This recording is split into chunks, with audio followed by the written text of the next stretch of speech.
a solar eclipse. It's not really related to what we're talking about here. But can you explain the moon passing in front of the sun with your model of the Earth? No one knows that the moon passes in front of the sun at that Yeah, point. we can clearly see the moon passing in front of the sun. No one sees the moon passing in front of the Actually, sun. that's not a You true actually statement. you actually can. I can follow the moon and watch it pass in front of the sun. Oh shit! Sorry, I thought I was muted. Well, I No, mean, you're fine. you're seeing. Okay, so if you see something, you're seeing. Even if you do see this, like a dark, because when there's solar During- eclipse, isn't it a new moon phase every time of what they call new moon? Right, No, so you ma'am. can't even see the moon anyway. You can see the moon visibly pass in front of the sun, especially if you're watching it during November. How do you know it's the moon? How do you know? How do you know it's the moon and not something else? You can clearly see that it is the moon, and you can clearly see it passing in front of the sun, especially if you're watching it during November on a sunny day. You can definitely see the moon passing in front of the sun. It is very easy to see, and I've seen it multiple times. This is not an eclipse, though. A series of questions, real quick. Okay, so these questions are going to either credit you or discredit you. Okay? Can you can we pause for 2 seconds because I really have to pee? Absolutely. Thank you. I appreciate that so much. I have to pee so bad. Give me 2 seconds. Hey, Hank, you can ask me the questions and credit or discredit me. How about that while he's peeing? Okay, cool. So does the moon deviate within its orbit? In other words, the distance from Earth, does it change much? Much is a very squishy word. I'm going to say no. Okay. So then how do you explain the annular or ring eclipse? Does the sun deviate much? The sun deviate much from what? From the Earth. Enough where it would be apparently... Oh, you mean like the Earth's following an elliptic orbit, so our distance to the sun changes throughout the year? Is that what you mean? Okay, is that why we see the annular eclipse? Honestly, I have to concede I don't know what that is. The ring eclipse. You've never seen the ring? I in haven't. The sky? No. You haven't lived? Okay. So I was in Texas, and I got up and went home, and all of my family was like unaware. And I got the welder's glasses from my grandpa's shed a long time ago, so I could have them. You talking about that one that I just posted, Hank? Probably. If you posted the ring eclipse. Ring of fire is what it looks like. So a ring eclipse is where you can see part of the sun, but not the sun, the outside part. Okay, sure. I've never seen one of those. I've never seen any eclipse, so. An annular eclipse, yes. Did you just say you never saw an eclipse? Not a full one. I've seen like 2 partials. Bro, seriously? I never thought I'd hear any of us tell a glober that they need to look at the sky more. But I'm going to say you need to check out the eclipses more. Anyway, go ahead, Hank. Yeah, I've just been watching them my whole life. I can't fathom somebody that's never seen the whole thing because it's like it's daytime, but it's nighttime. I mean, I would love. I've heard it's quite a surreal experience when it happens. Yeah, it is. Well, you'll get a chance in 2024. Yeah, even that one that was like 3 or 4 years ago. I was in a place where I only got like just I don't know, like 25% or something. I didn't get much. Yeah, those don't count, bro. When you're in a total eclipse. Are we going back to the moon in 2024? Okay, AJ's back, so I'm gonna mute myself. So AJ, does the distance between the moon and the sun, and the Earth and the moon, and the Earth and the sun, does it vary much to where it would be visible, like apparently visible to the naked eye? Okay, I just got back. My bad. You hear me, bro? Yeah, I can hear you. Okay. Did you hear my question? No, I just got back from the bathroom. Yeah, I said, does the distance between the sun and the moon, and the Earth and the moon, and the sun and the Earth, does it change so much that you would see a deviation in the apparent size? Yes, it would. If the sun and the moon move in an elliptical pattern, yes. If they don't, then no. Because if the sun and the moon moved in an elliptical pattern, then that would mean that the moon would have instances where it's farther away from the Earth, and the sun would also have instances where it's farther away from the Earth. That makes sense. So, do you know about the ring eclipse, also known as the annular eclipse? Yes, I do. You ever seen one? Not particularly. Not personally, no. Not with my own eye. Yeah. I barely saw the end of one, or the beginning of, I don't know, probably the beginning of one. Yeah, I barely saw the beginning of one right before the sunset. You're lucky. That's very amazing. So, to me, all motion is relative, right? Like classical relativity, it's somewhat right. Yeah. Or at least it's a fair way to think about the sun and the moon and the earth, right? Yes. So which one's moving and which one's stationary? What do you believe? Do you believe the the sun is stationary, or do you believe the earth and moon are stationary? No, I see the sun bucking it all day across the sky. You view that the sun is in movement and that the earth and moon are stationary. Right, because where my cameras are, that's how it appears. So that's my gut feeling. It's what I see. It's what I perceive. So it makes sense for me to make that claim. Now, if I was on the sun, it might, be different, right? I might say, well, maybe the Earth is moving if I was. But do you believe that if the sun was far larger than the Earth, then it would appear stationary compared to the moon and the sun? The moon and the Earth? I'm sorry. I misspoke. I didn't understand your question. So if the sun was large enough, do you believe the moon and Earth would appear stationary compared to the sun? No, I don't think so. You don't think so? Yeah, I don't either. So do you believe that if the entire solar system revolved around the sun, do you believe that the moon and Earth would appear stationary to it?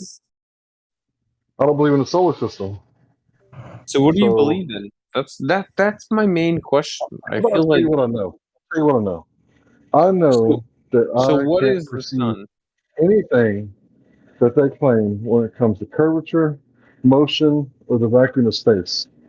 I have no first-hand knowledge of any of that, and I guess I would have to see it to believe it. How about that? So what you're saying is that you don't believe anything, but you like this is my main question about the flat Earth, because I really do believe in the flat Earth, and I'm trying to fully understand what you guys believe. But at the same time, it's like I feel like a lot of it is just I don't really know what I believe, but this is what I believe. Well, why should I believe in things that I can't verify? So why? You could say that what do you what do you believe in? What do you believe is going to bring you to heaven? Because I grew up I grew up a devout Baptist Christian. So what is going to bring you to heaven? The blood of Christ. Okay. Can you see the blood of Christ? Like I said, we changed. You went and changed it up on me. We're not having the same conversation no more. No, I'm not looking. Man, you don't understand. I'm not looking for what you believe. I don't believe that what you think is, heaven and earth and all this stuff is the way to heaven. I believe I'm fully on the way of. I'm trying to look on the way to get to heaven, and I'm trying to look on the way to eternal life. And so you want to know what I think you have to do in order to do that? Exactly. Follow God's law, follow natural law. Don't do things that you know that you ought not do that are wrong because you don't have the right to do them to someone. Your rights end where their rights begin, and vice versa. And if you can do these things, I don't think that you're going to be judged harshly as in someone who does do it. So what I'm asking is, what does all of the stuff that you're teaching have to do with any of the things that you've previously stated? Because what are to you talking love about now? people and to be right with the laws, you have to be seeking the truth in that all the time. The truth matters. Bear no false witness. No, and I understand you guys completely, and I appreciate what you guys are doing. That's the problem, is I feel like people who you don't agree with, and I know it's not you guys, because the people who I'm speaking to now, I feel like genuinely hang do on a second. respect that law. What we're teaching. I know. Okay, what we're teaching. The only thing that we're teaching is for people to question what they're told if there's no evidence for it. Logical thinking, think critically, teaching about logic, and look, it's about Think for what's yourself. verifiable. Like, you got to be able to verify it, demonstrate Yes, it. ma'am. It I'm needs not. like stick with any. If it requires belief, then why bother with it? Throw it out. Just Newton's toss it flaming out the fucking sword. window.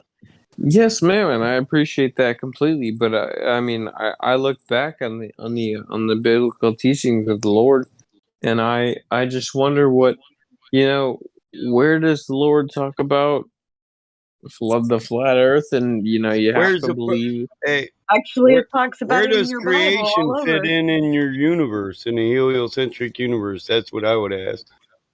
A firmament. And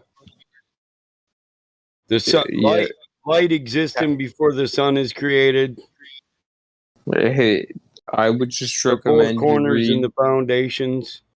I Are you a would just Bible believer, AJ? Yes, ma'am, and I would just recommend you read Romans 8:28. Well, I recommend you Well, if tell I me read it where from the wrong Bible, it's been revised to say sphere instead of What does it say? celestial or heavenly body.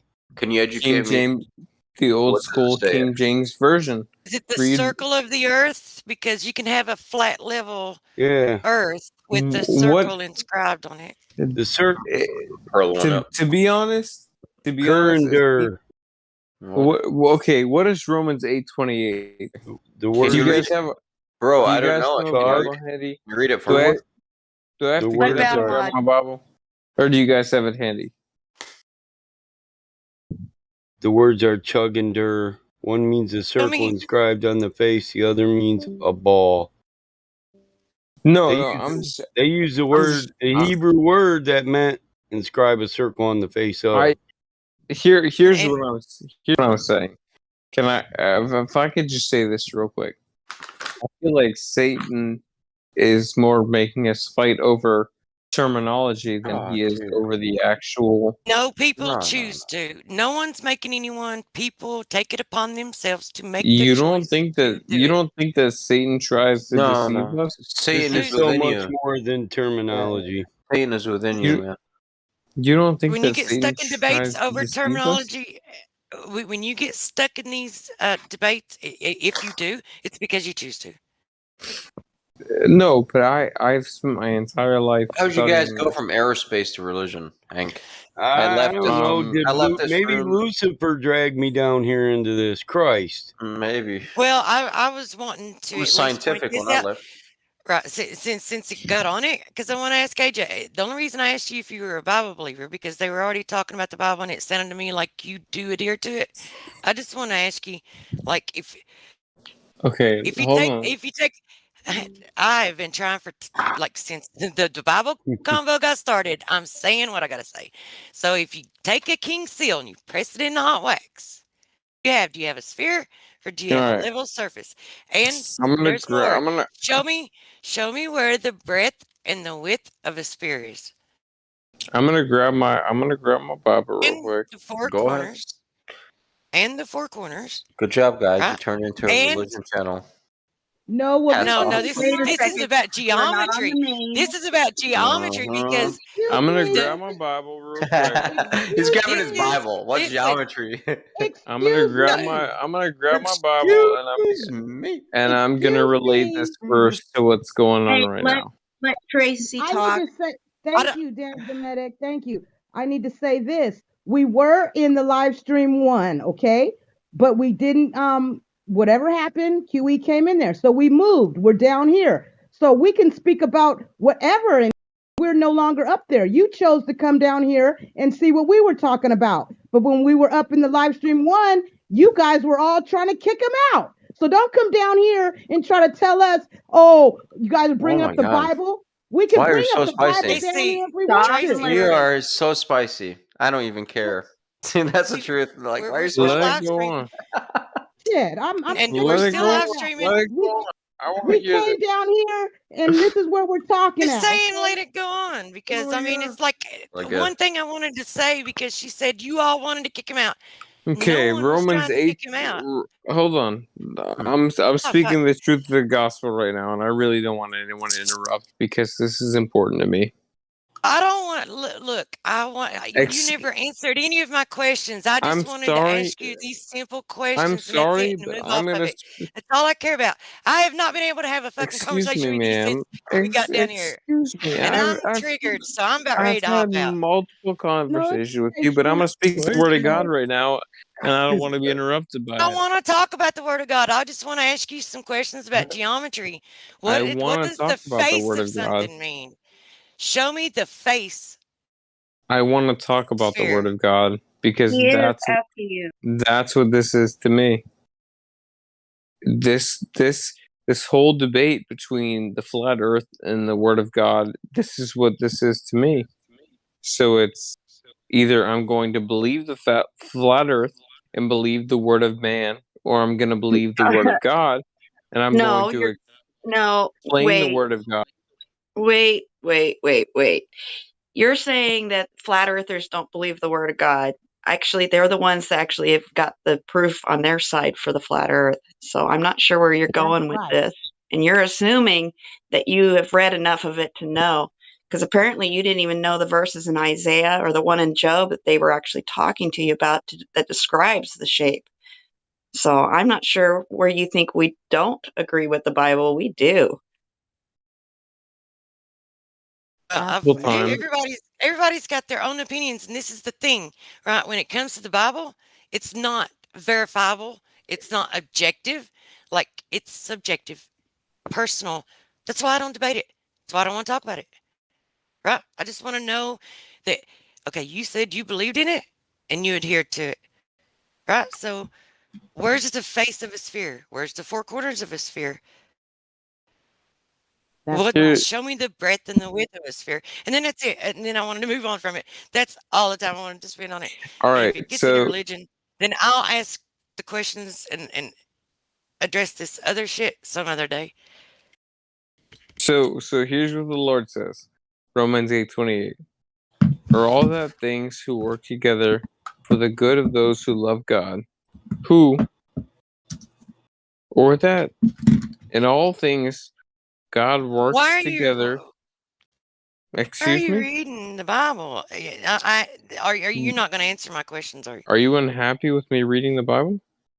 I'm unhappy with the fact that I've asked you these questions 3 or 4 times, and I have yet to get one answer. And I told you I told you specifically that I would be the reference in the Bible that explains what I am talking about. And it says, or that all things work together for good to those who love God, or that in all things God works together with those who love him to bring about the good with those who love God. And I don't understand what you're saying. You're saying when you're saying that has anything to do with the shape of the earth. If you want to talk about the Bible and the shape, then we could get there. We agree with you on loving. We agree with you on loving God. Here's my question. When the Lord says all things work together for those who love God, why are you concerned about the shape of the earth? If the Lord says, hang on. Then this is where we get to the point where then we have to start debating on, okay, well, what is God? What do you consider God? The creator? Or is it some pagan God that someone created? Or is it a belief like it? This is where it goes. That's why I don't want to do it, right? It's like, what is it? The way, the truth, and life? It's love and truth. Truth. That's truth John is what 3. It's about. That's John 3:16. Stick with the truth, and you can't go wrong. AJ, That's John AJ, 3:16. AJ, you have been lied to. It That's isn't a John globe. 3:16. That's Repeating Love the that, world that he gave his I only can quote begotten John Son, that whosoever 3:16. So believeth quit. in him shall not perish or have everlasting life. That is John 3:16. Now, hey, the globe that you were taught, that's the lie. Okay? Now you went to scripture in the scripture, the Torah, Old Testament, or the Bible, New Testament. It doesn't matter. It speaks on earth being stationary, level, flat. It does not move. But you're this aerospace dude thinking it's a globe. So how is it that you're going by the scripture which speaks that it's not a globe? But yet you think say. I just told you. She just quoted it. I want to hear you say it verbatim. I just did that. I want to hear it's that. embedded in my brain. This is what Oh my gosh. What is wrong with This you is what right I now? think. Why are you trying to proselytize right now? You Hold must think on. that most of us don't know these things. We What do. is John Hold on just a 3:16? second. Stop. The only reason you're doing this is because every time that we started to get into, right, some objective truths, you kept wanting to go to the sky. You kept wanting to go to shit that can't be proven. Then you want to go to religion. It's like you're just totally avoiding anything that is objective. That's it. He's That's all it trolling is. us. He's trolling us. Fucking disappointed me, man. I waited what? I mean, it's like really I wasn't looking for you, but I was, waiting to try to have a convo with you. And it's like if you want to have genuine, honest conversations, and if what you said was true, you're willing to change your beliefs if you're presented with new information, right? That goes against what you believe. If that's true, then let's have that convo. Let's talk about that information that is a contradiction to what you believe and see if you're willing to change your belief. That's what I want to do. That's the convo I want to have. Fuck the moon, fuck the stars, fuck this, Yeah, you're going to say the F word while you're talking about the word of God. You're not I'm a believer. not talking about the word of Oh God. That's my where word! you're messed You up, are man. conflating that. That's totally out of line, man. She did not say anything about the word of God at all. Whatever. Yeah, that was like that I am wasn't so her. fucking. That I'm was so me. triggered. I need to I'm Tracy, mute and that's for about truth. 10 minutes. I think. Objective truths. You want to have that convo? Is there anybody else in the room that would This like is no to Bible ask any study or questions? This dude is drunk, man. I think Voice so Yeah, tone. he is. Yeah, I think we're drunk and he's preaching the word of God, but he's drunk. Yeah. You start having to empty your bladder to get rid of the alcohol, and it's going through you. Then you've had quite a few at that point. So I mean, I just truth. I could still have combos with him if he wants to have one, though. Hey, truth. Let me just validate. Like, I'm the Glober, right? And he's being out of line. He's way over the line. So no shit. There's no Globers. Tell me something I don't know. I'm a Glober. You're not. Yes, There's no way. you're being a good Glober too right now. So thank you. But I agree with you. But I'm just saying, like, not being in the right there. No, when he said, I don't know, the last thing he said, "You're not a believer," and I was like, "Damn, dude, you can't tell people, you can't take people to that. You can't judge." Yeah, I'm not a believer. I don't. I know there's a creator, and if it requires belief, I'm out. It's like so. I'm not a believer. I want to talk about some objective truths here. I just like you guys came down. You guys like proven. rescued. You guys like threw him a QE life preserver and brought him down here, and then I don't know. Yeah, I asked him. I told him that if he wants to see that if he was honest when he said that he's willing to change his beliefs if he's presented with new information. I'm like, if that's true, then come on down here and I'll share it with you. I haven't had a chance to share shit. Oh, wow. Nope. None of us really have. I still want to know what telescope AJ has. Okay, so guys, look at this. He's still here. He's still here, and he's muted. He hasn't left. So like, that's a little bit of cred. What if you guys tell him no more religion? Go back to your telescope, and if you veer off the telescope one more time, then we're done. Like maybe. Come on, Sisyphus. I'm so glad you told me that because I would have never thought of that. Haven't I already done that like twice, 2 or 3 times. I think you have, but it's been a little chaotic, and so like everybody's had a couple minutes to relax. Maybe he has to, and it does Okay. suck. It does suck to be muted. So Yeah, it does. And listen, AJ. So here we go. This is what I want to do. If I don't want to talk about religion, if you start reading out of the Bible, I'm just going to leave you muted, right? If you obfuscate onto things that have nothing to do with what we're talking about, because I want to talk about this objective. I want to talk about the information that I was referring to, that I was going to share with you, that goes against and contradicts what you believe. I'm not talking about belief in a God. I'm talking about belief in the globe. I mean, you've already said. So this is what I want to do. I want to mute you. Okay. So AJ, just coming from me, man. Don't talk about God. Sisyphus, let me talk. Let me just sorry. say whatever the fuck I was going to say. I don't care. Damn, what is wrong?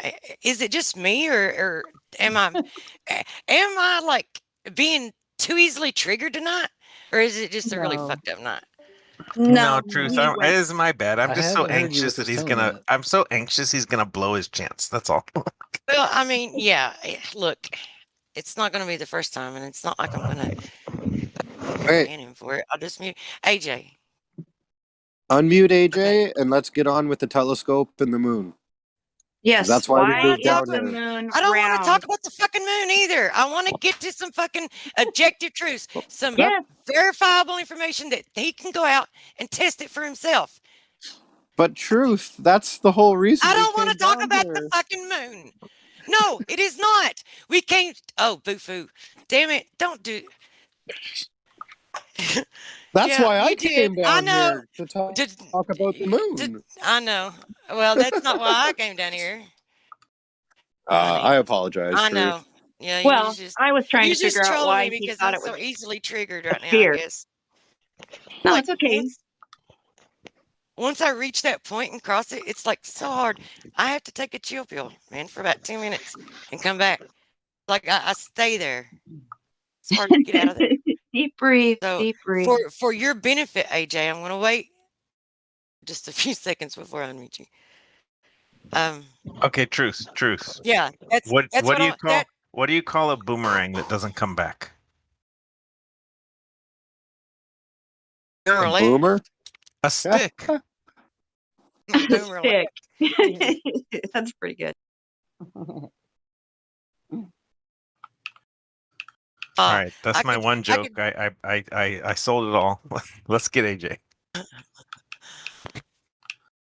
See, I'm trying to think of something. See now, Sisyphus, now I'm wanting to remember what this was called and tell you before. Whatever, I'll think of it. What do you think about? It's about, about electromagnetic. Is it electromagnetic? Anyway, it's about repulsion and attraction with in quantum physics. There's a name for it. I can't remember it, but it's like one of the demonstrations that they give was a boomerang. So it's like if you've got, 2 boats and one throws a boomerang and it goes around and comes back. It's like a demonstration like that where it pushes the 2 together. So anyway, I can't remember the name, so it's kind of lost in the sauce. All right, AJ. let's bring him in. Let's get it popping. Let's talk to his ass. Bring him here. AJ, and truth, if you don't want to talk to him, hello. You could just chill out, and then I'll come in, or Damsel Medic. We don't have to just mute him. There's plenty. Yeah, of no. Talk. I prefer conversation. I'm not going to sit here and listen to someone just read I've read the Bible since I understand. I don't need. I understand. Anyway. And you guys put me in a position where it's like, I really don't. You're not. I don't know where to go sometimes because like a lot of this stuff, it's like I'm a believer in the Bible. I really do, but I'm also at the same time. I'm sorry. I'm not trying to cut you off, but I at the same time, I struggle between the idea between evolution and a flat Earth and globalism versus some flat Earth that was created by God. Yeah, And that's all that indoctrination causing you cognitive dissonance and all kinds of confusion and chaos. We all know. We've been there. I'm not saying it's you or anybody else. It's just like I'm trying to understand it when I deal with people who want to cause arguments. It's like I'm not trying to cause arguments. I'm just trying to understand because I really don't know. How are we supposed to know? We live on this planet. We live on a finite planet. This is how you do. This is how you do it, AJ. This is how you do it. Okay. You stop believing in shit and stick with what you. Then what do you believe in? What we know, we have proven. I don't believe. What do we know? Like I don't believe. What do we know? I'll speculate and I'll postulate, but then I will not dig my heels in anything, right? And unless I can verify it. So when you were here the other night, the information that they gave you, did you look at any of it? Did you look at the EFI-Core? Yeah, I looked at all laser of it. test? Did you do any observations? Yes, ma'am. Yes, ma'am. You care to share? I had since you were here, Hmm. you've done an observation. Is that Yes, ma'am. Yes, ma'am. I did. I did some observation based on my job and other things, and I had some questions that I asked earlier that were answered to me earlier. I don't know if I even heard those. I'm talking about like 3-4 hours. About the Earth where you said that you've pretty much concluded that the Earth isn't moving. Yeah, I asked those questions about 3-4 hours ago, and then I ran to the store, and I had other stuff I had to do for the evening, and then I came back, and that's when I ran into you, wonderful ladies. Here's the weird thing about you saying that. This is the thing that stood out to me about you saying that you've pretty much concluded that the Earth isn't moving, because then you proceeded to go on to other questions that you said didn't make sense, and as if you were understanding it to be indicative of a moving Earth. And I'm like, okay, so do you think the Earth is moving or not? Yes, ma'am. But when you study based on the scientific method, you need multiple verifications of what you believe to actually believe it. Well, here's the thing. Here's the thing. You have to first have a premise. You have to first have a base axiom, right? Like a foundation to work off of. So you take correct. So you take reality and you take what you observe and what you experience and what everyone else experiences. Give me 1 second. I'm trying to transfer you to my mobile charging device so that I can speak to you on speaker because my phone is about to die and I don't want to lose you again. Let me know when you get it switched. So I just got it switched. So what I'm saying is that no. You're not switching it, and then just start switched my headphones to my actual phone. No, but I'm trying to tell you. I could not hear anything you were saying. I'm sorry. So you can repeat that, but I just switched you from my headphones to my mobile charger because I could not hear anything you were saying. So, yeah, you've said that 3. Okay, see, I'm trying to keep in mind that you've had a few drinks. Okay, so no, this has nothing to do with the few drinks. I had my headphones plugged into my phone, but my phone was close to dying, so I had to switch it to my.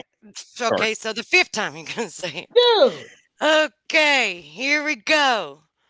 I don't think it's me, man. I don't think I'm just that easily triggered. I don't. It's not I you. don't think it's me. All right, so here we go. You talked about you talked about scientific experiments. You talk about, being able to validate what's real. So the first thing that you've got to do, okay, don't do this, then you won't know who has the burden of proof. You don't know what you've got to prove or unprove. It's like a lot of people want us to prove an untrue thing, prove that something a non-existence, right? So if you set your base axiom, then you don't have to worry about all that bullshit. Okay, so what do you experience? What does everyone experience? What is reality for everyone? Objective reality for everyone, right? It's the Earth appears flat. It appears level. Water appears to seek its level, right? And you said yourself that it doesn't appear to be moving. You don't think it's moving because it doesn't seem to be moving. Dude, can you mute yourself before you... I don't even know what is it. Were you typing, or is that your phone? No, ma'am, I'm not doing anything Not you, to my not phone. you. What, dude? Anyway. So if that's what you experience and that's what everybody else experiences and that's what you observe, then there's your axiom, okay?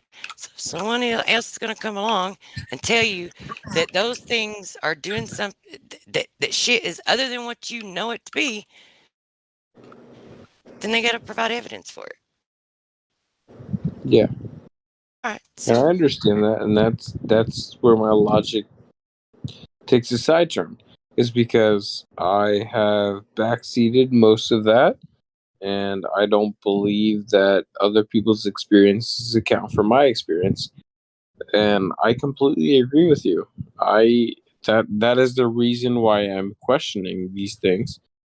I think that you have this mistaken experience of me assuming that everything is the way that I believe it, but that's not the case. That's the reason I called, is because I was given this advice from my friend who is strongly affiliated with your community. And well, I'm not assuming anything. Okay, this is, I'm just taking what is for what it is. Okay, is that what does the Earth? What does the Earth look like to you when you observe Earth? How does it appear to you? Does it appear spherical to you, or do you see it as flat and level? You already said that it appears to be stationary. Ma'am, all I typically view the Earth is the way that my flight patterns work. I don't really view anything other than that. All I view is the way you've been talking to me and how I have asked you repeatedly for contact information because I would like to get in touch with you because I believe. What the fuck? Did he cut out? I muted him. Okay. Yeah, because he's not going to talk about. Yeah, he's done. He's not going to talk about the. He needs to go to bed. The information at all. It's like, that was the longest troll I've ever seen. Damn it, man! I need him to go to work Monday and start doing some investigation into his where they got the. No, I'm offended. Oh, I know. Okay, Truth. Not by you. No. I'm offended because he had a better conversation with Indio and Cyrus and Battlemon. And it's like, and then it's like I try to have one with him, and he just wants to fuck off. I don't know. That's why I'm offended. I think it's the alcohol. I'm like, damn it, I man. really do. I'm hoping. I don't know. He wasn't all drunk or earlier when he spoke with them, Truth. When he got on this with us, I think he just started, pounding them down or something, because he just started totally. Yeah, he got in here and got all drunk and got all thirsty, trying to get a Pervels, give him a drink. Yeah. There's not a genuine fucking bone in that dude's body. Sorry, there's not. Well, there may be. I don't know. I don't think he's definitely got a wire loose short circuit in it. Yeah, he's not genuine. Well, not when he's on alcohol. He was pulling at straws there, just trying to get away from the fucking topic. Is there no mods in here? We can't give him no rolls. We should give that dude some special rolls. Yeah, put Aerospace Liar by his name or something like that. No, I'm going to address him. AJ, I'm pissed. Why do you not want to talk about the fucking evidence, man? Every time I start to talk about it, you go off into some bullshit.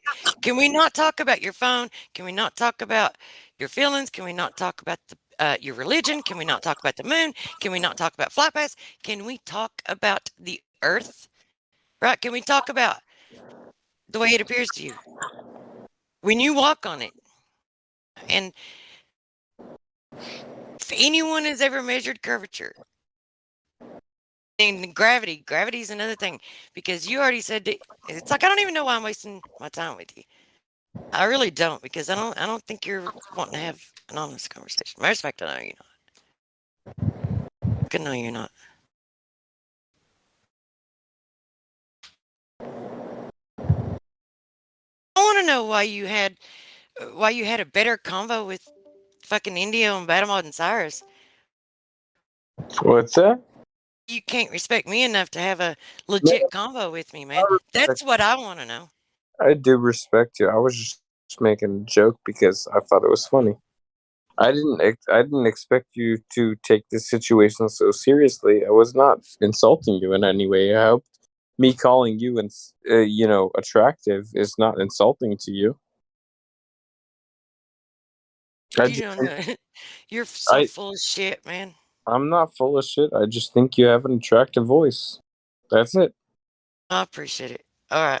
I'm not insulting you. I just think you I'm haven't. not saying you are. If Okay, my girlfriend had a voice like you, I would think that was very attractive. I'm not insulting you. You know what? What? I wish my girlfriend had a voice like you because I consider that very attractive. I'm not saying that as an insult. I'm very surprised that you took fucking that. disappointed, man. This is like the biggest letdown I've had in a long time. Is it because she's a girl and not one of the guys that you just can't stay on the subject? Yeah, that's what it is. Yeah. He doesn't know how to talk to us ladies. Hey, how did you think that wouldn't be? Dude, you're so offensive. Like, come What on. do you mean I'm offensive? What are you? Are you a supporter of Nancy Pelosi? This is not offensive whatsoever. What are you, AJ? Now we're at Are you a fucking? So thinking that I'm gonna try to be nice. Okay, can we reset and up someone else? Okay, so some of our voices may be attractive because we're female, but that doesn't mean you talk about stuff that isn't relative to what we're here for. We're here for flat Earth. So if you want to talk about that, that's great. But everything else, well, that's another thing entirely. Please stick with the flat Earth or your spherical Earth if that's what you want to believe. I've been triggered the whole damn time I've been talking to him. There's not one bit of any aspect of my voice since this conversation has been started that could be attractive right now.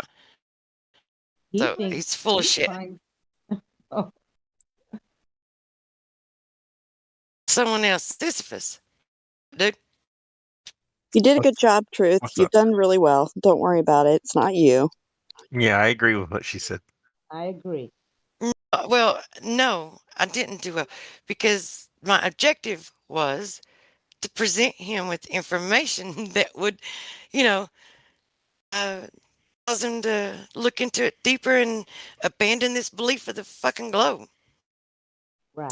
That's what he said. He said if he's presented with it, and I've got it, we've all got it. We got plenty of it.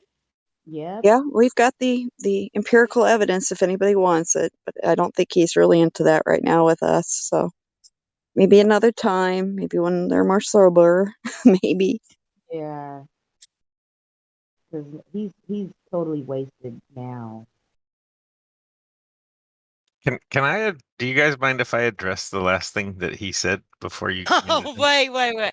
He's in the chat. So sorry for asking for info, dude. Yeah, but just can I give him? Me?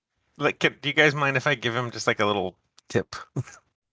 Go ahead and try. You're fucking kidding me. Dude, why don't you reword that? Hold on, Sisyphus. Reword it, AJ, and say, so sorry for disrespecting you after you offered the info. Actually, I was going to say something different. I changed it because I'm trying to be nice. I'm trying to chill back out. Let's get on a good path.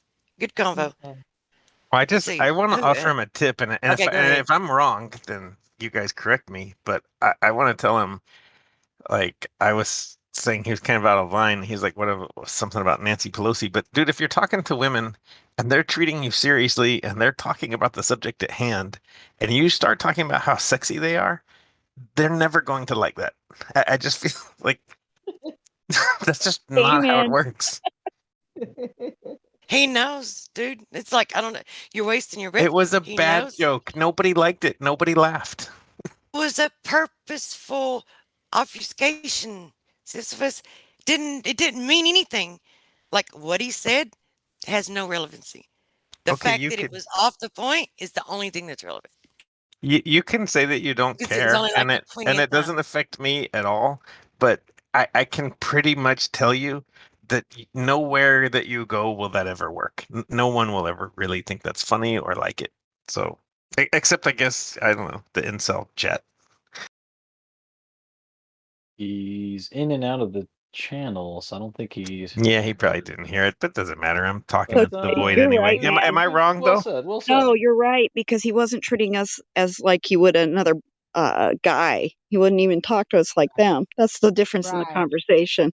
Was that Exactly. he's Like if he trying was to make talking to it. guys, he wouldn't be like, "You guys are so sexy." Yeah, we're talking about information. Let's not go to the sexual content of our voices or whatever. I mean, come on. Yeah, I mean, even I know that's wrong. And I'm a AJ, Glover moron. I'm gonna give you like this very, very, very, very thin, vague, far off, distant. It's like almost as if it's not even there. Give it out. It's the alcohol. So just chill, right? Chill and come back. Like you can sit and listen if you want to, but just stay on mute and chill. Well, I guess you will stay on mute, but come back tomorrow or a different day, and try drinking less alcohol. Because, like I said, it's almost as if that benefit doesn't exist. And we know how it is when it's almost as if the curvature of the earth doesn't exist. It's almost as if gravity doesn't exist. No, we know how that goes. So anyway. So Sisyphus, what have you looked into since we spoke last? Oh, all sorts of things. I don't know. I don't really have anything to like defend right now. Are you still clinging to the globe? I hold on for dear life. There's no gravity. I might fly away. There is That's funny. Nope, no gravity, buddy. Tracy, Damn, you're way too low. Can you up your volume or something? Oh my. AJ, what telescope do you have? God damn it, answer the fucking question. He can't answer direct questions, Boo-Foo. Thought we established that. What telescope and what mount and what size Ask him what lenses are color you his using shoes on are. the moon? Ask him what color his shoes are. Maybe he'll tell you what his telescope is. AJ, are you muted? Yeah, he's server muted. Oh, he could put it in text if he wanted to. So, Sisyphus, do you understand light any better now? Because I know that's what you were looking into. It's what you said that you needed to. And wait, what else was it? I think gravity, was it? No, because you already pretty much have abandoned that. It's like not totally, but you don't have any faith in gravity. I remember you saying that. What was the other thing you were going to look into? You wanted to understand better. Light was one. Yeah, light is one for sure. I don't know. I'm so like AJ keyed up myself. Stop. Yeah, just don't look at his messages. Don't look at his name, and listen to my voice, and look at my name. Pretend that nothing else exists for a moment, right? So you want to talk about light? Okay, so like No. I don't our want to talk about light. I want to know what the other thing was, and I'm asking you if you understand light better now because you wanted to understand it better, and you were really delving into it, is what you said. Okay, so do you understand light better now? And what was the other thing you were going to look into? So the light question has boiled down to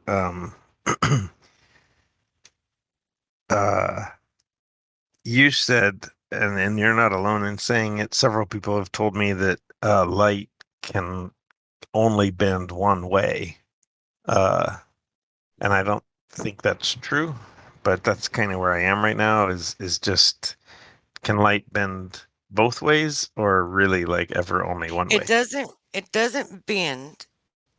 When the speed of the light is altered, right, then it is going to change its angle towards the denser medium. Yeah, so that could make it go both ways. If you like just it could go down stick or with up. the functionality of it and the mechanism by which it does it, then it doesn't matter. It's like whatever situation you're presented with, and you can totally apply it. The logic, right? If you understand that the speed of the light needs to change for it to change its angle, and the angle will go in the direction of the denser medium, you're good to go. Yes, sort of. I don't know. I'm here for the popcorn right now. I'm sorry. Well, I wasn't going to talk. We were all Yeah, we can try to get into it, but I'm just kind of chill, just hanging out with you guys. What was the other thing? That's what I wanted to know.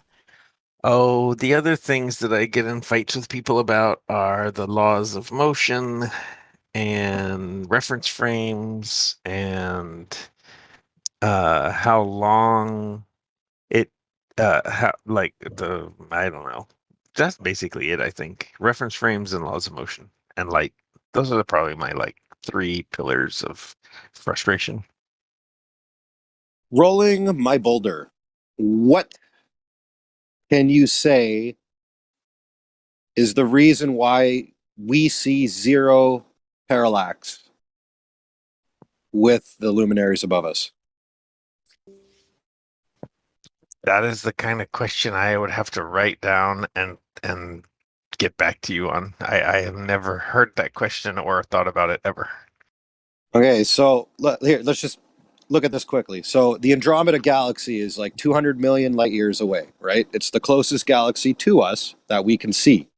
Now, we're looking at, little stars and little nebulas and whatnot that are, a couple hundred to 1,000 light years away. Why is it that 1,000 light year nebula moves the exact same distance the Andromeda galaxy does when Andromeda is 200 million light years away? And go. When you say moves, I hope you can spot me a little bit of the benefit of the doubt. 'Cause it's quite late for me, and I mostly have just been chilling out, so my brain is slightly offline. And I so was waiting with you for the moon pictures, dude. You have no idea. Well, I still want to know what telescope he has, but he won't answer Yeah, that. So. I mean, I liked your questions. So, Yeah. And like full disclosure, he kept mentioning the cost of his telescopes, and that's what QE jumped him on. And I was like, I can't even believe I'm on the same side of an argument as QE. Like, why my whole world is upended here? I don't understand. But No, that's funny that you're on his side now. no. Yeah, anyway, so the question, parallax, God, I don't know. So let me just talk out my butt, I guess. I don't know. Like, I assume you mean like throughout the year or something, and I'm gonna guess that like the only amount that they really move is just through the Earth orbit of a year, because over our lifetimes, none of these things move. Like over the time that you and I have been alive, none of it's even predicted to move at all. So you must be talking about Earth moving through its orbit, and they're all the same because they're all just at infinity. They're all far away that it doesn't make any difference. That's the only answer I can come up with, and it could very well be wrong. I don't know. I'm totally spitballing right now. Well, like just when you look up at night, the stars are moving east to west, no matter what. Stars, the luminary, the wandering Can I make star, a the huge planet. Uber confession? Go for it, man. I've never like laid there long enough to see the stars move, and I feel embarrassed about that. Wait, confession. Wait, let me get my pen and paper. What was it now? Truth, we're gonna fight. You'd lose. It's true. Yeah, no, like I'm just saying, like here on Earth, you could look across a lake and you could see a boat that's sitting still, 500 feet from you. And then the mountain that's, 10 miles away, when you're driving past it, that boat is moving fast as fuck, right? because it's closer to you. That mountain is barely moving with your perspective looking at it. So that's what I'm getting at when I say, there's zero measurable parallax between any of these galaxies that are over 200 million light years away from us. Yeah, no, I understood your question. My answer is only that. So your analogy is that there's a boat kind of close and a mountain kind of close, and like there's parallax, but then these galaxies that you speak of are so just not close at all. I mean, there still is There should parallax. be It's just stupidly dramatic tiny. parallax, right? And No, another it's thing tiny. No, is no, no. It if goes the other way. It's with that infinitesimal. kind of distance, but I also add this to it, Bufu. I didn't even think about it until you just mentioned that. It's a good question because it made me think of another question. So not only do we not see that with the different alleged galaxies, because they're not galaxies, right? But anyway, Well, they're not only- luminaries. right, We don't know and what not they are. not only do we not see that, also it's like all the stars appear. I mean, you don't have like they all look the same. They all look alike. When you look at them in the sky, they all look alike. There's definitely Unless you it's have like a Bufu I don't like know. telescope that costs It, $30,000. in my head, it seemed like a pretty good point, but when I hear myself say it, it's like I want to stop myself because it's not sounding that great of a point.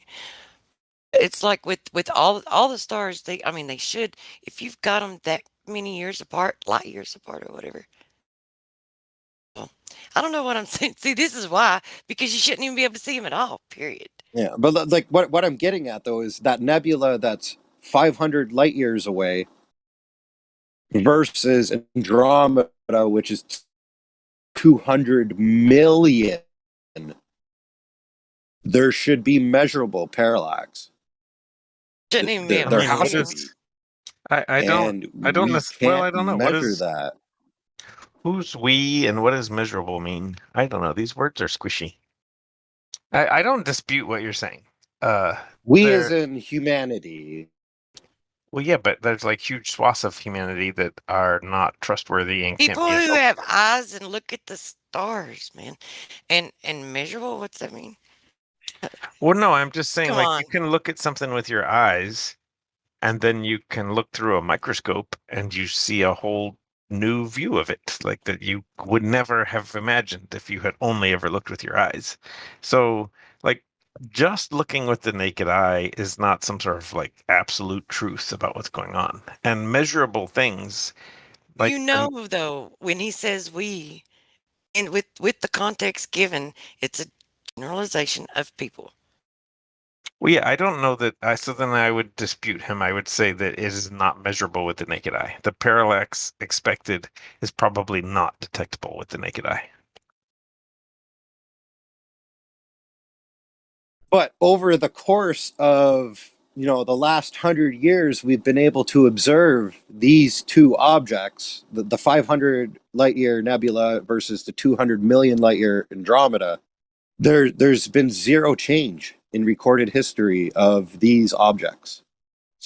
Can I concede? Because if you're telling me the truth, I'll just believe you. I don't have these facts.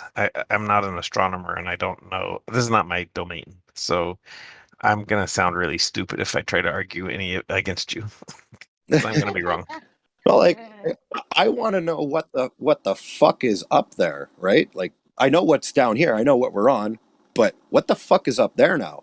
Like the whole debate of flat or globe, it's been over for the last 6 years. So like I'm done with flat Earth. Now I want to know what the fuck is above us. Wait, did you say did you just say you're done with flat Earth? Yeah, I'm done. I'm Mission done with that accomplished argument. is what he means. Yeah. Yeah, no, I know. Yeah. I was trolling. So now it's what See, the hell are these my version of a luminaries joke. above us? And like there's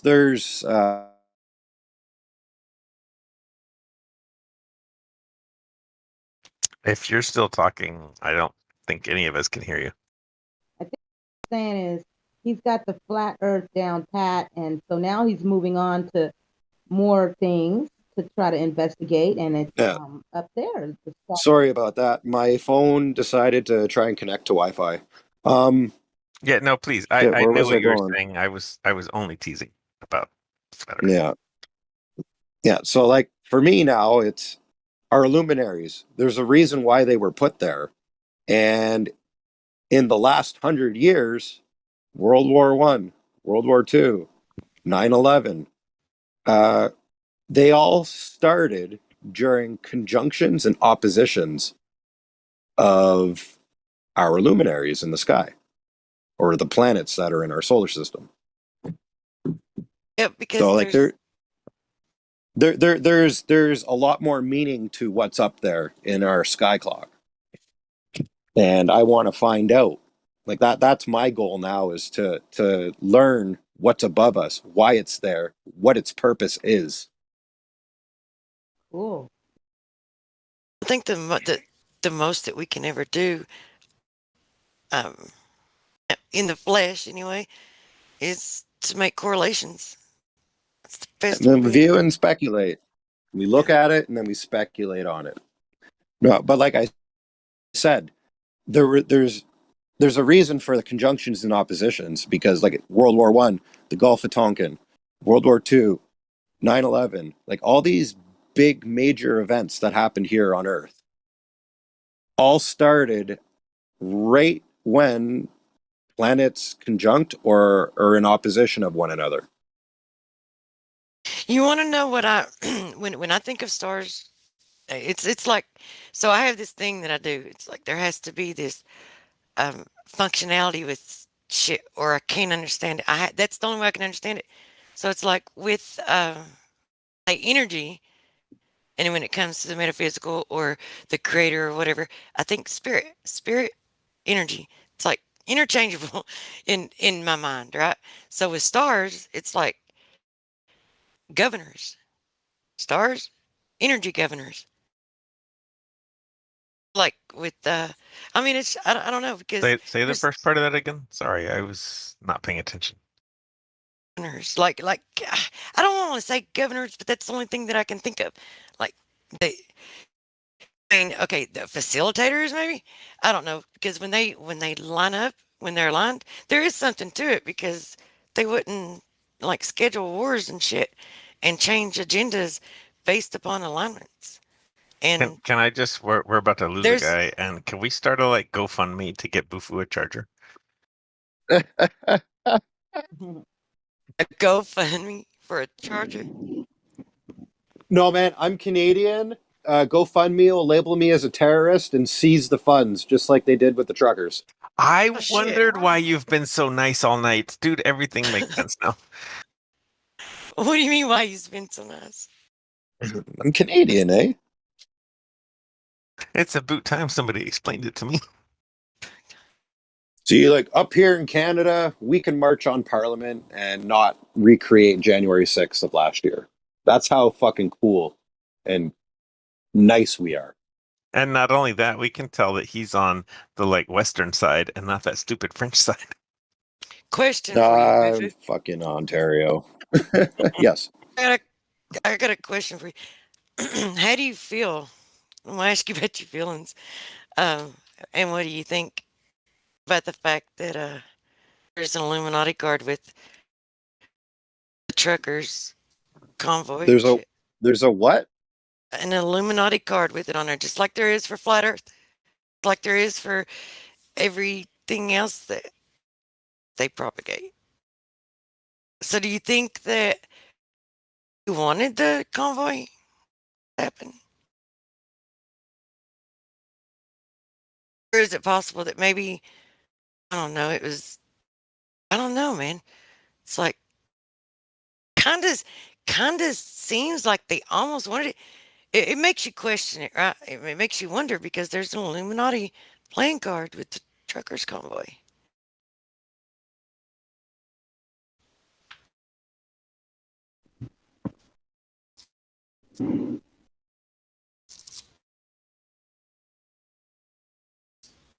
You get about that moon.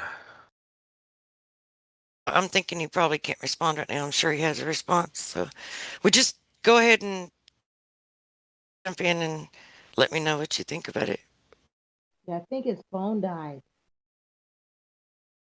Yeah, he said, I don't know, a while ago he's at 3% and then 2%, 1%. He's been warning us all along.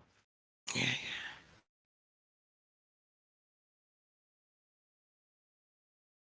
Well, so how do we like move this party? How do we like we need to start a some sort of like negotiation with Livestream 1 and find a way to like reunite and be all a family again. I think we should demand I think we should all demand like some sort of escalation in mod privileges. And then we'll come listen. back. Listen, this is kidding. this is the desired effect is to have two live streams. There's two channels that stream. So I mean if you want I've to never go seen this before. I've never seen so many people like in live stream too. It's wild. Oh yeah, we got lots of people. Yeah, there were like 20 people down here at one point. Mm-hmm. Yeah. We got thousands and thousands of members. So whenever they hear something that, you know, they're interested in, they'll come on.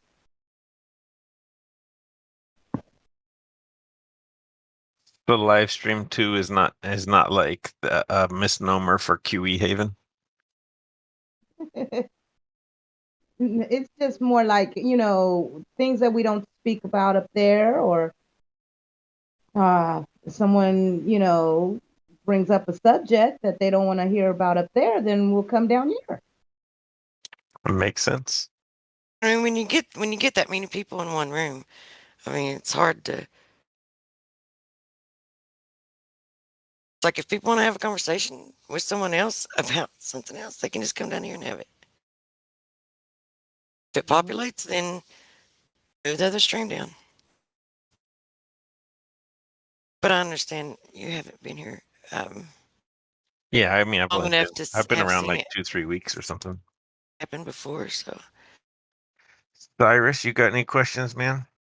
What's itching you about the moon so bad, Sisyphus? Oh, it's like I just hear you saying moon over and over and over and over in my head. I can't. AJ was like, I've got thousands and thousands of dollars worth of telescope gear in my house, and I'm always looking through it. And yeah, it's software enabled and it has cameras on it, and I'm so awesome. And I was like, here for the moon pictures. I'm not gonna lie. Did he post any pictures? No, we never got moon pictures. That's why I asked him the question. Bufu gave us moon pictures, but yeah, well, that's why I had asked him about the moon stuff, because he was claiming it's spherical and he could see all this stuff, and I wanted to see what he had myself. The so moving rocks. Yeah, the rocks that move around and shit. I think it was a troll. I don't think it was an airspace. Yeah, I wanted to see his actual proof, since he kept claiming he had proof. That's why he believed it, and I wanted to see what the heck he had. So that's why I started that question. That's why he kept going on to everything else, because he didn't want to. I kind of wanted to quiz his engineering knowledge, but I'm not supposed to lay out my own boys, right? I should have too, but whatever. I always do whenever someone says that they're educated. Always. What do you mean out your own boys? Listen, when it comes to being on, no, I don't care who you are. I don't care. Like when it comes to honesty and telling the truth, it's like that trumps everything always. Yeah. Have you found me to not be honest with you? No. I mean, if you think someone's being dishonest, call their ass out. Yeah, I mean, have you felt that I'm being dishonest? No, I don't. I have a question. Are you insecure about what you think I might think? Are you being honest? I am curious. I am far from insecure. I do value your opinion of everything. Sisyphus, I have a question. Ask away, but I can't hardly hear you. How do I turn up? Hold on a second. Is there a way to turn up like an? Yeah, Tracy, you're still really low. Have you gone in and turned up your volume? Okay, let me try. She's actually very loud compared to what she usually is. Even though she's low. Okay, I found it. Say something again, Tracy. Hey, can you hear me now? I like slightly better. I did find a knob to turn and I made you louder, but I maxed it. Okay, I was gonna say, I think it was you. Was it you saying that the moon is spinning or turning? It was AJ, I think. Oh, okay. Yeah, I mean, I know it was haven't. AJ, but I have hardly said anything tonight. I mostly just had my popcorn. Okay, okay. Well then, dang it, I need to talk to AJ because, well, no, he's too drunk. I'll talk to him another day about it. Yeah, but make sure you mind how your voice sounds. he's not. You're not going to get anything out of him because when you try to, like, but yeah, try. If look, I'd be willing to have another convo with him if I don't know, man. It's like I don't even really think I'd want to have another convo with him. I'd like to see what he's like sober. Me too. He was sober earlier, Danzel Medic, when he's talking to the guys.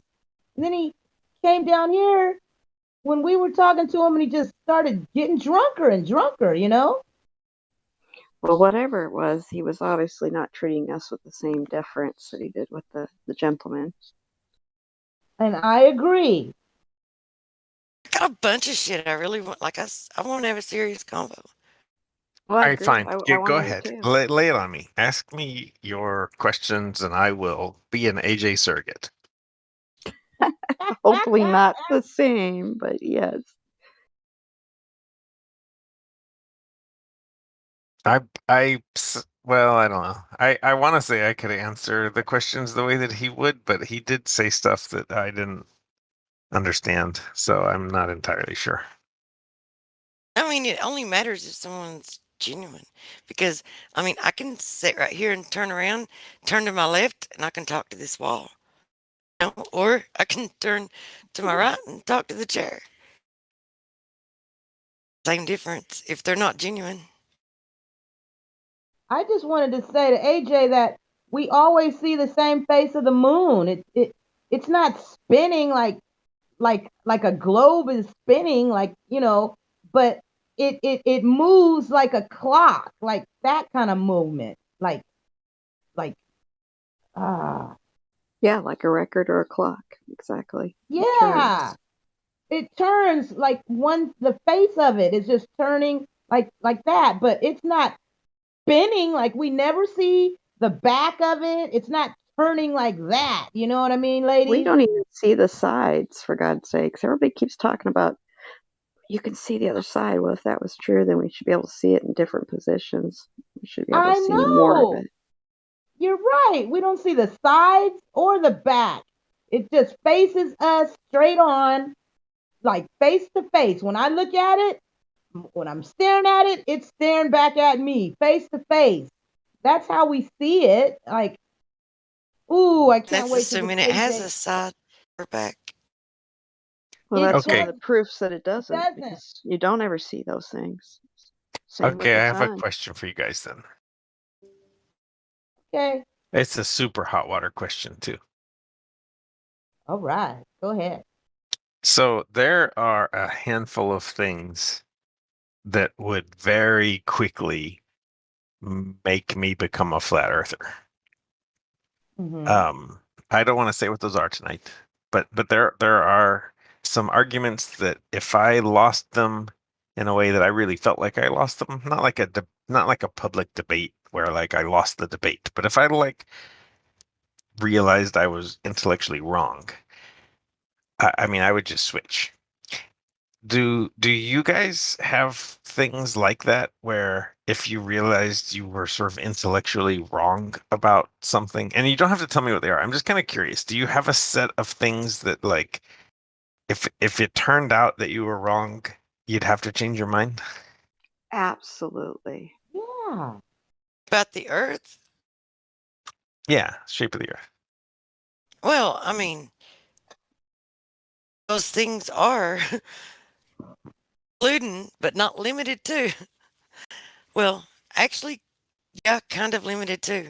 They're limited to these things. Curvature, it has to, and it can't just be one or the other, right? I mean, well, I guess you could abandon if someone were to measure curvature, you could abandon the notion that it's level. If water, that is, if water appeared somewhere or was demonstrated to bend around some curvature or something. Like if that were to be found and observed and demonstrated that it can happen, it would take something like that or a medium of outer space to negative So 17 like to a pressure environment.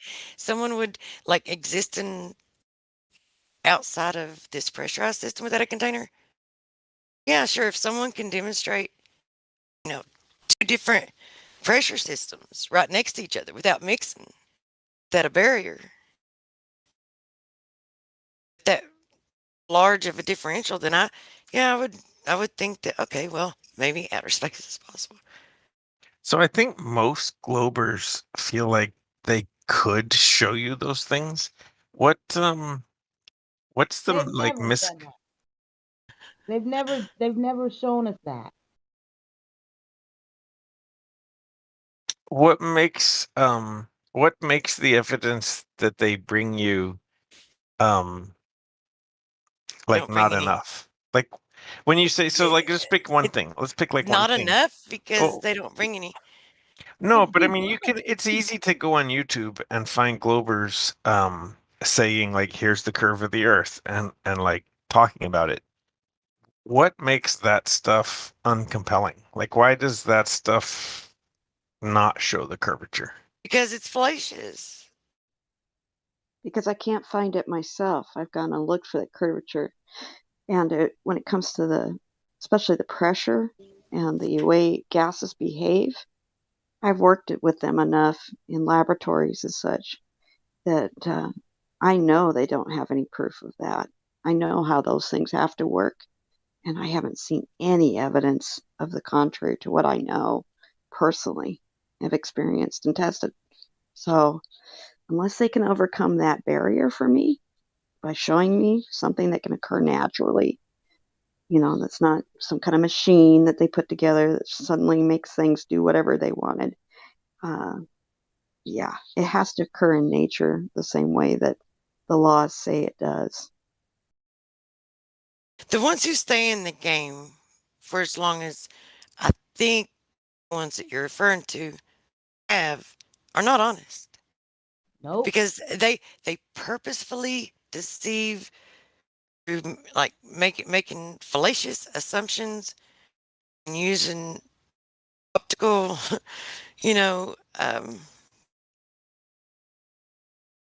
lies, being deceptive optically.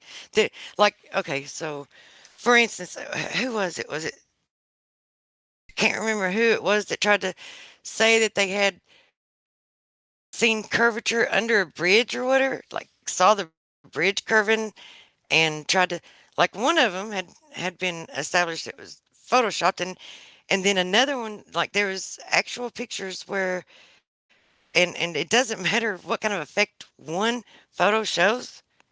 It's like they will fight tooth and nail to make that one, the point of the convo rather than addressing the 100 other ones that show it level.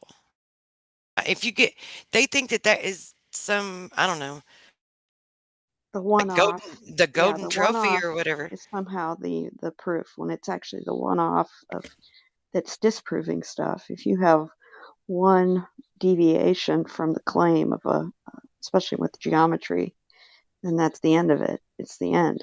But now we have multiples. But yeah, they'll try to use the one-off as like, this is proof. See, there's light bending because we put sugar water in something and made it do this, even though that doesn't occur in nature. So I have a really earnest question that I want to ask. I tried to ask one other time and it devolved into a AJ like fiasco. And you wanted to participate. Well, so my question is this, and it's a very hypothetical like thought experiment question, but it just kind of drives it like the question of like how do you evaluate information that you hear and like who do you choose to trust?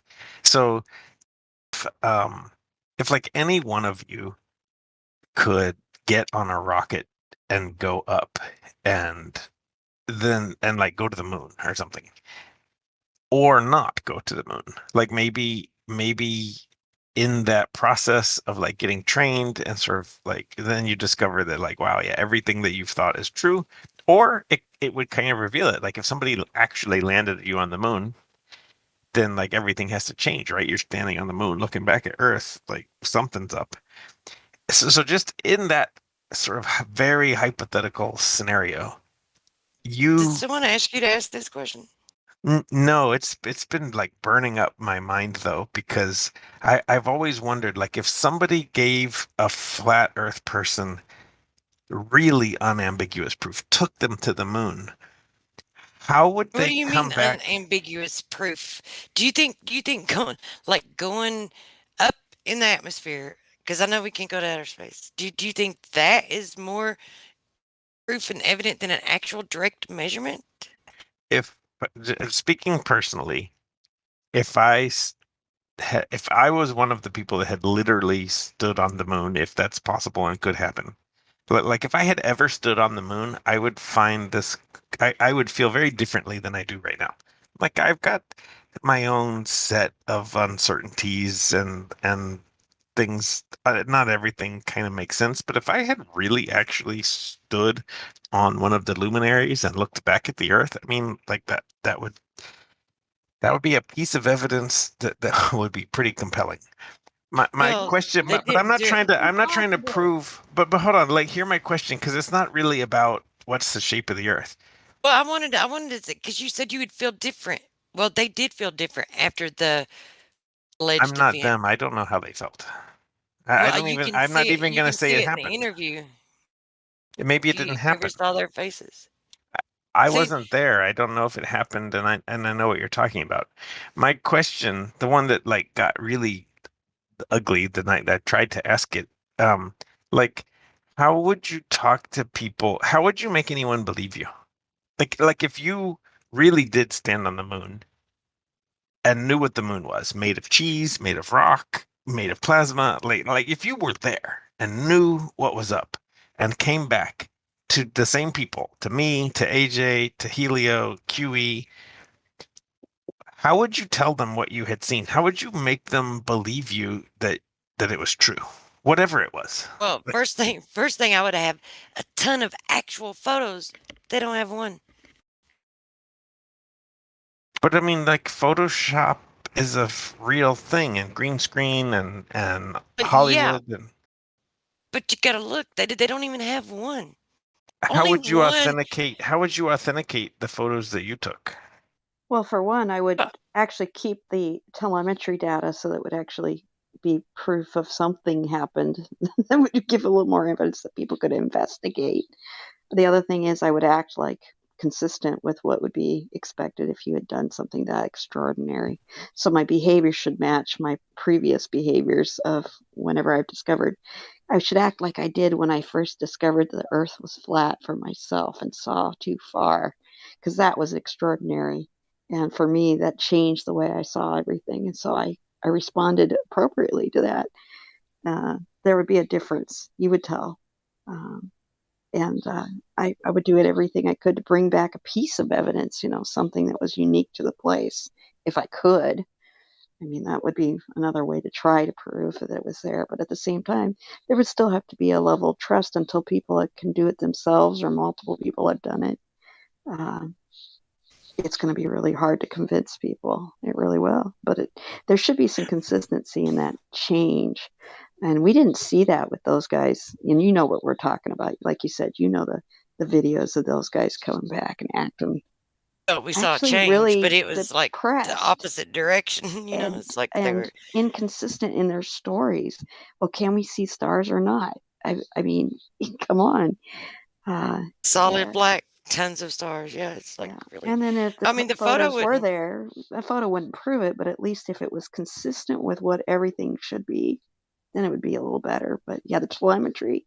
Why do you think they said they had to get rid of the telemetry? There's no way in the world anybody would have gotten rid of the telemetry by accident. It was too important. And yeah, I don't dispute that. My question really wasn't whether like those hang things. Well, oh, okay. Because you asked me, right, and then I said something about the photo, and then like there was more, right? There was more, because that's not even that the photo, like if you took tons of photos, like if that's the first thing, if that were to ever happen and it really, really did occur, then that's the first thing I would do is take tons of photos. However, if the moon existed in this, so-called near perfect vacuum of space that's outside of our atmosphere, and it was a physical object and wasn't just a light in the sky, and I were able to travel there, then that would mean the Earth would be spherical, and that you can have, gas pressure without a container, and residing right next to a different pressurized system without any barrier. I mean, so like all of these things, I would demonstrate these and show that these things are possible. I would see the curvature, and then I would just go out and start freaking measuring the Earth, because if it's there and if it's real, you can measure it. You'd find it somewhere. You'd find evidence of it existing somewhere, and I would just say, "Well, come on, let's go measure the Earth. I'll show you. I'll show you that it's curving." Yeah, that's been like my question.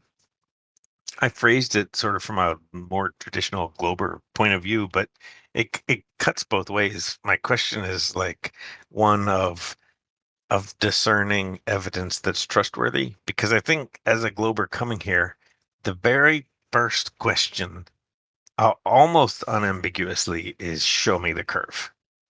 And I've been here a few weeks and kind of thinking about that question, and I mean, I feel like maybe I could show somebody the curve, maybe not. And then it really got me thinking about what is evidence, and how do you present evidence to somebody that doesn't believe you? How do you bridge the trust gap and say like this evidence is honest? And I mean, like deep It's all down, about verifiability, repeatability. So if you discover something somewhere, if you find something somewhere, and you bring back like some documentation, some video, like whatever you bring back, and you say, "Hey, this exists here," or whatever, then I would be able to go and repeat the same thing that you did, the same place that you did, have the same experience, get the same results. It would be repeatable.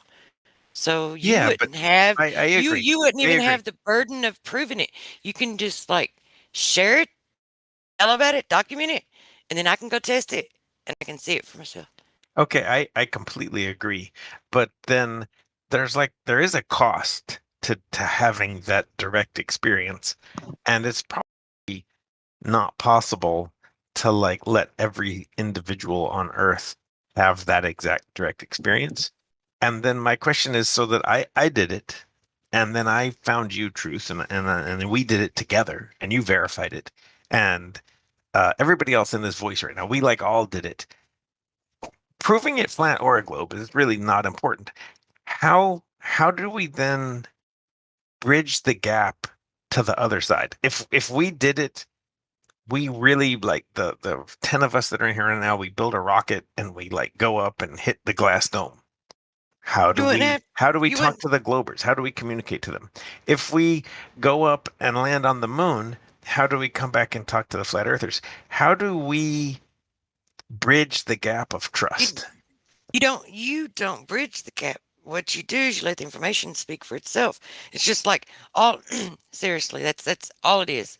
It's exactly what you do, because all of the other high altitude balloon trips that people have taken, right, has revealed a very flat stationary Earth. But if it was that Flat simple, horizon. we wouldn't. If facts were really unambiguous It and is spoke that for simple, themselves, we wouldn't need juries. Judges could make up their own mind and be right all the time. Fact, like the raw facts are hard to interpret sometimes, even from objective science experiments. The raw facts are sometimes difficult to interpret. Well, that's like why the take scientific method is so important, though. That's why it has to be those rules in place that you can actually do a verification. You have to have really consistent rules to say this is what constitutes evidence and jury has nothing to repeatability. Yeah, because you nothing to add do with people evidence. into it, it's not evidence. It's about what can be actually known and confirmed by using a method. And that's why the scientific method is one of the best if you follow it. And that's what you always got to keep account of is, are people following it if they're going to use that as a This is standard? This is what all the Glovers do, though. It's like they want to focus on the jury and not the judge. The jury doesn't have anything to do with the evidence. The jury has to do with, the punishment, finding them guilt, like intent. So the judge is the one that is the overseer of what is accepted as evidence. What is evidence? So you have, the two sides. They have the burden of proof. They have the rebuttals. The judge decides what's admissible. You can object. He can overrule it. He can sustain it. The jury, Zen Garcia already won. Matter of fact, 2 times in court. That Earth isn't a globe. A judge ruled in his favor. A flat earther won the court case. So it's already been proven by a judge that it's no globe. Lack of evidence. Yeah, my question is not meant exactly to like confront globe versus flat directly, but more of how we talk to each other. Because I mean, I'm coming from the glober side, and I'm not LARPing and trying to pretend like I have some kind of. But like the thing that I've learned being here is that the most broken part of talking to each other is that we don't trust each other's sources. We don't trust each other's logic. We don't really trust each other's conclusions. Partly that's because of definitions and rules of what logic or evidence are, that people are not agreeing on that foundation of knowing this is what has to be to prove something or give evidence. And see, that's where a judge comes in to decide where that stuff is. And so far, we can't seem to agree. Plethora of dishonest people. And that's because of dishonesty. And in this the plethora of dishonest people in this convo, it's like, I mean, it is definitely justified and called for. And really, if you're trying to establish truth, you kind of want it to be that way. You don't want someone to, come to an understanding of what they accept as truth based on someone else's opinion, do you?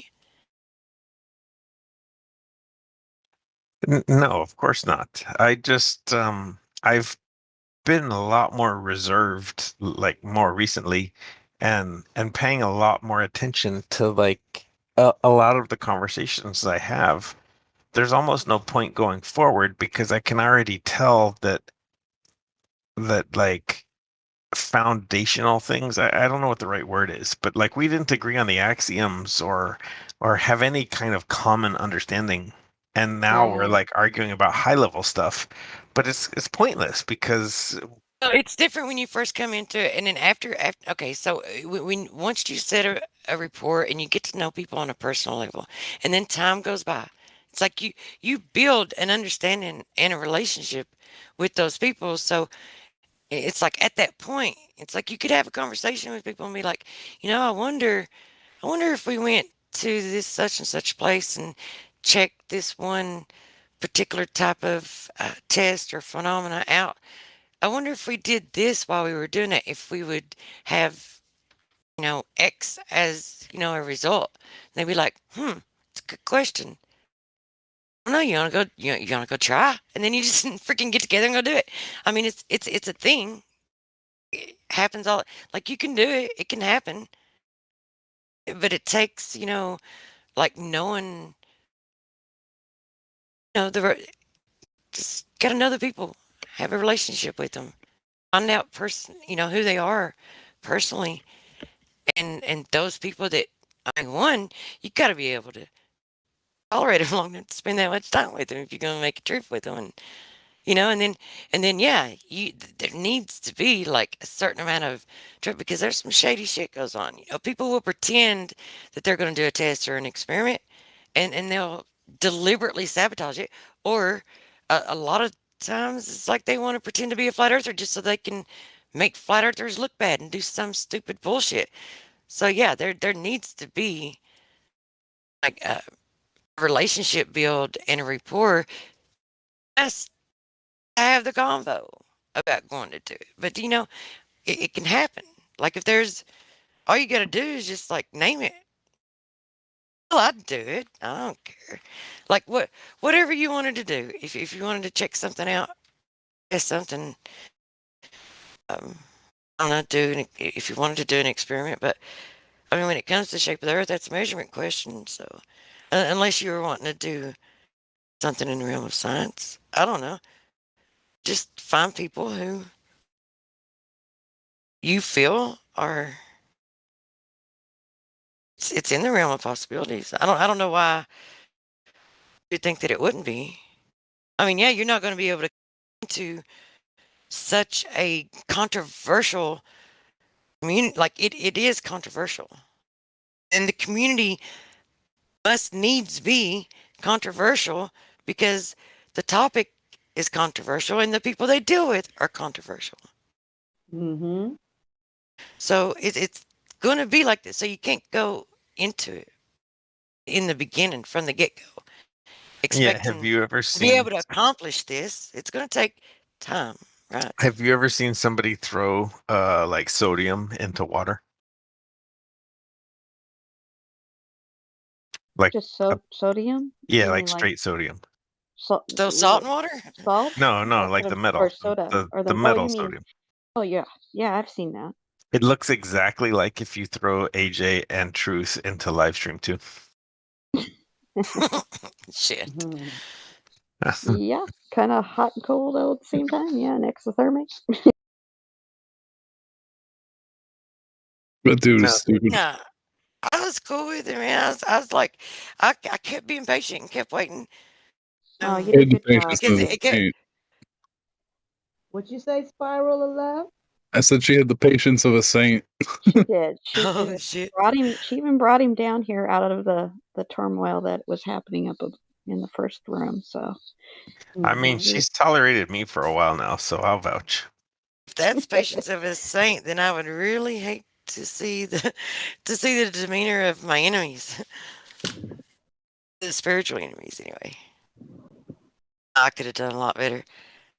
I could have, but I appreciate it. We can always do better. All of us can, but you did great. You're not going to have to beat yourself up much about that one. It wasn't your fault. The only way, the only way I'm not happy with myself on that. I'm not happy with myself about a lot of different situations, but I don't focus on it. The only way anyone, and I'm talking about myself, but it really applies to everyone, is going to get better and improve on things like that, like patience, demeanor, discipline. That's my issue right there. And discipline, and I know it, right? But so the only way you're going to be able to improve is to have continual engagement. Yeah. You have to expose yourself to those situations, and I've kind of been slacking off a lot lately. I haven't really been, and I can tell I'm lacking more. Like I've backslid. I have backslid on my progress. Is what is that's the only way I know to say it. I think a lot of us have. It's been kind of hard to maintain it lately. With everything, kind of seems kind of chaotic right now. So hot, cold. What are you guys talking about? What are you guys talking about? Just discipline, improving ourselves. Pushing forward with things that are difficult at times, and making ourselves better people. Working at it. Sometimes we get a little lazy. Like flat Earth stuff, or like I want to eat more salads. Everything. Your whole life has to be that way. You have to pursue excellence in all things if you can. Like I shouldn't stay up so late talking to people on Discord about flat Earth. Yeah, no, that's relative. Nothing wrong with that. It's the only way to do it. Depends on if you Why need to is work this the so next addictive? morning. Do you guys know why is this so addictive? Because you don't know why. You haven't figured out why. You're learning the truth. Because we're giving you real talk, real reality, and you don't get that in the real world. People are robots. You can't talk to people. They don't want to listen. Sorry. Oh, go ahead. It's like we're playing a game of freeze tag and we're like able to unfreeze people. Yeah, it's a different level of conversation. That's what I like about it. And I like honesty. I really, one of my biggest things is I hate liars. I can't hardly stand it. And I deal with them all the time in real life. And so it's kind of nice to come to a place where it's expected that you have to, there's a level of expectation to be honest here to keep the conversation going. So I like that. Yeah. I love it for that too. Oh, there's so much and so many different levels as to why it's addictive. Like I could start now and probably still be talking about it in an hour. You know, if All right. Well, I have to break out, so I'm gonna say goodnight. Okay. Well, it was good to have you talk. I'm thankful that you stayed around for the non-existent moon pictures. Maybe next Yeah, time we can get them those out were of there. awesome. All right, later, guys. Wait, Later. think of it. Think about it, Sisyphus. Before you go, think about it. So, your entire life, it's like all the questions and all the known possibilities of what your reality is. Already said, alleged to be known, and it was given you.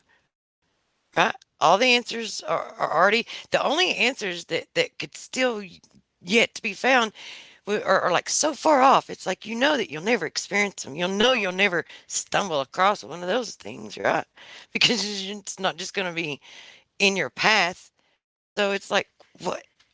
Well, it was gone. It's like there's no interest. Like what is going to intrigue you at that point? It's like what are you going to do? You going to be like intrigued and reading academic papers every day, waiting for the next scientist to discover another piece of truth or knowledge or whatever that they claim they so-called have. So when you realize that it's not the case, it's like everything opens up to you. There is so much shit yet to discover, shit to figure out, and then like the unknown possibilities of what you can do with that information once you have it. Because I see it like this, like where Well, you're okay, at truth. is this is the end. I'm done, but it's like a key. Like this information is a key. Put it in the door, and I don't know why. It's like every time I talk about this unfolds in my head. That's what I see. So this is like a key. You put it in the door.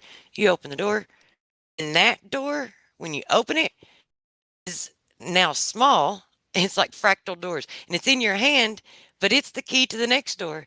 So the only way you can get through the doors that are in your future, in your path, is to first open this door, let that door give you the answers to open the next door, and then that door, when you open it, will give you the answers for the next door. It's like, who knows where the hell you're going to end up, man? And what, I mean, seriously, what kind of experiences you're going to have along the way? The most fascinating thing ever. You all have a good night. It looks like a lot of people are leaving. So have a good night, y'all. Yeah, I gotta bounce out myself. So truth, Yeah. I set a question there in the chat. You can finish your question and we'll talk about it tomorrow. Oh, it wasn't nothing big, boo-boo. I wanted to know what if you were aware. You said you weren't, but what you thought about once you know that the convoy in Canada, the truckers convoy was and on the Illuminati playing card, just like Flat Earth was, just like well, pretty much everything else. What do you mean a playing card? The Illuminati, the playing cards, it's like a deck of cards, that you can purchase, but it's called they're the Illuminati cards. And one of the cards, I've seen the trucking card. Someone posted it. I haven't seen the card deck in person or anything like that. I've only seen it online. But one of the cards was showing truckers, basically about kind of what's going on now in Canada and everything. They're like pre-predictive carding for kind of like the Simpsons are for pre-predictive programming that we see. You may want to look them up. Google Illuminati playing cards and you'll start seeing. No, I've never heard of those before. Really? Oh my gosh. Okay. So yeah, when I will send you some stuff. I'll find a bunch of stuff on it. I'll send it to you, and I'll show you the card. So, have you ever? Do you know of like the name, the game Magic? Yeah, Magic the Gathering. Okay, so imagine that. Only instead of you and your friends sitting around playing it, the Magic cards, it's like it's the same. The cards are set up the same way.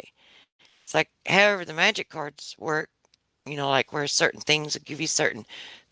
You have certain powers. You have health. Like all these different, aspects to each card. Just imagine that on the world stage with the leaders of the world or the Illuminati. Imagine that, and then the shit that's on the card is us, the people. Then the power, resistance, and all that. See, it's just like their moves, our moves, and the effect that it has. It's like, yeah, it's like Magic the Gathering, only the world leaders and us.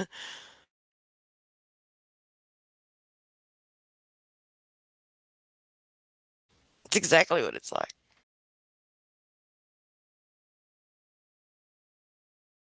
Now, I'm not saying that, look, I'm not saying that game is real or, I know it's a real game, but it's not like, dude, I don't know. I don't know what to think about it. I'm not saying it has any validity.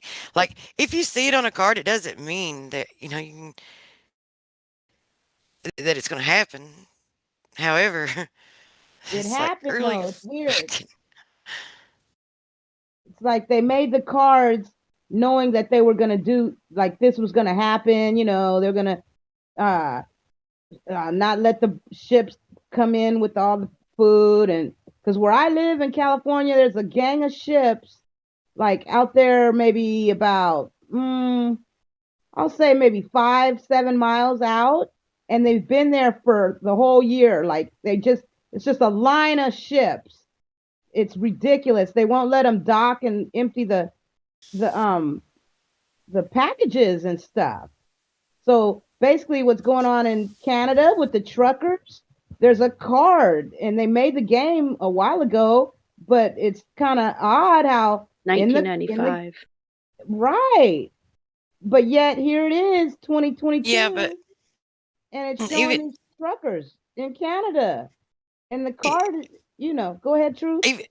Even though they made the game years ago, it's like they're constantly printing new cards.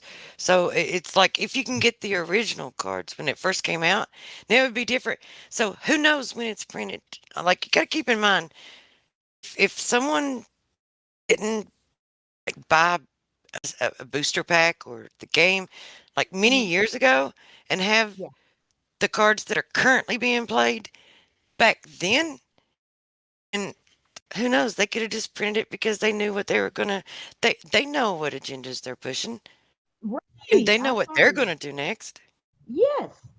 Yep, I see where you're going with it, and I bet that's probably what they've done. This might be the new batch of cards because they see what's happening, and to the regular, the normie, they think that oh wow, they saw the future or whatever.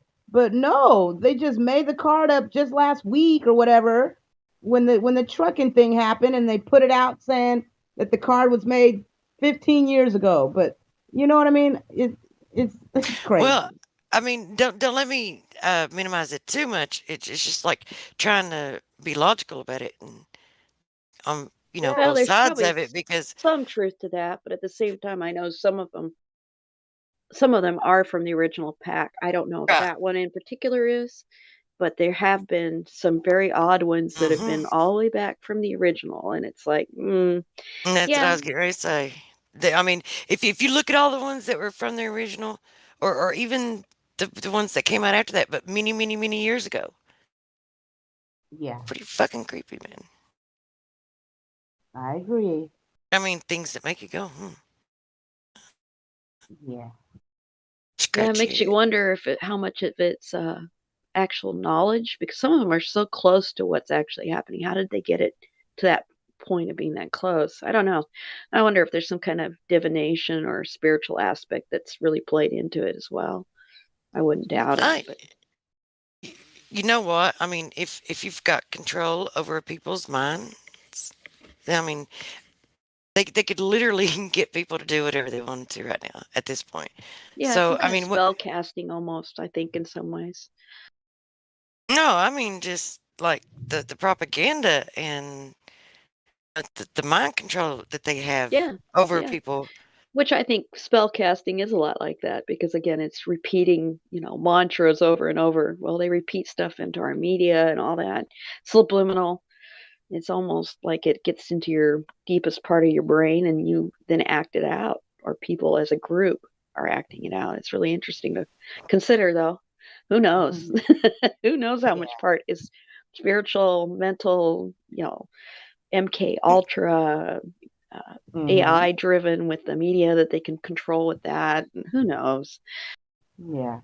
It could just be pure, just straight up manipulation. They can pay crisis actors to Yeah, it's facilitate huge. shit to get it started. If they want a movement started, and no one's doing it, they can have like all kinds of different events or whatever, like false flag events, in order to try to bring it on and Yeah. get the people to do it organically. And then when they don't, they just hire a crisis actor. Well, that's why I look at even the 9/11 issue. Look what it made us do. That was a lot of pre-planning and acting involved in that as well to get us to do what they wanted, which was to go to war and actually do harm to other people. They got us to do it. So, yeah, it's crazy manipulation.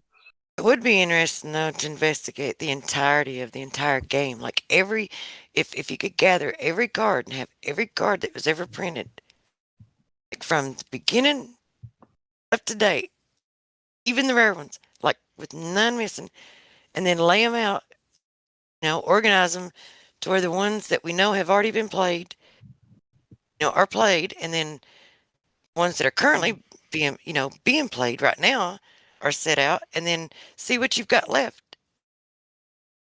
Yeah, there's some pretty interesting cards that are supposed to come up at some point, probably.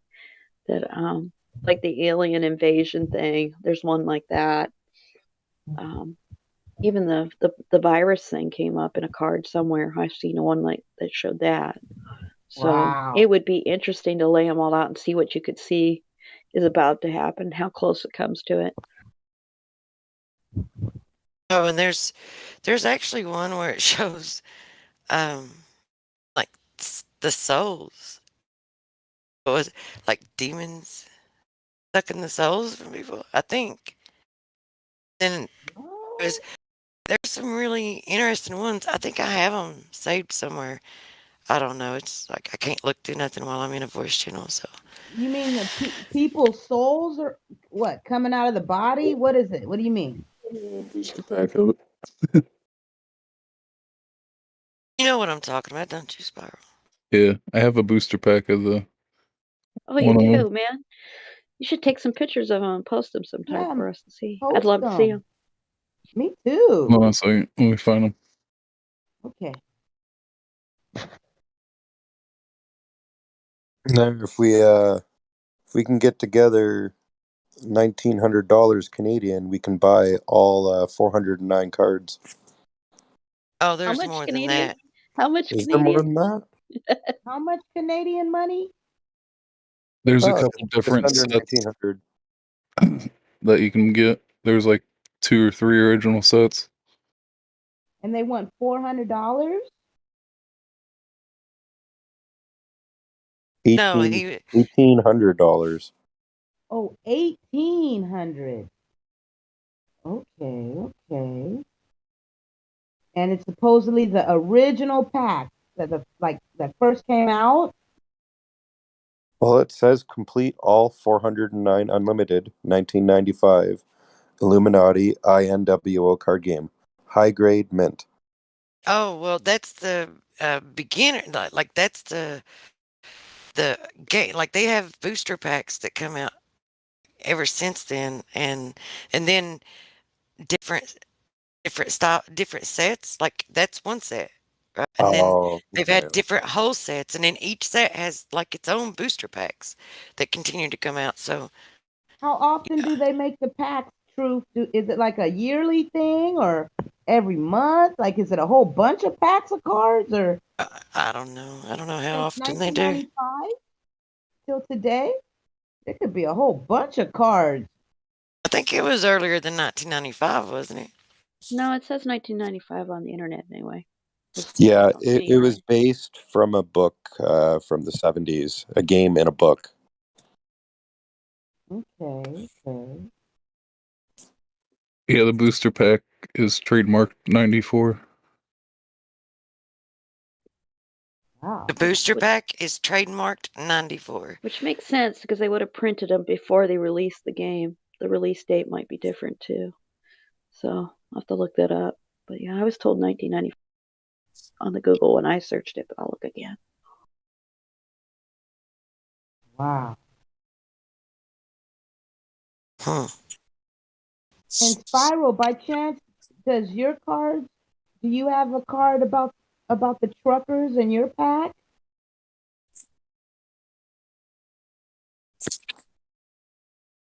No, I don't have that one. Okay. So yeah, Truth, maybe they just made that card up recently, with the truckers and stuff. Just probably put it out real quick and trying to make it seem like, it was made a long time ago or something. Yeah, that's possible. Like I do know that there have been people like, do you know how the Simpsons is always predicting the future? Yes. Well, when the whole Corona thing came out, somebody photoshopped the image of Kent Brockman on the news, and they photoshopped it to make it say that, oh, look, the Simpsons predicted COVID. Oh. See? Yeah, and like if you go back to that episode, you can rewatch that episode, and you could see that it was photoshopped. It doesn't say Wuhan or here. Let me see if I can find it quickly. Okay. Well, they've done that with Simpsons episodes too that have been altered by people. Clips from them looking like they were original scene clips that have been Oh, added to for people. good thing my brother has all of it on DVD, all the DVDs of every season up to season 28. Oh, that's cool. Yeah, I don't have $2,000 to waste, even in Canadian.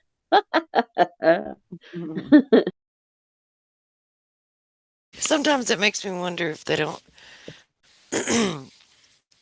like put different information and shit out there just to further the brainwashing in the program to control our minds into believing.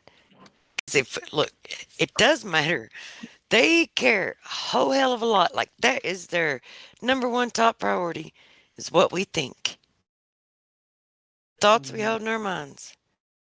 If you look into all the extensive research and shit that how long they've been working at it, it's like they've never dug so deep into anything else and worked so hard to accomplish anything else as they have to control the thoughts that we hold in our heads.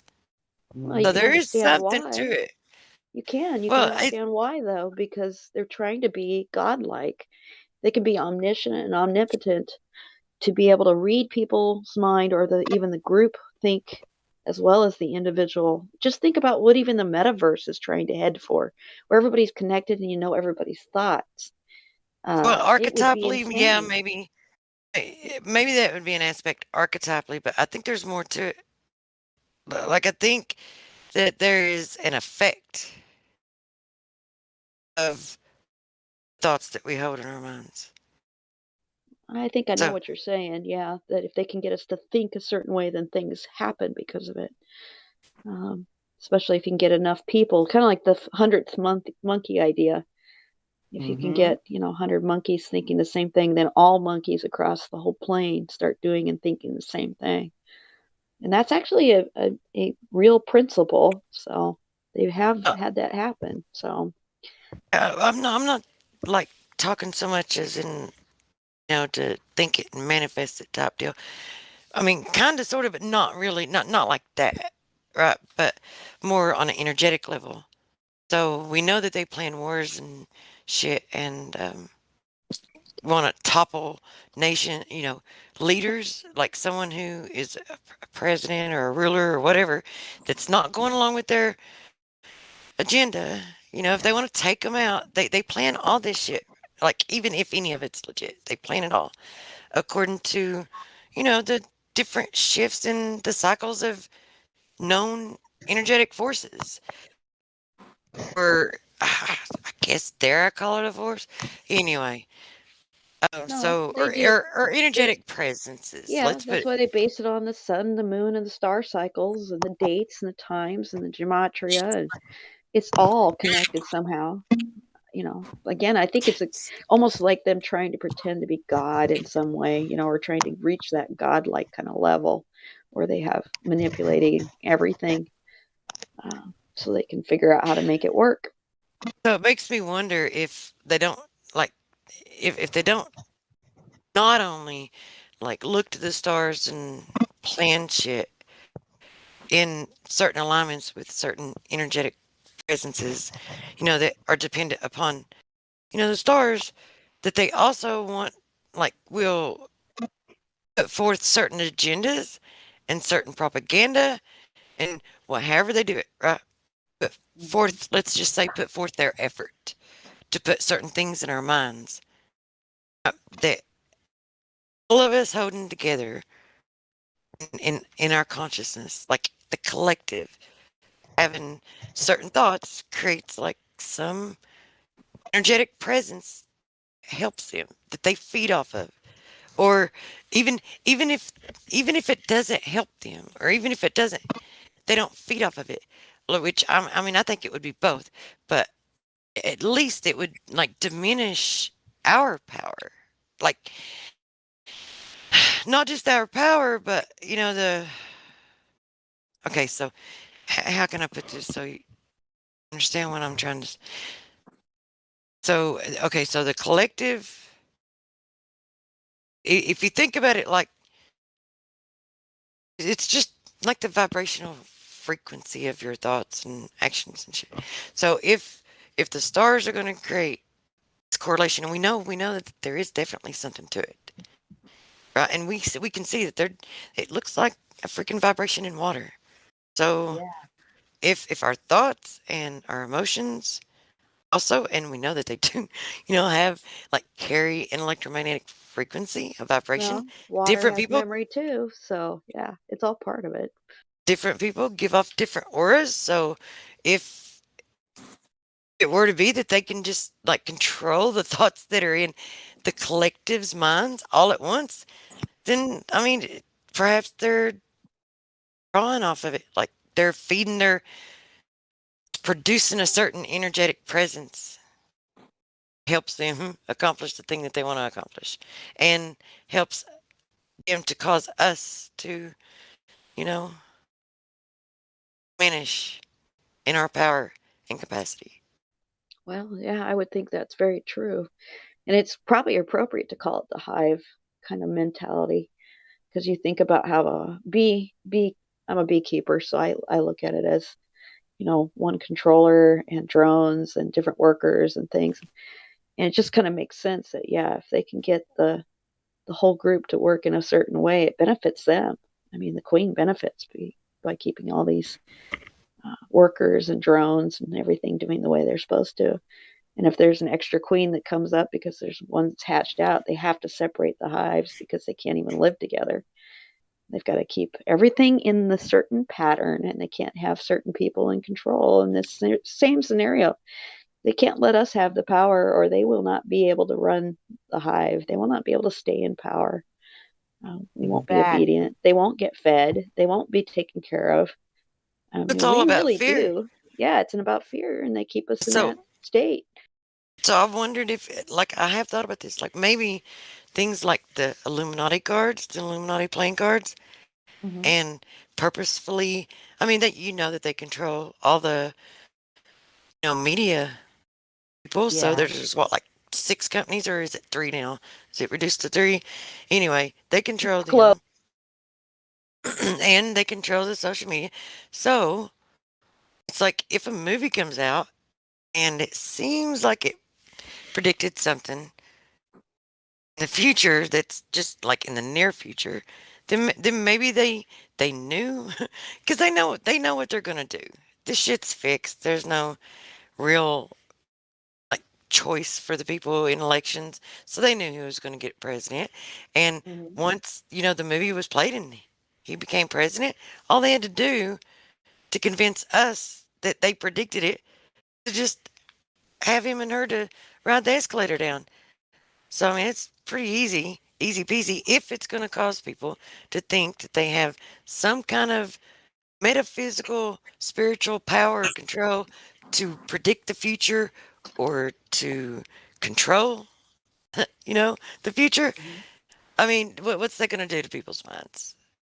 It's like absolutely. maybe I believe there's double psyops like that where they do things just to make us think that they have more power than they do. I absolutely believe that they do all kinds of things to keep us in a state of almost like awe.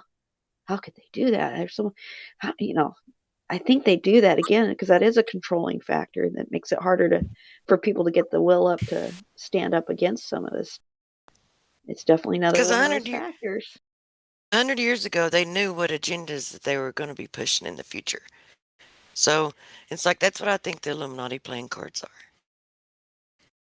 Homies, I just came into the room. I'm very enthralled with the conversation already, especially the bees and hive mind. Good to meet you all.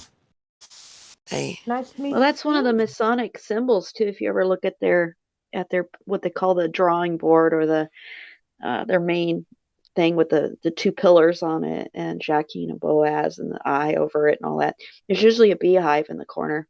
So they do play off of this all the time. Even the Queen of England has a beehive symbol on, I think, on her crest. I mean, it's something they know and try to emulate from nature that they've learned, which is kind of interesting because when you look through the scriptures, the Bible, if you know anything about it, it actually tells to watch the certain animals for certain behaviors to learn something from them. So I just kind of laugh when they talk about the Bohemian Grove has a saying something about no weaving spiders here. Well, in the Bible, it says something about no spider can watch the spiders because you can never keep a spider out of anywhere. But then they have this opposite saying. It's just really interesting. I find it interesting anyway to see that they use the same things that Christians or even other faiths or people that follow scriptures are told to do a certain thing, and then they do the opposite. Yeah. They're evil. I got a question. Got a question for the room.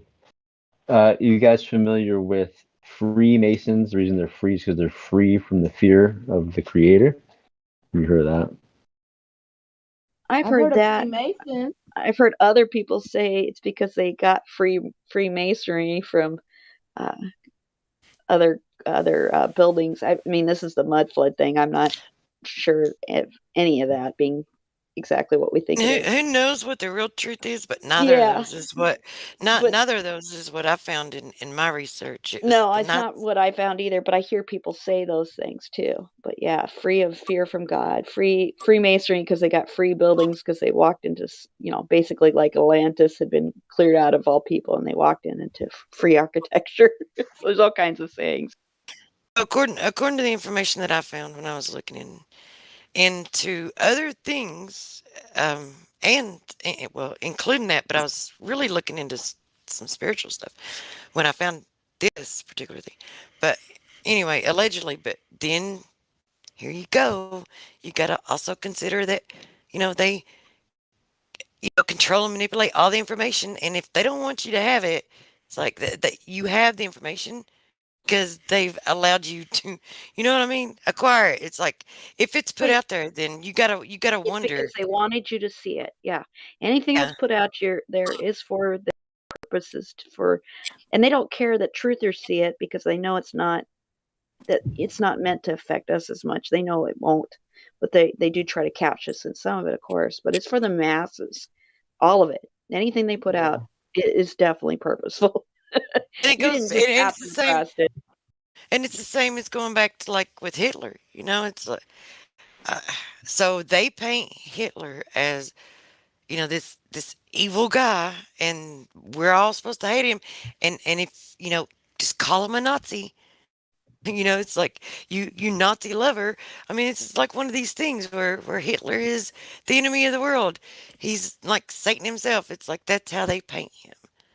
Right? That's what they want us to think, which makes me inclined to believe that he was actually trying to do some good. I mean, I don't know. Well, I So think he I was I like, think I think he's no different than Trump versus Biden, that he was well the one side of the coin that they used, that he had some good things. There were some things that he did that were right and some things that make sense, but he was still part of the game, the overall well game.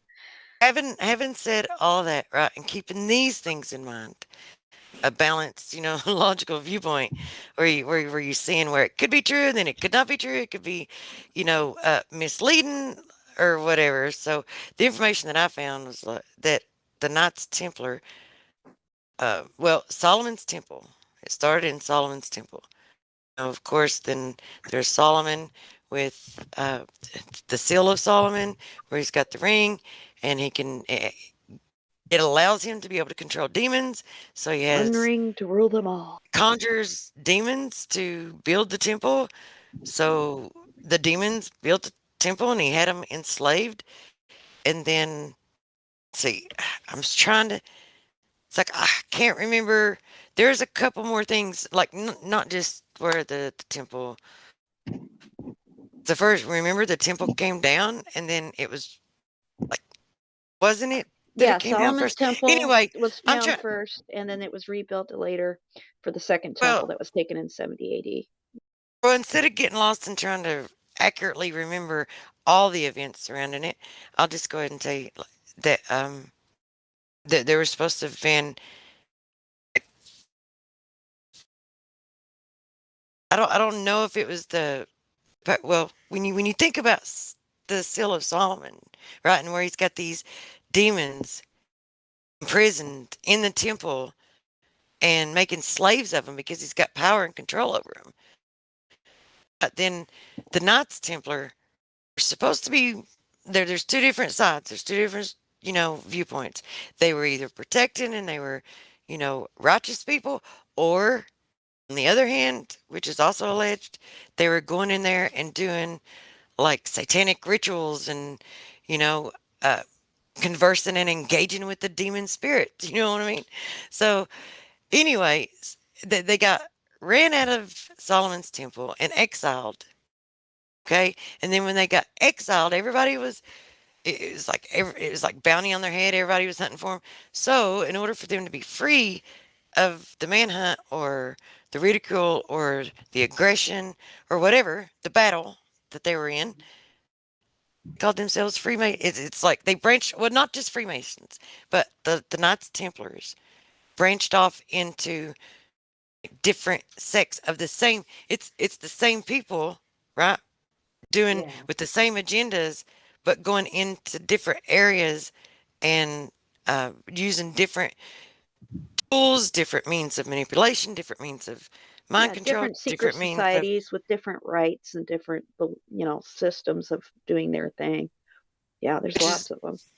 which is where you get like your the three tiers. It's always in threes. It's like the three tiers. What? How do you rule the world? It's a three-legged stool, just like Benjamin Netanyahu said. It's a three-legged stool. So the three tiers of that came from the Knights Templar. You have the Knights of Malta, all the knights, right? All the knights of the Queen's fucking order or whatever.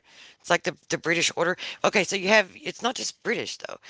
You have the Knights of Well, Malta, actually, the it's Knights. partly Roman Catholic too. Yeah, it's under the Roman You have the Catholic. Knights. You have the Knights of Malta, the Knights of Scotland, the Knights of whatever. All those knights, right? Different orders. So that's one tier. The other tier is the Illuminati, and then the third tier is the Freemasons. So the Illuminati is over, and usually one of those knights or whatever, they all have like a hand in religion. But then you have like the control of the world, which is broken down into 3 tiers too. So the Illuminati controls like, the media and the propaganda and all the movie stars and they cover their eye because what? They're a star because it's Lucy in the sky with diamonds. One eye's a diamond. Anyway, so the Illuminati is the control secret society, which it's not much of a secret, which makes me wonder too. All this shit makes you scratch your head. It's like I don't trust nothing. But anyway, so that controls that, and then you have the Freemasons, which controls the political aspect of shit. Yeah. And then what rules the world? It's like it's still it's 3-tier thing. You have what? You have religion, money, and technology. You have the Pope. These are the stool. These are the legs of the stool. You have the Pope, the Rothschilds, and the Rockefellers. Rothschilds are the money. Pope's the religion. Rockefellers is the tech. Who's sitting on the stool? It's like who's sitting on the stool? Wouldn't you like to know? Yeah, who is the ultimate? Well, they're all worshiping the same thing or the same being or whatever it is. They're worshiping that Baphomet that they got over Yeah, there. whatever you want to call it, whatever it looks like, whatever it may be, the opposite, the one that wars against the good creator, Right. The one that is the one that's trying to take over the creation and say it's his. Yeah. After God, the God that can give you everything in this world, what they want. Now, after Tracy and Truth, I posted the 2 pictures there with the Simpsons where they tried to make it that the Simpsons predicted coronavirus. Oh, okay. I'm looking at it right now. Yeah, they never did officially. I remember somebody showing Yeah. that once before. So the Osaka flu, that is the flu and the episode with the killer bees. Yeah, I Now, remember that one. yeah, so that does have some correlation to 2020, but the episode where it says apocalypse meow and then coronavirus on top of it, they stitched that into that episode from season 4. Well, when was that episode written? Well, season 4, episode 21 is the Osaka flu, and the apocalypse meow is season 22, episod 6. I mean, when was it written? When was it scripted? Like the when script were they aired? Or aired, but I mean more so written, I guess. Okay, so the episode The Fool Monty, which is the bottom post that says Apocalypse Meow, that aired November 21st, 2010. And then Marge in Chains, it aired May 6th, 1993. Oh, wow. So what you're saying is in the original, okay, the one that was shown in 93, it didn't have that. No, yeah, it just said Osaka flu. And then when coronavirus come out, people started photoshopping the Apocalypse Meow with COVID-19 on top of it. And they put it in the YouTube videos. So when people were watching the Simpsons ones, oh, look, Simpsons predicted COVID-19. And they just used clips from the 1993 episode. Even though the episode was, where did it go?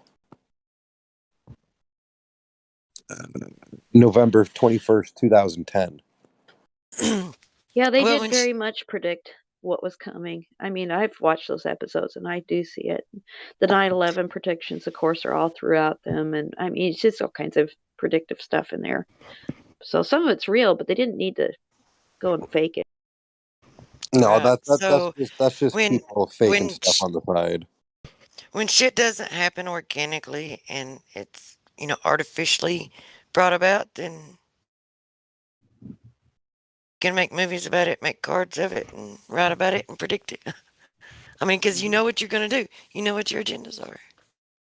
And you know the tools and you also know the players that are in place that will be facilitating those things. Just like, Yeah, it's kind of Trump. like watching the what is it? The movies.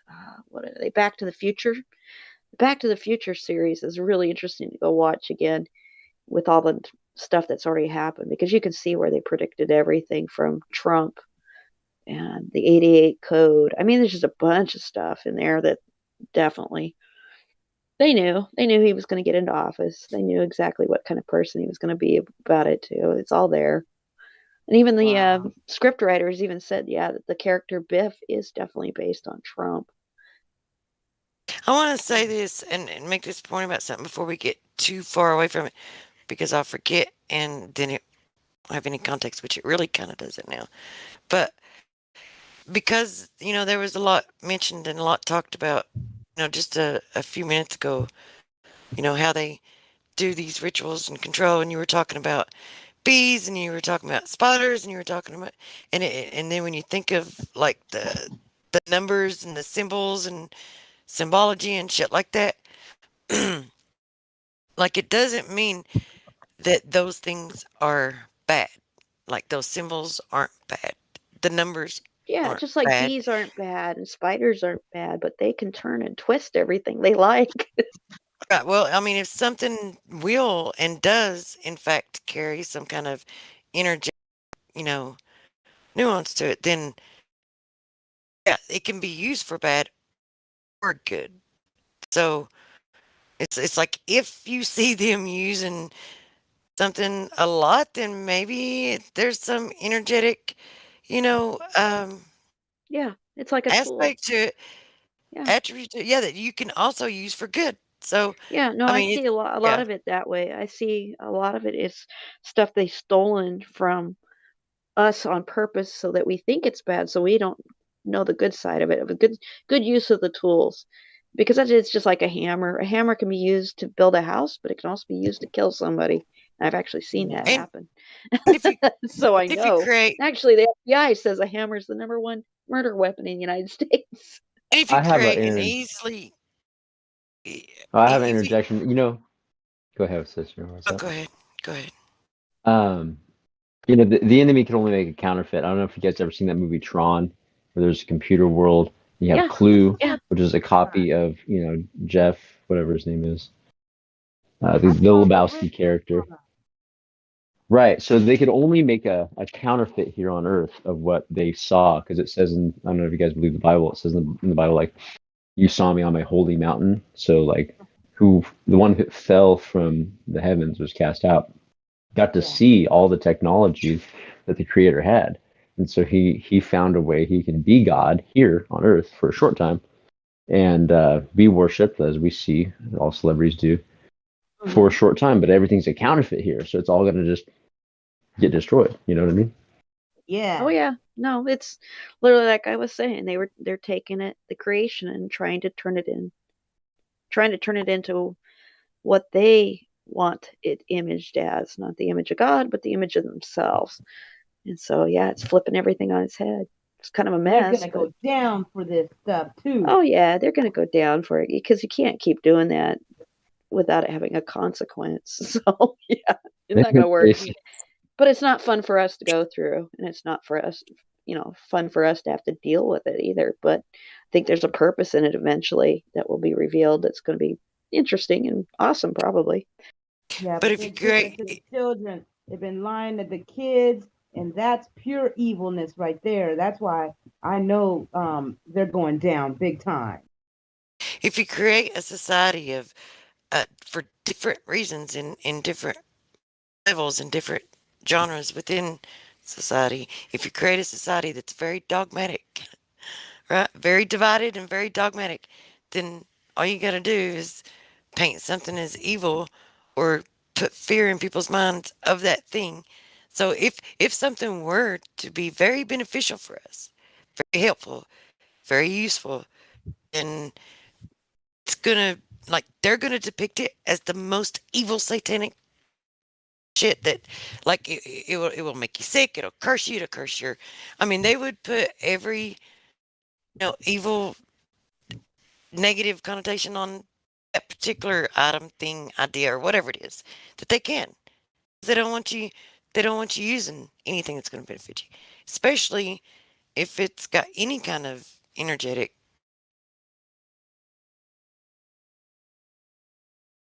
whatever to attribution, whatever you want to call it. You cut out for a moment, and Yeah, you know, you cut it there.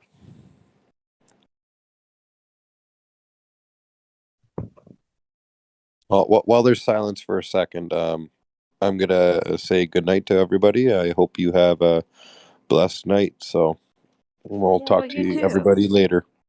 we It's love you, good Booster talk. Shalom. I think it's the first time I've ever talked to you. I don't know if or not, but anyway, No, it's nice we've chatting with talked in the past, Truth. you. Okay. It's just been like a good 7-8 months since the last time we had a conversation with one another. Oh hell, I've slept since then. So anyway, Okay, shalom, everyone. Hey, Shalom, Kendra. my brother. I was gonna add something too, you know, about the greater benefit and purpose. If you think of like a general of an army, you know, that had to show how bad things can get, why not do it the way that Yah is doing this? You know, he's showing us basically how bad, when people want glory for themselves, or you know, even a fallen angel wants glory for themselves, how bad things can get, so that never has to get repeated, ideally, right? Well, I kind of agree with that because people don't understand how good things are or how bad things are until they experience both sides of that. You never know how good life is until you almost lose it, which I have a personal experience with that. I see every day as awesome now after almost losing my life and having to fight so hard to get it back. So those struggles sometimes teach us a lesson that we can't learn any other way. And what if it's not even about, you know, the pride or ego? So if just like anger can be justifiable, righteous anger serves a purpose, right? Absolutely. And if it's unjustified anger, and at that point, it's like you're committing a crime against, yourself or whatever. But maybe it's kind of like that too.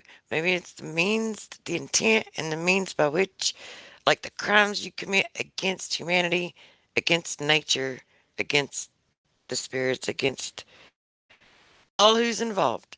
Like if you have to steal, it's like I want to say I want to put it in a different way, but I kind of don't want to go that route with it. So, no, because I'm afraid it'll take away from it. But it's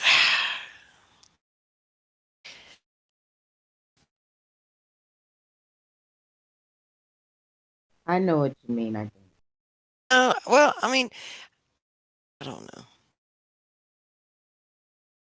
Oh, good. I mean, I'm not saying that pride or ego is good. I'm not saying it's, but No, maybe it's neither, right? Maybe it can. Yeah, no, I think it's about self-control.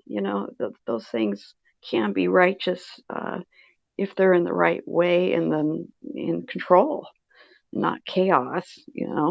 Ego that's in chaotic form is terrible. It's destructive. It hurts people.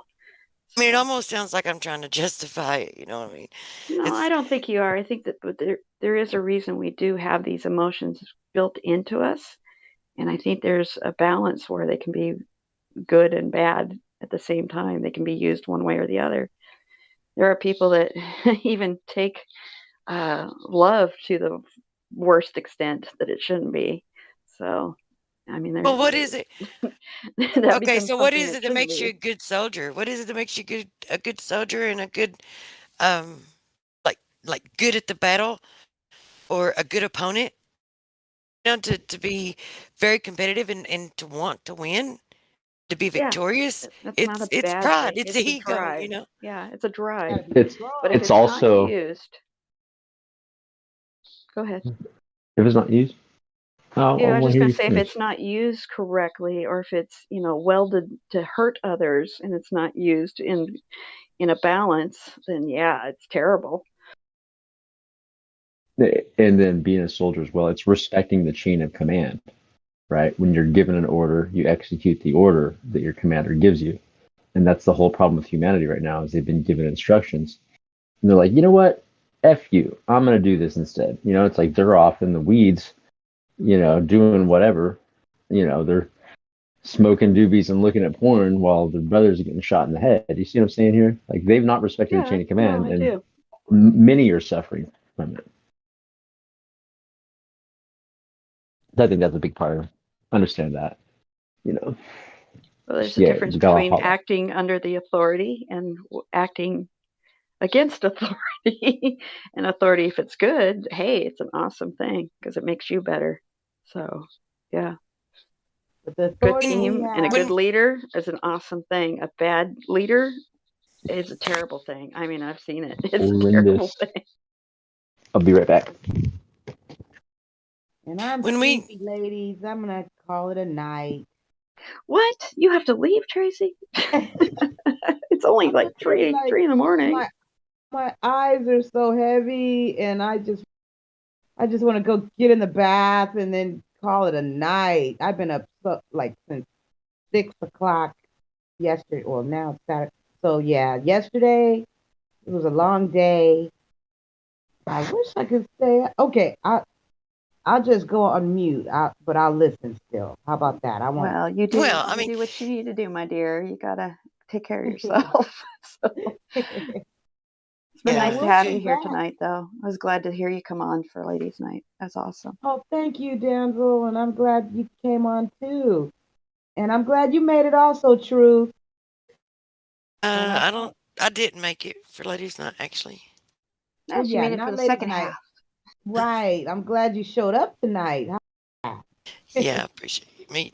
Well, I mean, I don't know. It's like that's a whole nother story. You're beating yourself up. No. It takes me back like when I just went back to when I first came into the server. It's not like the reason why I came in and what motivated me to come in, and then after I got in here, like what happened and what's going on, and just like it's like a whole fucking I remember series of events. And Like I a had to laugh rerun. because it was you and Kiwi that have been triggered before. It was almost like that was a setup. I know it always happens. I noticed that too, Truth. But I got your back, girl. Yeah, we got your back. There was actually, who was it? I don't know if it was you. Anyway, if anyone was in the live stream, then they saw me put it in the text, like, is this a setup? Am I being tested? It's like, it's got to be a conspiracy, man. It's like, this has to be, and there's no way that this is happening. Because, and it wasn't last night. This is a different time. What was it? Just the day before? I think it was just the day before. But it was like early. Maybe started, I don't know. It's like early in the day, either late in the morning, around about that time. But it's like one thing right after another, man. And it was just so blatant, too. I was like, man, I don't know. Yeah, I think things happen like that, whether it's intentional or not. I don't believe in coincidences, but I think, you might have been being tested. It seemed like it tonight because I was like, oh, here we go with the whole thing again. All over again. Man, I got to get back in here and stay in here a lot because it's like regardless of whether or not I was being tested or whether it was tested by the spirits, tested by whatever myself, maybe I'm testing myself, whatever, it doesn't matter. Whatever it is that's going on, it's like it let me know that I've been like fucking. It's like there's no way that I can just come in here and be around just in. I can't do it anymore because I've been away from it. Yeah, Can't it just doesn't come feel in. as smooth, does it? It doesn't feel as easy to get into the groove. I know. I mean, I can't just come in and just be exposed to just any old person or any old conversation. It's like because I'm obviously not this. It's like I've backslidden shit that I used to be able to, have a little bit more control over. It's just like the second that there's a whiff of it, it's like boom. It's like fucking nitroglycerin, man. Awesome. What the hell? You did fine. You'll be okay. Yeah. You learned something from it, I'm sure. I just gotta be in here more because if I don't, then I may as well just stay away for good because or just just take a break or whatever. Everyone needs a break, but don't stay. no, man, it's the break that done it. It's the break that She's like, I haven't been here enough to, keep going. Okay. Well, you're still on point, Truth. Everything you said tonight was right. Like I didn't see anything like that you're slacking on anything or nothing. Hey, you know what though? More emotional though than you have been in a while, so I could tell that.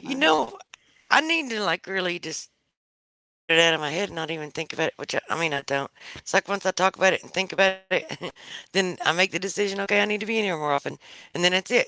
That's where it ends. I just do it, just come in here.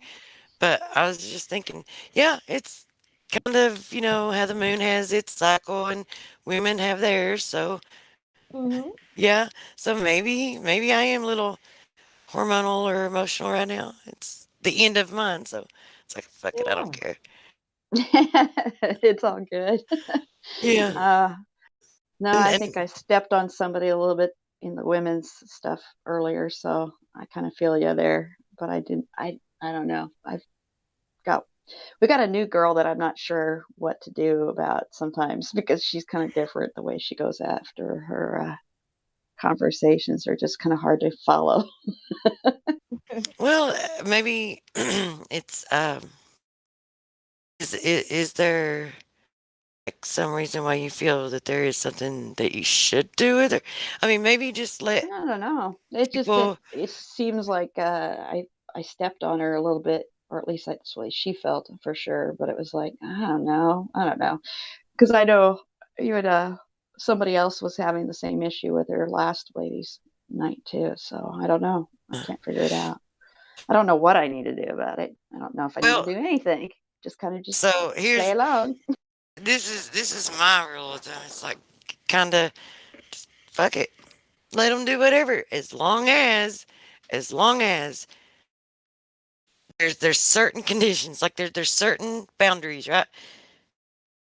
No, like don't be dishonest. If you catch them in a fucking blatant lie, call them out. Fuck it. It's like if they're dishonest and it's like absolutely 100% unequivocally true, then call them out on it. It's like especially if it's obvious enough that it's obvious to the world. It's like you have to. I mean, well, or at least that's how I feel. So if someone is just obviously telling a blatant lie, I mean, then yeah, it's time to say something. And another thing, shitting on the community is a no, and not just shitting on the community, but see, here's and when I say this, it reminds me that it does bother me. It's like I hate it when people start talking and it's like they bring up an example and they have to just constantly say people's names that aren't even in the room. It's like why even say their name? Just say, that's why I you know won't what? do it. I don't want to do that because I'm not trying to trash anybody at all. And right, shitting on like I don't even want to. I don't even like the word infighting, but what I just noticed is we all have our ways of speaking the truth and everything, about this flat Earth. And so, like, when we get someone new and we've never heard what they, speak about it, it's kind of different for us. But as long as they're speaking the truth and talking about the flat Earth and trying to teach it and everything, I mean, I'm cool with it. It's only if it's that, but I don't like for instance, the guy tonight who was saying it's level, it's not flat. Like I don't really I don't see any difference. So I was trying to say that, like, okay, flat, level, plane, yeah. But he was adamant about it being just level, and I didn't see anything. If I look the definition up right now, it's gonna say level, flat, straight, horizontal, like it's the same. Like, so yeah. But if someone's coming in and they're saying, "Oh, the Earth is flat in a globe" or something like that, then I'll try to stop them and explain, no, it's not a globe, or we're not in the globe or anything. Yeah. There is a group out there that believe that they don't want to be called flat earthers, so they go really after the level thing, level, horizontal. They're sticking with that because they say Earth is not really flat because it is got hills and valleys and But all I that know, stuff. And I Deborah, we say that understand that. too. But I know that's the thing. It's a fine hairline that doesn't seem to make much difference because the anti-flat earthers still call those guys flat earthers, whether they like to be called it or not. So it's pretty funny because they really like to go after them too. So it's no different. But and they have really good arguments. I mean, I love they're big into the Euclidean geometry and all that. And so I go over there Yeah, once that's in a while what he too. was saying. Oh yeah, it's excellent. Excellent if you want to get into the mathematics and stuff and proving the math of it. And so as well as the observations, and especially they're good on the sextant. If you want to learn how to run the sextant stuff, they've been doing a lot of that. It's awesome. So I don't have a problem with it. But yeah, But I'm also kind of lean towards trying to use very precise language. So yeah. We've got to be kind of, I don't know, it's hard because I want to be precise, but also I want to give people freedom to have room to use their own descriptions and that sort of thing. But it's hard. It's hard, especially with new people. Some of the new people, I don't think we've done any making sure that they know the 3 points really well. I wonder if we've kind of fallen down on making sure we teach the 3 points really well. So at least they have that foundation that's really tight for using, because we do know those work and that gives us a very good foundation. But hey, I'm not in charge, so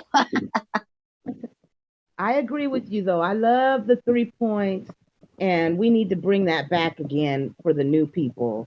I think we do, because we've kind of left it alone and not made it one of the prerequisites to kind of see if they've got it down enough to be able to explain those really well. Then they can make it into whatever they want after that. But if they have those, then we know they got a foundation they can build on. Exactly. I agree. Okay, so I don't know. If I don't even know what you would call it. It's like, what would you call it? Because I've never really even thought about it like that. Like, okay, so are these the things that, am I on the hunt for these? Is this what? Anyway, it's like pretty much just let, people, be themselves, bring whatever they've got to bring. And there's certain things that, it's just like a no-go. Yeah. And, dishonesty. Agents of propaganda, if they're bringing in the mainstream propaganda and trying to push it. Harming the community integrity, LARPing to make F-ears look bad, and misinformation. Well, that's what I was worried about, is the misinformation, because if they don't have at least that foundation, they sometimes go off on really interesting, again, unproven tangents. We've got some that can do that really badly, actually. So I'm hoping they kind of listen in a little bit more. They're just not listening to make sure that they aren't saying things that aren't accurate, I guess, is what I would say. So I don't know. I just kind of noticed a few things, and I'm like, I got to be careful because I don't want to hurt anybody's feelings, and I don't want to stomp on anybody like QE does. I don't want to do that. I don't want to be QE. No. That's terrible. I know. I don't And like I it at hate to all. talk bad about him, but because I think he's extremely intelligent. He knows his stuff. He helped us get a lot of things situated foundationally that were great. But Yeah, but he his just talks to personality people. sometimes just Oh. is not a good thing because it does turn people off, especially if they tune into what happened tonight. If I was an outsider and I listened to that and wanted to know about flat Earth, and I might not come in because of the way that was going on. So even though AJ turned into be a real flake.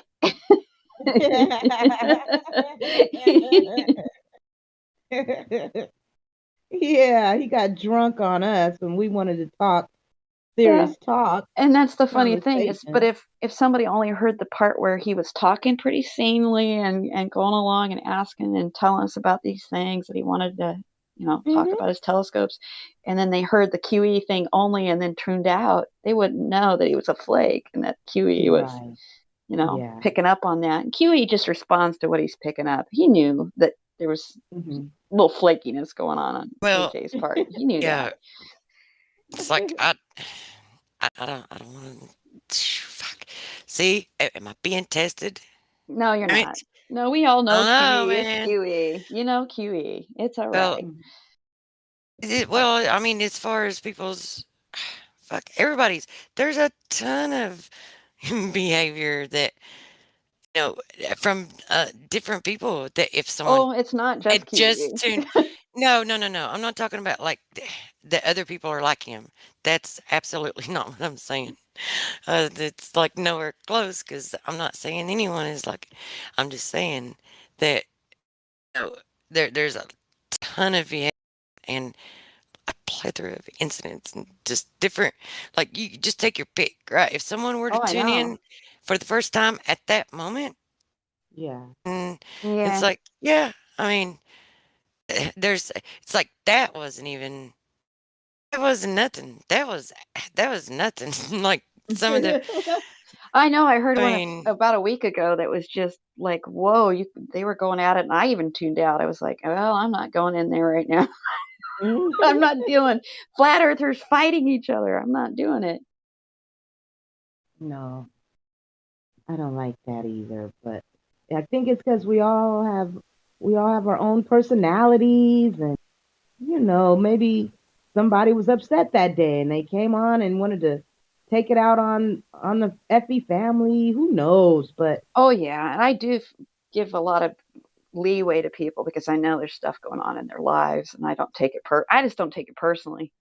But I just don't want to hurt anybody else if I stomp on them a little bit or something. I don't want to do that. That's not my intention at all. So I was hoping that what I said tonight to one person didn't get her too offended because she kind of disappeared after it because I had a disagreement about what she said about weight and gravity. And I said, well, actually, we're using the scientific definition, and this is why we're using it. and of all those things that, like, okay, so all those things that I mentioned, I mean, that's for me, right? That's the things that, that I don't know. Those are the things that trigger me and make me like pay attention and look for like when it's called for to say something or take action. It's like it gets my attention and it puts me on guard, right? So, but at the root of all that is intention. Always intention. Absolutely. Because for the most part, a lot of those things, if there's no ill intention, most of those things can just be corrected with a simple, like misinformation, for instance. Maybe someone's not purposefully. Maybe they just don't know any better. So if you present them with the accurate information, they may be like, oh man, really? I thought that was okay. Well, then thanks for sharing that with me. I appreciate it, man. My bad. It's like, sometimes it can be that way. And I've heard it quite a bit. So just because one of those things may be happening doesn't mean, right away that they have any nefarious intentions for the community or, for people or whatever, or for flat earth or the information. Well, we're getting a lot of new people lately, especially a lot of new ladies. And yes, lots of new ladies, which I am very grateful for that. That's a good thing to see. it's letting me know like it's reaching more people, and if they logged into Discord and went through all the measures, because it's not easy to just get on Discord. It took me a long time. I still haven't figured everything out. But you too? Yeah, me too. I still struggle. So when I see we have new ladies, wow, okay, they have to be interested because they went through all that. So maybe, oh, and then I've learned like there's a lot of different, flat earthers. Like there's some flat earthers that think there's infinite land, and then there's flat earthers that think that there's nothing above, and then there's still space. Like there's just a different type. So maybe, when they hear about our channel and they come on here, they don't know about what we're talking about, like the realness. So, they're talking and they're saying what they feel or what they've learned, and then not knowing what we're talking about. You know what I mean? And it's like we have I to think they give just them. don't know, though. I think they don't know that we're trying to stick really close to using what we can actually use as evidence and using, I Yeah. guess you could call it proof, but Right. real solid evidence, not just speculation. And I'm not sure. I'm not sure how to let them know so that they don't get themselves, stomped on by QE or somebody, because I don't want that. That would be the worst. But it's not your job. It's not your job, my job, or anyone's job to be concerned about how someone, like whether or not someone behaves or even has the knowledge to behave in certain ways, to not cause another individual, which you also don't have control over, to interact with them in a certain way. It's like that's just you just kind of gotta like let people be themselves, do what they're gonna do, be who they're gonna be, and like when it comes to the combos, it's like if it's in if it's a debate, then yeah, of course you're gonna be sticking with. Oh yeah. But if it's The combos, I verifiable. agree with you. It's just like whatever. But we got to be careful not to take offense at anybody saying what they're going to say, and if somebody's got a different opinion, that's okay with me too. I don't have a problem with Well, that. I mean, I just think somebody felt like I think this particular incident. I think she just felt like that we shouldn't say it that way or so. It was just odd. I got an odd feeling when she was talking about it. So it was just weird. I don't know what to think about it. It was just like, okay. And it's not just whatever either, because I mean, you can get off of the verifiable information and get into, say, the realm of speculation, and let's say light speculation or minimal speculation, not like the deep rabbit hole speculation, but it just in the realm of speculation anyway. So, but within those boundaries of being within the realm of speculation, it needs to have some foundation for it, like with some kind of, okay, so if it's not verifiable evidence that you know establishes it as an objective truth or as a fact, then it needs to have like a foundation of at least some circumstantial evidence that led you to the path to get where you're at in your speculation. So yeah, I agree. not just like any old freaking made up, thought up, harebrained story that has no basis in reality. Yeah, I don't know. It sometimes That's sounds right. like harebrained stuff. Sometimes though, it's kind of funny. No, it was just about an entomology thing versus we got a person here that really wants us to use entomology for the words that we use, and I was just going off the scientific definitions of stuff, and so. Well, I don't know who the person is, and I kind of don't want to know who the person is, but I do want to know. I do want to know, like, what. So, what was it you were supposed to say, and what was the issue that they had with? Well, she got kind of upset because we were talking to somebody about gravity, and actually it was another flat Earth guy that came in that for the first time. He was really cool too, and he wanted to talk about how to describe what gravity is, and or isn't.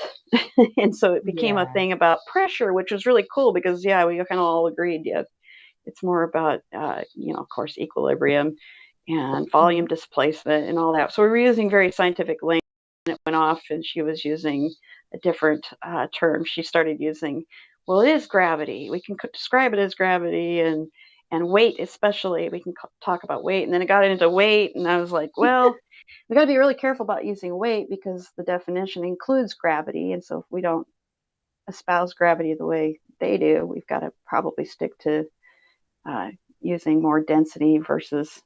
It was just funny because she just kind of got upset and said, you guys should study more entomology words. And I was like, well, yeah, entomology is great, but we need to use the definitions. That's why I posted the scientific definition with the reference for, the language of weight, what weight is. She probably never knew about the scientific method, so it's good that you posted that, maybe she seen it and now she's going to look into that because, like I said, and then there's all these newcomers, we got new ladies, so they might not know everything, but by being here now, they're going to learn, Yeah, she just was very upset, though. She's like, well, I don't know if I should say very upset. She just sounded very upset about it. She was like, well, that may be the way they describe it, but we can talk about it this way, and you should know the entomology. She's really into entomology of the words that we're using. So she's like, so you all need to study entomology.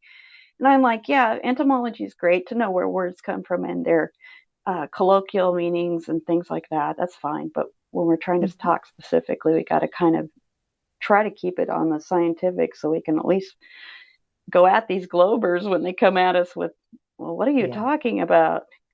If we don't talk the same language, it gets really confusing. So, but she seemed a little ticked, and then she disappeared after that incident. So, I just didn't want to hurt her feelings or anything. So, but she seemed a little bit upset that I had posted that.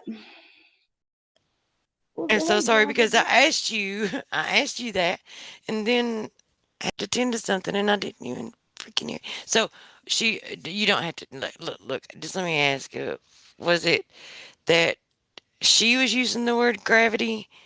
Well, she was using the word weight and saying we were talking about gravity at first and how it doesn't exist with another flat earther gentleman that came on, a brand new guy. Don't know who he was. I can't even remember now. But he was talking about it. We went into, gravity. It's not real. It's not proven, of course. And it's more, equilibrium. They came up with the term pressure, like a pressure mediation sort of thing. And so she was advocating, though, what everything has weight and mass and weight. And it was like, well, we got to be real careful about using the word weight because it includes gravity. And I posted the definition from Chemistry Lab Liberté. And it says, of course, gravity, depending on your location, the gravity will affect the weight and the weight of so what she want gravity.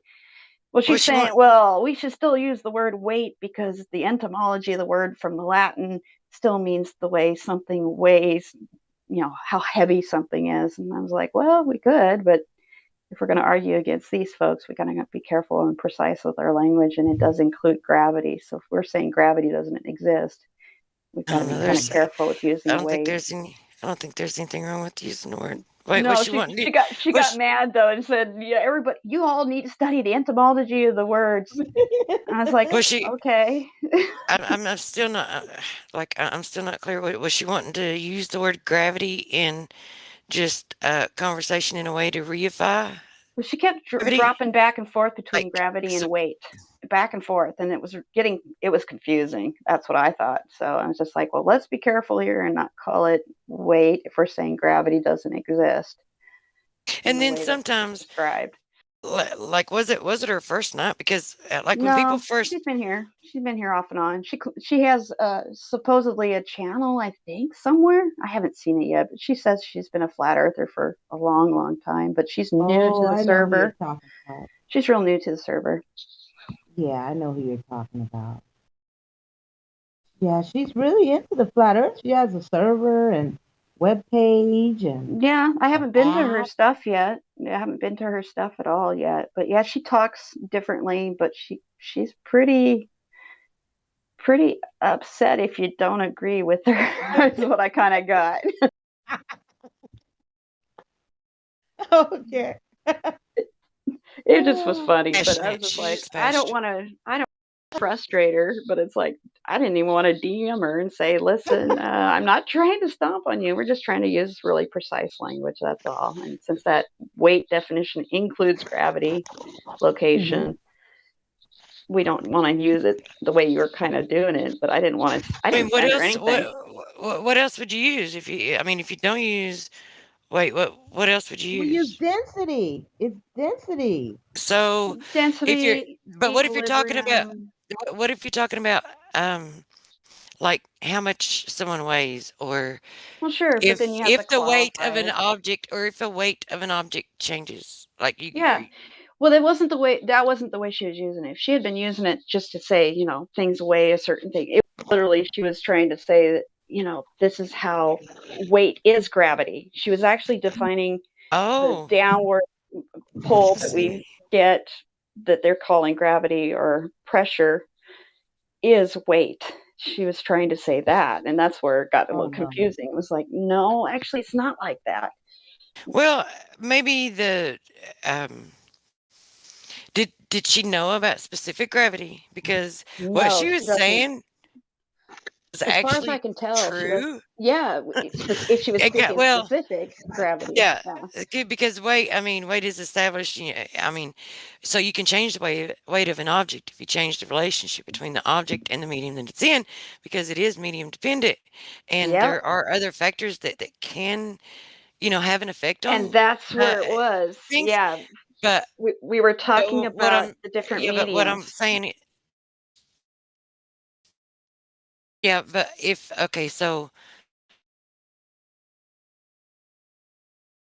It was a weird conversation. Like I said, I didn't have a problem with putting the definition up because it was including gravity, and so it was just funny that she reacted angrily. That's what I was like, what do I do? I don't want well, to and if it's in upset a her. certain and if it's in a certain state, like within this relationship with the medium that it's in, then it's going to have a certain weight, and it's like that is specific gravity. So I mean, essentially, what she was saying was true, but it just needed to be.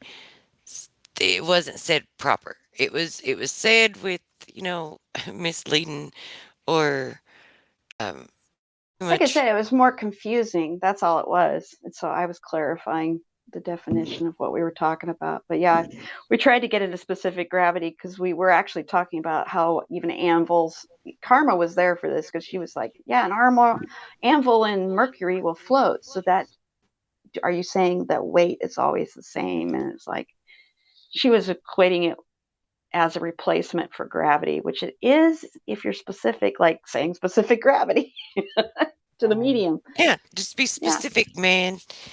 Yeah, and that's Toss all that I was gravity doing. out and get yourself some specific gravity. So she posted the etymology of the word weight, and of course, I posted my thing before I even saw that. And she's like, "You guys need to study etymology." And I'm like, "Well, yeah, I know the etymology of the word, and I think that's good, but definitions are very important." So I think it pissed her off. I didn't try to though. Wasn't Well, intentional. that's just one encounter. So there's always the next encounter. It can always go differently. Who knows? I don't know.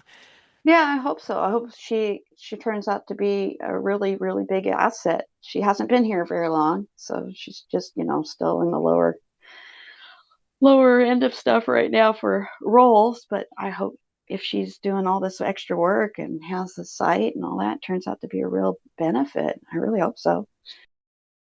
Yeah, that's what I'm saying. I just think, people, they don't know the logic, what we have. So they might have picked up on Flat Earth elsewhere or on another website, or who knows, So when they come here, we're giving it to them like, the best, the real like they never heard before. So yeah, well, that's what it was for me. That's why I came. Was after listening a long time. I love the way you guys were doing your arguments. The way it was very specific, trying not to confuse people, and having some Very structure. specific. Did you feel the Yeah, gravitas of it? yeah, I did. I did. I like that. Yeah. So sometimes, like, if someone is new to the server, new to the community, and they're just entering the conversation, but I mean, she's not like just entering the conversation, from what I understand. But which I mean, this can go for anyone. So if you don't really want to, offend them, or which I mean, really, you're putting, if the information you're putting out there is true, yeah, there's, I guess some people can give that information in a very offensive and aggressive manner, and it can be very confrontational, or someone could present that information to, or interject and input that information into the conversation. Even you can do it in a passive way, to where if you're ever not sure if you should say something because you don't want to, or you don't know how, whether or not you would be stepping on any, whatever. So like there's a passive way that you could do it, to where once they say what they say, you can just like, follow up and like join in the convo, and then say your own thing, and you can say, yeah, well, it's like it is very medium dependent, and then make that point, and then you could like go on and say, because we all know that what they say gravity is never been validated, so you must be talking about specific gravity, or just kind of I like get, like the way you or did. whatever. Yeah, I'll have to remember to do that, so I make sure I don't offend anybody by just blurting out, well, actually, it's this, instead of, you know, just being, like you said, just kind of adding to the conversation. I'll have to make sure I I mean, I say don't know. that. I didn't even hear it, so I don't know. No, I'm it's not good. saying This I'm is not good. saying that you didn't use the right approach. I'm just saying that there's No, I like many your ways to approach, skin because a cat. I think you're right, because that will be less intention, less seen as confrontational, because that's what I'm not trying to do anymore. Even when I first came here, I was way more confrontational with people than I needed to be. So I've learned to calm that down. It's my learning not to be so forceful on stuff. Trying not to be so much like a QE running over people. I don't want to do that. It's just not fun. Yeah. So I want to be more welcoming, make sure we don't run people off, including new flat earthers, especially women. I don't want to run them off. Right, right. We don't I want want to see us that. all improve. I want to see us all get really good at this. I think we could be, something really good and powerful here, especially the ladies' night thing gaining momentum. I think we have something that the guys just can't compete with. I know, huh? It's great. Yeah, it's I'm something loving we can ladies' have. night. Yeah, Yes. it's something we can have. We don't have to be like the guys all the time. So Yeah. it's nice to have something we can be really shine a little bit. Mm-hmm. Almost like a category error, a category error. Because like really, it's kind of like a treat and candy for them. It's nothing that is in any way threatening to them, to where they feel like they would ever feel like they had to compete, or it's not even within the realms of how, how would you say it? They like getting on their turf. You know what I mean? No, It's kind of we're like, not even. But No, it's they nice to enjoy have our. it. It's nice to have our own turf though, and get some some accolades for it, because some of the yeah. guys back in the day, I can remember some of the guys trying to tell us, oh, they're not arguing right, they're not debating right, they're not running it right. That has calmed down a lot since I've been here. I haven't Yeah. seen near that happen as it did in the beginning when I was first here with that starting up. So Yeah. It's about damn time. I mean, really, uh, why?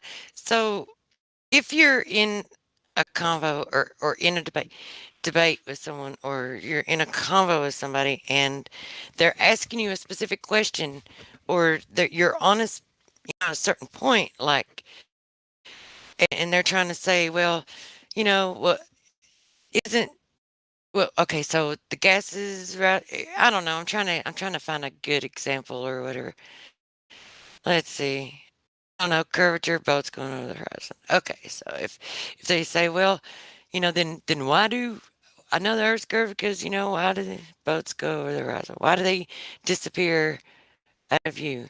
And then if you go into in order to answer their question or in response to them, I mean, yeah, it'd be obvious. I'm going to exaggerate it a lot, right? So if they do that and then you go off into talking about satellites, yeah, they're hanging from balloons, and then someone's like it would make sense if they're in a text chat and they're like, why are you talking about satellites? They asked about what's going over the horizon. You need to tell them that, show them where you can zoom in and bring it back into, something like that. Now that's constructive and it's called for and it's, logical and it's not like controlling. It's helpful, right? And Yeah, no, that's helpful. But there was a few times those then guys, there was if a few you're of them having that just didn't like our style. if you're having a convo with someone and they're like saying, well, how's the Earth not a sphere? I mean, why don't we float away? We know gravity, is what holds us down. And then you start talking about gravity and the approach that you take to talk about the specific point, even though the information that you're saying is accurate, there's nothing wrong with the information that you're saying. It's just not in the same. And then you've got like 5 people telling you, yeah, now that's, it's like very controlling, very manipulative. It's very annoying and it's very offensive. And then I don't know, can kind of piss you off. And then it's like, it could, but but it is disrespectful. It's as if the ones who are doing it are saying like, uh, my method's better than yours, but it's not just so much about the method, right? It's almost as if they're also saying that, we have to sit here and watch a monitor and be prepared. It's like they're sitting there prepared to give you instructions because they don't think you're fucking capable of having a fucking conversation. That's Right? the So ones I it's had the kind of like problem with. that's the feeling that it was, really. Yeah, and they But sent me DMs. There was times I got DMs from certain ones that were doing that, telling me I was doing it we won't say any names, right. but No, I don't need to say any names. They stopped. I'm glad. But there was that time they were doing stuff like that during the conversations. It's like I'm trying to focus. Come on. Yeah. I'm doing the best I can. And it's my difference that sometimes actually isn't helps it? people figure it out a different way. Maybe it'll work better when they talk to a guy or me or somebody else. But give mine a try for a little bit. It'll be okay. It's not going to ruin it. Right. Yeah, they chilled out on that. I think because we're just doing big things now. We got it going on. Ladies' night from when we first started, No, So it's come a long way, you guys. It really has. You look at how many we got and how busy it's been again after the holidays, of course. It was really slow. While you were gone, Yeah. Truth. It was pretty it was pretty slow. But I it's wasn't picked I back wasn't up. really gone. I'm just, I don't know.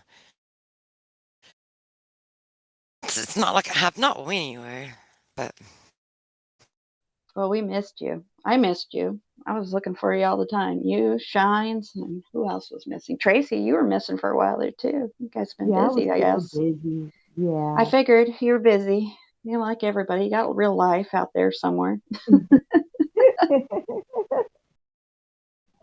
But I said, oh, I gotta get back. I gotta get back, especially for ladies' night, So Well, we and love then your energy. We got to get you on the music stuff. We need to do a little more I music got again. songs. I'm so sorry, you guys, but I've written 2 songs now, and I don't have any music to them, and I just need to just I gotta really just crack down and get on it, But I do have actual songs,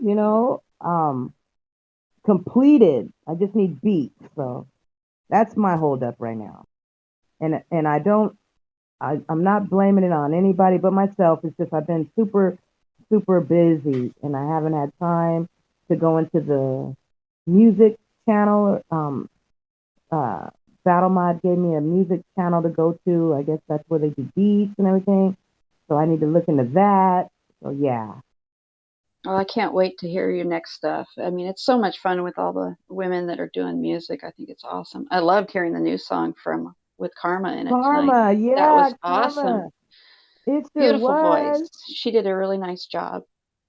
Absolutely. And Creation, I think it's Creation Bear did the Yeah. Yeah, I'm getting to like his flow. It's really good. It is, isn't it? I'm loving it. I love all the new. I just love FE music. Period. Like, it's like we got our own genre now. Like, we have so many songs. Like, we could literally just have a radio station with the music. Like, there's so many talented artists now. Like, it's amazing. Yeah, And I that's found why one. Carmen. Sorry, Truth. Go ahead. I was just gonna say, Carmen and Trace are both awesome, great people. Very, very unique and rare. Yes. I wish I lived next door to them. They would Me be too. so I much love fun. them both. They would I be. love them both so much. I would go to Iceland in a heartbeat to meet them. I really would if I didn't Me have to take a too. shot or yeah, something. no doubt. I'd go in a heartbeat and meet them. Absolutely, for I sure. would love to go to Iceland, like for real. I really like. I really, really, really like the way, like Carmen's style of singing. It's like, because it's my. I mean, she and I we both kind of, have the same. Guess I don't know. I wouldn't say the same tone or the same. Mm-hmm. Oh no, we've got similar voices, even though I'm country and I'm American, and she's. I don't know what I am. I'm even very strange, different, and unique, even for a country girl. Like other people around me, Yeah. it's like Well, do you have they don't. I don't sound nothing like them either. So it is what it is. But Have you recorded anything? Because I don't remember hearing anything of yours yet. Oh hell no. Oh, you scared too? No, just give me a hard time. No, I'm not scared. Can you sing, Truth? I think you could do it. Can I or will I? Like, That's the question. I don't know. Look, dude, listen, it's like I barely even want to fucking talk because of the criticism I get over my voice just talking, trolls and shit. I mean, you don't even know, man. Look, if I get really active, this is what happens. Let me tell you what happens. Tell you some of the shit I put up with. So if I get really, really active in the live stream, then within 2 to 3 days, I'll have like DMs out the ass, really. Really? Of different types of comments, just way different, just trollish comments. And then, like when I go into the VC check-in, this literally happened one day, and then after it happened the one day, and it was like a repeated thing, but no more than I don't know, maybe 2 or 3 at a time. But this one particular day, it was freaking all day and all night long, and it was 5, 6, 7 at a time. Like 2 or 3 come in and then they leave, and then 2 more come in, and then within like say 30 to 45 minutes, I'd be like, 6, 8, 10 people, whatever, just come into the VC, and it's like when I'd go to check them in and interview them, then it's like they would have like nothing but just comments to make, like about my age, about my voice, about it's Are you all the serious? same. It's the same fucking repetitive shit. So I've had a few comments here and there, but I can't believe people are doing. What's wrong with your voice? Your voice is fine. What the hell? There's nothing wrong. And I with my can't voice. even. I It's couldn't just- age. I couldn't tell your age from your voice. I mean, really, if I had to guess, I kind of guess, but how would they know? I mean, a lot of people sound nothing like their age. That's a hard one. And Well, I mean, it's like I don't care. I mean, it's like I don't read the DMs, and all I do is just like when people start trolling in the VC check-in or whatever, it's like I just stop fucking doing check-ins and let someone else do them for a day or two, and then go back at it. It's no big deal. But my point is if it's like this place is, I don't know, it draws out like the freaking worst critics ever. And I'm already my own worst critic. So I don't really Yeah. care about what, Yeah. just Not we talking when all. it comes to talking. However, if you're gonna sing, that's totally different. That's totally Yeah. different. It's like I feel like it's like this. I don't share information about my personal life because I don't give people ammunition. I don't share I have shared it once, but I don't share my picture. I don't share myself online, social media. I don't give people ammunition. I don't the more knowledge they have about you, then the more ways they can find tools, ammunition, or Yeah, they're manipulate. crazy. They can even manipulate other people in order to get, like, they can manipulate other people to do certain things or whatever. They can use people as tools, right? So, but when it comes to, I don't know, when it comes to singing, if you're going to produce a song or whatever, it's like, I don't know. Like, do I want, really? Do I think, okay, so do I think I'm good enough and a skilled enough singer that, it's going to be appreciated and it's going to be productive and it's going to be beneficial for me to put the time in and put myself out there and give the potential ammunition for whoever to do whatever. It's like, do I think I'm that skilled to where it's a no-brainer that if I do it, it's going to be well received? No, I'm not that skilled. However, I'm not afraid to do it, right? I'm not afraid of, I mean, hell, I really don't care. It's just everybody, some of the people that I've heard in here singing in live stream, like, really? It's like it's like, am I gonna worry about how I sound? Nah. It's like, I won't be the worst. I know this. Okay. So it's like no big deal. However, to put that much time, effort, and to put yourself out there and to make it a point to do, like, I already don't think I'm skilled enough to where it's no brainer that it's going to be a hit. So there's, maybe it won't be. And if it's not, then, okay, I can, but is it worth it to me? I mean, it's like, I don't know. I'd do this shit. It's like I Well, I weigh, know one and thing. I'm like, well, if it would be worth it, then maybe I would. I just don't really Yeah. see. I'd only do If it in a you group song. if I've you always do, been that way. I won't sing individually. I'll sing in a group, in a choir. you say you don't do no solos, huh? You want to Nah, group. I've had to do those a few times in my life, but I'm not big into that. No. Yeah. I know one thing. When I do get my beats to my songs, I wanna hear my songs being played because like there's a lot of our Flat Earth family that made music and they don't even get played or anything like, but they pick a certain people's songs only, and I don't. I mean, come on, guys. There's a gang of There's some songs out good ones. there, and I they was just just gonna keep post playing one the here. same ones, the Yes. same thing. And I'm here to tell you, I mean, I like this song and all, but I'm tired of hearing that flat earth, flat earth, flat earth, flat earth over and oh my goodness. Flat earth. Hey, hey, I'm so sick of it. out of, Have out of you heard all of the songs. Amish Space? Amish Space? I found a Amish. group called Amish Space.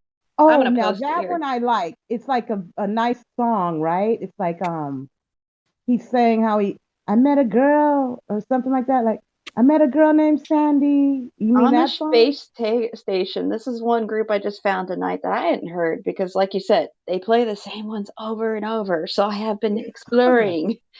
And I Like a found this gang of guy. repetition. Flat Earth. Hey, I'm just sick of it. And I am not even kidding. It was probably played about Oh my god, so four thank you. times today. Like there's so many other artists, you guys. Like play their other songs. Stop playing the same thing. That's what they do on regular radio stations. The same thing. So we're different. Play the other music, other artists' music, please. Yeah, I'm looking for more, especially on SoundCloud. There's a lot of flat Earth music that I've never heard. Never heard. I believe you. That's maybe I'll try to pick out some new songs to be played or whatever. Well, I just put that one in there so you could see if you'd heard these guys. I thought it was interesting anyway. Okay.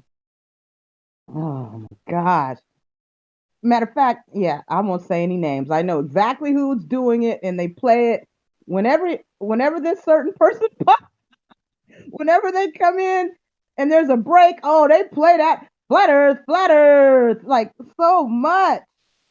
I can't even get out of my head. Is there really a Flat Earth Lady song by the Golden Monkey King? I haven't heard that one. I haven't heard that one. I like a song. I only heard it one time, and I think it was by. How about you do a song? No. I last week when the Discord was out,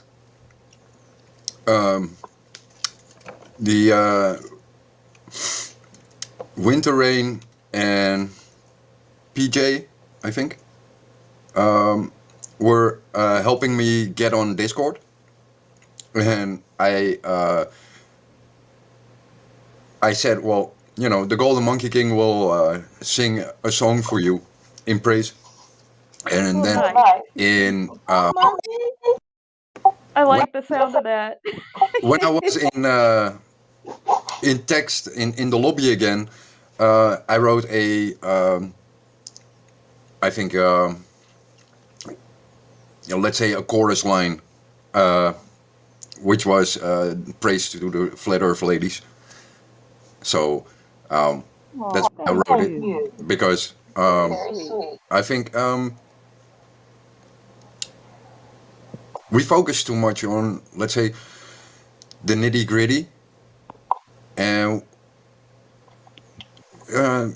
there's I'm not a love song guy, but I do think we need more appreciation for, you know, the people in Flat Earth. So I wrote a praise the Flat Earth ladies song. I like it, man. That's good. It's so sweet. I mean, so here he is. Avo is gonna do a song, and he's thinking, okay, well, what am I gonna make the song about? Flat Earth, and it's like, and the ladies come to mind. It's like that's sweet. Yeah, I think especially when we're in here, we can always bitch and moan about, you know, other people within Flat Earth or the Globers, but we do not sing praise to them. And everyone deserves it, because without each other, we're nothing. You're very right. True that.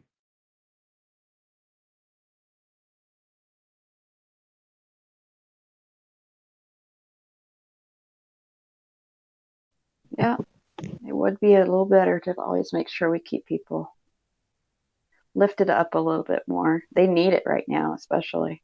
People are been down a lot. It seems to be kind of turning around again, but there was a real time there last 2 months or so. A lot of people have been really struggling. So yeah, anything we can do, like making a song to praise Flat Earthers and even the Globers for being here to help us keep this thing spreading. To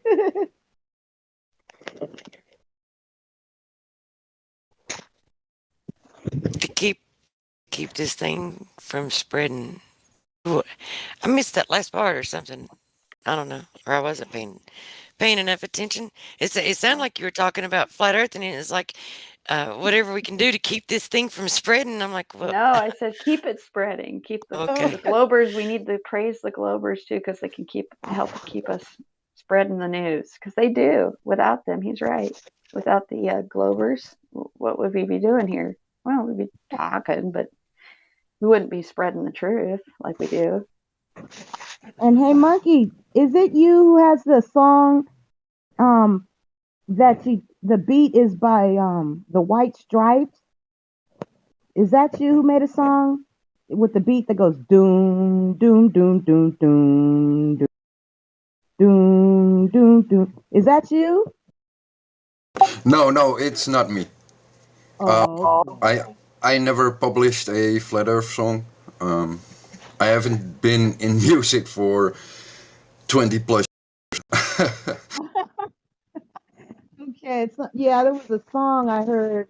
It was a while ago, probably a month or two, and if it wasn't, I thought it had the name Monkey in it, but maybe there's another person that has the name Monkey, or I might just be wrong all the way. But I like that song. I wish they play that more often. They only played it, I think, once or twice. But yeah. Maybe the name of. Yeah, go ahead. I was just gonna say maybe the name of the song was something about spinning spaceball monkey religion or something. Monkey religion. Yeah, that's probably what I heard with the monkey part was the song, maybe. Yeah, I know the beat was it was from the White Stripes, one of their songs. They use that beat, but it's a Flat Earth song. I just can't. Oh, I that's gotta find great. out. Monkey. That's funny. Hail to the ladies who helped a monkey. Is that what you were Rude gonna but a say? dig. He's got the lyrics. That's funny. Okay, I'm looking at it. Yeah, I think we got a lot of good people around here. And we can cheer people on in chat, but we're also very critical of each other. So, I'm like, if we could do more like this, like, um, you know, I try to, I don't frequent ladies' night that often because I'm that tired. But when I do, I always leave a comment to support. And I see, yeah, the support is always like sports people cheering or fans cheering on their team, and it's not about there's a gain in that, keep going because that fills me with joy, but it's never like I'm really thankful for you being here. So that's more. I'm just very thankful for you all being here. Oh, thank you, I'm Monkey. thankful Thank you for so the much. guys letting us have that and being so supportive of us. I am really Yes. thankful for this time that we get, that you guys all kind of do back us up and support us. I think that's the awesome part of it. It's like a team effort, and yeah, we get to shine a little bit for a few hours. That's great. I love it. I live Me for it. too. I love it. It's terrific, and I think we're the only Discord channel or server that has a ladies' night. Where you can come and speak to ladies that know about the truth about this earth. So I think we got it going on. Yeah, Helio came up with a pretty good idea. Got to give him some credit. Yes, he did. Yes. I love the ladies. I love the ladies.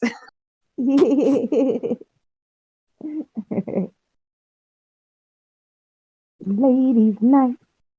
Oh, what a night. Yeah, it would be interesting to do a Flat Earth Ladies show or a channel too sometime.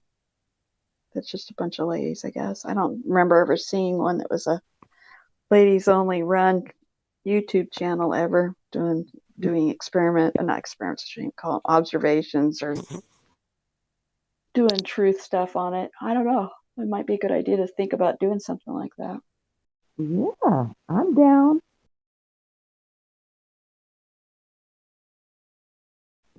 as a group effort. I know there's individual ladies, but I mean like a group effort, group ladies that do work together. Mm-hmm.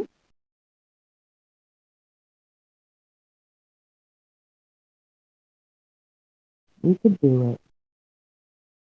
I'm gonna listen to your song, Spiral. Let me see.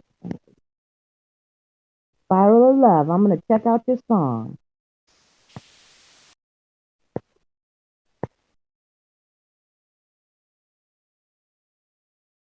Spiral of Truth.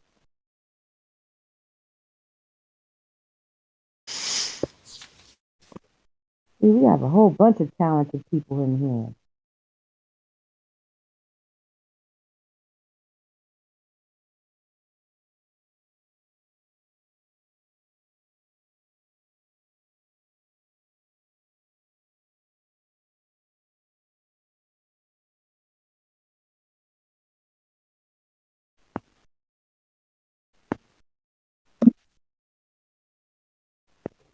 The heat was on. Was there a lot of background noise?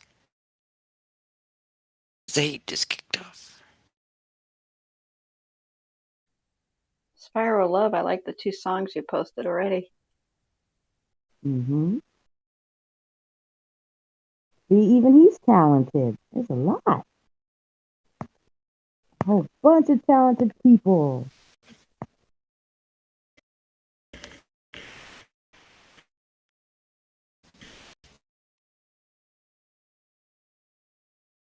Okay, ladies, I'm going to call it a night now. All right. Well, thank you again, Tracy. Yeah, and I enjoyed myself talking with you and Truth. I always love it. Good night, Tracy. Good night, Truth. Sleep Talk good. to you soon. Okay, you guys too, when you do decide to go to sleep. Good night. Good night. Good night, Monkey.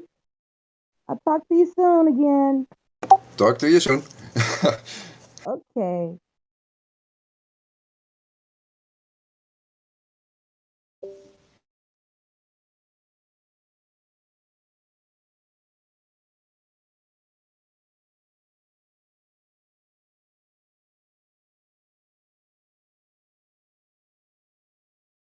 There's still a lot of people in the main chat, too, in the main room.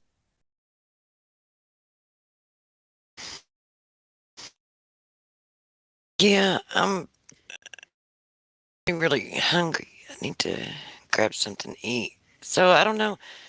Do you want to stay in this one? Anyone going to talk about anything?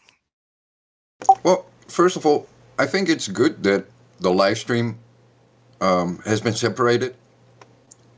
So this live stream is live and the other live stream is live, which gives more, choice.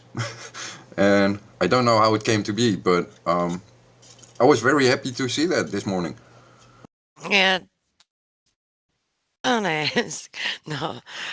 Well, what it is. Okay, so there's just someone in the first live stream that was claiming to be an aerospace engineer.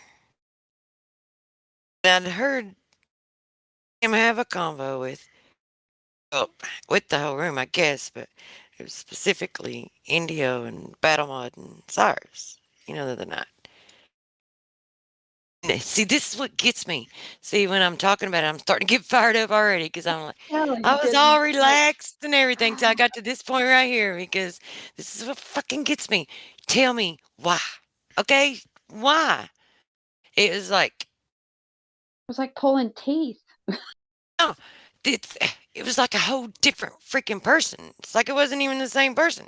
It's almost as if it was a show or if it was just put on or whatever. Like it was, I don't know. Who knows? Because when I listened to him with, Batamod, Indio, and Cyrus the other night, it's like he was having a little legit convo. Made me want to have a conversation with him.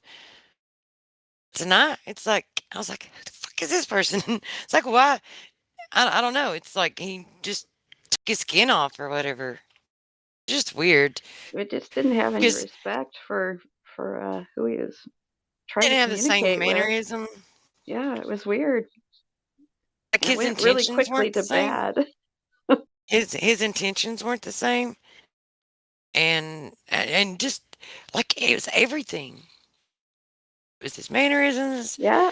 You know, And I don't know if it was just the alcohol or if it was something more. I'm kind of hoping it was just the alcohol.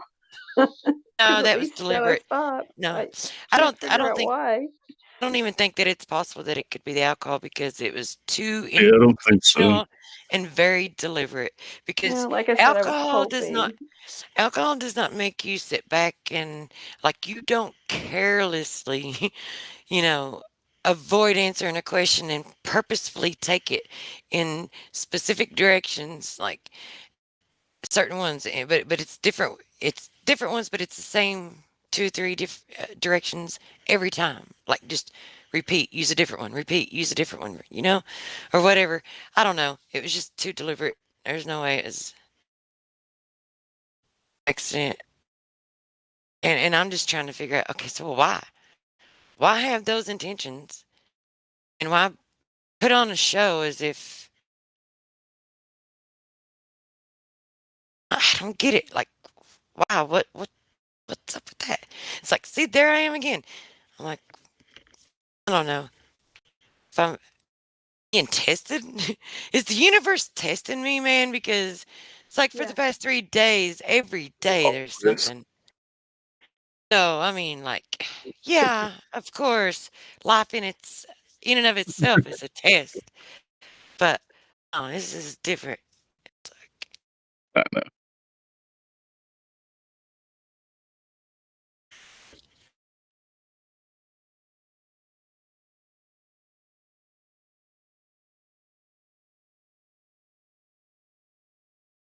Maybe he hit a cock this wall and just bumped his head against it. He had a If serious only. head injury then. If only.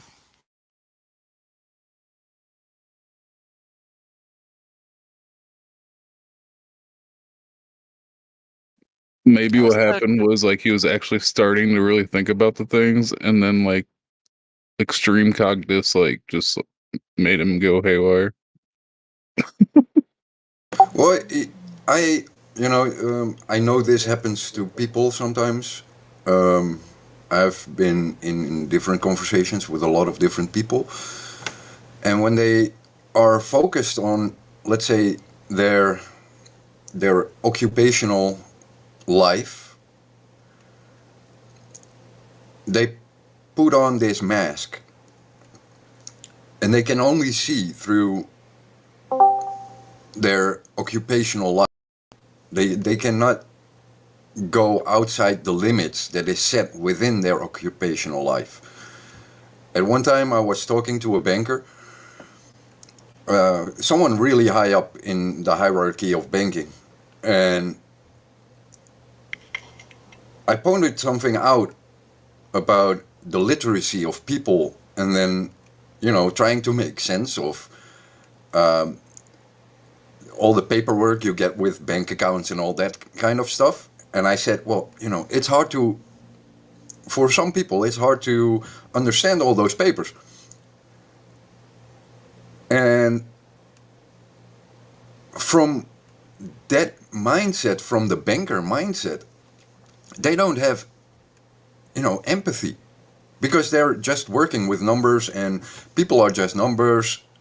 And if you went to school, you can read, right? So why don't you understand what's written there? And that was kind of the mental block. While, outside of all banking conversations, the person was nice and lovely, and, you could have good conversations. But when it came down to banking, the person flipped 100 degrees and became stone cold. And no empathy, nothing in there. It was like lifeless, loveless. And I think that happens to a lot of people. It's the same as soldiers going to war. When they go to war and they're in a fight, they are just there to protect themselves. And it takes a lot of effort for them to emphasize with the enemy or the people they perceive as enemies because they got to survive. You got to disassociate. Yeah. And then when they are back home, out of the fight, back in normal life, then they start to think and emphasize again. And I think in a lot of work fields, people are conditioned to follow those limits. And when they hit those limits, they can't go anywhere anymore. They're like a trapped cat.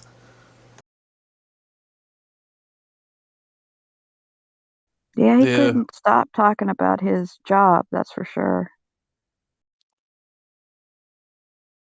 That's why I wanted to ask him, what did he do specifically? Because he kept saying, and you know,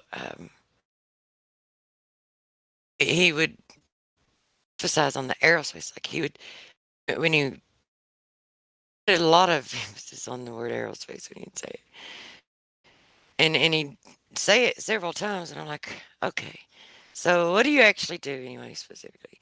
And when he said he works on, keeps the men, the soldiers safe. Well, he did Flying say the Black Hawk helicopters and the shit, and Black I'm like, Hawks. okay, so you don't work in and have anything to do with space at all. It's just you work in things that fly, and you know the air that makes it whatever. I don't remember how I said it. I'm so tired right now, but yeah, that's just the the language used. Aerospace. It's aero meaning air. Space is the space that is, filled with air. yeah. And back in the in the space that the air takes the air that we breathe takes up, I think is how I said it. Yeah. And back in the day you had the NACA, the precursor of NASA. And NASA still does everything the NACA does with an added dash of space. Isn't NaCa sodium or sodium chloride or what is that? Like NaCa or no calcium? Yeah, it's not a. I don't think it's a chemical compound. It was a national. I don't know. It's something like that. I don't know. I've seen it in what is it? Are you thinking of table salt, NaCl? Yeah, something like that. Sodium chloride. Or sodium hypochlorite. That's what pool tablets are made of. Sorry, Eva. But aerospace is just another word for, airplanes. Yeah. So working on a helicopter, and then saying, yeah, I work in aerospace is just, broadening the whole spectrum. But it's still dishonest to be put it lightly, right? Yeah, generalizing. It's the same as I say when I say that I've worked in chemistry for 10 years. I was a industrial cook and I worked with a lot of chemicals. But it is still chemistry. You just take the broader term of things just to impress people, but it's just an impression. He's supposed to be working on his PhD in something I don't remember. I don't think I ever knew what. I'm curious as to what his PhD is going to be in. Can you get a PhD in aerospace engineering? Is it that? Yeah, you can.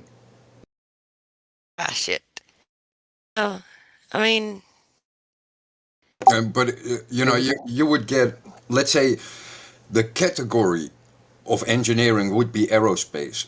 And your PhD would fall under that category, but would be specific to one area within it. Right. Of course, they don't want one person having, too much knowledge.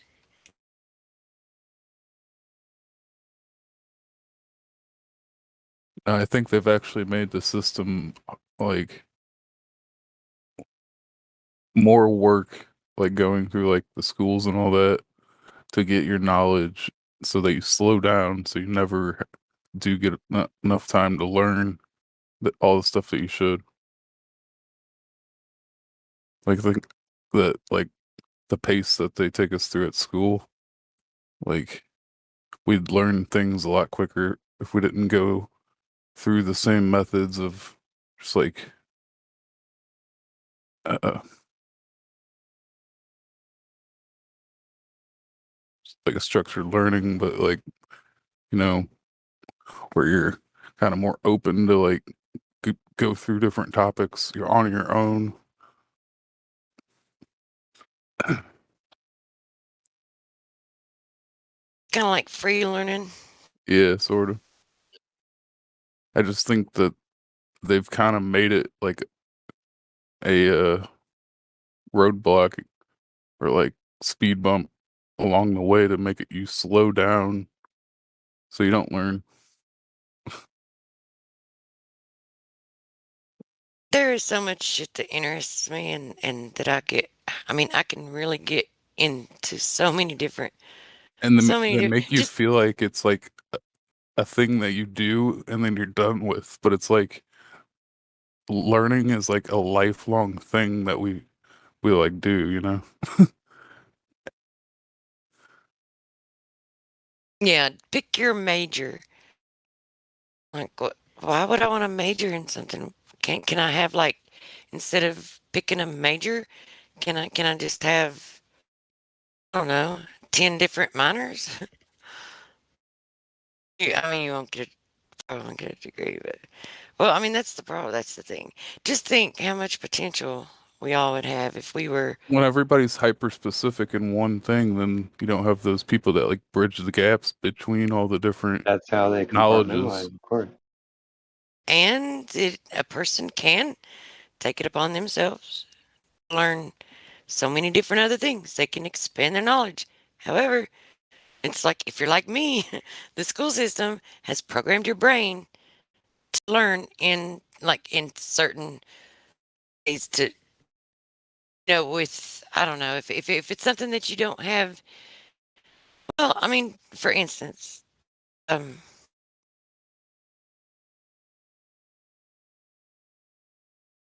I am so tired. We were listening. I already forgot what the hell I was saying.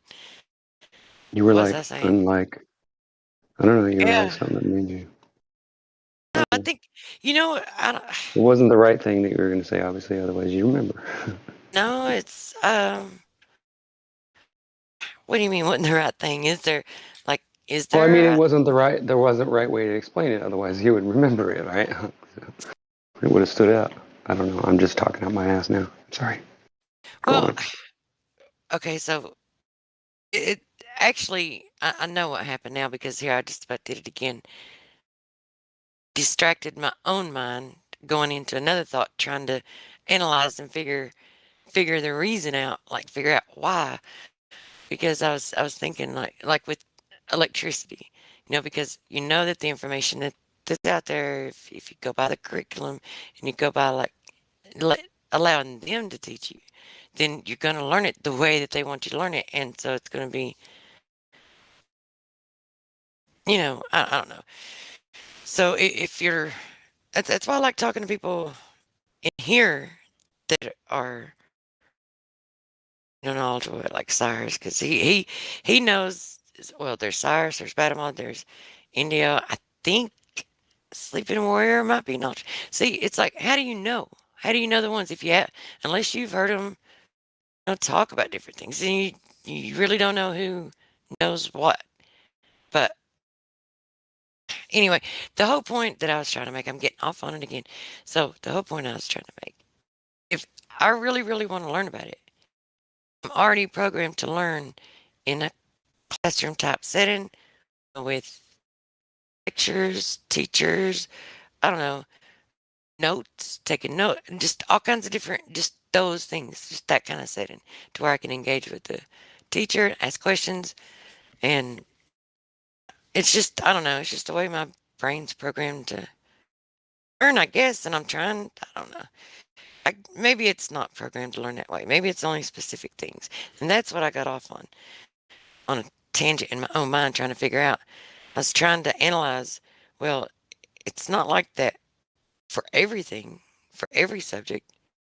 So is it specific subjects, and what are those subject types? Like, how would I categorize those subjects? Is it, subjects that I have absolutely no knowledge of and just a remedial understanding of, or not even that?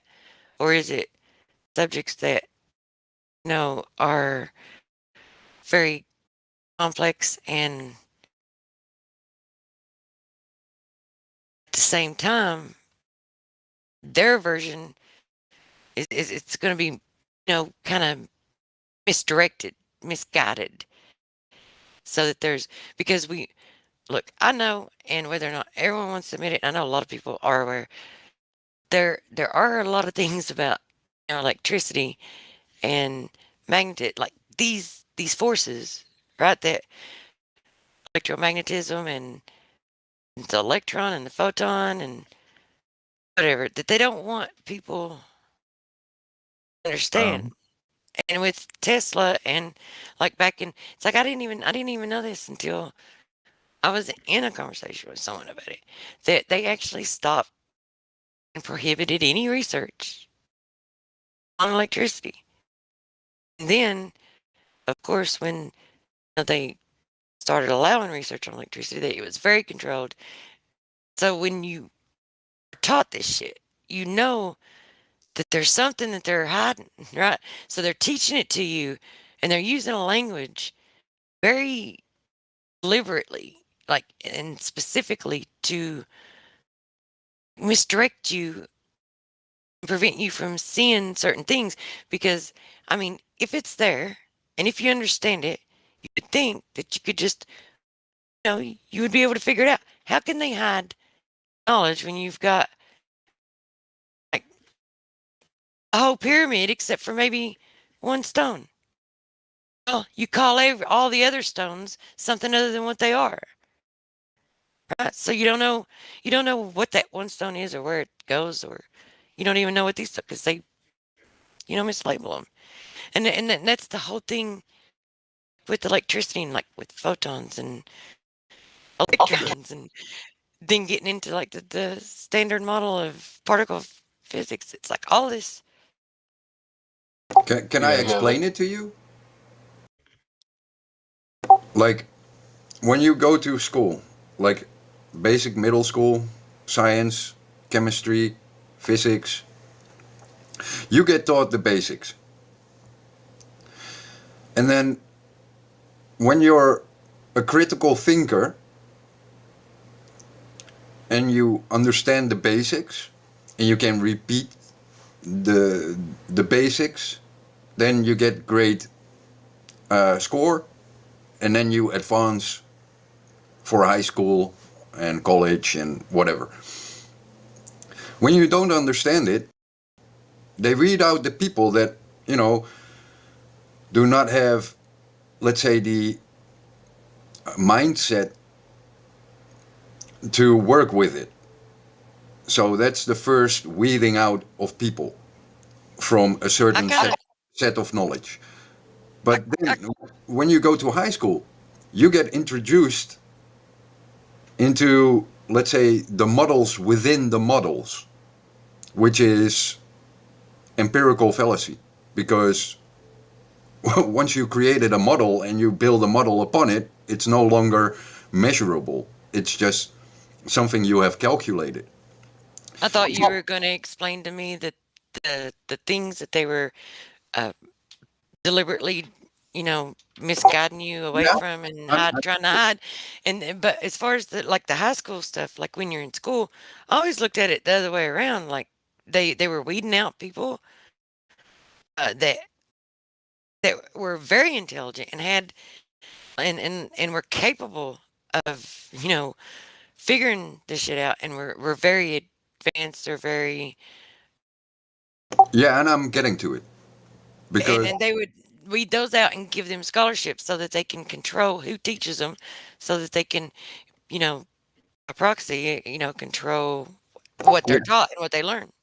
yeah, and I'm getting to that because once you get into high school, you get to learn about models within models.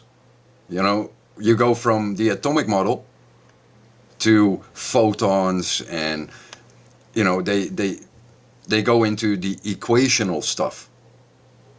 But once you're in the equational stuff, you're no longer in the measurable world.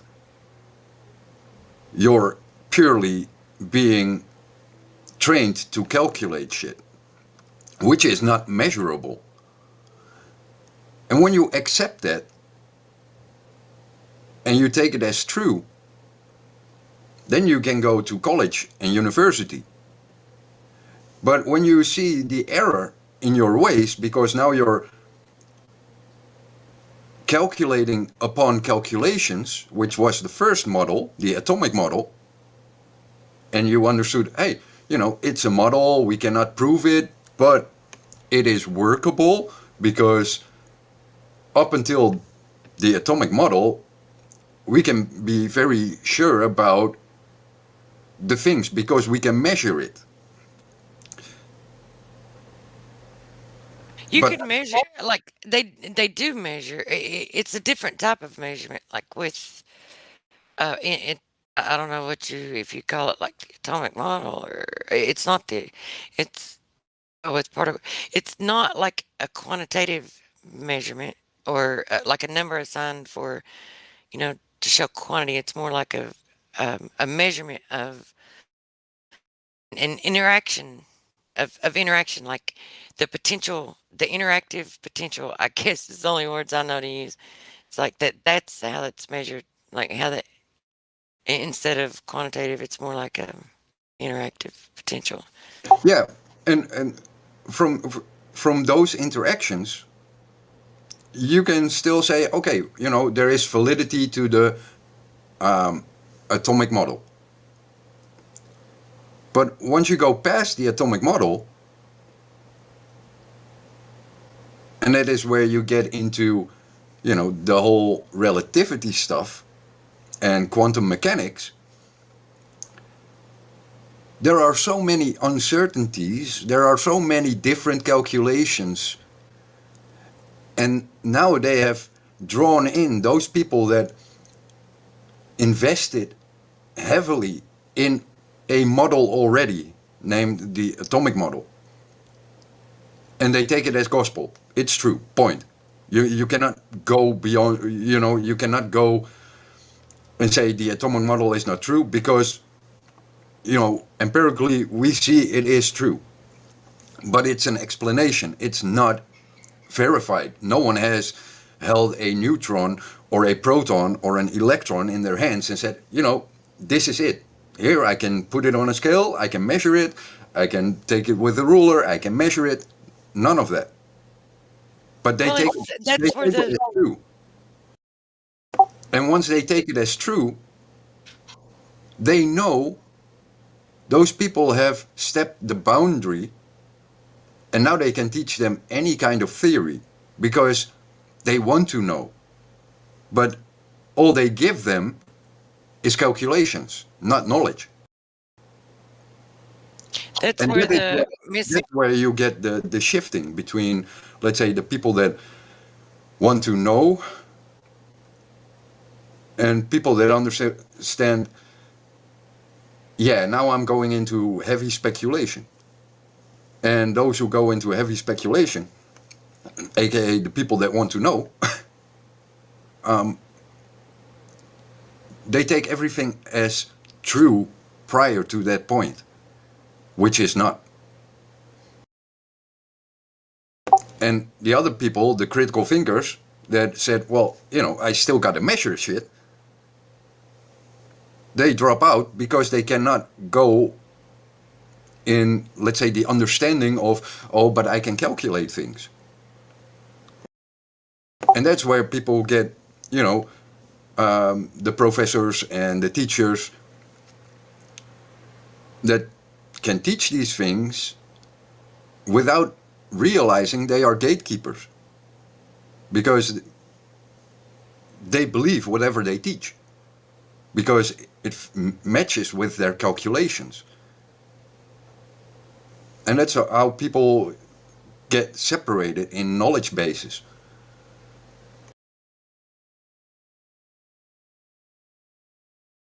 And the same goes for every other field of study. At some point, you get a point where you engage in speculation and call it truth. Because it seems to match with the previous models. So it should be true. Oh, that's very true for medicine all the way through to medical school. Yeah. That's what I had happen with me. Yeah, and my ex, she was a pharmacist, and I went through her pharmacy study, and I was like, man, this is like awesome. This is like, if you take there's this big giant book, the Pharmacopoeia, and Yep. if you read through that, you will see the same playbook as in physics. You will see the same playbook as in how to create a war. Every book is literally a carbon copy of the other textbooks out there. And in the Pharmacopoeia, there are some examples which are like blood pressure and heart medicine. They will give you a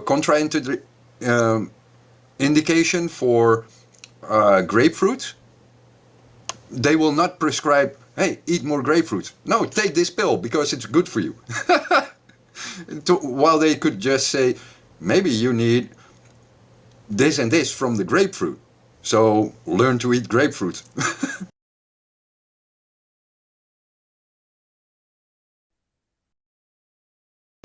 And they go into the models of, chemistry and chemical interactions within the body, while it's totally not needed. But it is great on paper, and people get, science grants, and their name is written in history as the inventor of this and that. Well, there's just a normal explanation for it, which has already been discovered.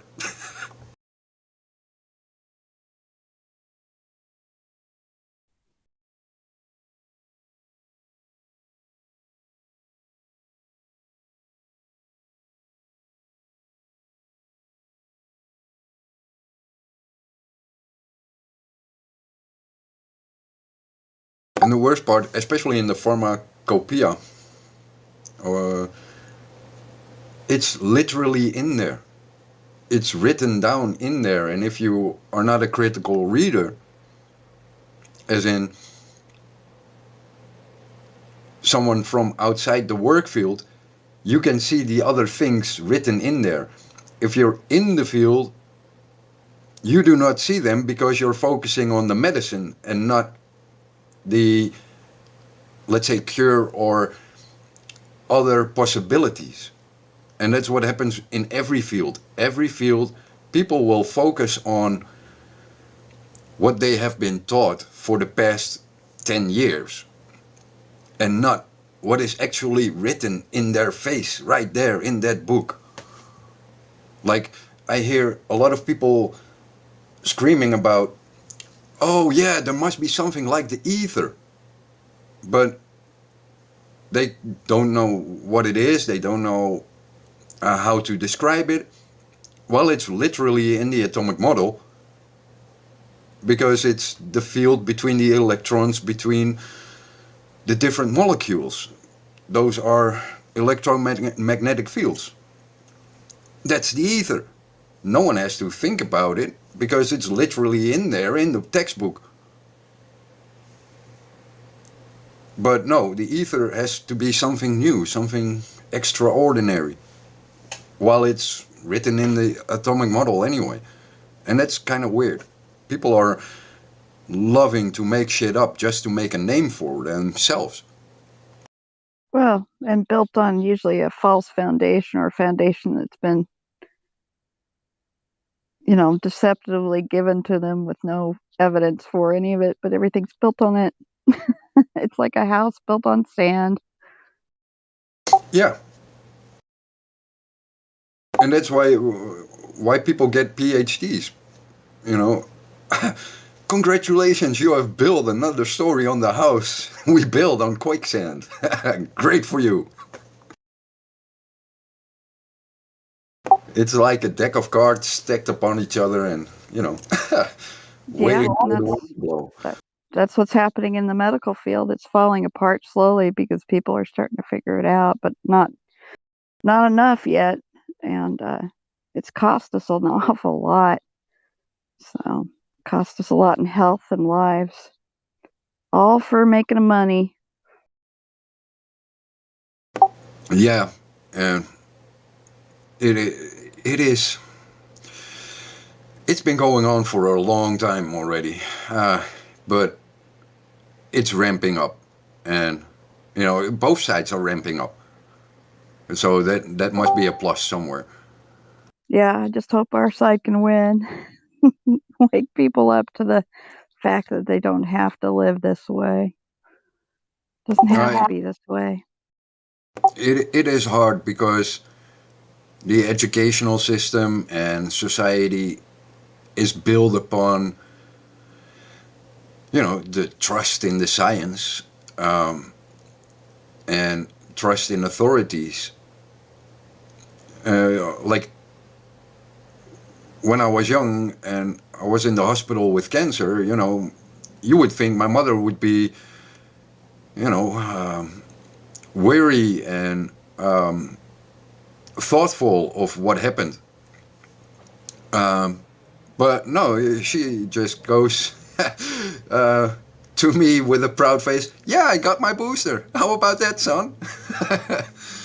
So yeah. You can't help stupid, I guess. Nope, and it takes a lot for people to learn, and sometimes they just don't learn until it's really bad or not. It takes their life, one of the two. So, yeah, it's hard. But it's even harder for some of us who have gone through that system and were participating in it and then realized what we were doing, woke up. Yeah, I feel like it's just sad. Wasted a lot of years not helping people when that was my biggest desire to go into the fields of that kind of stuff, was to help people. Most science people do want to help people, even if they're not in the medicine area, but it's disappointing to find out you're not really helping people if you're teaching them or doing things that are lies, based on lies. Yeah, that was why I left the food industry. I thought, oh yeah, I can work in the food industry. Everyone needs food, and being a cook, I can have a hand in the ingredients, and then you always get customers and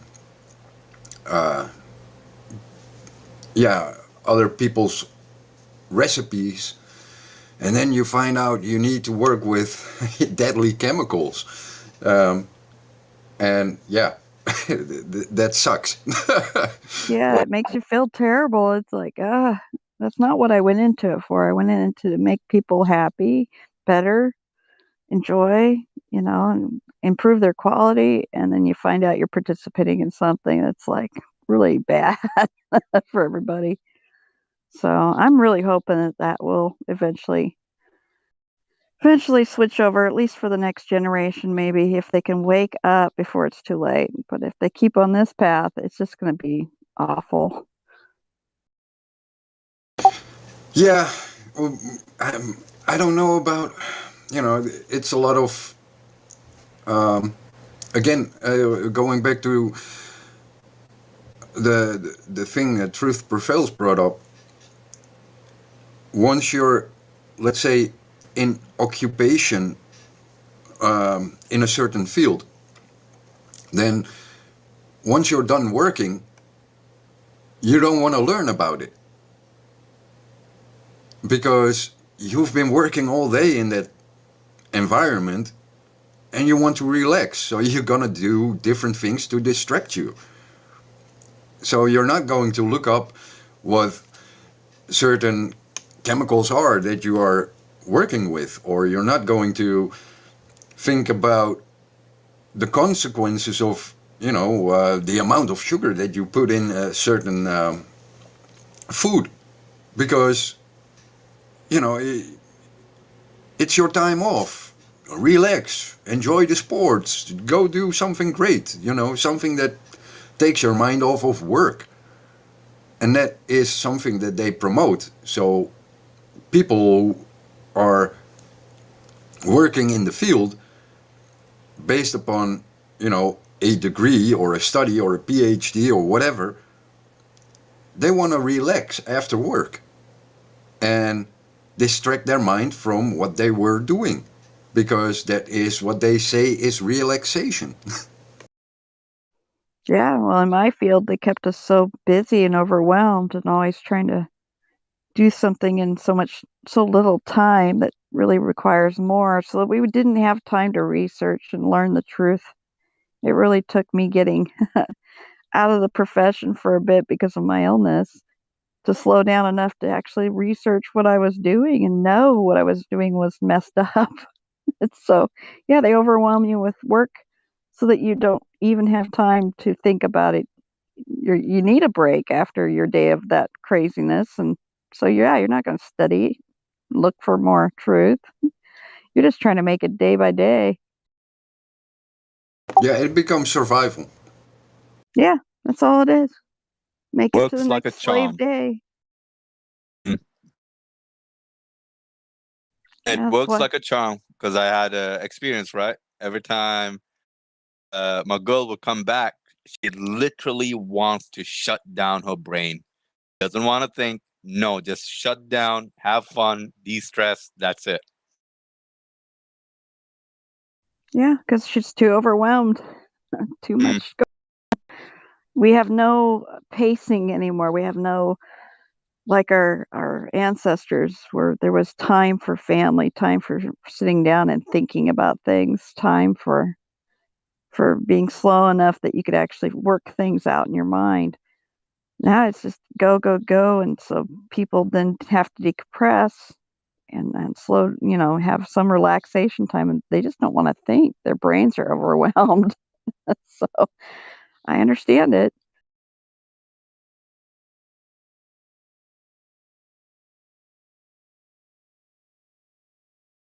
It's not healthy or good, though. No, and especially in the last 2 weeks, aka 2 years, they made they made sure everyone was, preoccupied with something which they will never be able to verify, and which is touted as, yeah, but you need a special lab coat and glasses and degree to even understand what's going on. They put it out of reach for so many people that they already gave in. Well, I'm not going to look into it because, yeah, if these people can't figure it out, well, they have been studying for 12 years. That's, yeah, people just mentally say, okay, that's not for me. I will do whatever they say because they studied for it. Yeah, it's the same excuse the people on the globe side will use a lot of times. They're smarter than me. They've got it all worked out. I don't need to think about it. I'm just going to move on and trust that they're doing the right thing for me, which is, again, it's just a kind of a strange way to hand your entire life, your understanding, and all your belief and faith into something that you haven't verified for yourself at all. But you're willing to give your whole self over to it. Go right ahead, but it's going to cost people an awful lot if they don't start questioning nearly everything in their lives that's been taught to them. Yeah, and the globe is kind of innocent in this, as in, what difference would it make for their lives if it was flat or a globe? Yeah, it doesn't seem to be making much difference, but I think it can, though. That's the weird thing. Yeah, it will change very much. Me as being a flat earther for a few years now, yeah, a lot has changed, but it's not something you can explain. Like, it's not tangible to people. It's Right. something that happens within you. It's not direct on like their health or their wealth right there that they can tangibly deal with daily. It doesn't seem to impact them right there, but yeah, it's more of a deep spiritual kind of thing, isn't it? Because yeah, it gives you a place, a home where you live. That's a whole different thing, but I think it's really important because of that. Well, now you can build your house upon, solid soil rather than quicksand. Yeah, but when you don't realize the quicksand, then you will not see the change.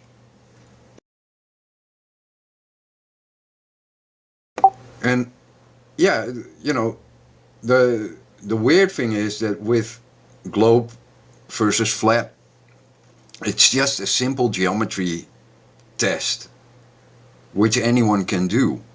It is not that hard, and it just needs a little bit of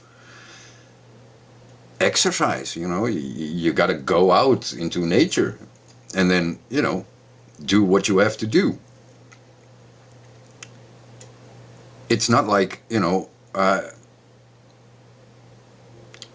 buying a lot of expensive equipment and learning a lot of difficult school stuff.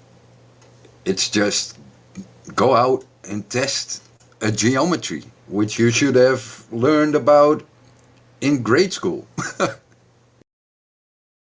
Yeah, it's crazy how it's really is that simple. We just didn't think about it. I had several things in my life that should have made me think about it more. That I look back now, I'm like, well, that makes sense now.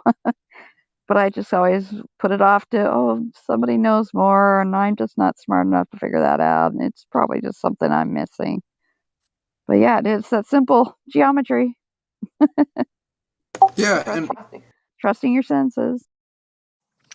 I remember my space wallpaper when I was a kid, and I still look back at it with fond memories. And Flat Earth has not ruined my enjoyment of Star Wars or Star Trek or whatever.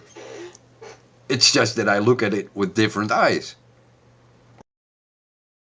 Yeah, I've changed the way I look at it, but yeah, I definitely don't fantasize that way about going off into space someday. That's for sure. It's more just entertainment now. Just entertainment. I was right. Uncle Evo has two of the ladies in hostage and the rest of the room in hostage. Americans, of course, in hostage. Bro, you gotta let them go sleep. It's 3 p.m. for me and 12 for you, isn't it? Oh, no, 1 for you.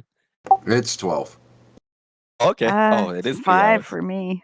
5 in the morning for me here. I was thinking about it and then... I was thinking about it, and then Truth goes, I need to go to sleep. I'm like, oh, yeah, that's what's happening. Because she's been on, both of them been on since Ladies Night, which was, hours wow, ago. okay. Yeah, that was more than 13 hours ago. Something like that. Yeah, No, I gotta go. I wasn't here. Was it? I wasn't No here way. for Ladies Night. I've only been on for That about was for holy crap. That was like maybe 6 hours or 8 hours or something. No. Ladies Night started about 13 hours ago. I wasn't 2 here o'clock. for Ladies Night. Oh. She missed it, but she's been up too. We've both been up late. So. Well, I saw the ladies talk in the live stream too while browsing on YouTube, and I was like, "Hey, there's Ladies Night continued. I didn't miss it." And I went in here and I praised the ladies, and yeah, we're here. I like how you guys said he was holding us hostage. That's funny.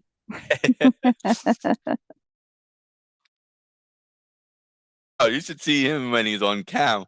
All with that handsome face and that big beard and giggling and smiling and laughing. Oh yeah. That's my big bro for you. I don't think I've ever seen him. Advertising him. Right. I just realized what I did. But anyway.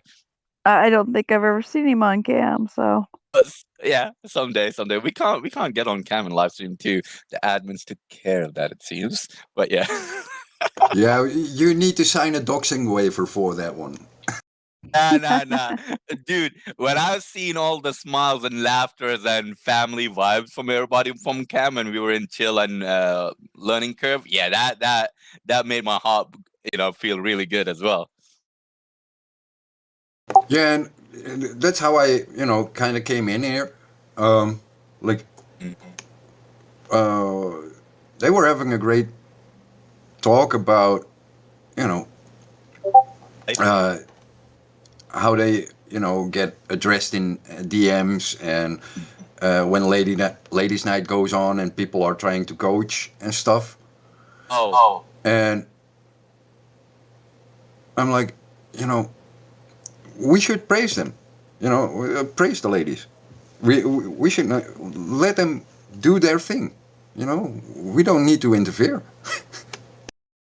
Well, it was at the beginning of ladies stuff when it started back, long time back now, months and months ago. But yeah, it was a few times it was a little more aggressive with some of the people listening in thinking they needed to tell us how to do it. And it's actually gotten so good that we feel like we're being really encouraged anymore. It's been great. So that hasn't been as much of an issue anymore. We appreciate you guys backing us up.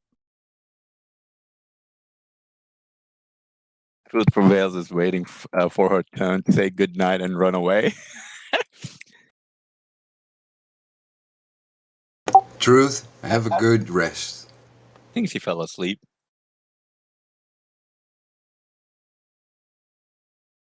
Good night, Truth. Fell asleep. No, it's just I couldn't unmute. I was busy doing something. I couldn't unmute, but I was listening. See, I caught you red-handed. See that part where she started talking with the... Yeah, that's her waking up. And I don't care what anyone says. You just woke up. Oh, no.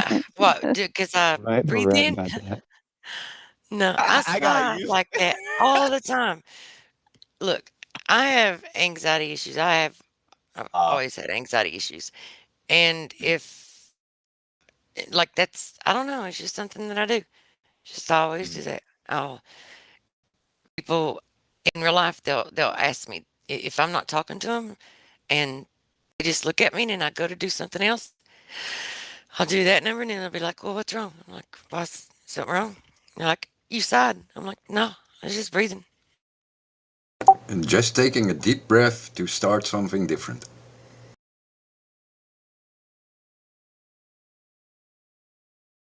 I don't know where he is. No, that's a yard right there. Yep. I've had a few of those myself. I'm going to be heading out here too. Careful, those are contagious. They are. Might have to start making him wear a mask for this. Oh no, please. Perfect contagious, and you guys probably got them from me because I've been doing it for the last couple of... Oh, yeah, Damsel's been hiding her yawns properly. I have.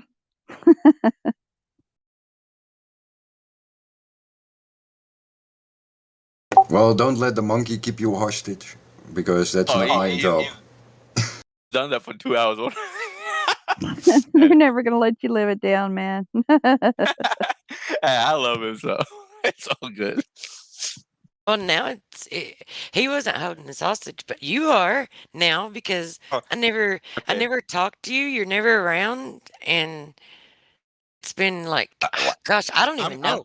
I don't even know what's going on in your life right now.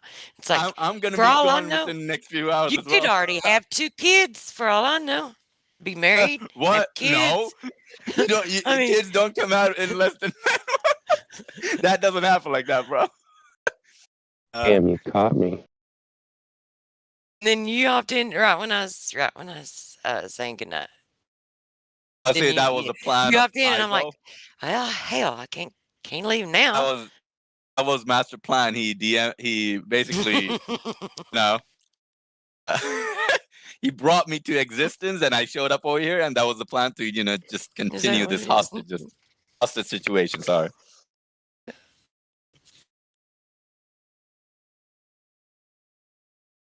Anyway, get to bed. I'm not going to sleep anyway. I'm just going to grab something to eat. And there's what was it? There's something I was getting ready to do too while I was waiting for my food. Now I can't even remember what it was. If it's that bad, it's better. I know. I do need to go to sleep. Just don't want to Take a quick nap. An hour, maybe 1.5. Just, recharge that battery. Yeah. I mean, once my food settles, I'm hungry, so it'll be a little bit still. Well, I'm gonna go take that nap. Then I'll be back later. Maybe I'll make it for the gold and silvers and whatever thing this afternoon. Of course it's Saturday, right? Precious metals. Oh yeah, that's right. I'm never around for that. I never remember like any of this. It's like if I show up for ladies' night, I don't know. There was a couple of weeks there I was trying to, but if I show up, it's just because I happen to come into Discord and it just happens to be ladies' night. I mean, seriously, I don't even really think about I come in. Wait, I think. What all do they have? Random. Okay, so they have precious metals on Saturday. What are they? Brad has something on Sunday. What's he have? Random topic shows. Why is this not loading up? They were discussing a mod takeover, kind of like the precious metal takeover. For Sunday. Sunday last, didn't they talk about the moon, mocking the moon or something? Yep. That was pretty funny. Mocking the moon? I think it was mocking the moon. Yeah, the moon landing. Oh, mocking the moon landing. Okay. Yeah, they were talking about how stupid it was, and everybody was going through and telling their favorite ridiculous moon going to the moon stories. How do you mock the moon? Do you get lit and just stare at everyone? I don't know. No, to mock the moon, you have to moon it. I'm gonna go heat my food. I'll be right back. She didn't like that, bro.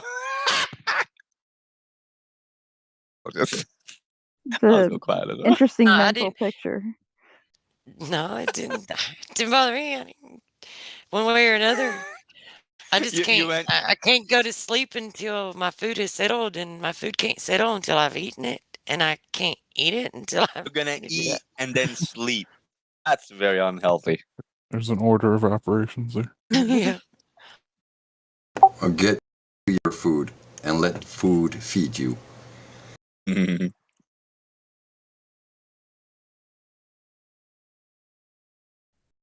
Catch you later, truth prevails. Good night, Amazon. Night, guys. Have a good morning. Have a great rest. Enjoy your nap. I will. Talk to y'all later. Later. I need food for thought, she says.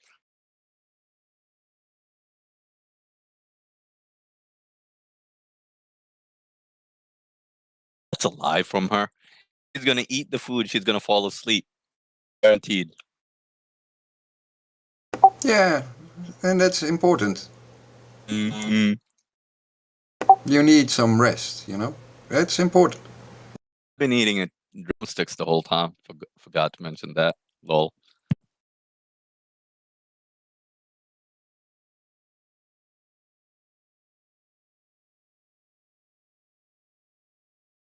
How've you been doing? Horrible. Glad to hear. What up? Crazy week at work, so you know. Had a match last Thursday. Took a random team, just a safe safe team to go and play with. And then eventually the dude starts messaging me, "Oh, are you guys on the way? Where are you guys?" I'm like, "Yeah, just around the corner." The last dude was getting late, and that's it. And I noticed his name in WhatsApp, Fat Boy, and I'm like, "Oh man, this is going to be because we're going around in 3 different cities, challenging teams without knowing what they are like, right? Random teams. This is not clubs or anything. If it's a club team, then of course I'm going to take a serious team with me." So this guy had a Fat Boy name, himself named as Fat Boy in WhatsApp, and I'm like, "Oh man, is this going to be a team full of guys with beer bellies and something like that?" So I started making excuses in my head for my team, right? So we go in there. Everyone looks like featherweight players. I'm like, "Oh shit, this is gonna be bad. Let's see how it goes." Eventually, I think we scored 2 goals. We didn't have attackers, by the way. We scored 2 goals. It was a 7v7. We scored 2 goals, and they might have scored maybe 15 to 18 goals. They're not that good, but the team was shit. Was supposed to be a safe team. We got completely swept away. Yeah, I think you need to read The Art of War, my friend, because he played you like. Nah. And this, I didn't want to. I don't want to take all the serious players and go and play, because literally what I'm doing is a fun tour thing, getting to know all the teams in all the 3 cities. Then eventually, once I know all the teams, there you go. I'll form a proper team and go and beat them all, or at least have a proper match. Yeah, that one was a funny one. It wasn't that good, but the not having 2 attackers scare them and pull the defense line towards their defense line. The midfielders did not have the space to create and do the magic that they want to. And then, of course, the defense line was always having me and another midfielder come back and help them, back them up. So that was a problem the whole time. But, they must be flat earthers because they didn't have space.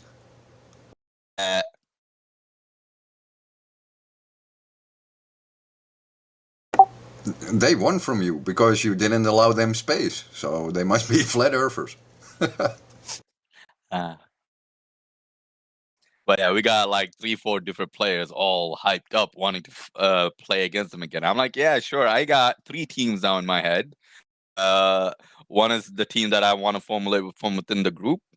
Or again, random players, not really good chemistries except for their IQ of the game and the basics. And then the second team is childhood team, and then the third team is the coaches team, which will be too easy for us to beat them. But yeah, we'll see. Take my time, my sweet, sweet time with them. Yeah, well, not to spoil it, but you just aired your game plan on the live stream too. So yeah, right. And knowing that they didn't have space, that they are flat earthers, they will definitely watch this. It won't matter. Even if you tell them all the plan, it won't matter. Soccer, right? It's all the intensity, the stamina, and the mind while playing the game at the same time.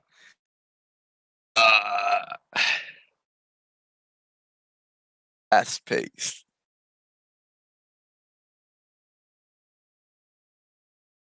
My legs were in a phenomenal place. Even though my skills and technique is not there, I was able to go through them 3-4 times while we had the space, because they were scared at the start, right? Because we had speed and we kept on pushing on them. So they weren't pushing forward. They were being defensive. But as time passed, we became way too defensive and they kept attacking. Just keep remembering, it is the amount of times the ball goes over that line towards that net. That is what counts.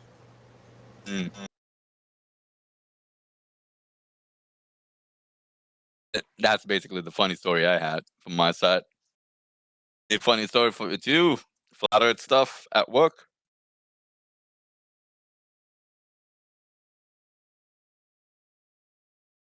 Yeah, Well, my employer basically said, make up your mind, because if you don't, you lose your job within a few months. Oh.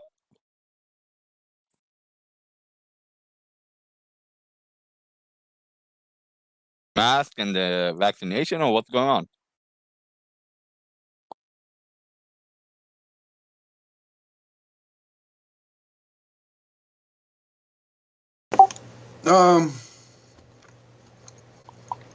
I don't know. He didn't get the results he imagined he would have when I came in there, I guess.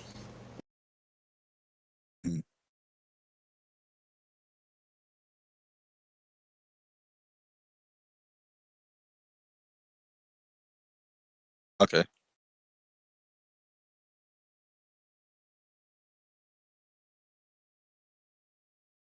So I've been trying to, work my ass off for the past year. Being, kept within, restrictions from work, and he expects that you can do all the things he has in his mind while being restricted so much. And yeah, you can't. So, it's up to him. So I might be out of a job in a few months. All right.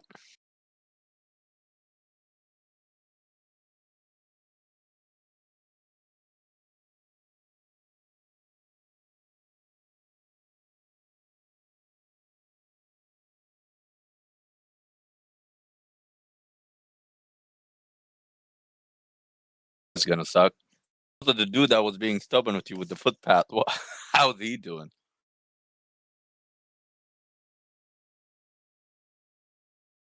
Oh, well, the same.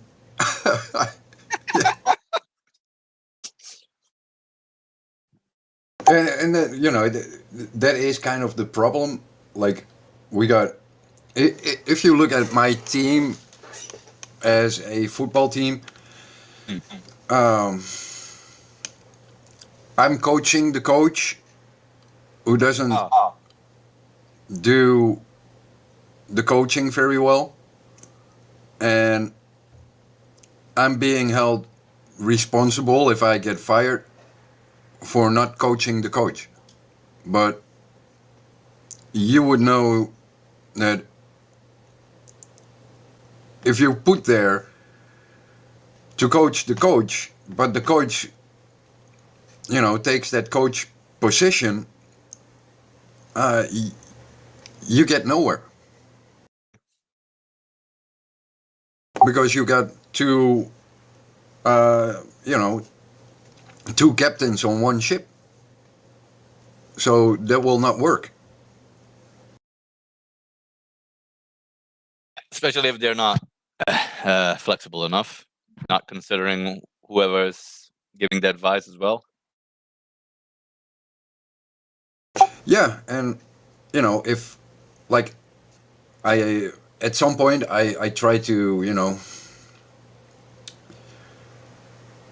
communicate a lot, but at some point I just lost the will to communicate, because whatever I said was not taken serious. So what's the point in saying something if you're not being taken serious?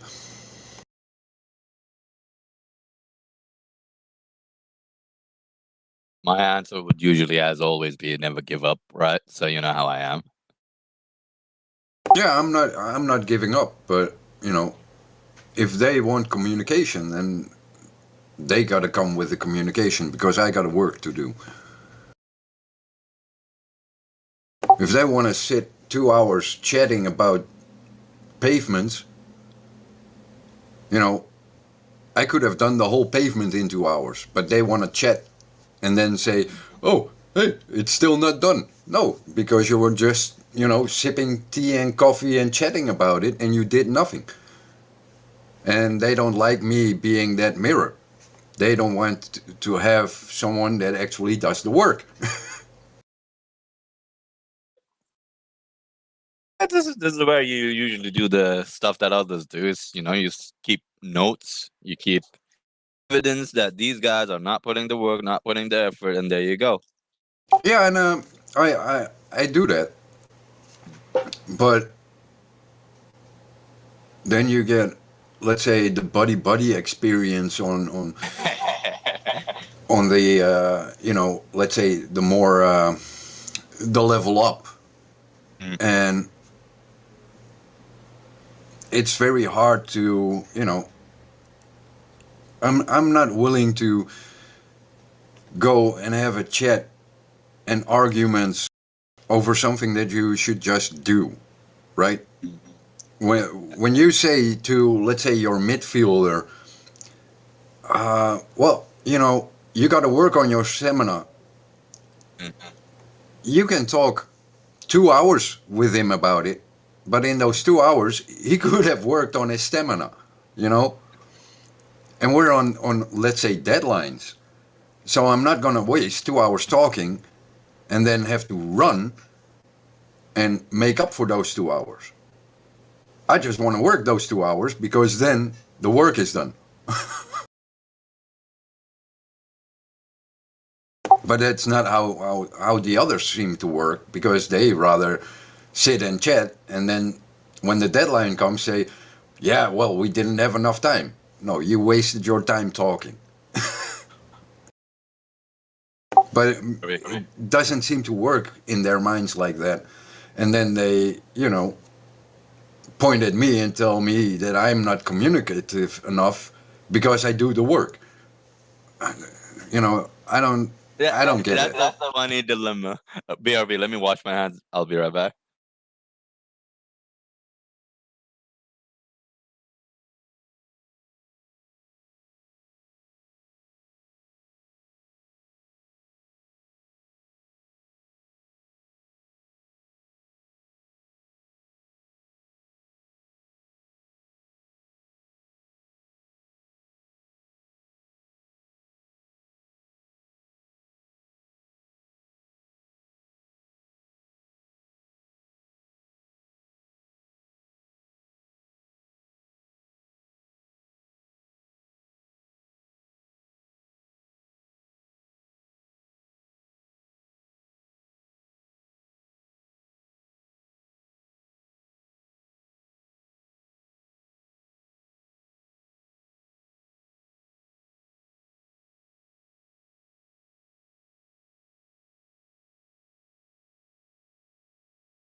That's fun. I think my mother can't see yellow anymore. She sees it as green. Well, this is a tricky yellow color. Slightly tricky. Not really. I thought it was funny. Yellow and green might change in, let's say, the ambient light that is present. Mm-hmm. So when you buy a light bulb, you can see the spectrum the light bulb emits. Especially with the new lights, with the LED lights, and they are tuned to a specific frequency, and that frequency might reflect more greenish, or more yellowish. So when you have a borderline yellow with a hint of green, it might look green to one person. It's why people, when they buy clothing, they want to walk outside the store and go into the sunlight just to see if the color actually is the color they see.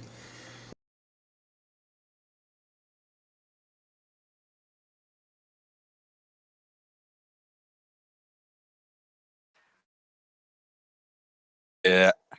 Also, I think. Oh, hey, here. Listen to this guy's accent. Oh no, he just posted the 2 second. Okay, never mind. Gonna give you an Iraqian accent. Yeah, actually, here. شوية قوي حجي اكو مثلا عندنا احنا من جماعتنا لاعب يعني كم لاعب موجودين يعني مضبوطين. هذا الولد الباكيت اللبناني اتذكر ما ادري منو اللي يلعب حلو ما اعرف شو اسمه. وانت وعامر قلت لك حارس ضروري لكنه He's Iraqi, but yeah, not used to his accent much at all. He's wanting to play against us on Wednesday. We got a good team apparently, but they're playing 8v8 in a 7v7 field that me and the group are wanting to play 6v6 in the 7v7 field.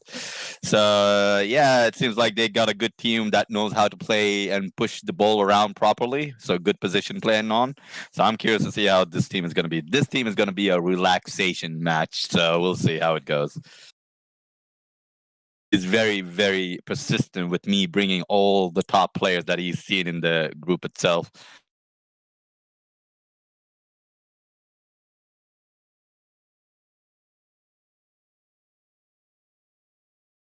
Well, you know,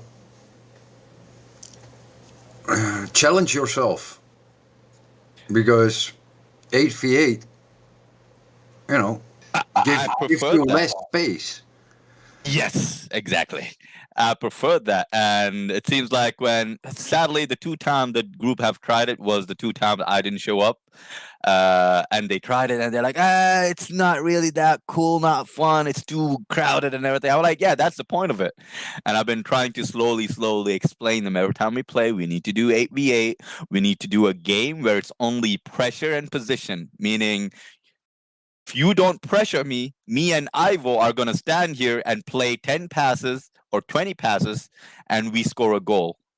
By scoring a goal means one of the 2 teams to make the first 10 or 20 passes has a point kind of thing. You need to quickly come and attack me and Ivo that are standing next to each other and just tick, touching the ball and passing around to each other. You need to rush and attack us and not let us pass the ball around. So that's when the real game starts. That's where position play comes to play. You won't be able to go more than 6-7 passes really unless you're really good. Your positioning is really good. You get a good chemistry. So that's one of the other games that I want to start playing with these guys. So yeah, but what I need to do is humiliate them through defeat, because once they get humiliated, they realize I need to learn how to pass the ball around. Especially the small passes known as tiki-taka in soccer world. So yeah, see all these patterns with them. They can do it. Like even the players that are used to doing tiki-taka would eventually have some sort of anxiety because I don't want to pass the ball and get my pass intercepted. These type of things usually stops them from start doing the tiki-taka passes. So yeah, I definitely do love playing crowded soccer as well. That's where all the skills, technique, and small passes come to play. Yeah, and it defines your role a bit more.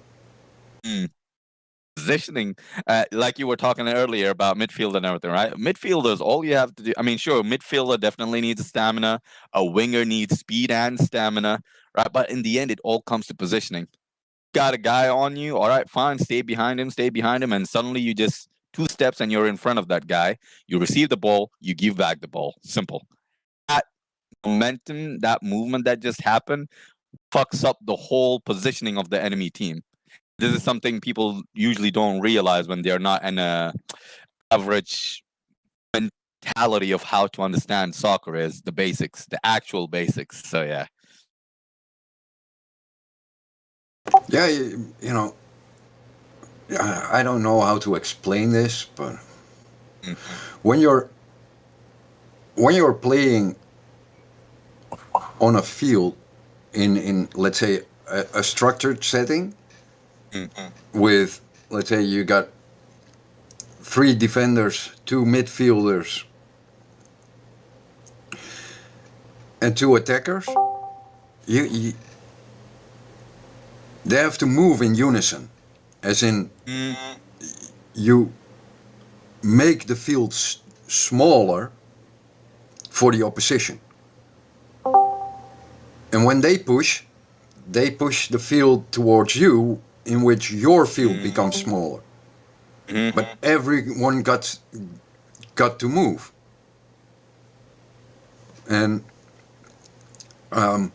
what you often see is that defenders will, you know, linger when the team is attacking, and when the other team is attacking, you will see that the attackers of your own team linger. But they have to move with the field, like the middle line of the field is moving, you know, mentally. That's why what I usually would say, if it's amateur level or somewhere in between amateur and semi-professional level, what I do from time to time, which is talking. But the problem is, if I need to go back and start backing up with defense line, that's a problem. I usually especially last game, that became obvious, right? When I was as a winger and a midfielder, team against me was simple. I would go through them easily, play make, go through them easily with speed. I don't have to even think. Patterns are there. I see the pathway. I just go through it quickly. 1-2, 1-2, pass, done.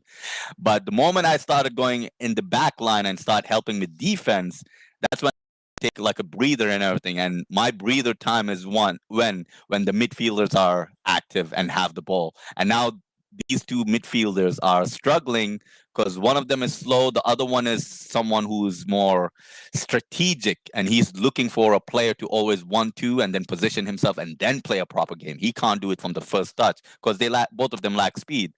So that started becoming a problem, and I realized I need to be in the middle for me to help these 2, right? So that was such a pain in the ass. Plus, we don't have attackers that, you know, you're a defender, you see an attacker that is slowly slipping behind you, you need to stay man to man with this attacker because suddenly the ball comes to him, he scores a goal, done.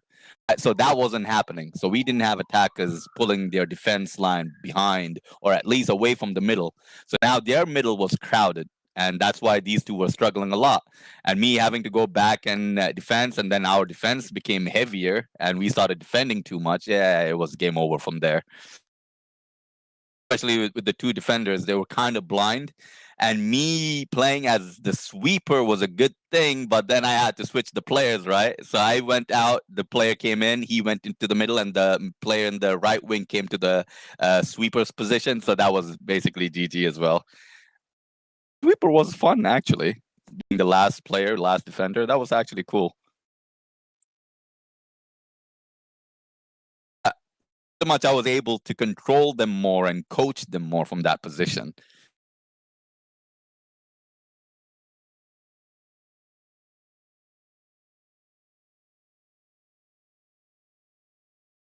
And why I was able to control communication, that's it.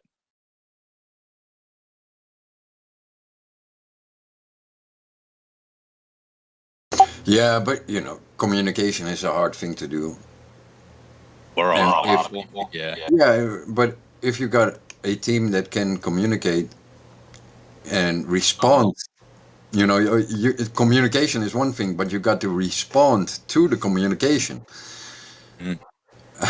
Like, you can yell and scream, you know, go after the ball, or, you know, keep the line.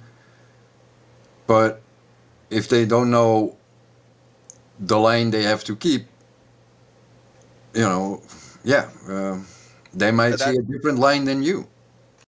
That's the reason why I took the leading position when I was little, because I hated when people would talk a negative way to my childhood friends and everything, right? So that's why I wanted to become the captain for it.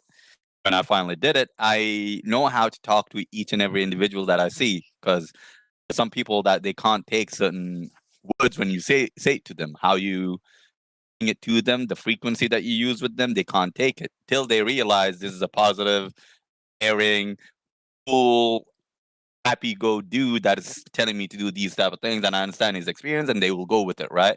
And next thing you see some sort of chemistry happening right away, right there, without even though we are both strangers, is basically what I'm saying. Yeah, that's one thing I always do, is always talk to them in a really cool, fun, professional kind of way. I've mixed it all together in my way kind of thing. But yeah, it's fun. It's fun, and it's something that I've noticed. Like red pill talking about truth, right? If you're able to have this sort of frequency in being able to tap into other individuals in front of you, it goes a long way. Getting to know, creating that bond, relationship, many things. Yeah. Being able to take the criticism after the game is over and being more direct to the person that you did this wrong, wrong, wrong. Now talk about me, what I did wrong, right? And yeah, it's fun.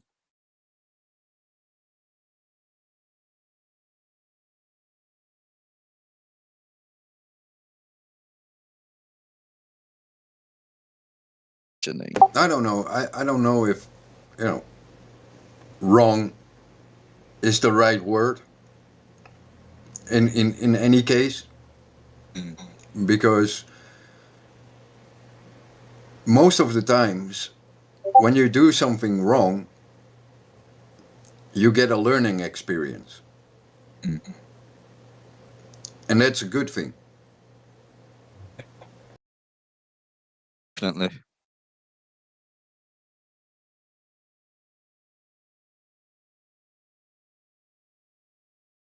And yeah, when people choose to, some people say, "Oh, you're doing it all wrong." Yeah, like, what the fuck, Okay, it wasn't effective. It wasn't productive. But it gave me a learning experience. And I can see the error in my thinking now. Is that so bad? Is that wrong? Because if I did it like you told me, or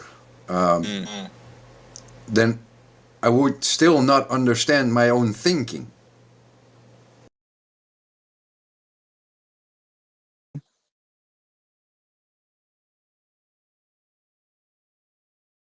And, making mistakes or doing things outside the norm, or, the limits of the game, or whatever,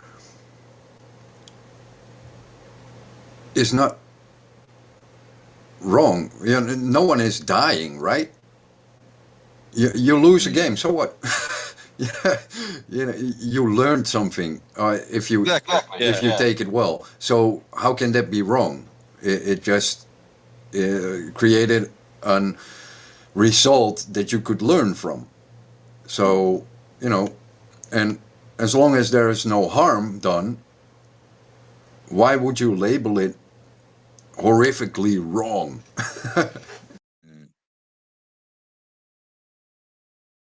It's taking things way too serious.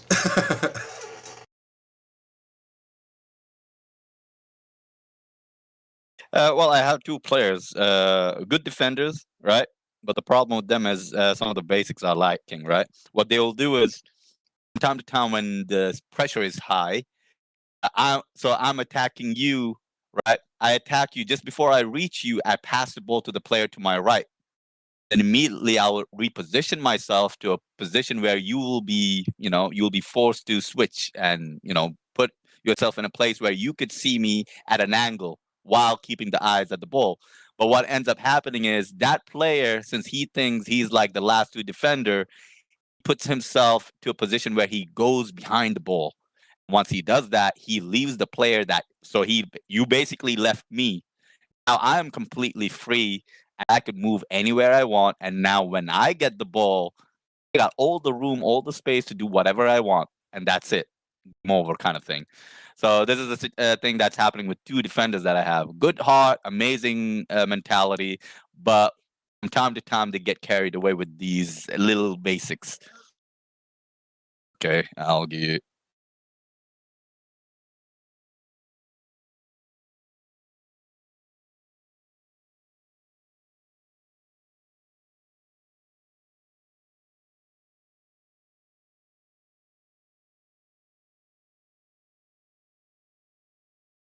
Need anything. Okay.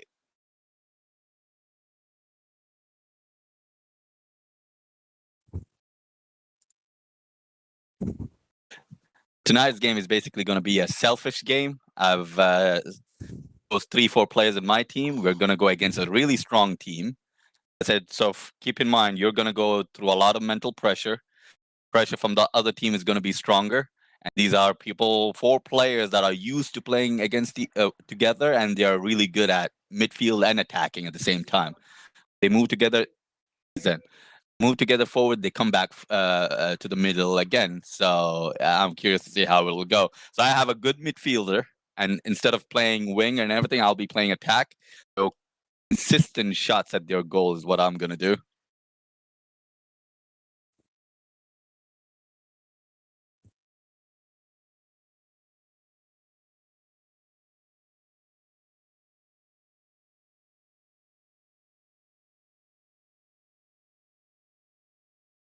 This is the player that some of the players complain about, saying he's slightly slow. Yeah, I got him in my team as well, and I want him to be completely free. So that's going to be a good test for himself.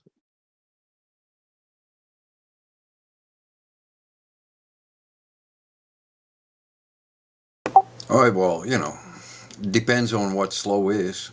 It's like if you have a, let's say, physical slow player, what you could do is take the whole team and move at his speed, so everyone got the tone down.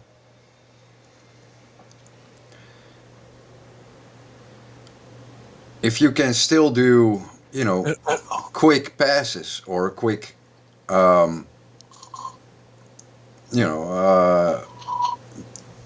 tiki-taka stuff, but you move slow. Yep. That would take out the rhythm of the other team. I fall asleep. So the thing about him is, it's not that he's slow. He's got technique and good cutting skills. By that I mean he knows when to suddenly switch direction when the ball's with him. The problem with him is he overthinks, right? And the reason to that is very simple. Because he was struggling with other players. While I was in front of him, he wasn't struggling, because I will immediately show up and show myself for him, and he will immediately pass the ball to me. So he was talking about how, look, when MJ was in front of me, everything was totally fine. The other two, but then I told him, yeah, the problem is we do not have actual attackers. You're talking to a winger, midfielder, and a forward midfielder, right? So that's why I have that mentality to quickly suddenly open up as a Eddie, get out midfielder of and there. as an attacker. So yeah. So that's what you were talking about is happening. If we had actual attackers, they will always open up from you from many different angles, and you will always have options to pass the ball. But when that's not happening, all you have to do is stop on your body, give your back to the opposing team, and pass the ball to the keeper, the other defender, or the midfielder. That's it.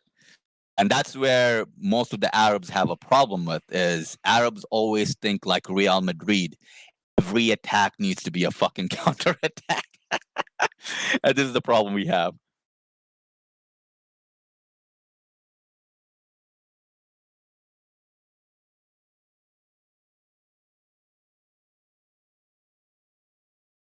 No, yeah, but I've collected quite a lot of people that have good heart. By good heart, I mean stubborn heart and wanting to put passion and improve themselves. So that's basically what I'm looking for.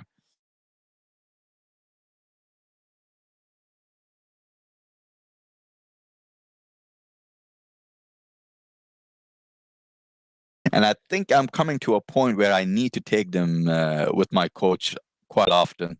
That way they will see the 5 to 10 levels and 20 levels in front of them that they could go and try to get to as well themselves.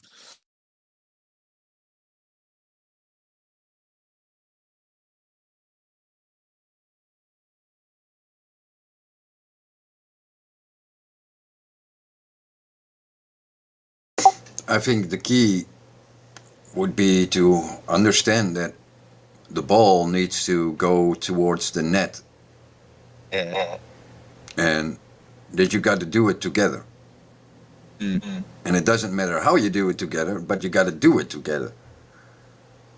And this is where I'm handicapping the team by coming back and helping them. If your midfield, the midsection, is not able to function properly, then yeah, the defense line and the attack line is basically useless.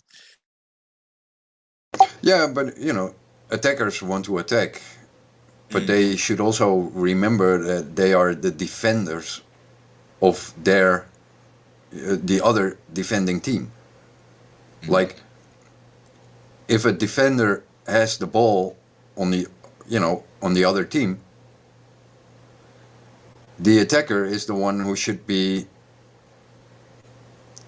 defending for your team. It's usually how should I say this? So the attackers, they can only make it till the midline, right? So that's basically as far as when it comes to 11 aside, at least they can come back to the middle of the field, while the midfield defenders comes between the middle and the defense line of the field. Of course, help with defense as well.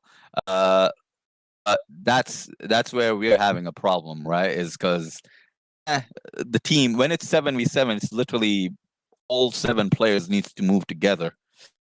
If someone is getting out of the position, because that's what was happening quite often yesterday, is there was a lot of switch of position, a lot of consideration in, oh, you left your position, I'll take your position and keep you safe. It was happening a lot, which is a good thing, which is a very good thing. But yeah, too defensive. And the other team gained their confidence from being very defensive. Positioning is brutal. Soccer requires a lot of positioning. As you said, as they come back and start defending from that position, the midfielders have to reposition and defend from a different position. And if the opposing team is putting a lot of pressure on you and you become very defensive, it's basically game over. It depends if you play symmetrical defense or asymmetrical defense. You can clear, or you can say, well, we're gonna play the exact mirror opposite of the other team. So if they got 2 defenders, you got 2 attackers. Those 2 will mirror each other. Same for the midfield. Man to man. Yeah.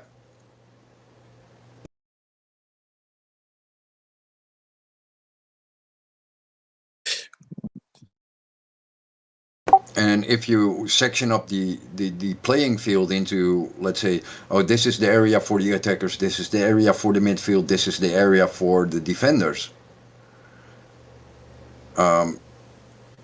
You go asymmetrical when, if you have 3 defenders and they got 2 attackers, yeah, you should be in a good position. But it also gives them a lot more wiggle room in another place.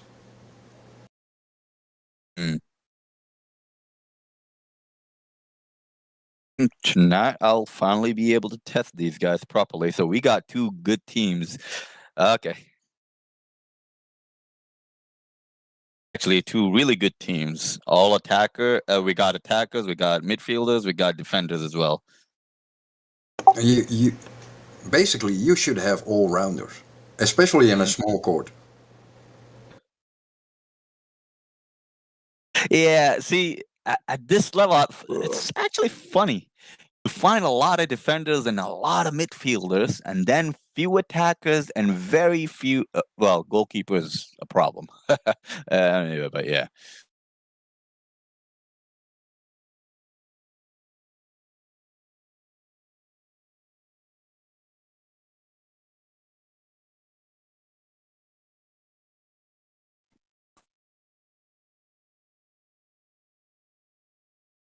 Well, I got one motivational speech for you.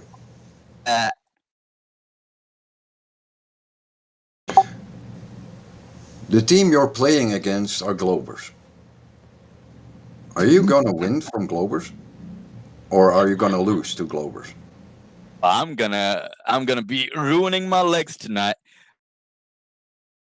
Yeah, that's the other thing. Like I said, I've stopped sprinting for a very long time, and I think starting from last Monday, I started to sprint little by little. Right. That's due to, like I said, my strides are wide. I got naturally wide strides back again, so I can suddenly just open my legs and start running and never get tired. So finally got this back after 4 years, and natural, not getting tired. 2 hour, 3 hour, doesn't matter. I will not get tired. All I have to do is take a breather, and I'm done. And that's why I was saying, like last Thursday, when I come back, help with the D line, I need to take a breather because I literally went forward and came back quickly just to help with the defense line. Patty, and now what are you instead of doing? being on Patty, and then now what are you doing?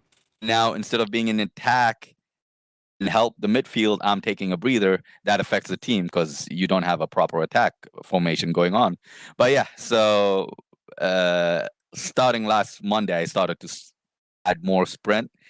And in the match itself, I realized I've been sprinting here and there, little by little, and started doing it more often, even with the ball. And my calves I started getting electric shocks in my calves, actually. So yeah, slightly pulled, but they're in a good place to the point where I could still put a lot of pressure on my calves and still be fine. That's gonna be cool. So the next 2 weeks, I need to actually put a lot of pressure on my calves and start sprinting more. I mean, my speed is already 70% above. People are struggling to catch up with me. I mean, amateur players, yeah, they will not keep up.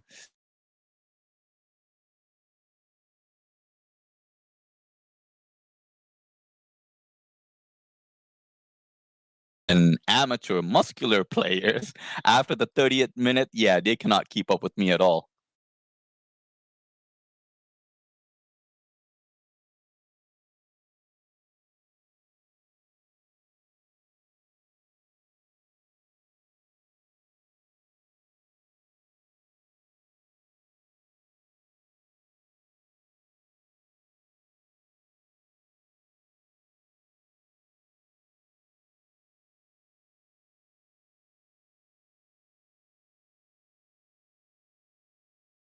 But can your team keep up? Yeah, that's another thing I've been struggling with. Yep.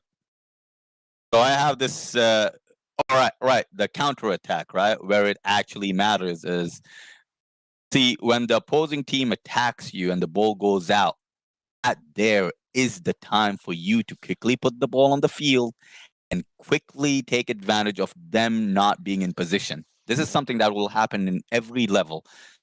Pro level, semi-professional, and professional level. Everyone is going to be out of position because never a professional team, they're in the first 5-10 minutes, sure. But later on in the middle and the rest of the game, they're not going to attack, suddenly rush and quickly, yeah, we're back in our position, right? They're not going to do that. But in a 7v7 field, you could do that easily, especially for someone who's always used to 11 aside. 7v7 is a small field. It should be very easy for them.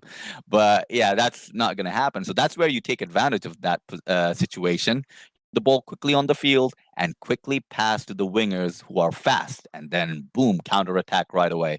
Yeah, and if I don't get the ball quick enough, try to get that with my speed. And when I quickly rush to the middle, look for players, there's this. Well, it's again like you said, can the team keep up? It becomes a problem.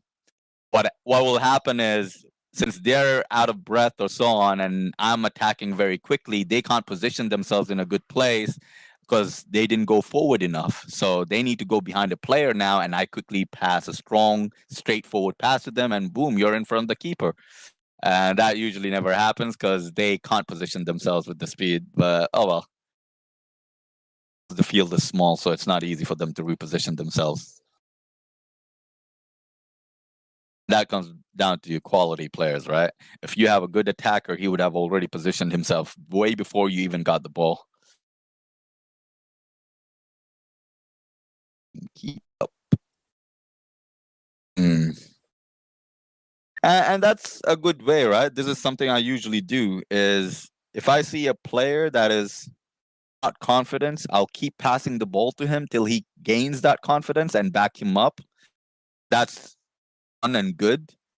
At the same time, play at the level of your team, right? That helps us a lot as well. And then eventually, once they see the speed or space that you're playing in, yeah, that's something I need to work on myself little by little. But yeah, I mean, the team that I'm with, they already know how I go and move. But still, counterattack measurements.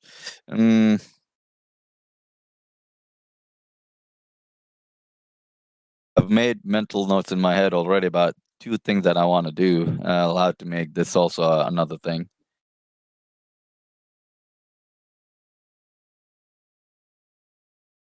To the midfield with half the speed, then eventually organize and pass the ball around, then use my speed. Get out of there. Get.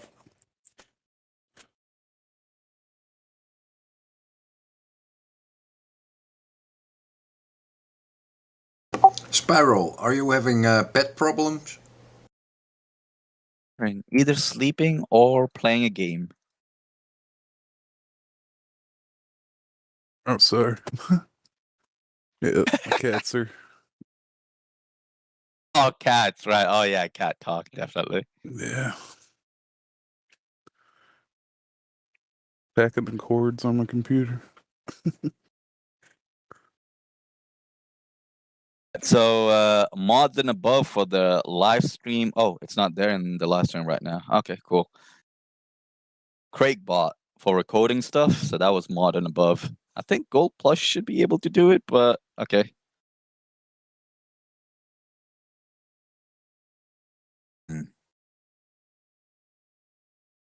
Well, did you try doing the recording thing?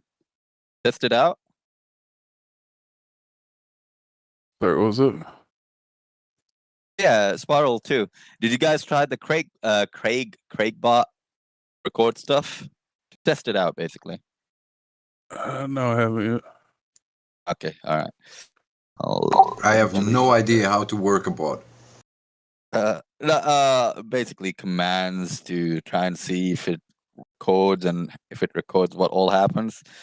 Okay, so this and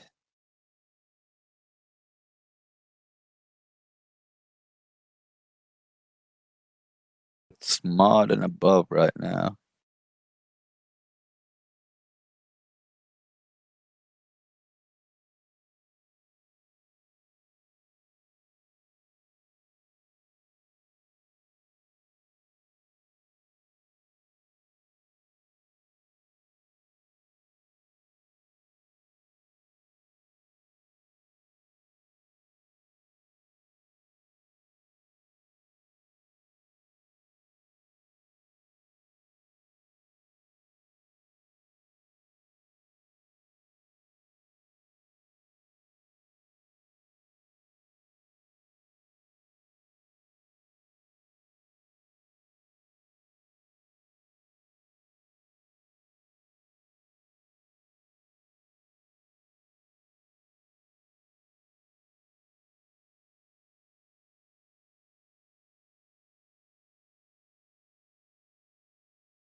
There you go.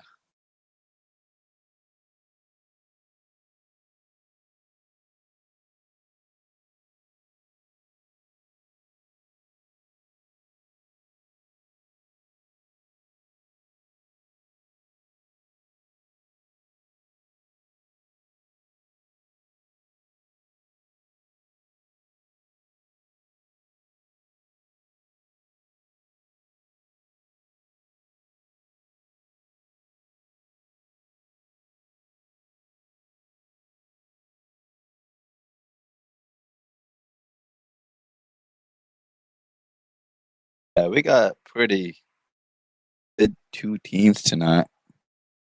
Oh man, my blood's already excited. Lol.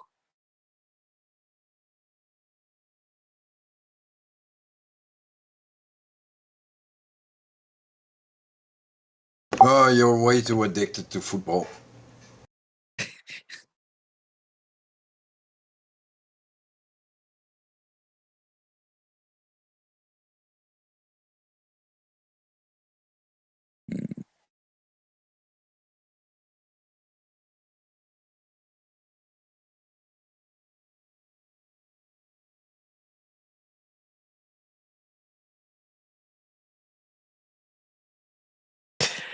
I have a problem with the defense lines, though, but okay.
I'm going to do some household chores because otherwise I'll be sitting behind the computer all day.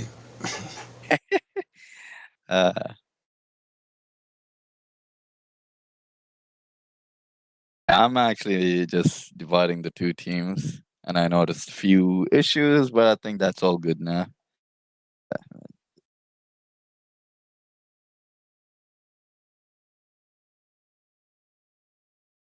As a slow player that I was talking about, I think I should put him against me because the team against me is going to be very fast paced. So he should have all the options not to be slow. All right. Anyway.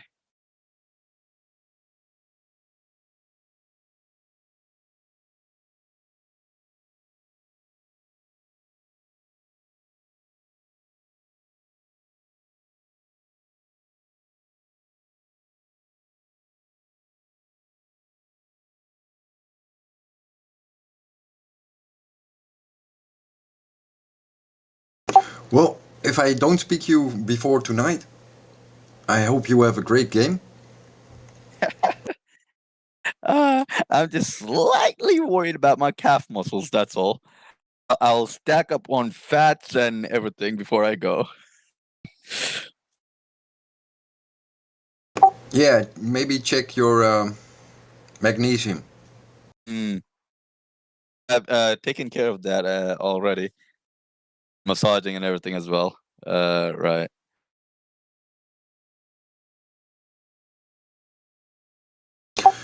But I wish you luck tonight, and may the best team win. they have good 4 players, you know. I mean, that 4 players can carry them easily. So I'm hoping me and this other 2, the 3 players I'm talking about, will be a thorn in their. Yeah. Anyway, take care. Take care. Catch you soon. See you later. Later. There you go. Done.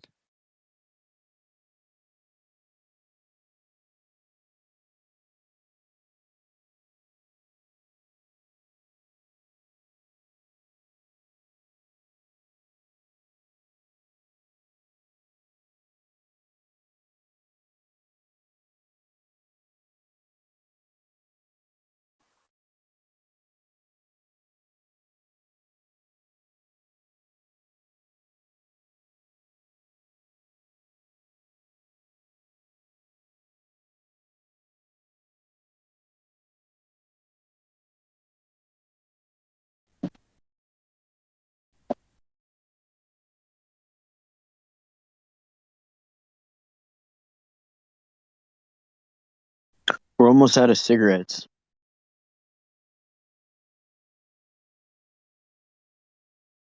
That's a good thing if you're out of cigarettes. Oh shit, my bad. I didn't know I was hot micing it. How you doing? Pretty good. Just got done with stuff. Nice. Just got done with what? Huh? You got done with your stuff? I just got done organizing teams, so pretty good. All I have to do now is just train, warm up, exercise, massage my legs, and I should be ready for tonight's game. What game do you play? Soccer. Soccer. You play what? Soccer. Oh, soccer. Oh, Football. that's cool. Hell yeah, that's cool. In Europe? At least. Oh, okay. Right. That's cool. Are you a professional or semi-pro? At the moment, just playing semi-pro. Yeah. Oh, that's cool. I'd say the teams that I'm organizing and playing around with are basically between amateurs and semi-pro, that level. All right. Make sure we got good players here and there, but yeah, it depends on the people that you choose to play matches with. So is it just a rumor or people dropping on the field? Vaccinations and stuff. That's all I hear about from, all the links and posts that we see. But so far, I've been playing in a huge group of soccer. Nothing happened over here. Like nobody's dropped? Yeah, but then again, we are playing games where it's like I said, it's not professional level, right? So Yeah, at the yeah. moment, it's basically, even if they're vaccinated, they're basically playing around 40, 50 minutes max. So that's not going to be the right place to experiment or figure things out, because the professional Yeah. levels usually training even is 70 to 80 to 90 minutes. Okay. And bigger fields. So yeah. Yeah, that makes sense. Pace and intensity is different. Right. That's true. Yeah.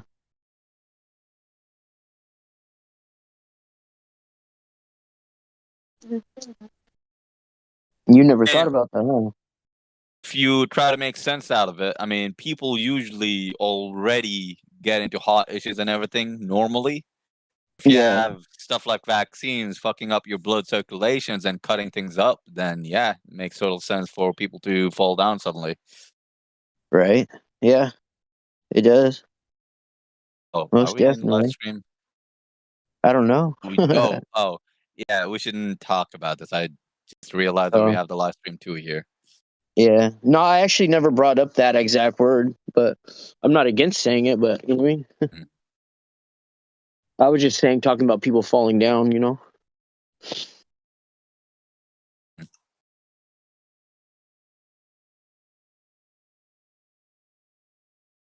Because I usually avoid the live stream, but then suddenly I realized, oh yeah, we are in live stream too, not chill or anything. Right. Okay. Cool. Who's the moderator? You are? Yeah. Is this a new group? Not a new group. Okay.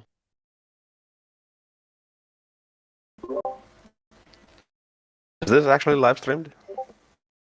Yeah, it's actually live stream. Just clicked in my head properly. Couldn't It is join. I. I don't know why I couldn't join, man. It is I. Should Yes, be. it is I. I'm here. You should be able to normally to join over here. It is I. For some reason I couldn't do it. I wasn't able to drag you for the first 7 seconds.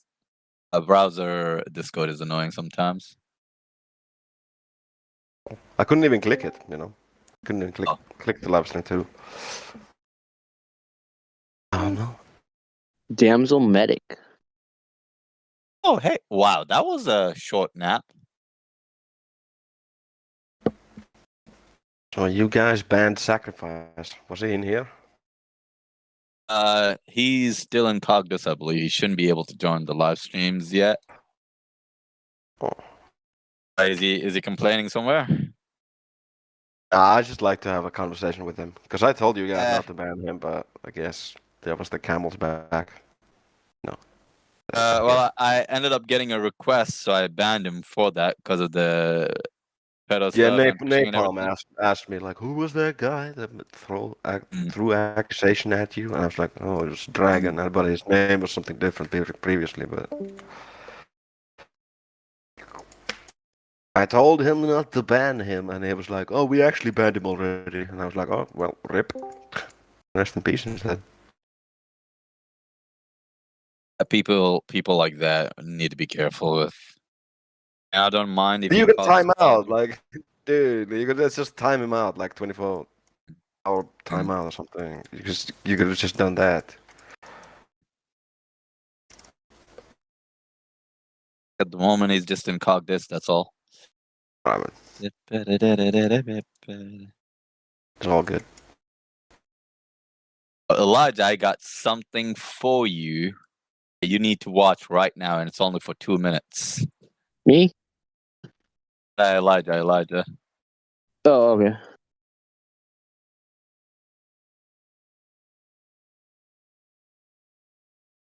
It sounded like you said flatter day. Where's a thick accent, babe? I can't understand him.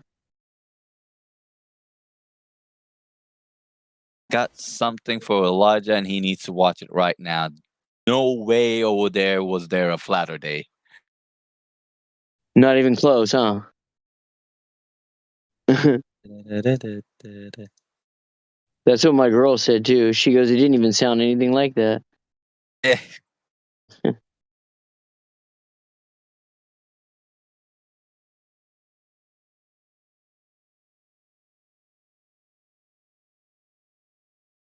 Yeah, that's true too.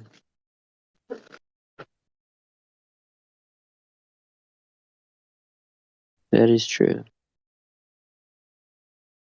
Just because he started a TikTok channel now. Who started that? I got banned from YouTube for a week, and like a week and a half ago, so I started a TikTok channel. But then now I got my YouTube channel back. They just gave me a strike.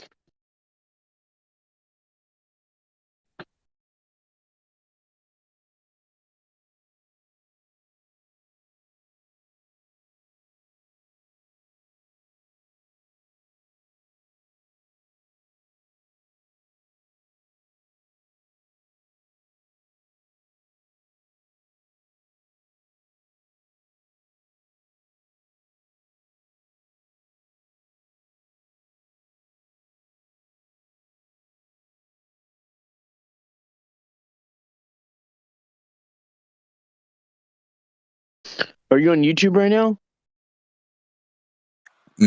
By YouTube, what do you mean? The live stream? Yeah. I'm not. No, I'm saying, is this live stream on YouTube? Huh? Yeah, where can I find the live stream? I believe it's Roger's channel. Let's see. Wait. I think. Yeah, I think this should be Roger's channel. Let me see. What can we talk about in here, you know? What are the rules? Same thing. Same thing. Livestream? Oh, okay, dude. Nah. No COVID. No what you call a Black Lives Matter shit. Yeah. I mean, I shouldn't even say it like that. Yeah. Anyway. I guess I won't talk Whatever is about against the anything then. TOS. Can Globers even join this chat? This channel? Should be. Okay. Because I That's couldn't not even join there. this one. I couldn't even join this one, so I don't know what the fuck. Try to leave and join again, by the way. Let me see what Yeah, I'll try and all do that. roles you got.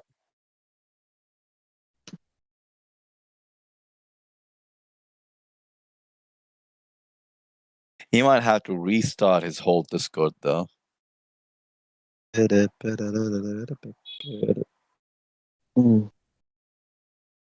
Paul. I like that he's still stubborn. He's probably still clicking to join.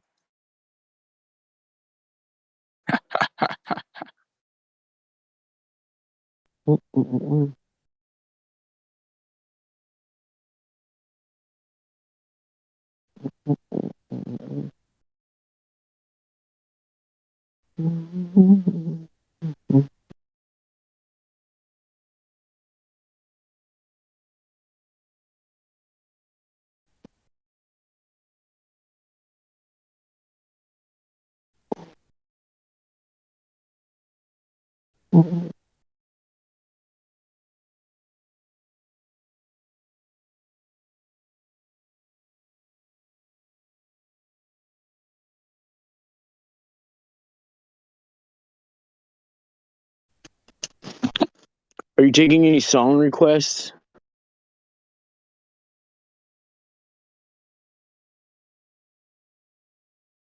What? Yeah. MJ? Yeah. Are you taking any song requests? I don't listen to songs really. Okay. Do you hear me? Like classical music? Not really. I mean, if I listen to something, it will be instrumentals or something that is really good and stuck in my head. So what I'll do is I'll listen to it till I hate it, and then I'm done. Okay. That's cool. That makes sense. I mean, hate it as in once I'm done. I mean, I don't like using Yeah. the word hate, but yeah. Anyway, it's being I funny. feel you. Right. What kind of music do you listen to until you hate it? Can be anything. Currently, I'm stuck with two because of a certain video I watched, and then the other one is also because of the movie I watched, which is one is Eminem's song, "Last One Standing," and then the other one is "Let Me Down Slowly." Catchy one, so yeah. Eminem, yeah. I understand how you could listen to it obsessively until you memorize a song and then you don't ever listen to it again. Right? Yep, pretty Yeah. much. I feel you.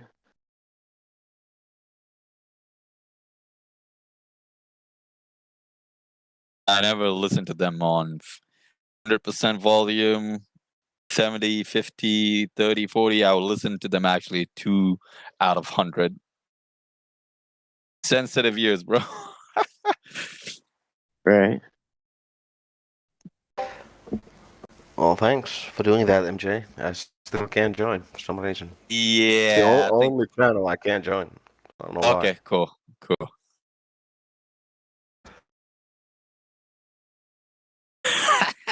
I want to be mean to you, but then I was like, yeah, not gonna do that. Just treat me as a retard. Come on, go ahead. No, I was gonna say you're the P dude, right? That's why. Oh yeah, I can't even say anything. I totally. All right. Anyway. Well, the P dude. What are you talking about? Oh, I totally realized the P dude. Oh man, what the hell? That's not me. Yeah, I meant P Y. Oh no, what? Eli, you there? Can you hear us? MJ needs to get banned now. He's throwing accusations.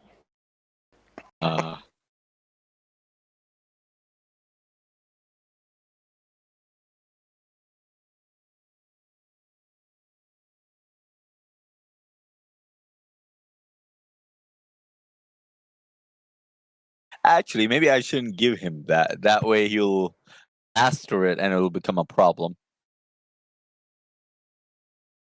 Let me abuse them a little bit, beat them up a little bit, and then I'll teach them how to do it.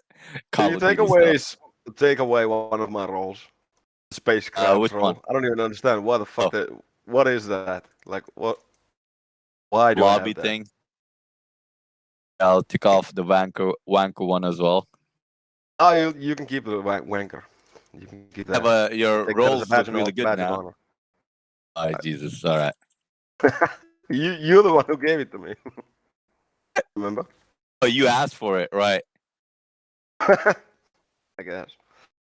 Well, I left the channel and then asked for my rolls back, and he was like, "Okay, I'm just gonna give it to you, and here's a wanker roll for you. There you go." Because I usually go around taking the rolls and I remove rolls from people, especially like wanker roll and everything. Unless I'm like, oh yeah, this dude probably likes the wanker roll. I'll take that as a badge of honor. But the space crabs, I just don't understand what's that all about. It's a new lobby thing. You can see even Indio has it. Someone gave it to him. Lol. Okay. Space crabs. Everybody's getting infected by space crabs on this server, man. Oh, right, let me do this. Till I've got lol.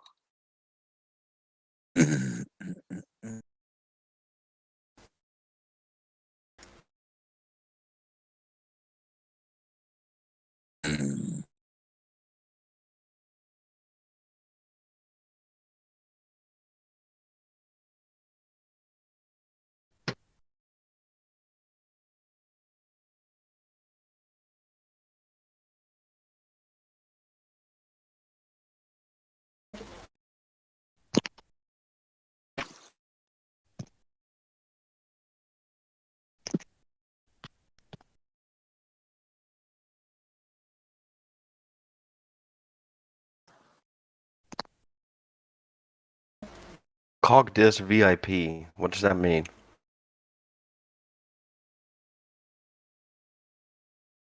Basically lets you go and cog this and be totally fine. وهذا شو قال لي. How did I get that? How did I get that? I used to have Spartan in all these kinds of roles, but right. My fault. It's my fault, you know, for leaving the server. Let's see. Oh yeah, you got cog this VIP, so that means you should be able to hop into cog this, the one where people get banned into. You should be able to go there and talk to the banned people and leave. Plus, you pretty much have immunity from cog this. Like here, let me try and cog this you, right? Immunity? Yeah, like you're in the live stream 2 chat. Yeah, no, yes. It is there you go. You did get cog this. Yeah, well, that's because I'm a mod. All right.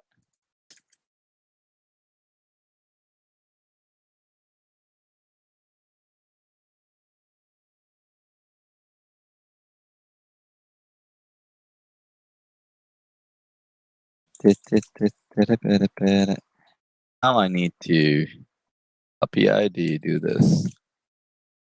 And you are back. All right, there you go. And you have space crabs again. What? Oh, I see. I see. Yeah, whatever was saved with the since you lost your rolls because of Cogdis and you regained your rolls, whatever was last saved with the bots, get all the rolls back. Actually, now I'm curious. If I ban you again, what's gonna happen?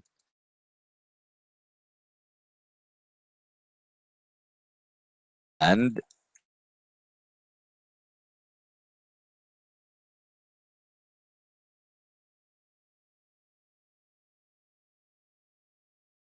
oh man, the bot is not catching up. I think you're stuck banned for 7 days, bro. I think. Wait, I think he's forced to use push to talk now. That's why. Dude, unmute.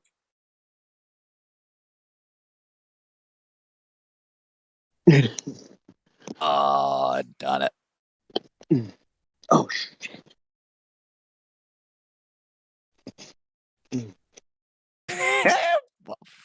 Freaking bot glitched on us. Anyway, there you go.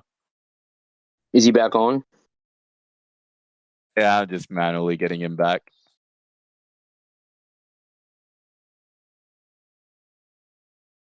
Can I put in a song?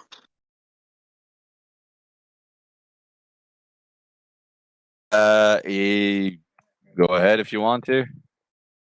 I mean, I can't. All I can do is post it. I can't play it. I mean, I don't have the capability. I don't think.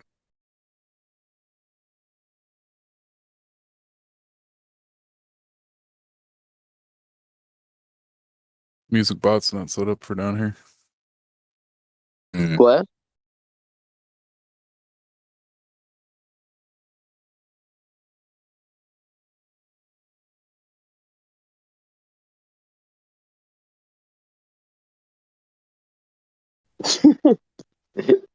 Shut up, Jack.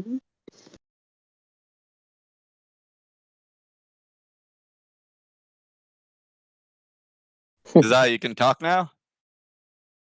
Should be able to talk.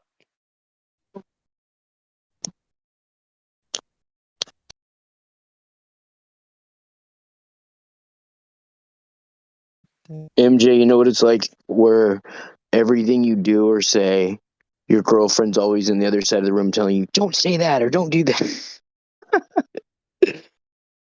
Mute and say the N-word for her. You're right.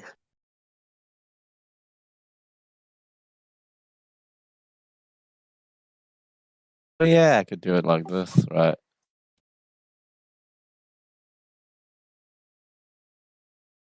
Have you heard this song I posted, MJ? Nope, no idea.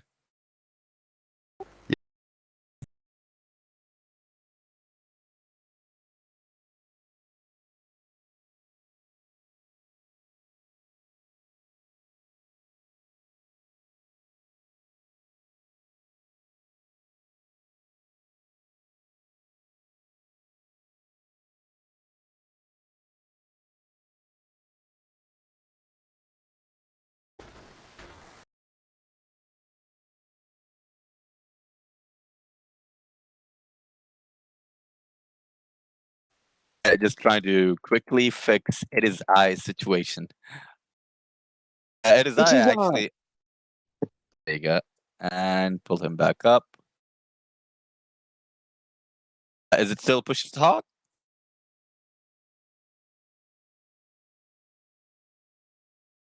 Rip.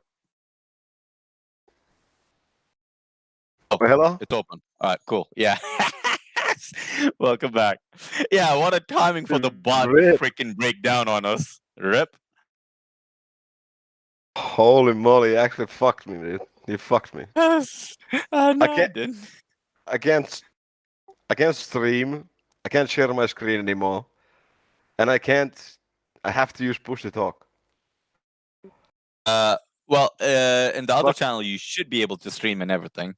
Your roles are everything back to normal. Let me check. Here. I think you just bent time space, bro. Or space time. Discord space time. Space time. The actual definition of space time is space time. Space time.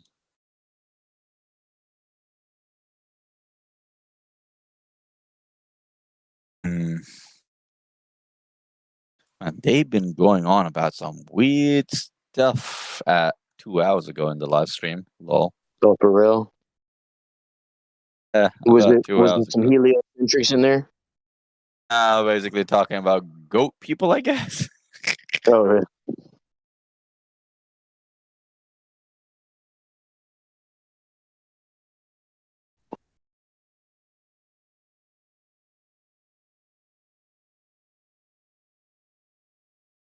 In which one in this live stream?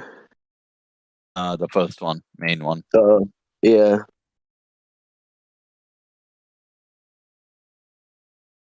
Yeah, I don't see this one that often on.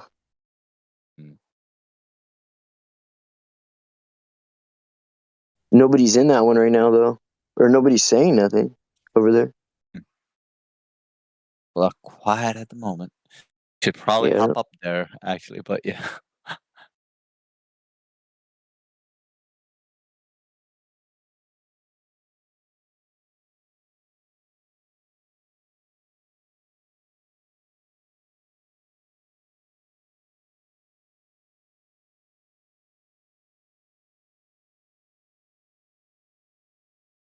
You smoke weed, MJ? Nope, never. That's don't cool. smoke. Don't smoke, drink, drug, normal drug, bad drug, whatever injections, nothing. Oh yeah, for sure. By injections, I mean steroids. There you go. Okay. Yeah. I will never even- talk to mods again on this server. All you guys know how to do is fuck shit up. I'll treat you like the cops, bro. I was literally trying to say, hey, You so that's actually fucked that's me. what happened. That's what happened. All right, cool. Let me try and ban again and see if the bot remembers all of your roles, because I took off the space crabs, right? So I was trying to do that, see if it'll give you space crabs again, and I banned you and I couldn't unban you. Like Bro. it let me ban you, but it wouldn't let me unban you again. Now I'm locked in to push the talk. Like, what the actual fuck? What did you do? Stuck on push to talk? It shouldn't be the Yes. case. Oh man.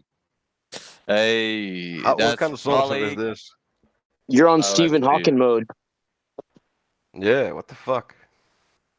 It says that you're not muted. Well, at least the bot. Well, time to ban you again then. Don't do it. Let's see. Don't you dare. Don't you dare. Wait, it's Don't you saying do it. you're not Don't do muted. it. So all right, fine. All right, I can Don't do it. manually give you everything back again, but we'll see. Let's see permissions. Holy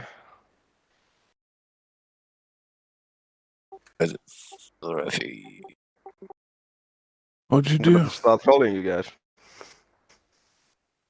Can you hear this? Yep. Push to talk. Lol. You dickhead. Oh, there you go. Oh shit! The bot just worked, and now you have cog this for 7 days again. Right. Yep. Now I need to unmute you. Did you see what happened in chat? In chat. Oh Yeah. Yeah. See, the bot finally responded. There you go.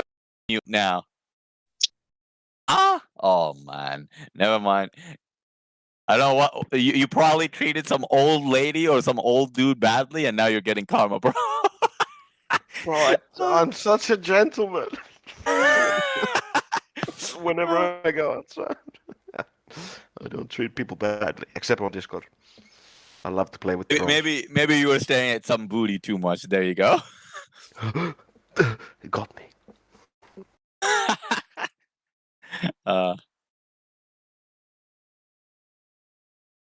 I will have to just wait it out till it just. Oh man, you are cogged this right now. Oh yeah, you're cogged this. All right. Well, how can I still speak? That's because I did not disconnect you. MJ. I should be around for a while, so just DM me if you want to go find anywhere. you, and I'm gonna take away your keyboard. Okay. Hey.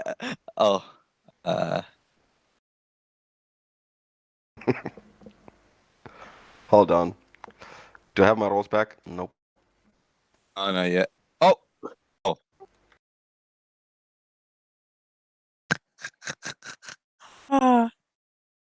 No, Spiral, stop. You'll overload the bot, man. Next thing you know, once you're done, you think everything is fixed, and then the bot does some weird shit and loads up after an hour when we are not around. Oh, actually, just DM India and tell him to restart the bot. I can't. Oh my god, it's forcing me to go into push to talk. Like, what did you do? How did you do that? What the actual fuck?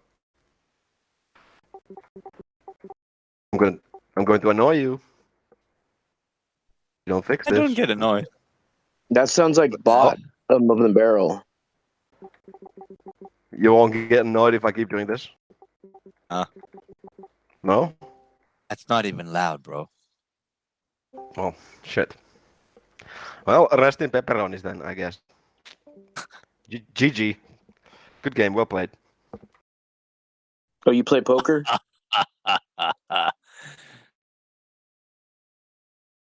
No poker for me. Probably it is I. Oh no, because he said no. It is. I said GG's. That's what they say in poker. Gamers say that a lot as well. Yeah, it's Oh man, GG. yeah. It's a good game. Good game. Well played. GG. Whip. You know. You said DGWP. Wow. Weepy? Oh, come on, dude. Don't mock me. Weepy. WP.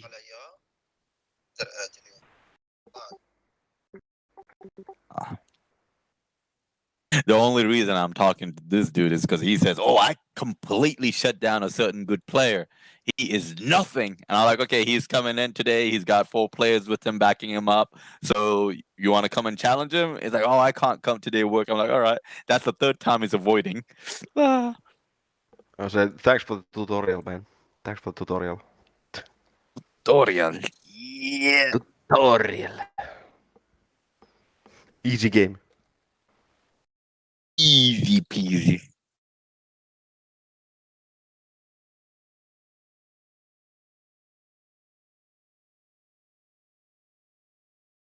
Hey, where are you from? It is I.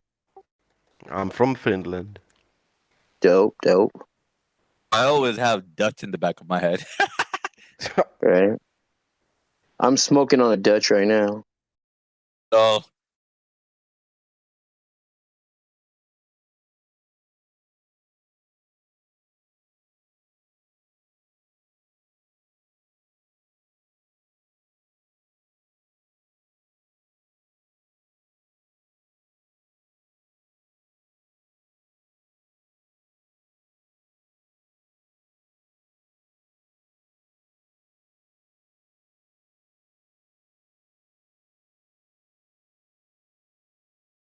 See, True Prevail says she's gonna go get that food.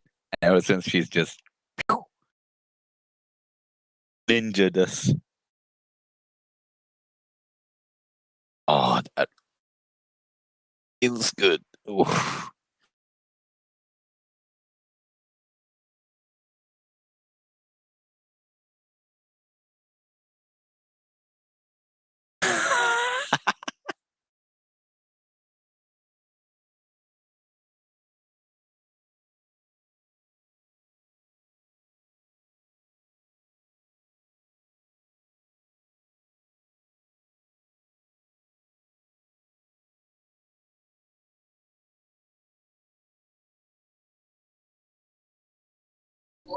What separates Finland from Sweden?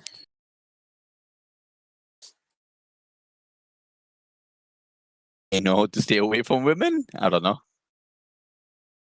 What? What about Sweden? There's a body of water that separates Finland and Sweden, correct? What is it? Oh, Neil! Yes, the Baltic Sea. Baltic Sea, that's it. I can remember it. Oh, that's what. Okay. I want He's waiting for the punchline. Well, it's still connected from the north, you know. But yes, separated by a sea also, I suppose. Hey, do you guys know what file the detective pulled when Pinocchio went missing? No. What file you said? Yeah, what file did the detective pull when Pinocchio went missing? Oh, I feel like I can figure this one out. He pulled the Geppetto file. Giggity. Never mind. That went way above my head, as always. Typical. Geppetto was his father, the one who built Pinocchio. Anyways. Yeah. Yeah, I don't. Yeah, have no clue about that. I don't think I ever watched Pinocchio. Yeah. Yeah, I never watched Pinocchio. Right.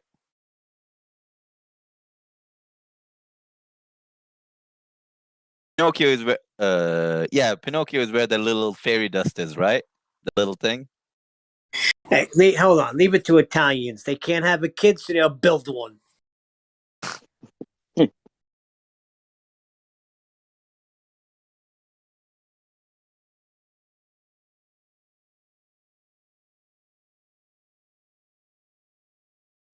Hey, so what was the pirate doing at a Jewish funeral?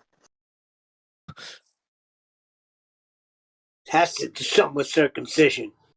Nah, it doesn't. So what was the pirate doing at a Jewish funeral? Feel the balloon of the dead one. So the pirate was sitting shiva me timbers. And instead of saying aye aye, he says oi oi. You know, sitting shiva, get it? Yeah. Shiva me timber.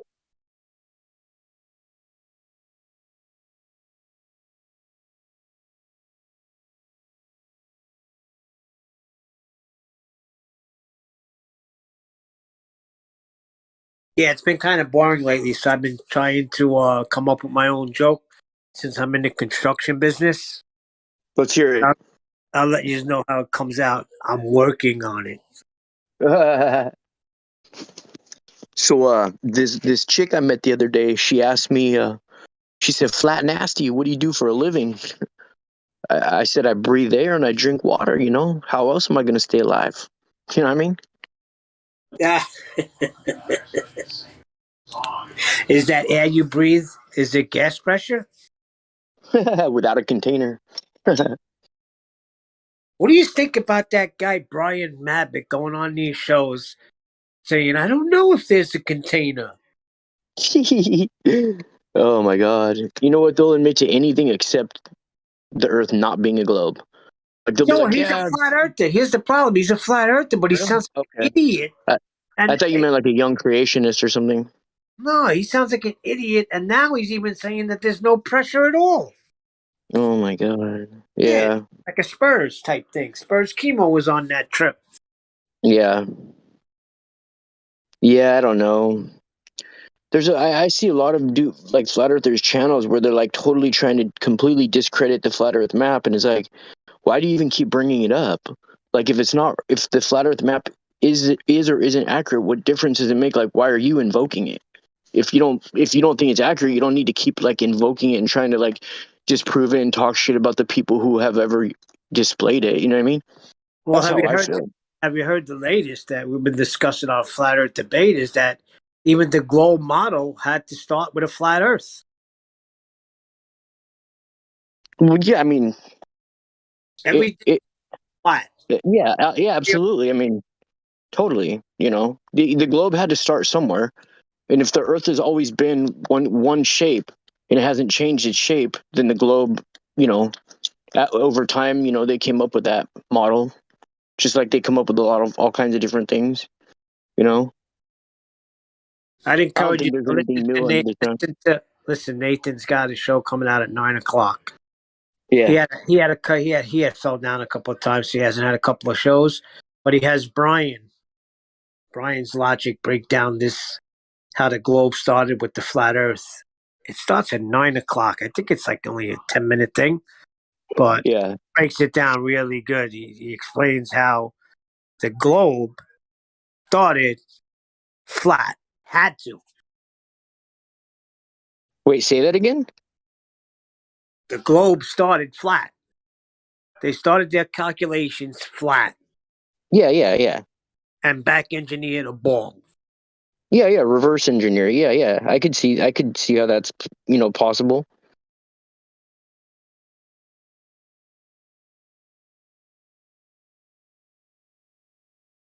Are you saying that's not possible or plausible? Yeah, no, it is, but Brian breaks it down. I'm just giving you a rough thing. If you listen, okay. Yeah, okay. On 9:00. I think it's coming on 9:00 today. It's like a 10-15-minute video he's putting out where Brian down. Yeah. That whole globe thing, man, it's a trip. So I have so many people, like good friends that I thought were good friends and everything, and like I don't know. It's like after they know how I really feel and what I come to find is like my evidence of truth, and maybe it's just because I've talked to them about it all the time. Like, I can't be quiet about it. I can't be like, how are you guys still believing that we live on a cartoon spinning ball? I don't. Let them believe it. I know I do. Because it's a It's just joke. hard. Like it's divided a lot of my friendships up. You know. Yeah, but here's the thing. You have to understand something, too. I have a son that won't let it go. 19 years old, constantly at the dinner table coming with this stuff. And I don't want him influencing my other two guys, which he does. But Yeah. gotta let it go and be like, you gotta be like the Fonz, man. Yeah. Water off a duck's back. Because Yeah. there is heavy indoctrination from the time we're born with this globe, dinosaurs, space. Constant. I know. I watch football still. I still, watch a couple of things on TV. The amount of Yeah. commercials that deal with space and the moon and Earth, heliocentric, they get bombarded and they don't even know it. So they're gonna automatically defend. I So know. what constructed plan they have? I know. Yeah. Yeah, true. That is true. I'll hop off for a little bit. It is that if anything happens, let me know, by the way. With the the bot is not responding still, eh? But your roles are everything on it. So alright, we'll catch you guys soon. Enjoy. Are you clicking off? Yeah, for a little bit. I mean, Hey, I'm around. You think you could play that song, bro? I really have never done with the DJ bot and everything like that, really. The okay. song that you sent, I listened to it a little bit. Yeah, a little bit. You like it? Not really my thingy thing when it comes to it. Yeah. What song? Yeah. He sent a song and the chat. Here. Play it again.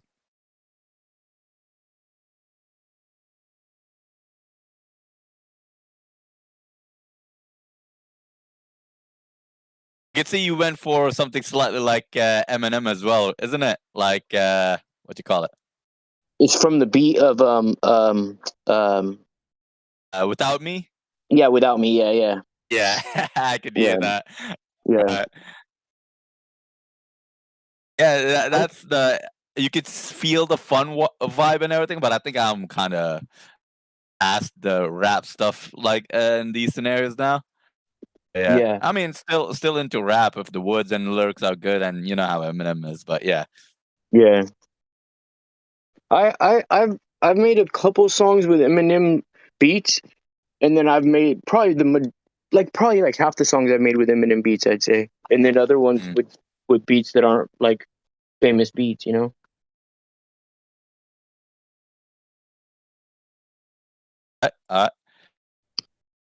Catch you soon. Enjoy. And later, truth will. I'm still around, but yeah. Oh, all right. AFK.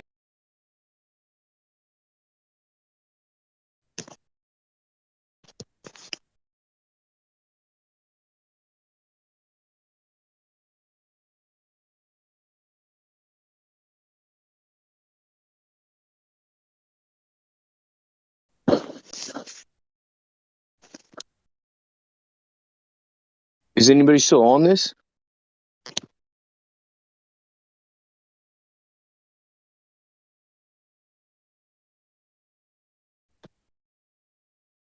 I am, but I'm kind of fucked because of Why? What Andrew. happened? What happened, bro?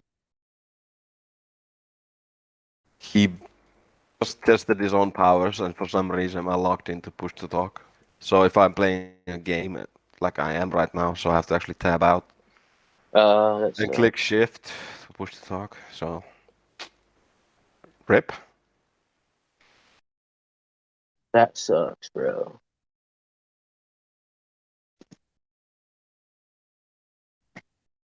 I don't even know how did he do that. Like obviously he didn't do it by like with intent. You know, it was goofing. Yeah, probably about. not.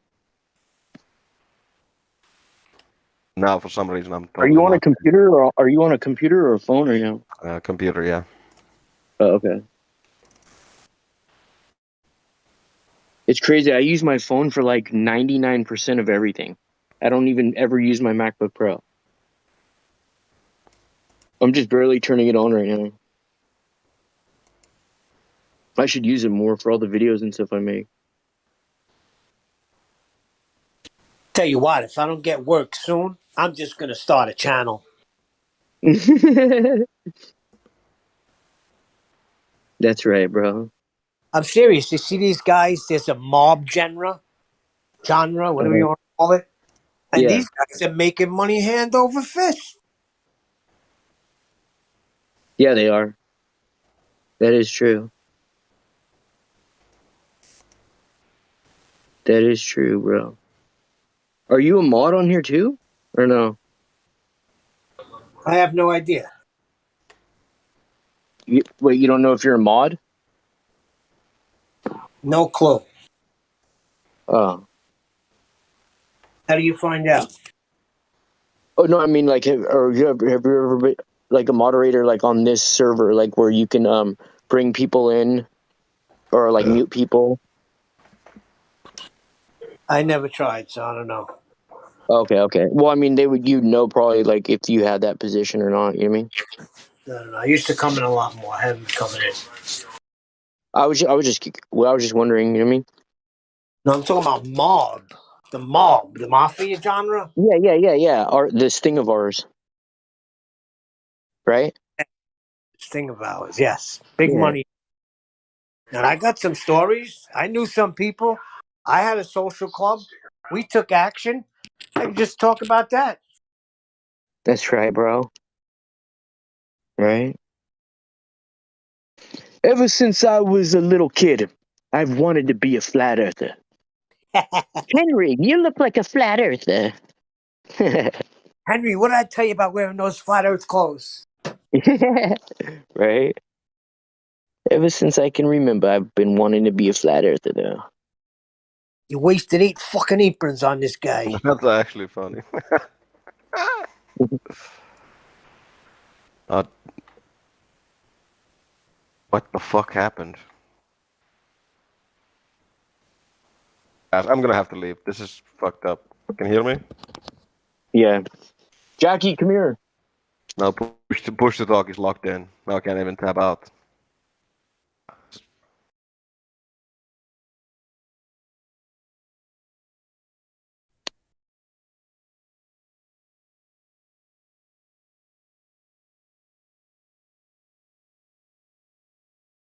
Can you give me the Wi-Fi password in the network, babe?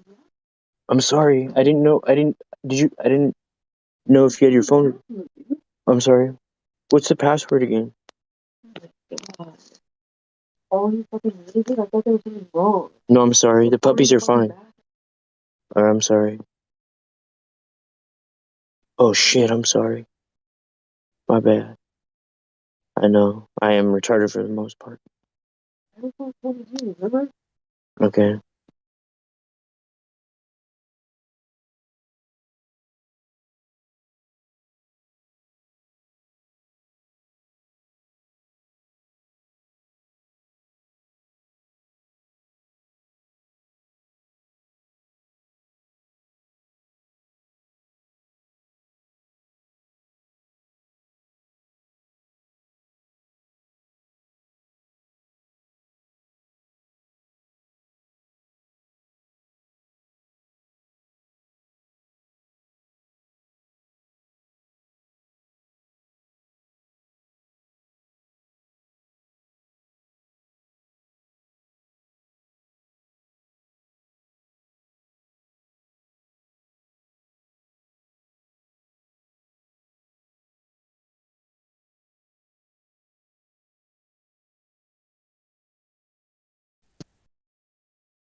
Okay, put a 5 at the end of that. I got you. Oh wait. 5 at the end of it. I'm trying. Ah. I feel it. Okay.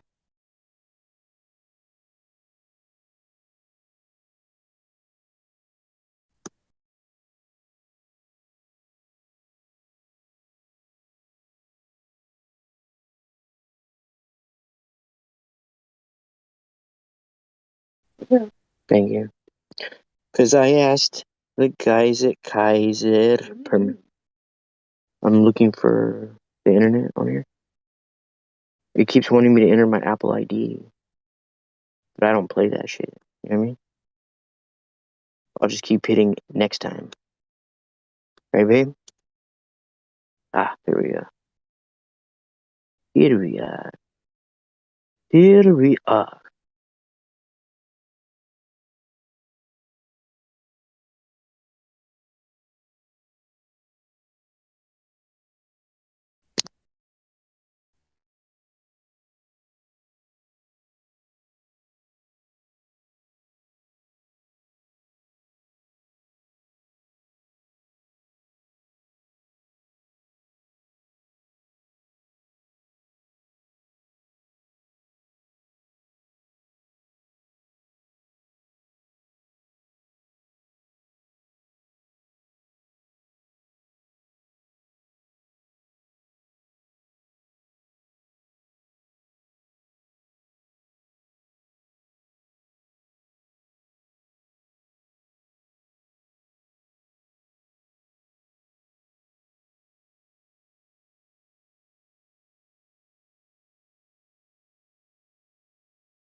Hope you all are doing really well. Hey, I wanted to come on and blabber a little bit, run at the mouth, see if maybe we can inspire some conversation this morning.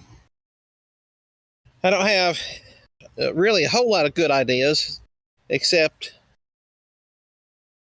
after last night listening to a really great night of ladies' night, listening to some of the Globe people talk and contort and twist and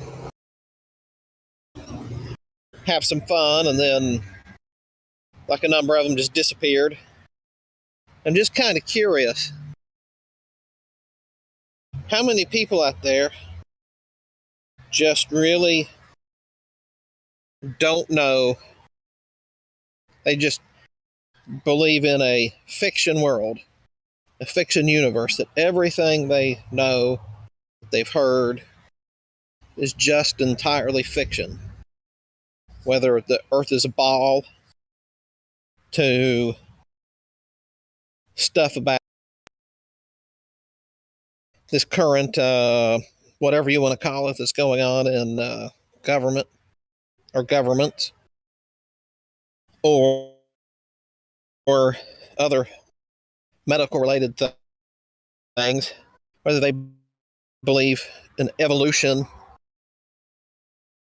And Rookie has been reading from that great book talking about evolution, a very, very important related topic.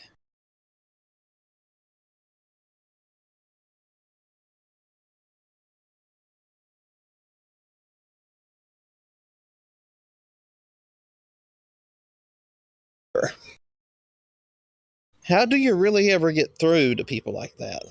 Do you wake some up? Do they actually wake up? Do they actually turn around and accept the truth? Or do they just forever be what they are? And maybe they will from time to time come across some interesting concepts, but they never truly actually get out of their fantasy land and turn into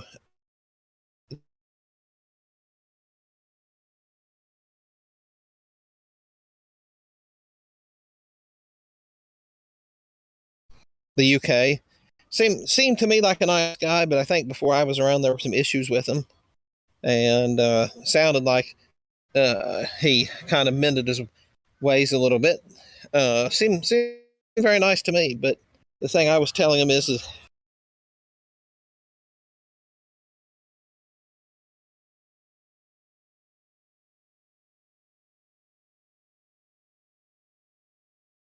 number of things to hypothesize why we might perceive that.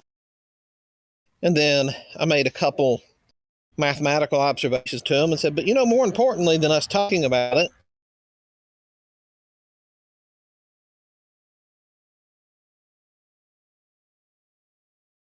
to Ireland or Scotland, maybe go through the Channel, drive through France, maybe head over to Germany,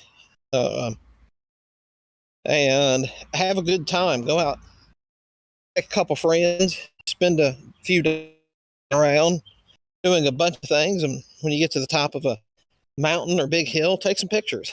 Go to the bottom of it, take some pictures. Keep your camera perfectly perpendicular, level, and compare and see yourself. And that seemed like a foreign concept to him, that go out and make your own observation. Go out and see what's really there. What you're told, not what others have seen, not pictures you've seen. Go out and see it yourself. And maybe you come to the same conclusion you already had, maybe you don't, but you got out, made some observations, and got to see the world a little differently. And it'll forever change a person. There's no doubt about it. No matter what you end up with, the empirical way of going out and taking a look at things and recording what you see, there's nothing like that. supposedly we're told to follow the science. Supposedly we're told to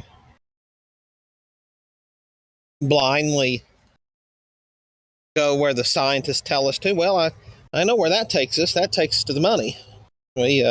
Every time I look under a conventional, a quote unquote, orthodox scientist microscope, I just see money. I see the salaries and grants. And any wonder that the studies they're paid to do always tell you what they want, what they paid for. Gee, very rare that a study doesn't actually tell you what the funding told you. I wonder why that is. Why not go out and some of your own observation? And I just wonder if that's just a lost thing. I wonder if it really is taking without any kind of fisheye lens to see how the horizon always meets you at eye level. Yeah, we all know about distortions in photographic lenses. Any kind of lens has a distortion. I was looking through somebody's glasses the other day and saw a bit of distortion to it. Everything has distortion. That's the point of a lens. It distorts something, but it's kind of hard to argue when the horizon always meets you at eye level. And I just wonder, like, are they that far lost? Are they just not understanding? Are they just not interested? Are they unable? What is it here? And that's what I'd like to know is, what is it that gets into these people? What is it that makes them think that, oh yeah, well, I just take whatever I'm told and then that's that. I do my research. I don't actually go out, look, see, feel, touch, taste. I just say, oh, okay, well, I see this wonderful blue marble picture and wow, that's the truth. That's the truth right there. Wow. I've never seen so much truth. I saw a computerized graphic from a space agency that gets billions of dollars a year and needs lots of marketing materials. And that's the truth. That's exactly the truth. I'm not going to question that because, gosh, I would be wrong if I questioned that. So I really wonder, what is it? What goes on? What goes on in the world that makes people just take what they're spoon-fed? And even if they don't question it, what is it keeps them from going out and making their own observations? Maybe they're right, maybe they're wrong, maybe not. Maybe, who knows? But the importance of going out and doing the observations, actually drawing out the math yourself, actually proving the math, because I less have a degree in mathematics. They don't call it a mathematics degree. They call it a business and economics degree, because if I told you it was a math degree, you would say, well, what university do you teach at? Where do you teach? But it's a entirely math class study from the beginning to the end. And I've pretty well had the majority of all the math, well, not a majority of all, but I've had the mathematics classes the math majors pretty well have to have and beyond, continuing on to regression analysis and econometrics. Hear from these people, oh yeah, you flat earth people, maths. And I like to try to figure out, what the heck is maths? Seems like that's a favorite thing of Globers to say is you don't know math. Okay, great. Well, what math? What is maths? And I was asking that, what is maths? I have a math degree.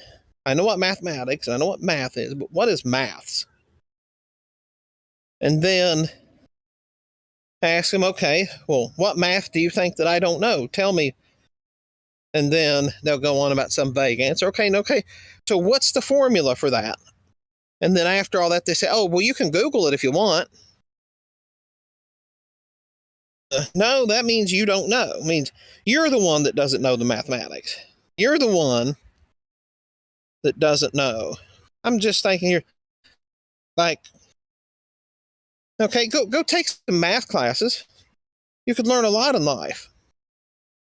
Math is a very, very important subject to the chagrin of a lot of the meme makers. Calculus, trigonometry, geometry, regression analysis, and continuing on from there are very important things to know in life. And every field out there that there is depends on advanced mathematics. I don't care what it is that you do. There's an engineer doing highly advanced math. But yet, the globe person says, oh, you don't know the maths. Okay, what's the formula? Oh, just, you can Google the formula. You would know the formula if you knew maths. Okay, well, no, let's see you derive, and let's see you prove each of your input variables. And let's see you then secondarily make a formula to prove the first formula. Because in mathematics, when you come up with a mathematical model of some sort, you have to then prove it through a secondary calculation. And ideally, it's a formula that arrived from actual observations. So, for instance, if I go out and I take the prices of a bunch of different things, say about manufacturers and things like that, I can a bunch of different kinds feed them into a program that does what's called regression analysis. That'll then figure out the price of the radio. It'll figure out the price of the automatic or standard transmission. It'll figure out the price of the brakes, the type of brakes, things like that. And they can be very, very, very accurate. And then what you have to do is go take various models of cars that you actually observed, take those features, everything else, and predict what the cost should be. If it's close, then your model's pretty good. If it's wrong, model's not right. And I've yet to see globe people do that. I've yet to see them go and properly derive a formula. They just come up and say, oh, well, this is the formula for that. Okay, well, go ahead, derive it for me. How did you measure each one of those? And then it turns to, oh, well, you can Google that if you really want to know. No, I'm not Googling it. We're having a conversation here. You are proposing that we use a formula. Now I want to know why you chose that formula and how you derived it and your source for each individual input. And as they say in the academic world, if you steal something from one researcher, that's called plagiarism. You can actually get kicked out of your college for that. You can get other serious sanctions. You can lose an academic year. There's all kinds of sanctions that can happen if you plagiarize. But if you plagiarize from 3 different sources, that's called quality research. And so I'm trying to figure out here, okay, well, why don't you just do any quality research? All you can say is Google. All you can say is you don't know the math.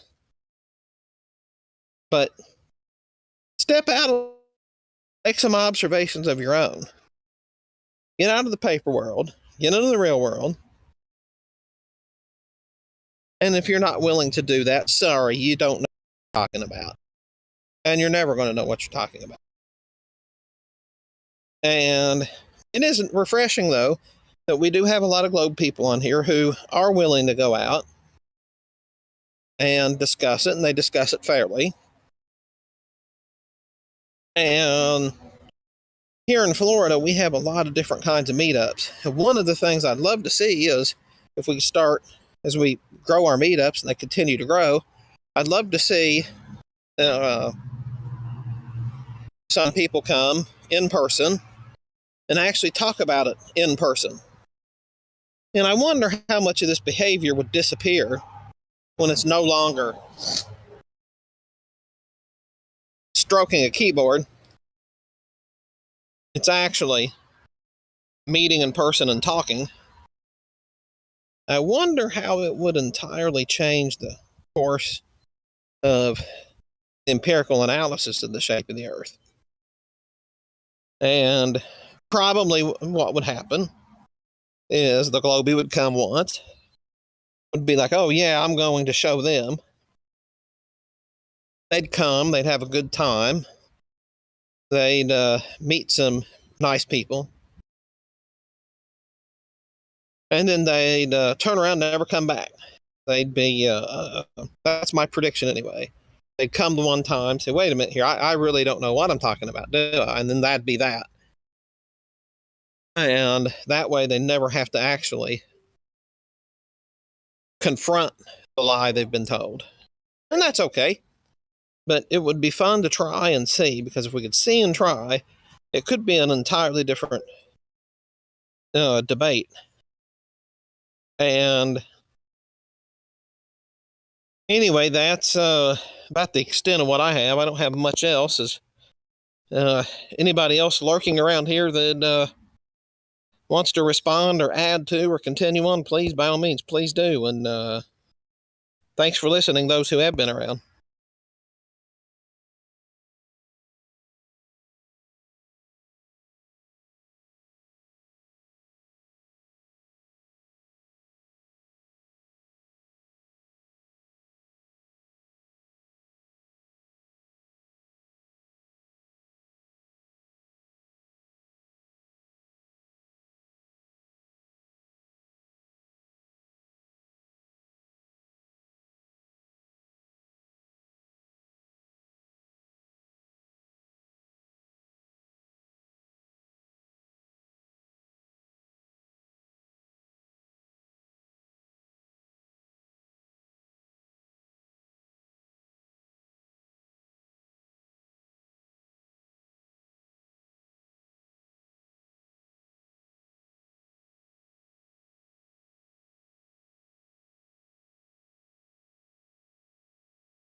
Is anyone here?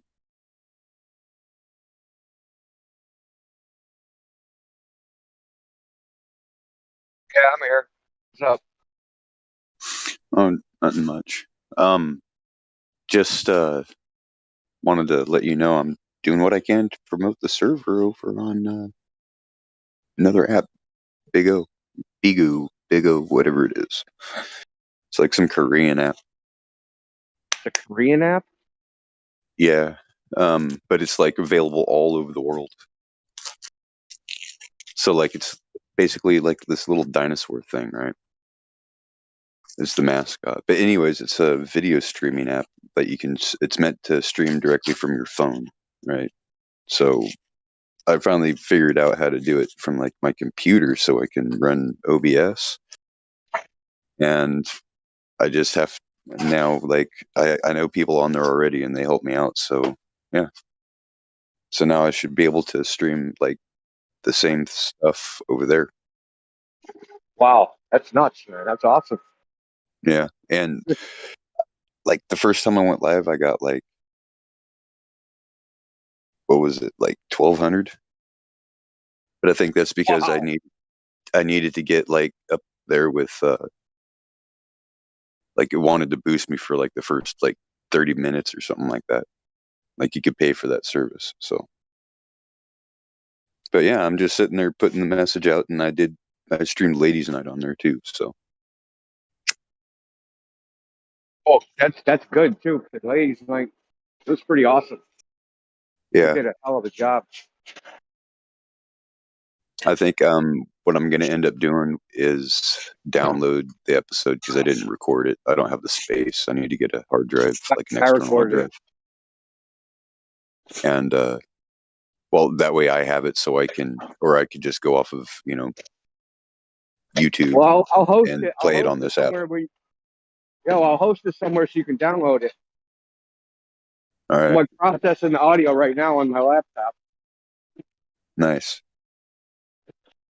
But I sent the link for Bigo in case you're interested. But what I wanted to do is get a couple of people that are good and decent with talking and get over there and just start, getting on panels and then like, doing it like TikTok. But it's like you can run it for hours. I don't think there's a limit, like a time limit on the stream. That's cool. That's awesome. Mm-hmm. But I'm going to get back to my stream, monitoring my stream and chatting with the viewers and all that stuff. Playing ODD TV music, so. All right, I'll check you later.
It's fun, yeah.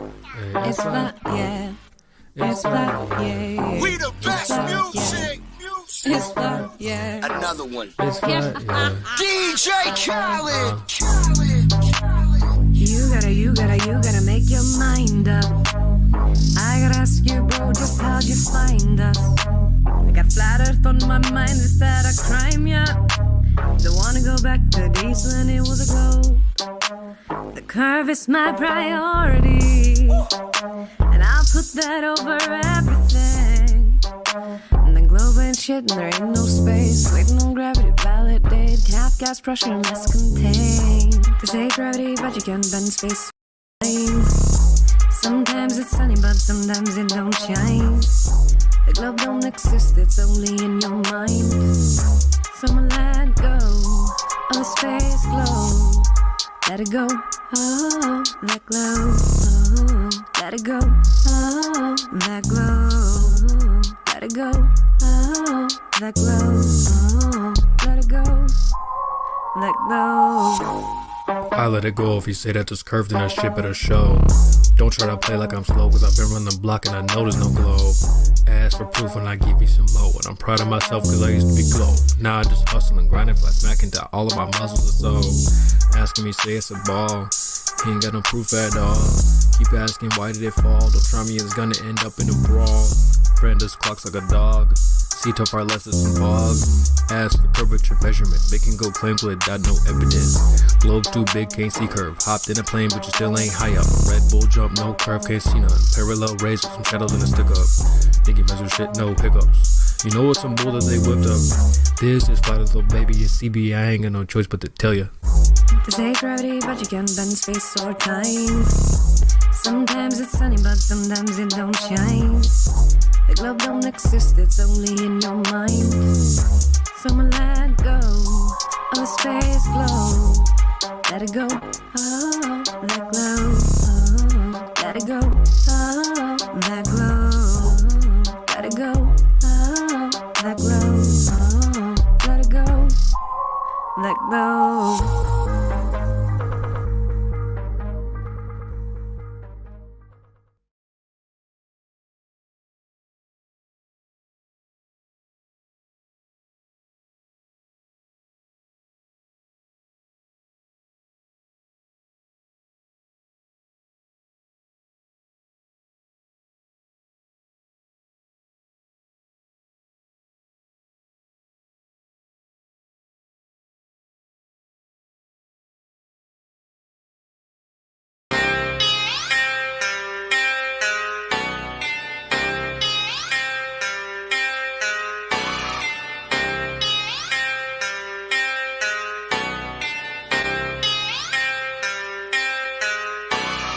What is the world? What is the world that we're living in now that we know we're not spinning? What is the world? What is the world that we're living in now we know curvature's missing? What is the world? What is the world that we're living in now we know flat earth is winning? What is the world? What is the world that we're living? It's like a brand new beginning. We know that most of y'all sitting there wishing, probably just itching for us to go away, completely dismissing things that we say like our minds have gone missing. Meanwhile, you're really the only one shifting reality as if it was switching, like it was some type of fantasy pitching. Next up the bat, but you wind up just whiffing. Nothing but air, you just can't do no hitting. Running around saying that water's sticking to outside the balls, your logic is slipping. I understand that you might think I'm tripping. Pay attention to the words that I'm spitting.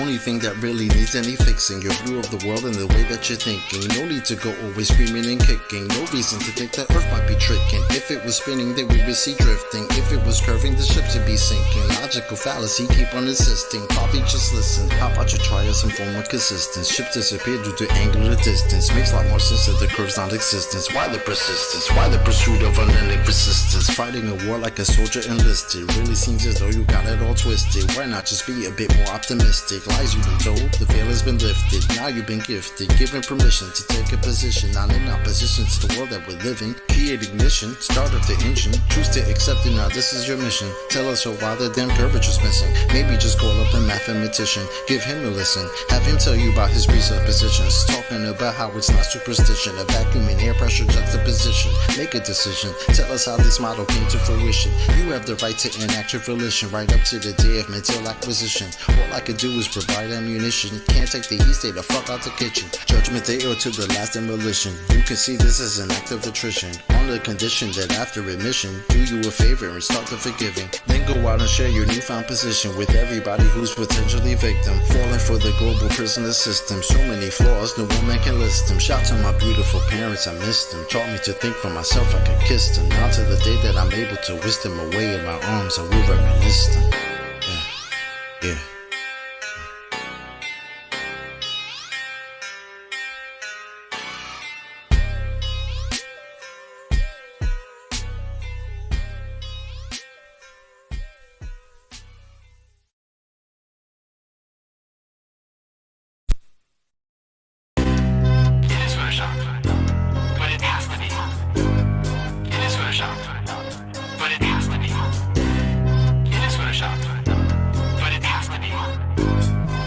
you're seeing here is a mirage. A lie is a lie, and it don't matter how many dumb sheeple believe it. And the truth is the truth, hiding right out in plain sight, and still people don't see it. Man, this shit got me heated, and I won't stop till the elite are being defeated. They keep us deceived about everything that we think, and they keep it a secret. What we're taught is not conducive with reality. Big bang, evolution, and there's gravity. I tell the truth, and then these motherfuckers laugh at me, telling me the earth is photoshopped because it has to be. Most people accept the deception happily, but what they're doing to us all is a tragedy. God created the heavens and the earth in a verse, but we're living in a Freemasonic galaxy. They say we're monkeys on a ball flying through outer space, but there's no proof, it seems to have vanished without a trace.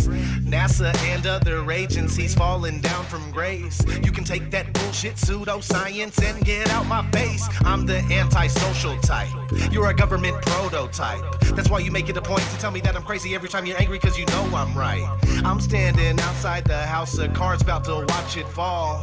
No more living on a cartoon ball. Horizon means horizontal. Indoctrination is awful because you're taught the globe model. Ever since y'all could crawl, we follow rapists and murderers, liars, thieves, and sun worshippers, saying we can't see curvature cause we're all too small. And though it's never been proven, they say we're ripping and shooting. The earth is spinning and moving. Oh no, no, not at all. It's a criminal enterprise where deception intensifies. Assholes got us all living life on a cartoon ball. It is photoshopped, but it has to be. What you're seeing here is a mirage. They say that we went to the moon 6 times, but pure BS is the way that smelled. Now they're telling us that we can't even leave the planet because of the Van Allen radiation belt. Yeah, okay, sure. NASA, what you lying for? You lying now, you lied before. I can't take this anymore. The only thing they took to space was your imagination. Fake aliens are coming, now they have you waiting. We need to do something about it, no procrastination. Trying to cause the masses to awaken, that's the path I'm taking. But you can see if you check all the percentages, so many people having cognitive dissonance. But that's what happens at the loss of your innocence. Then you get involved with all of this wickedness. They try to do all the humans this way. So are they just idiots? Who is to say? Conditioned by the television, it makes your decisions, opinions, and you just obey. Stuck in the material domain of Satan, where everything in each and every day is pagan. Mandela effect, cause the game is changing. People waking up and now the cage is shaking. The earth is flat, and that is a universal fact. If it isn't that, then tell me where the fuck the curve is at. They tell us that we can't see it because we're all too small. And now we're spinning on a cartoon ball. Horizon means horizontal. Indoctrination is awful because you're taught the globe model. Ever since y'all could crawl, we follow rapists and murderers, liars, thieves, and sun worshippers, saying we can't see curvature cause we're all too small. And though it's never been proven, they say we're ripping and shooting. The earth is spinning and moving. Oh no, no, not at all. It's a criminal enterprise where deception intensifies. Assholes got us all living life on a cartoon ball. It is the world that has been pulled over your eyes to blind you from the truth. Like everyone else, you were born into bondage, born into a prison for your mind.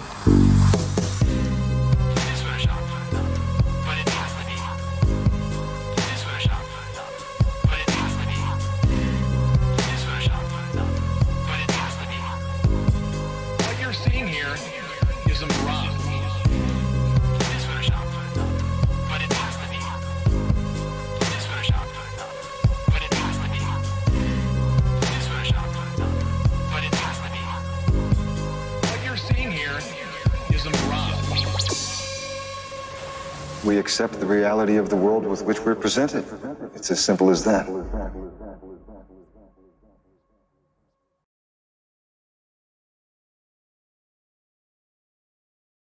Okay, so that's a fair chunk there. I have to do the math here. It's going to take me a bit, but yeah. Why don't you just look at the Beyond Horizons? They're the professional long distance Guinness World Book record winning photography.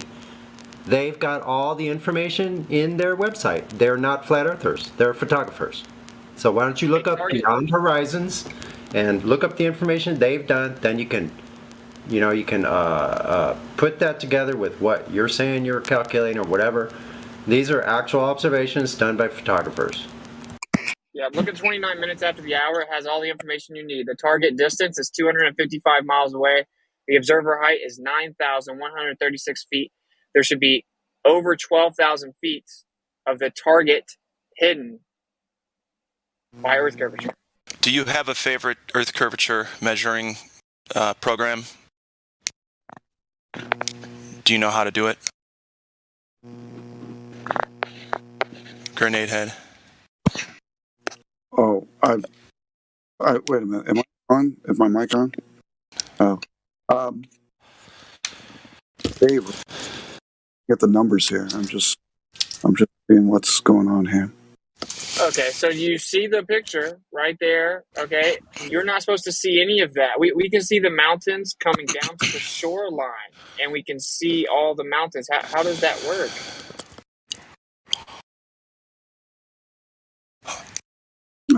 I'm sorry. I'm going to research this a little bit. I'm not going to sit there and make a comment about it until I know more about it. Okay, fair enough. So you understand why we're saying it couldn't work on a globe, though?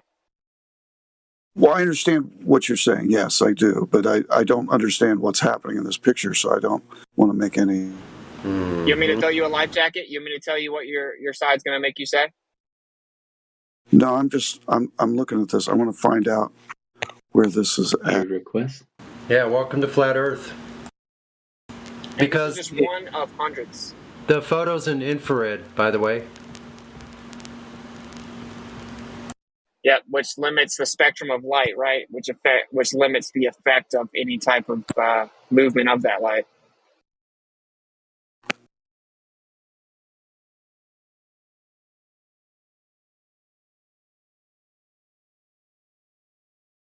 I mean, this is so staggering. It's not even close. It's 3 miles should be there. 3 miles.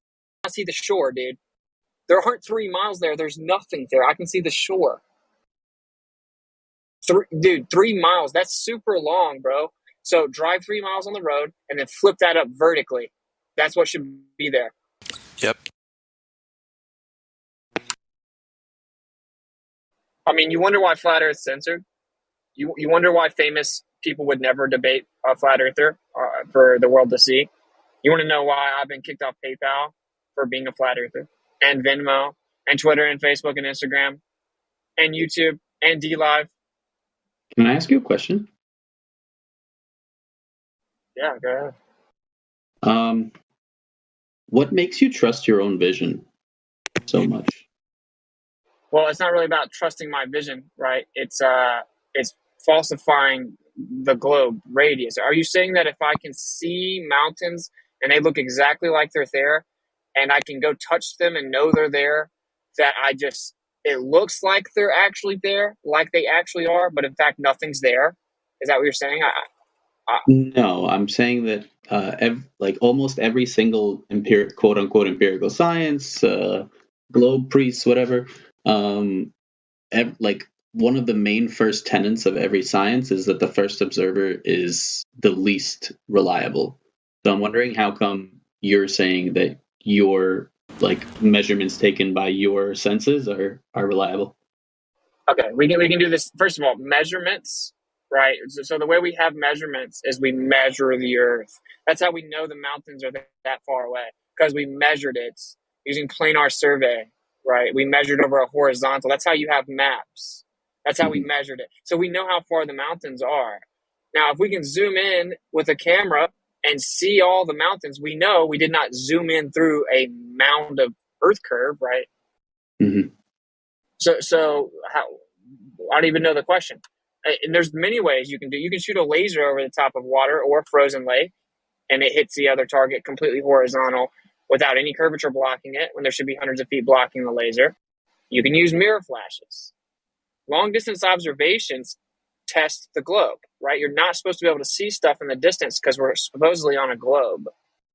And is there is there empirical evidence to suggest that a device that does not require any of your sensory input will demonstrate that there is no curvature? Because personally, I don't believe in anyone's firsthand accounts or anyone's firsthand experience on globe or flat.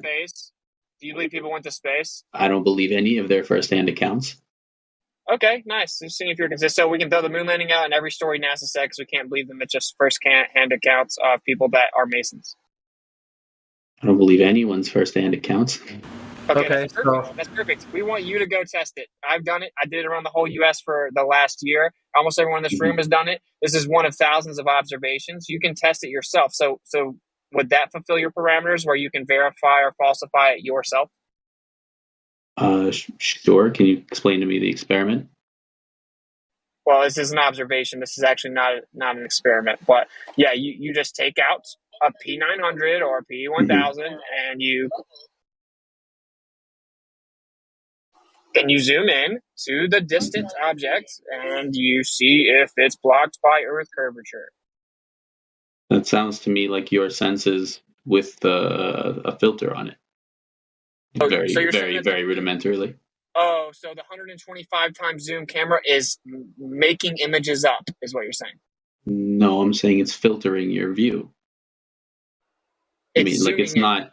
It's still filtering your view. Your view is not. How is it filtering it? So it's not your original. Like it's the same. So light enters the camera. Light enters the camera. So tell us how it's filtering it. Please. Light enters the camera. It's refracted by lenses and changed and zoomed in whatever way you've set it, and it hits your eye. And that's not. Wow, that is actually incorrect. So light hits the object you're looking at. Light hits the atom you're looking at and bounces off directly at you. We're assuming that nothing else occurs outside of this.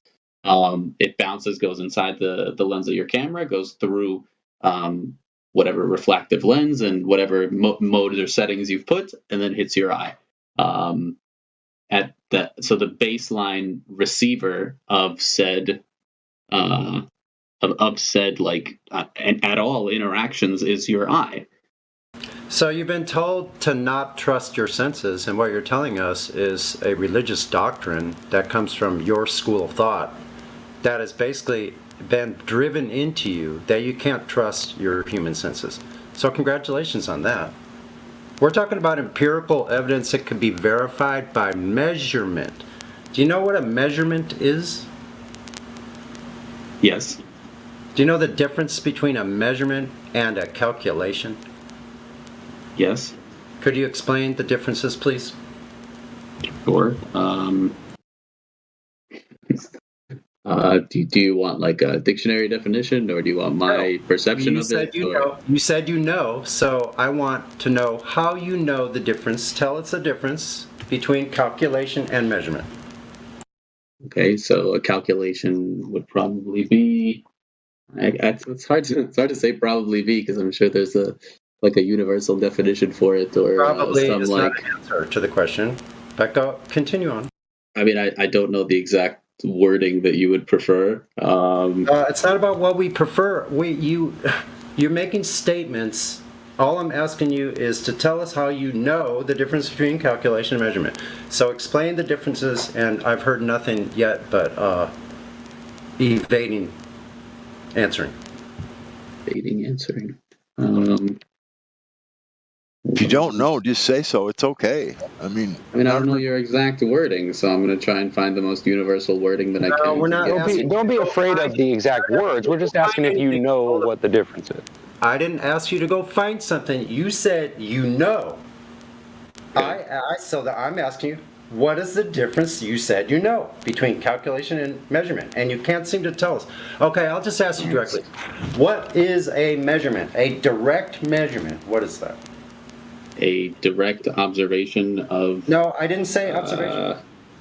I said measurement.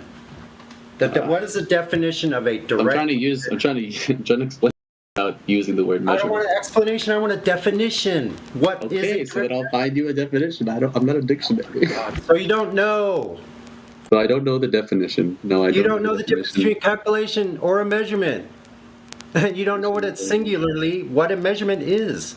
You've just shown that to the whole entire audience. Thank you.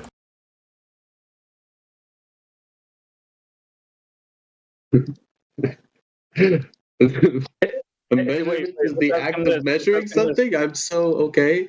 And then a calculation is like, wow, I'm not if you want to know if something is curving, or flat, would you measure it directly? To answer your question directly, yes. All right. So, do you think that in order to know whether or not the Earth is a sphere or a topographical plane of existence, do you think we should measure it directly to know for sure? I think to know for sure you can measure it directly, yes. However, for me personally, and the results of an experiment that I would accept would have to be, again, where none of your human senses are involved, because I don't trust human senses. I believe that very simple things your senses are usually wrong about. Just like on a neurophysiological scale, it just doesn't compute. So you already then by default you're already. You're just saying we can't. Real quick, can I just say this? Please, one at a time. I know, please, one at a time. Right, one at a time. Just 1 second. So you're already admitting then you don't believe in outer space or the globe religion. I did not say that. I believe in the globe religion. Yeah. So no, this is like the guy who was on here a little while ago, who's like the brain in a jar guy. He thinks he's a brain in a jar, pretty much. I joined yesterday. I joined actually earlier this morning. I have no idea what you're talking about. No, this isn't that guy. But real quick, you just by your concession of expectations and point of view, you don't even have a claim for a globe Earth. I don't have any claims as of yet. No. I asked the question, but I have not received an answer yet. Exactly. Welcome to Flat Earth. That was easy. Yeah, you just have a belief, and then you don't want your senses to be true. So here's Marconi wireless telegraph. That's the transmission of 10,553 miles. That's impossible on a globe. I mean, I'm hearing a lot of measurements, and this would be impossible. But nobody's answered my previous question. You guys assumed as to where I'm taking it and given me answers to where you think I'm taking it. And what's the question? The question was what makes you, or by you, a person who believes in flat Earth, what makes you it's not about belief. Trust your senses to the we don't degree. believe, I just and explained we to you don't something listen. that didn't require just your senses. One at a time, so please. What the fuck? Listen, hold on. We don't. So stop putting words in our mouths. That would be a good start. For one, we don't believe that the Earth is flat. None of us in here have a belief. It's based on fact. Stop interrupting. I'm sorry. So that's the first starting point. I don't have to believe if I measure my table. When I go into the restroom and take a pee, I know that I measured it. There's been a transfer of energy. That's what a measurement is. Okay? Let me ask him a little question. I'll just be real quick. Say you don't trust your senses. So if you look outside your car, your window, and you see a car out there, and you don't think you can walk up to that car, touch it, feel it, and verify for yourself that the car actually is there and you're actually seeing it, it's real. I mean, you can trust your senses at least that far, right? If you're looking at something and you can go out and touch it, you can then verify that your senses are not lying to you, correct? In the exact scenario of the parameters you've laid out, yes. Yes. Okay. Is that it? Well, no, the second part was going to be, so if you go out and you use your eyes to see something, and you go out and take a measurement for the distance. Let's say you're looking at something in the distance, and you could guess, it looks like it's maybe 10 miles, maybe 50 miles, whatever. But you can actually measure that, right? You could get in a car, drive it. You could, whatever, look on Google Earth if you trusted that, whatever, and come up with a very close number as to the distance that you're looking at, right? Yeah. Would you believe that? In the parameters that you've laid out, yes. Okay. Good, because we have observations that follow those exact parameters that show that the surface is flat, by the way. I'll let somebody else take it from here. Okay. Do you agree that the default position is that the Earth is flat and not moving, and that the stuff in the sky moves? What does that mean, default position? Yeah, like that's where you begin, because that's the observation, that's what we observe, and that's what we always have being the case, right? The horizon's horizontal. We have plains. We have the abyssal plain at the bottom of the ocean, 70% of it all completely flat. We have all kinds of planes on the Earth that are super flat. You've never felt the Earth spinning. Planes have to pretend the Earth's not spinning to work. Shooting missiles has to assume the Earth's not spinning. And you see the sun and moon move in the sky. You see the stars move in the sky. So our default position based on empirical evidence is that the Earth is flat and stationary and the stuff in the sky moves. So if you're going to make a claim opposite to that, then you would have the burden of proof, right? Can you say what my claim was? I don't That the Earth's a think magic spinning cartoon ball that defies physics. I just said I believe that. I don't think that. Yeah, you believe in something. You believe in something. I'm not that claiming. has no I've evidence. asked a question and I've received like your claim is wrong. You're you're going down pathways that I maybe would like to go down at some point, but like right now I just want to know like why like no quote unquote globe priest trusts their senses, but flat earth like everyone. Do you have a citation? Theirs. Do you have a citation for what you just said about no scientists believe their own senses? Can you give us a citation? Which scientists? Well, I don't have a specific citation. Oh, there we are again. So you're making these claims, bro. I'm just trying to point them out. I'm really not a bad guy. I know I sound like the bad cop today. I make a really good cop. He didn't say scientists, Sonny. He said globe believers. He said globe believers. He said, I'm wondering why globe believers don't trust their senses, but flat earthers do. That's what he said. Okay, there you go. Welcome to flat earth. Yeah. I thought I just clearly explained to him why we trusted our senses, because we went out and verified what we'd seen was real. Well, let's hear him respond. Let's hear him respond, please. I mean, I thought I gave him an answer. I have nothing to respond. I don't know the answer to the question I asked. Because to believe the globe religion, you can't trust your senses. That's all. So here's the thing: why flat earthers we don't have a belief. Because see, you've come into a place where we've studied and we've investigated these things about the human eye, the sizes of things, ocular resolution, like all the how perspective works, all these different things that we've looked into. That's why it's not a belief anymore, because you can take the size of the aperture of the eye and you can make certain reasonings based on that are real, empirical data as far as size, distance, and so forth. So we've done measurements where we have known distances, known heights of objects. Over and over and over and over again. It's like measuring your kitchen table 1,000 times, or measuring every kitchen table within 100 miles. Like, we've looked into this, so that's why it's not a belief anymore. I wanted to clear that part up. What you have is a belief.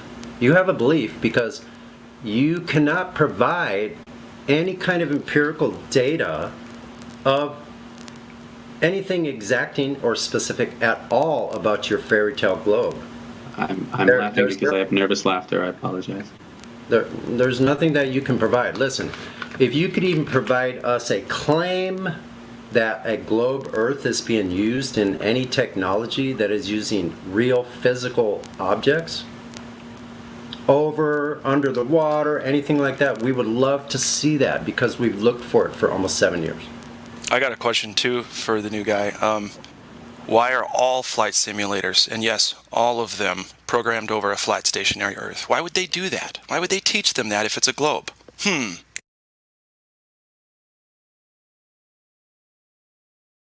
Yeah, that's why it's called a plane, right? I actually have not yet seen any simulation that well, except for Kerbal Space Program, which that's a video game, dude. Yes, that's what a simulation is it not? We don't have to talk about simulations. I'm talking about the flat and stationary being used everywhere, all military, radar, rail guns, okay?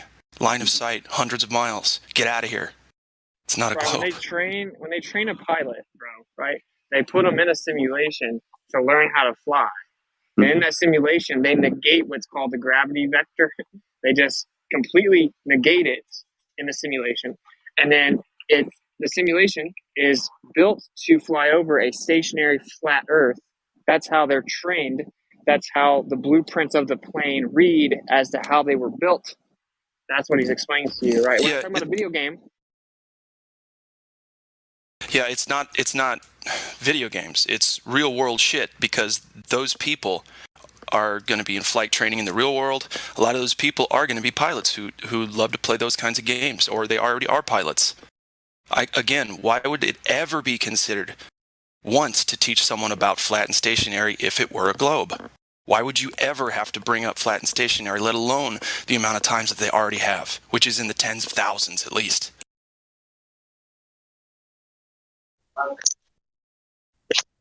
What's up, y'all? You gotta What's admit up? that's kind of weird, bro. What's up with the? What up?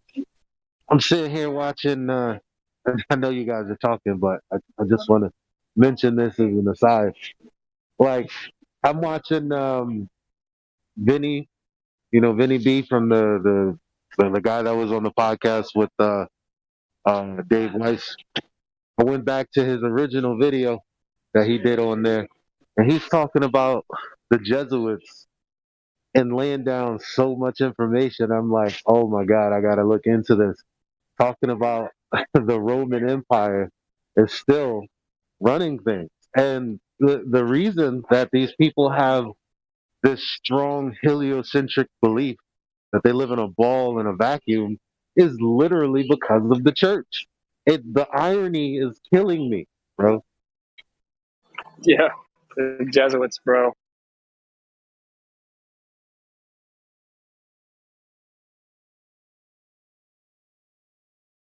That's got to be pretty shocking. I mean, think about that. Iron Dan, is it Iron Dan? No, Iron Dan. Is it? What do you think, Iron Dan? That your whole entire paradigm of the space thing, the Big Bang, was created by a Jesuit, a Catholic priest. The entire thing? Yeah, George Lamont. Yeah. He proposed the Big Bang. And you know he was buddies, many meetings with Einstein, other pseudoscientists of the period. Okay. Which is why we say heliocentrism can't really be that old, because all of the other sources for it, they're not primary sources. Like Eratosthenes, nobody knows this man existed. There's no other literature surrounding where he's come from or wherever he's come. Like, none of that is. You can't really verify any of that, even from a historical standpoint. Yeah.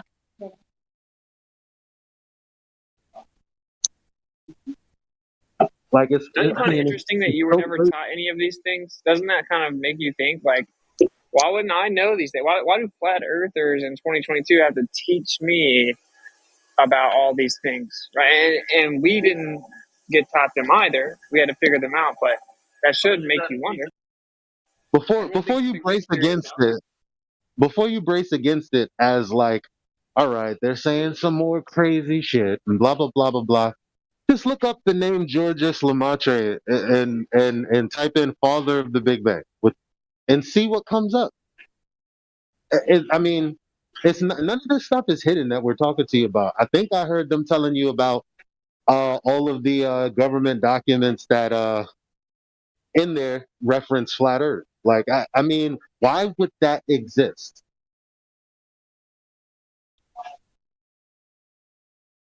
Think about it. You can actually go get these documents and read them, where they say that they train pilots and build planes to fly over a flat plane. What you do have is YouTubers who tell us no. What you do have is various YouTubers that popped up after people have been questioning flat Earth to tell you that, well, mentioning that stuff is in there is out of context. Tell me how you can simplify mathematics for a sphere to flat planar geometry. How do you? It's not even the same thing. Well, the globe Earth's When they say, "Oh, this flatter is just the model. simplification," and they're actually misleading people. Okay, well, whenever we ask them for the complicated version, that doesn't really exist. So it's kind of like you have to fact check the fact checker. Because imagine you find out some bullshit, then you go to a person and you're like, "Why'd you lie to me?" And then they give you their first objection. Do you normally go, "Oh, okay, I guess you're right"? No, you dig into it a little deeper. Have them give you verification for their justification. Can you imagine flying a plane and trying to land on a surface that was spinning or moving at 1,000 miles an hour? And people want to say, "Oh, it's your momentum you took with you."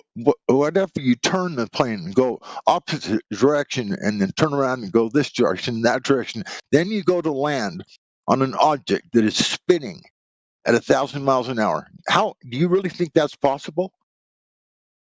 Do you really think a plane could land on an object moving that fast? Answer your question directly, no. That's exactly right. Hey, Iron Dan, you can read, right? Simple. Before you, I'm sorry, I don't mean to interrupt. Because I'm just trying to dispel. Because I know what people, like normal people, respond with. And okay, so obviously you can look and then people will say, "Oh, flat earthers are wrong again because actually it's 1,000 miles at the equator, not everywhere." But it's really an RPM, right? So if you have a surface of something that's moving like a sphere, look, matter of fact, I'll do you one better. Imagine something spinning like a tire. Does it matter where you put your finger on that tire that's going 100 miles an hour? Honestly, it's not like it's not going to be moving if you land on one place of the tire versus the other. Like if you land on, say, like the middle, like where the axle is. Mm-hmm. No, it's still moving. Mm-hmm. And as far as Earth's movement, there's no accounting for it whatsoever. Mm-hmm. But there's a justification for why not. It makes no sense. I'm sorry. We can't find any citations where it was empirically demonstrated to measure or detect the RPM of the Earth. So many people tried in history and never actually did it. In fact, Einstein said that he's come to the conclusion no optical experiment would ever prove the rotation of the Earth, the movement of the Earth. So even Einstein said it can't be proven, and that it's because of relativity. And that, basically when things fall down, really the Earth is could be going up as well. It's all relative, and there's no way that you could know. So it may look like it's still, but it could just be moving. That's the actual, still to this day, best argument.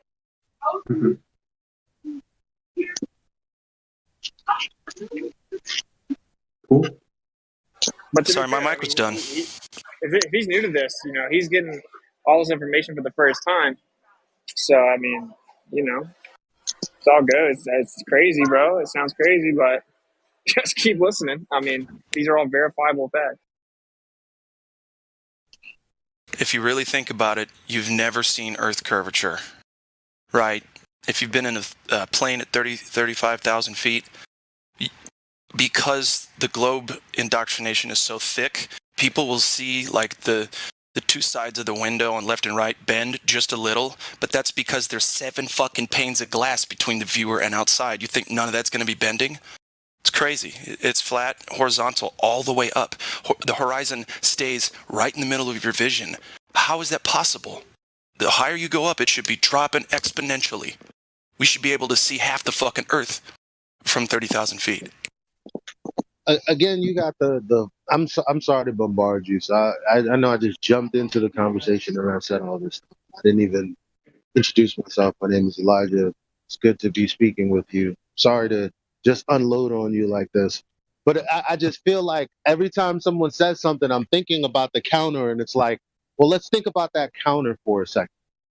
Like the fact that people, first of all, Neil deGrasse Tyson came out. There's another guy, planetarium director Paul Larson, came out and said mathematically, obviously, with the area that you can see with your field of vision, you can't see the curve. In response to us sending up balloons to, I think, 120,000 feet, and it was like, where's the curve? Why is this curve that they're telling us is the curve? Why do we not see it when we send up balloons? Which is why they had to start saying that. But ask yourself this, like, for all of because there's a flat earth debunk website that says, yeah, Neil deGrasse Tyson is wrong and he should apologize. Ooh, scary words. But if it is curving in your field of view, just put that image in your mind for a second, that it's curving just a little bit. And then begin to do a turn. And when you get 180 degrees in your mind, tell me how that curve makes sense. As a matter of fact, tell me what you can get on a plane and you're looking out and it's curving. So to the other side of the plane and it's curving the same way. How does that make sense? But this is what they tell people, and this is what they've reinforced people with. I've seen the curvature on the plane. I've seen it. You know, because it's on like Good Morning America or whatever. It's like, oh yeah, people. Of course, people. No, they haven't. And if you claim you have, it's like, word, you seen the curve through that little window, and then you didn't really think about what happens if you did a 180 degree or 360 degree on that curve that you think you see. How does that even make sense geometrically? Did you know that every single star in the sky moves east to west in a circle around Polaris, the North Pole star in the center? And it's done that for all recorded history of mankind.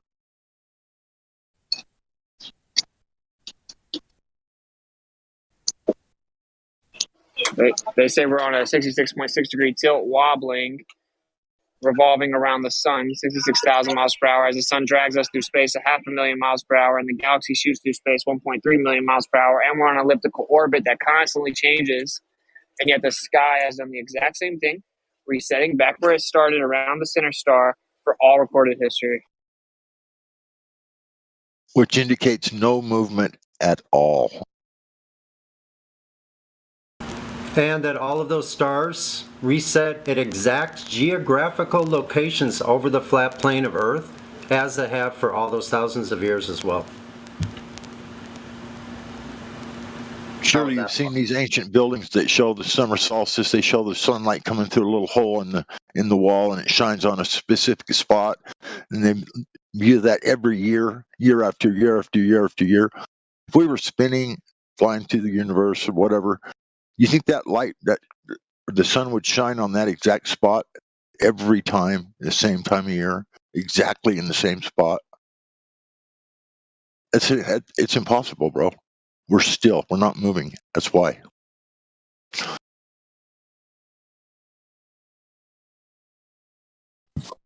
Iron Dan, your thoughts on any of this? At this point, I feel as though anything that I say is going to create controversy, give me name calling, and no one's going to call you names, bro. That's not what we're about. The hasn't happened yet, has it? Text would disagree with you. Well, why not answer the question? What was that about? You know how weird it was to say, what are your thoughts on what's been said? And for you to say, well, unless you're going to answer with a non sequitur, aka things that are totally not related to what's been said, which would kind of piss off anyone in any conversation. Why wouldn't you just answer the question as it relates to what we've tried to say? I mean, I know we've said a mouthful. Maybe you could say something like, could you repeat that thing about the Jesuit priest? Like, that was interesting. What were you saying? What was his name? or something like that. Like, I mean, because unless you're going to say what we're saying is wrong, in which I mean, only thing we're doing is citing information. Why? Because we didn't make it up. Right, but he's not being real combative, right? So, like, he came in here, you know, maybe thinking that this was crazy, but to be fair, if someone was going to be honest, if we were unloading information on him like this, they probably would kind of not have much to say because it's a lot to take in. So, Yeah, Well, I mean, you can hold on. You can just say I don't really have any comment right now because it's a lot to take in. That thing about people be mad if like I said, only if you don't respond directly to what's been said. If all you have to say is I don't have anything to comment right now, but I do have a question, that's honest. Or it's I mean, it's better than nothing. Sure. I don't. It's hard to recollect a lot of the things that you were saying. I think it's interesting the analogy that you made about the spinning tire. You said 100 miles an hour, right? And you said at any point that you put your finger on the tire, it's still 100 miles an hour. Right. Okay.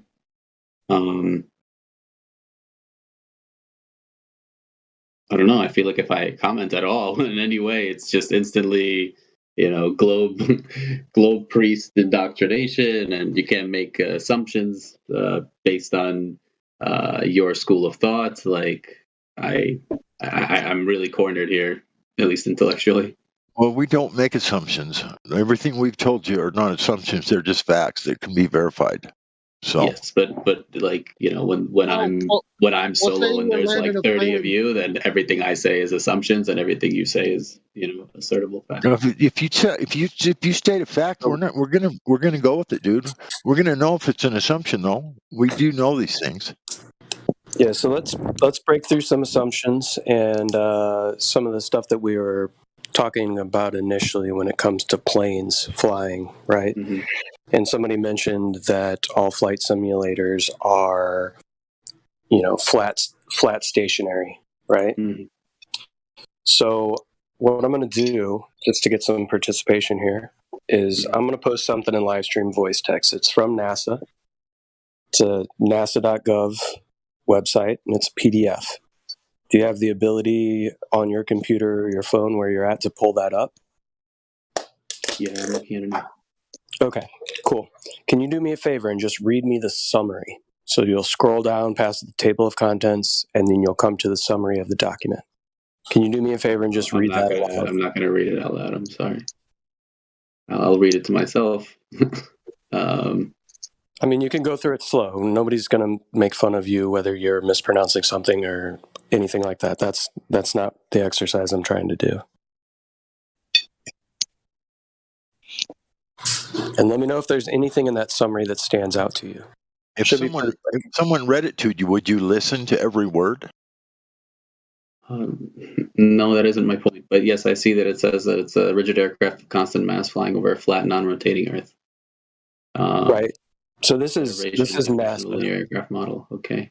Yep. So this is NASA's derivation of the linear aircraft model, right? Okay. Why would they utilize that language, and why would they use a flat, non-rotating Earth for their aircrafts? Why would that be the case? Why do you think that is? Because this is coming from NASA, right? Which is obviously you've heard us say that we don't necessarily trust NASA. So what we're doing is we're using what's called a hostile. Yeah, we're using a hostile witness. So we're using NASA as a proof of our point here. Okay. Fortunately, they're telling the truth on this document. So people's lives are at stake when it comes to flying planes, things like that. Yes, right? exactly. So when people's lives are at stake, we have to assume that it's a flat, non-rotating Earth. right. I mean, that's the only way NASA can fly anything. I mean, what does NASA look like not being able to fly anything? I mean, even So if you, go ahead, brother. I was just gonna ask your thoughts on reading that document from NASA. Do you have anything that comes to mind? Anything on your mind? I'm going through the introduction right now. The only reason I could think of that they would be specifying over a flat, non-rotating Earth is because, as you mentioned, that's what their current model that they're speaking of here. And what does it say? 1988. The model that they have for linear aircraft. It doesn't even say flight. It just says a linear aircraft. Right. So why would they have that in the 80s if they went to the moon in '69, bro? Those sound like two totally separate topics. It seems like the only reason they would support that would be because they're, especially early models like models and simulations definitely just couldn't compute a full rotating body beneath you. To do that, you have to render the whole body. That's ridiculous. Otherwise, it's just like a treadmill. So you just assume that the thing is the exact opposite of what it really is when you're preparing to fly over it? That's ridiculous.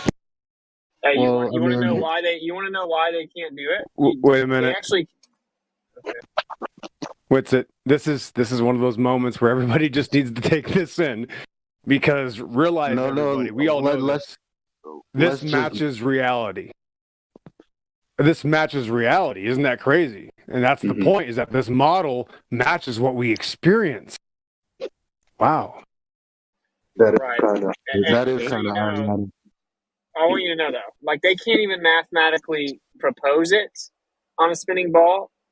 So they actually can't even come up with an equation. It's called the three-body problem. They can't do the math. They have no choice. Like, they can't even mathematically explain this model.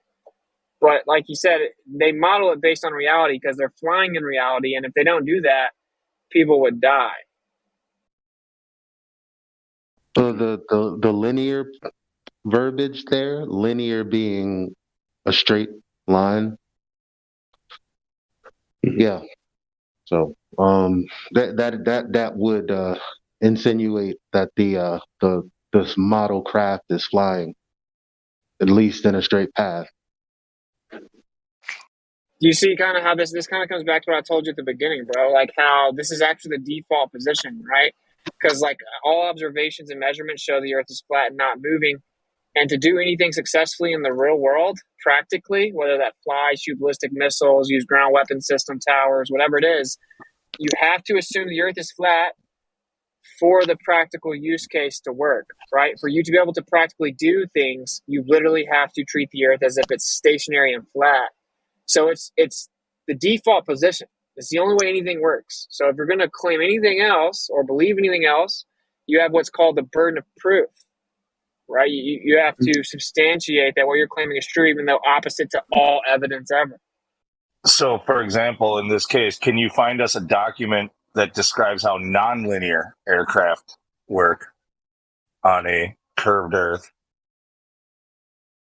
I can't, no. You could try. You didn't even try. Come on, give it a search. Give it a whirl.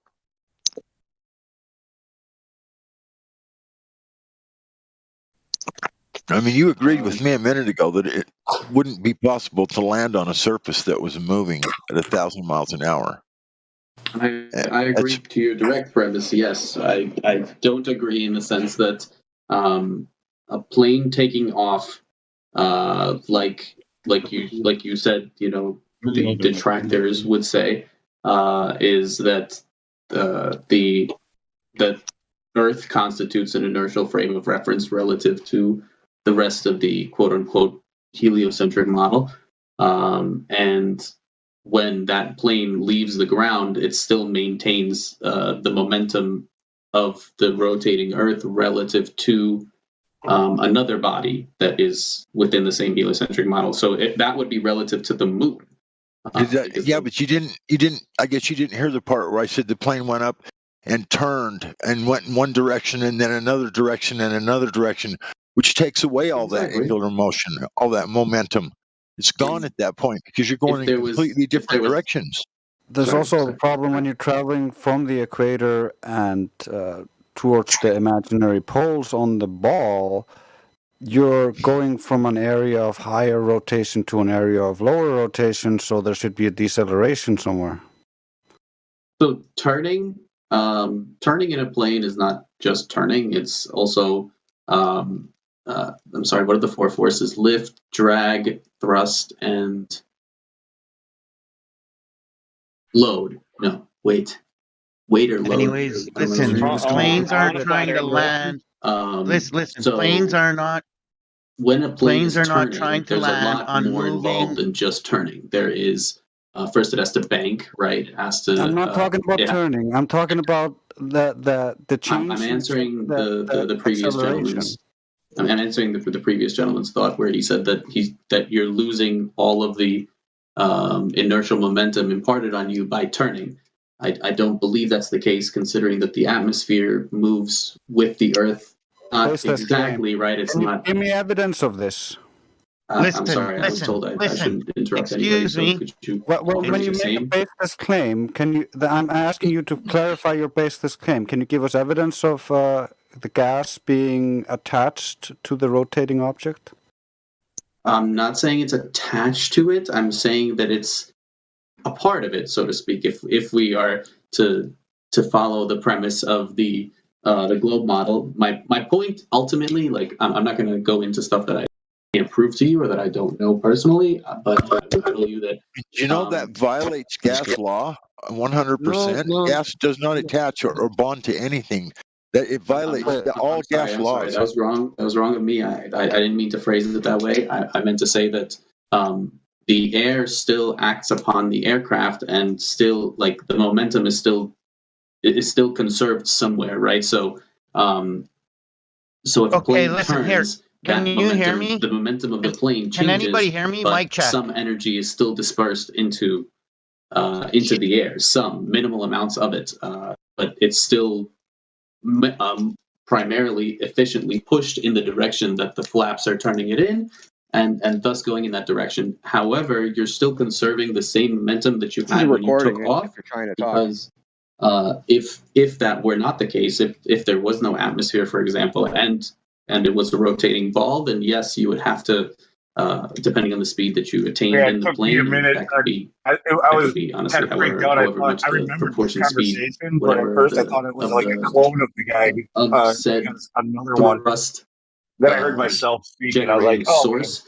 Yeah, it was the same conversation. This is what I wanted to ask you before we got. Look, okay, because I just wanted you to think about the words that you're using.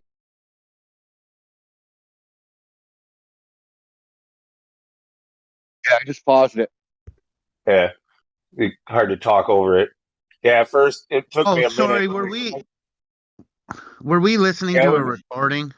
Yeah. It Yeah, was a good get him. I was gonna say to the guy, look, planes aren't landing and taking off from moving fucking runways, and crosswinds make planes fuck up as they're coming into land. There's no way the air is attached to the spinning ball. Like, fuck. Yeah, try not to get angry at the recording, man. Fuck it. Smash your keyboard. No, smash your keyboard. Try to.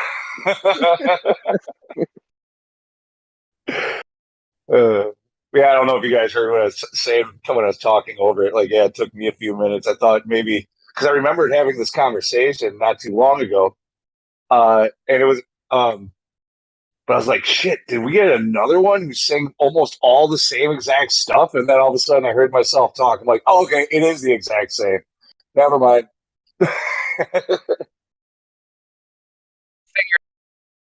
Think clone or something. Yeah. It's a Mandela effect clone. Oh no, they got me too. How many of this model did they make, and are they going to keep sending them in? Like, because it was a good example. That's why the recording didn't confirm my mic check. Okay. Yeah, your mic's fine too. Recordings are kind of rude. What's up, everybody? So, Lou, is it cold where you are? It's pretty chilly. Like it's weird. The news says it's like what this morning on TV. It said they had it as like 5 degrees or something outside, and but I look on my weather station and I was showing like 11. So I don't know if it's where I just have my freaking thing. It's always warmer than what they say it is, or it's sensationalism, and they always make tack a few extra degrees of cold on there. Yeah, they gotta hype everything, especially the local news channels. It's probably the only way they get like, a lot of viewers when the weather's bad. Well, the thing for my weather station, like it's outside, screwed like underneath the soffit, which is up near the roof line, and it's not there's no vents from the roof there, but I think it might be retaining a little bit of heat where I have it, because it's been always a few degrees warmer than what they're saying it is all winter long.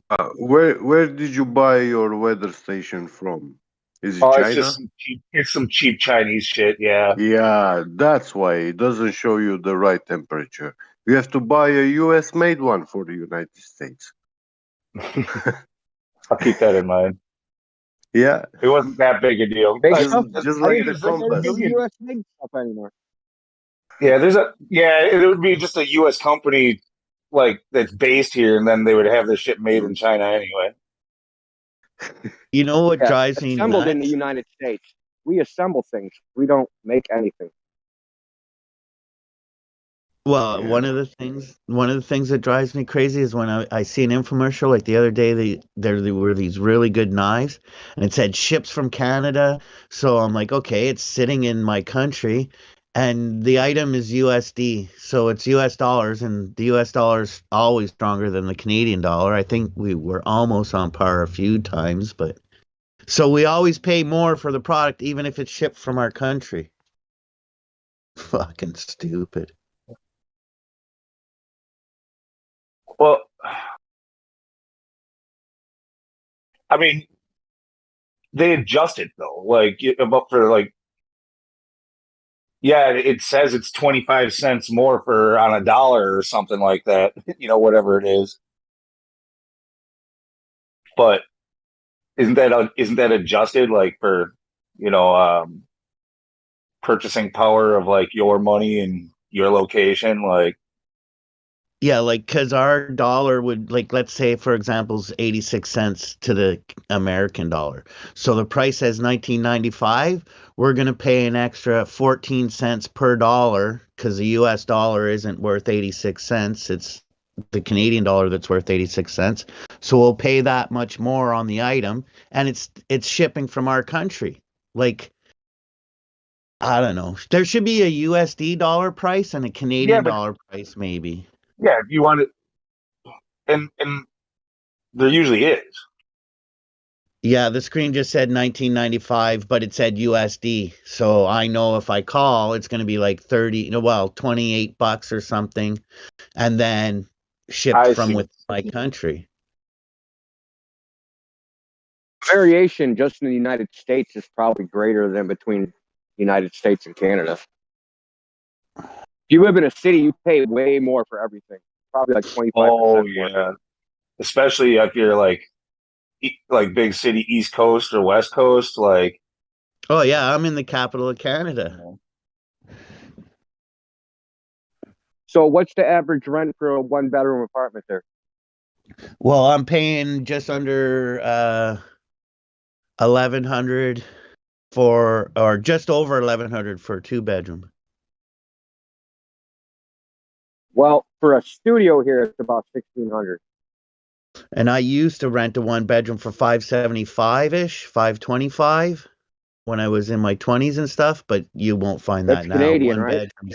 Yeah, 1-bedrooms are like $700-800 now.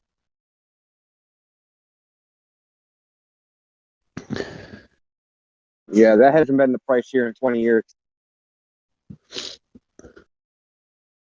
Where are you at for a 1-bedroom? I'm in Boston. And how much is it? Oh, about 1,600, 1,800 for a 1-bedroom. Yeah, that's retarded.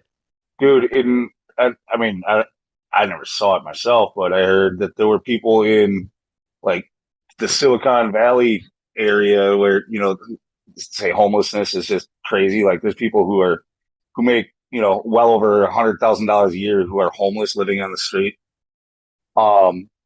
There's people who are renting out a place in their backyard, their tiny little backyard, for people to set up a tent for over $1,000 a month. Oh yeah, there's a lot of people taking advantage of this stuff right now. Sad. My buddy was just telling me his landlord wants to kick him out or raise his rent by a huge amount of money because he knows he could rent it out for more to somebody else. And I'm like, his landlord can't do that, man. He's signed a lease, he's living there, and the landlord can only increase the rent by a certain percentage once a year. You just can't say, I want to charge you $1,000 more because I could charge somebody else $1,000 more to live here. So either pay me or move out. You can't do that. I'm pretty sure you can here. Not in Canada, I know that. They can only, like, our rent gets raised once a year by like 0.3% or something. Like it's a small amount, but No, still I mean they going up. can't. He wouldn't be able to do it mid lease, but as soon as your lease expires, he could just choose not to renew your lease and then rent it out to somebody else. There's that option. And the reason the guy did it was because he walked into Buddy's place and he saw all these pinball machines and he's like, I want to charge you more money.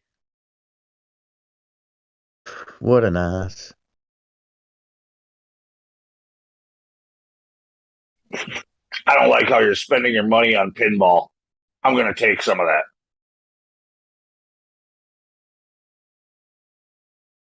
I find it interesting how people who are in a position of ownership or wealth or whatever, not all, I don't want to speak in generalization and paint everybody with money or ownership on things the same, but I find a majority of them seem to think there's no problem with turning a blind eye to those that are in need and or whatever, and also turn a blind fact to the fact that they could extend that helping branch by making a little bit less because they have so much, I don't know. It's just mess. Greed is fucked.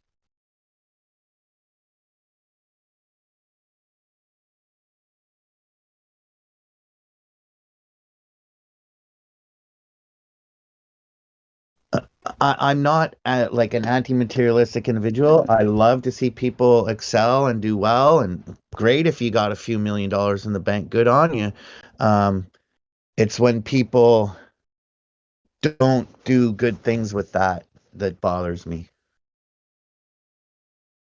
Because I know, like I won't get into specifics. I agree with you, but to be honest, $1 million or a few million these days is like, especially with runaway inflation kind of looking like it's taken off, like it might not be all that much. Like you're really talking about the people who really need to be fucking paying is the oligarchs, the freaking I mean, there's different layers of wealth. Like when you're talking your Gateses and your Bezoses and freaking Musks Soros. and all these guys, like Soros, whatever, all these guys. Yeah, like there's a lot of people out there that I mean, just colonization, like or the Industrial Revolution, I should say. That all the railroads were built with private money by these companies in order to build the infrastructure they needed to sell their products. They did this. Taxpayers didn't pay for that shit. Private companies put in all the communication wires. They made any roads that there were. They did all this stuff. Our shit's been outdated other than, they keep on adding, 5G and 6G and whatever else. But our infrastructure across the United States is basically the same old shit that those guys put in that they've been taxing you for and doing a shitty job of upkeeping or maintaining or upgrading. Upgrading, yes, thank you. But yeah, like those were people then, and they were taxed at a much higher rate than what we tax these guys today. And they still went and paid for that shit on their own with their own fucking money. Yeah, it's the capitalists at the top, whatever, the oligarchs that they should be the ones paying for this stuff. They should be taxed at a much higher rate than they are, that they're currently bitching about. Yeah. And I agree, $1 million is not a lot of money. It's only 400 transactions of $2,500. Like, but my point being is, even as I'm on my way to whether it's my first million or third million, to throw a bit of money here or there, or make a little less on an investment here or there, shouldn't hurt me as much, especially if I know by taking 15% on the investment rather than 25, I'm helping some people. That's all I'm saying, right? And I guess what you're saying is those greedy bastards, the oligarchs and shit, they want their 50%. Like I've always said, if I got on what was it, Shark Tank or whatever, I wouldn't want Jim or Kevin O'Leary to be part of my idea. Dragon's Den, that's it. The other three, they're more down to earth. The one guy, he gave a crystal bowl healer type guy $1,500 just because, you know, and he'd been through something with cancer before and done some of that treatment. So that's why he gave the dude a bit of money to help him. But Kevin, he wouldn't give the guy a penny, right? He'd get out of here. Yeah, I mean, for people who are really rich like that, like super wealthy, they've made a game out of it. Like it's they feeling like they're the top players in the game, and like kind of like if you're good in a video game or something, right? Um you don't take it easy on the noobs down the road. Like you might laugh and pretend you're going to, but no, you waste them. You might toy with them a little bit. You like you know like that's the way they play their game, man. Yeah. I have no tolerance for like Kevin O'Leary. The one comment I heard him say is, when I go to bed, my only goal is to wake up richer than I was the day before. Like, you're just, all you care about is fucking pennies. Like, you're a loser, man. You're not a winner, you're a loser. And then he's got a winery down in the States, and he labels it like it's a Canadian wine, I believe, and sells it up here in Canada on the liquor store shelves like it's his own winery, but it's somewhere down in the States, I believe. Like, he's a fugazi. Yeah, but most likely, I mean, I don't know. Is the growing season? Do you have a great place for growing grapes in Canada? I don't even know. Oh, we might have I think my one buddy did a Ontario winery. Because I know, like most like grapes they grow really well. Most of the wineries are like in the Southwest, aren't they? That are in the United States. So yeah. No, but there is Ontario wine. I know there's Ontario vineyards and stuff. We have it on the shelves. I delivered liquor for like 6 years, so yeah. Yeah, there are wineries in Canada. It just he's so pretentious, and I don't like the guy. His personality just screams idiot. Like, I don't know. And then no matter how wealthy I get or anybody else gets, I'll always think certain things are way overpriced.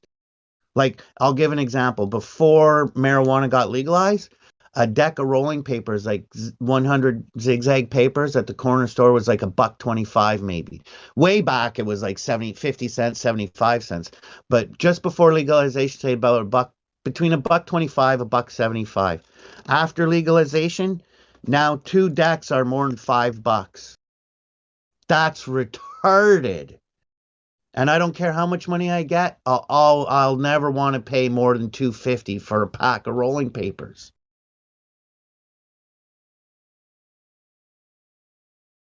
Sorry, go ahead. I think it's funny how this turned into a rant about the cost of rolling papers, but I get it. You're angry. It's just greed. They're about Anyways, $3.50 here. 3.50, holy $4 somewhere in there. fuck. See, I buy them by the box, 50 at a time. I buy 2 boxes of 50, sometimes 3 boxes, and I get them for less than $25. And if a friend pops over, $1 a deck. So they're buying 3, 4, 5 packs at a time, even though it's only a pack of 50. You know, two decks for $2 is 100 papers. That's cheaper than the corner store. So I make $50 if I sell 50 packs of papers. So you're invested in this rolling paper game. I had some friends a number of years back. They wanted to get into cigars because there's a lot of money to be made in cigars too. I just wasn't into it. I'm like, nah. Especially if you're Bill Clinton. I was like, nah, thanks. You know, I might have a cigar once in a while, but I'm not really big into it.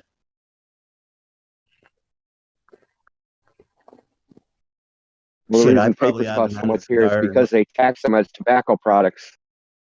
Yeah, I probably haven't had a cigar. Even though there's no tobacco.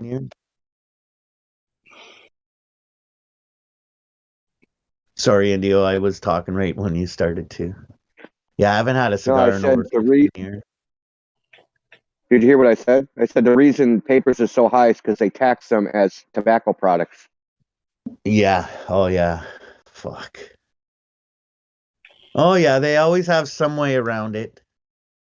No, You it's can a be new like, walking you're tax. like, It's a no, it's walking not for tax. tobacco. It's for weed, motherfucker. Like, come on. It's a new walking tax. It's how not- we pay to put the sidewalk in. Like, what the fuck? You like sidewalks, I don't mean, you? weed Well, is you gotta legal here, pay so they should consider that. Right. Yeah.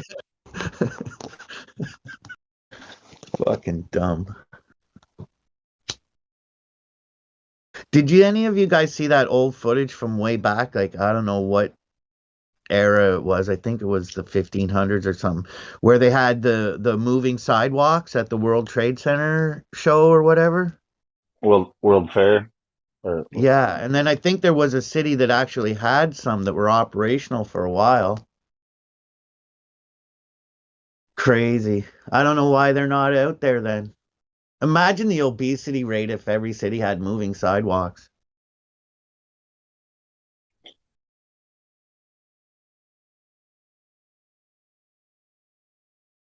Kids wouldn't complain about being sent to the corner. Sure, I'll go. I get to go on the moving sidewalk. I remember when I was younger, fuck, bread and milk again? Okay, I'll walk to the store.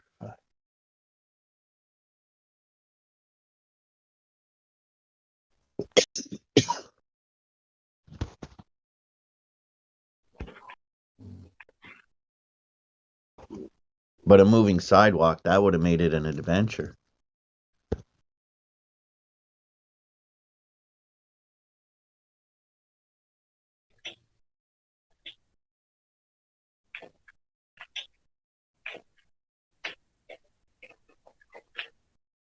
I watched the Osbournes Want to Believe the other night, and they had the footage from, I think it was Charlie Chaplin's The Circus or something, and apparently it looks like there's a lady on a cell phone in it. Way back. Pretty wild. Yeah, I've seen some of that stuff. I don't know what's really going on there, but it's not a cell phone. I know that. if it is, it's a fake picture. I don't know. Like, there was nobody on any cell phone. Like, with some of those time travel videos. Like, Yeah, really, and I'm those thinking, aren't time travelers. That wasn't an and I'm iPhone thinking, at a Mike Tyson fight. and I'm thinking, how easy would it be for you and I or whoever get your wife to dress up like back then and just some black and white footage? I don't know. I guess you couldn't splice it into all the movies from the past, though.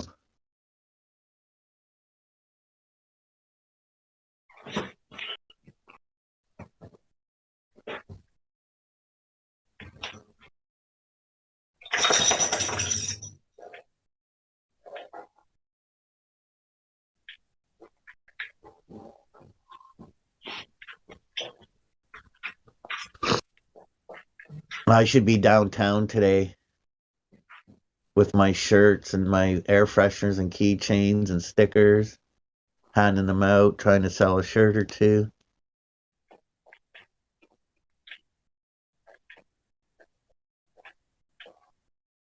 Get my sticker on a few rigs from all over the place. Oh, are you near? Is that? Oh yeah, so you're near the Capitol, and yeah, all the Okay, so how's the old trucker rally going? Pretty damn good. My cousin and I were at a red light the other day, heading to the bank, and some of the truckers were passing through the green light and they're honking toot toot, and the one truck had a ship on it and said Justin's ship is sunk. And apparently there's a Simpsons episode where Justin Trudeau hides from the trucker convoy. It's cool to You see. hear what GoFundMe did? So GoFundMe seized all their money. Goofs, and They're the gonna people take that donated them. Hold on, man. Slow down. Hey, let me finish. GoFundMe seized all of their money, and if you don't ask for a refund, they're going to keep it and donate it to a charity, one of their approved charities that they donate to. Guess what those charities are? Black Lives Matter. Donate it to themselves. Steal money and then donate it to people whose political views they oppose. It's amazing. Yeah, and then I just saw today on the news they're saying you don't have to fill nothing out. They're just going to give it back to the original donator, I guess. But my thing is how do you fucking do that to people? Oh, we're not going to give you what was being given to you.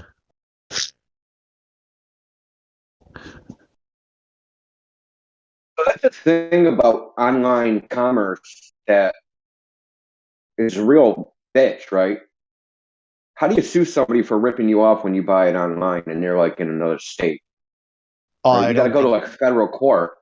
Yeah, you got to go to federal court, and the minimum suit for a civil case is $10,000. So basically, if you don't get ripped off, or you have to go to where they're from and sue in their local court, and good luck with that, right?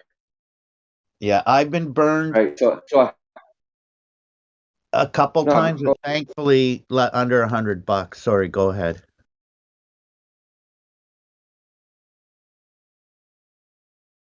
Go ahead. I said what I had to say. What I had to say. I've been burned only a couple times, but thankfully always under $100. One time was for like the survival shovel with all kinds of really cool gadgets on it and really sturdy and strong. I really wanted it. Fuck.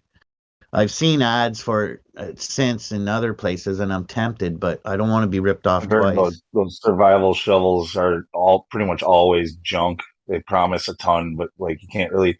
They promise to do a ton of shit, but they do like a ton of shit terribly. Like they're not good for any of the jobs that they're meant or that they say they can do. Okay. Right. And then like it's like as a shovel, it's a shitty shovel. As a knife, it's a shitty knife. As a freaking, like And then one of the first if it's if it's the only you get to bring one tool with you, is it going to be that shovel or just a good knife? Yeah. But then my first time was I was floored because it was a 1-800 television thingy with calling. It was for a cat. I think when you pet your cat, the hair comes off. The cat mitt thingy. Can't believe the TV ripped me off.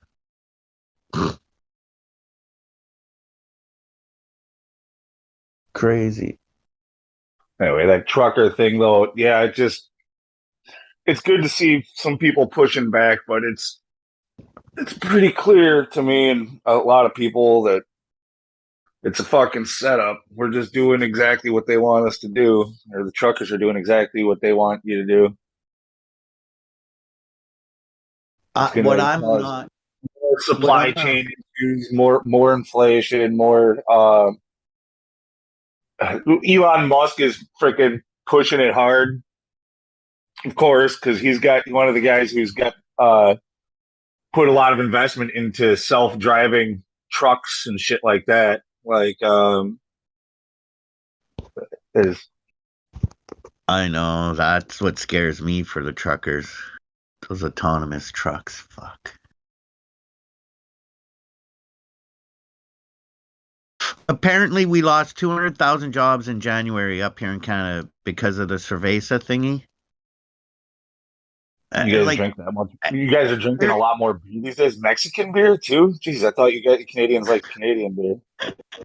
But here's the thing, like, they could say they made 300,000 jobs. How the fuck does anybody check that? So they're saying they lost 200,000 jobs. What if it was only 10,000? How can I take whatever they're saying to me for what it is? You know what I mean? It's just fucked.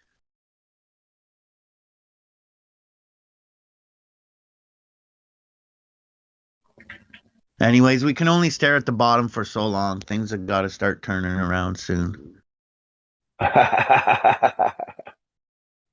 Oh, I love it when people think that we're anywhere near finished with this shit. It's hilarious. You're so cute. No, what I meant by staring at the bottom for so long is like I can only a person can only take whatever for so long, and then finally, you know what? I'm just living my life.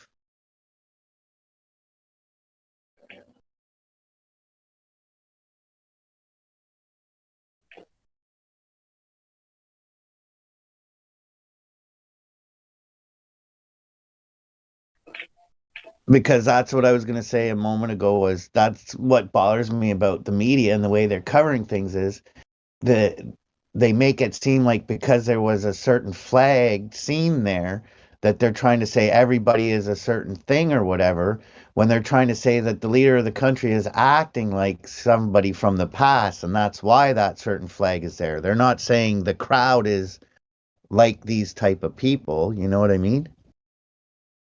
But the media portrays it as, oh, there's a certain flag here. I guess they're all like promoting that. No, they're saying the asshole that's hiding from them is acting like that by trying to impose all these things on everybody.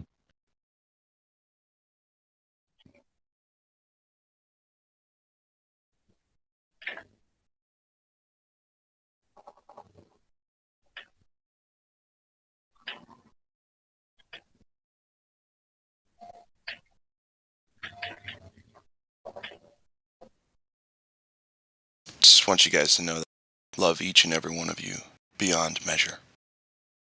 Thanks for being here, guys. Do you have any measurements for that? No, I said beyond measure. Okay. I'm just messing around. Love you too, Glad. That was pretty funny, though. I'm not going to lie. That was good. Citation, please. Damn it. I can't. I can't give that to you. Can you send me a gram of your love so I can verify it? Conceptual love, or is this like real physical love? It's genuine. It's genuine love. Okay, so that's all I'm going to say. It's genuine. Sorry, that was my You gem. can send you an equation. Right. Send us an equation. I'll give you a cortisol versus oxytocin equation. How's that?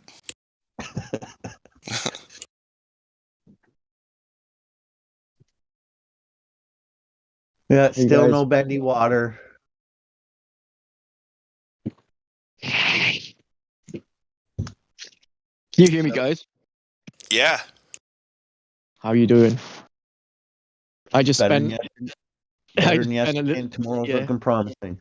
Cool. I just spent a little while with listening to Elijah in Gem. Is it Gem Panda? His server. Gamma Panda. Oh, right. Damn, I can't stand that guy now. I came in here, this whole thing, not wanting to take side, you know, or like be kind of like not dislike anyone, but that guy just is the worst. And Elijah is just cool, calm, collective self that he is, man. He's just the best. And yeah. I got banned Thanks, from man. his I didn't server. know. Yeah, thanks. I didn't know Yeah, man, anybody you was over there. That's kind of I was fiending. That's where I go when I'm fiending for a crackhead. You know what I'm saying? man, and That's and they're like, in the in the comments. They're like Elijah took the L. He thinks he won. It's like all about like I don't know, man. It's just like they're just sycophants. They call them. well, if you notice, like all they have is bravado. Like I said over there, they'll try to poison the well. They'll try to red herring, which which is what Jim did. That's what he does. Is red herring away from the point that you're trying to make and straw man the point that you're trying to make. Yeah, I could hear it totally, and but insult you instantly at the end of every rant that he does. Yeah. So Elijah, why do you think that is? Because he's literally just too stupid for this. Like, if you try to get into any technical conversation with Gem Panda, forget it. He doesn't understand what you're saying. He's just lost. So he goes to what he knows, right? Rhetoric While and saying, bullshit. yeah, while I telling had me him that I pinned up. don't know anything. I had him pinned up against the wall one day, saying that he was certain that certainty didn't exist, and like people were laughing at him, and he kicked me out of the room. Well, he wanted to hang on to when I said that people are under misapprehension when they think about refraction, and he is like, how so? I said because there's Snell's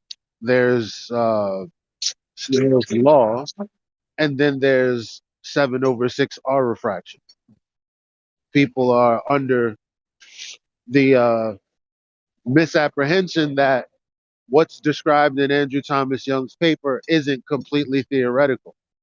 It's just a mathematical model that begs the question in the first place. And from there, he was like, "What do you mean about the misapprehension?" I was like, "Well, yeah, But it doesn't because." beg the question. But it doesn't beg the question. So he Wouldn't was that like, be? "So, I hate so to be you this guy, but disagree that wouldn't the word be light misconception? bends?" Sorry. I don't know. Is it? I know misconception Yeah, is what's I think you're meaning to misapprehension? say.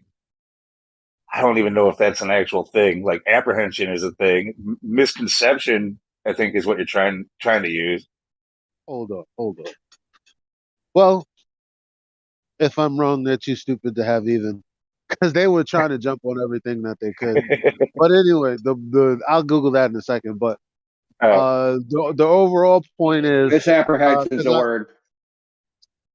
Is it correct for what he's trying to say right now, though? Yes. Okay. It's Yeah. used in the right kind. Yeah, it's the right word. Misapprehension means like comprehending something incorrectly, basically. Yeah, perfect. Okay. But it's a little more nuanced than that.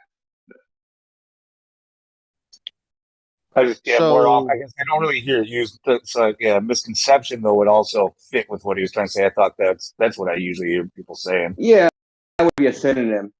Misapprehension would be some pompous dick, trying to, whatever. Are you trying to be such a pompous dick, Elijah?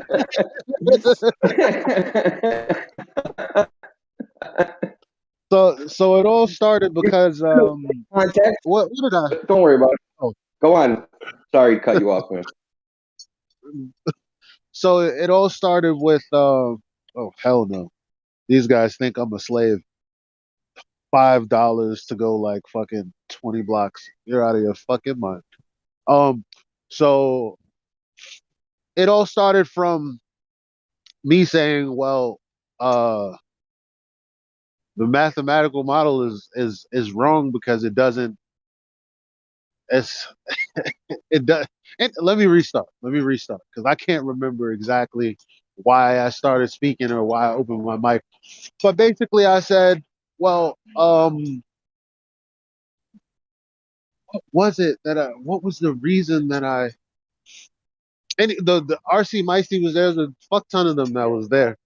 And I was only saying that, well, there's supposed to be a geometric consequence of the shape that we supposedly live on.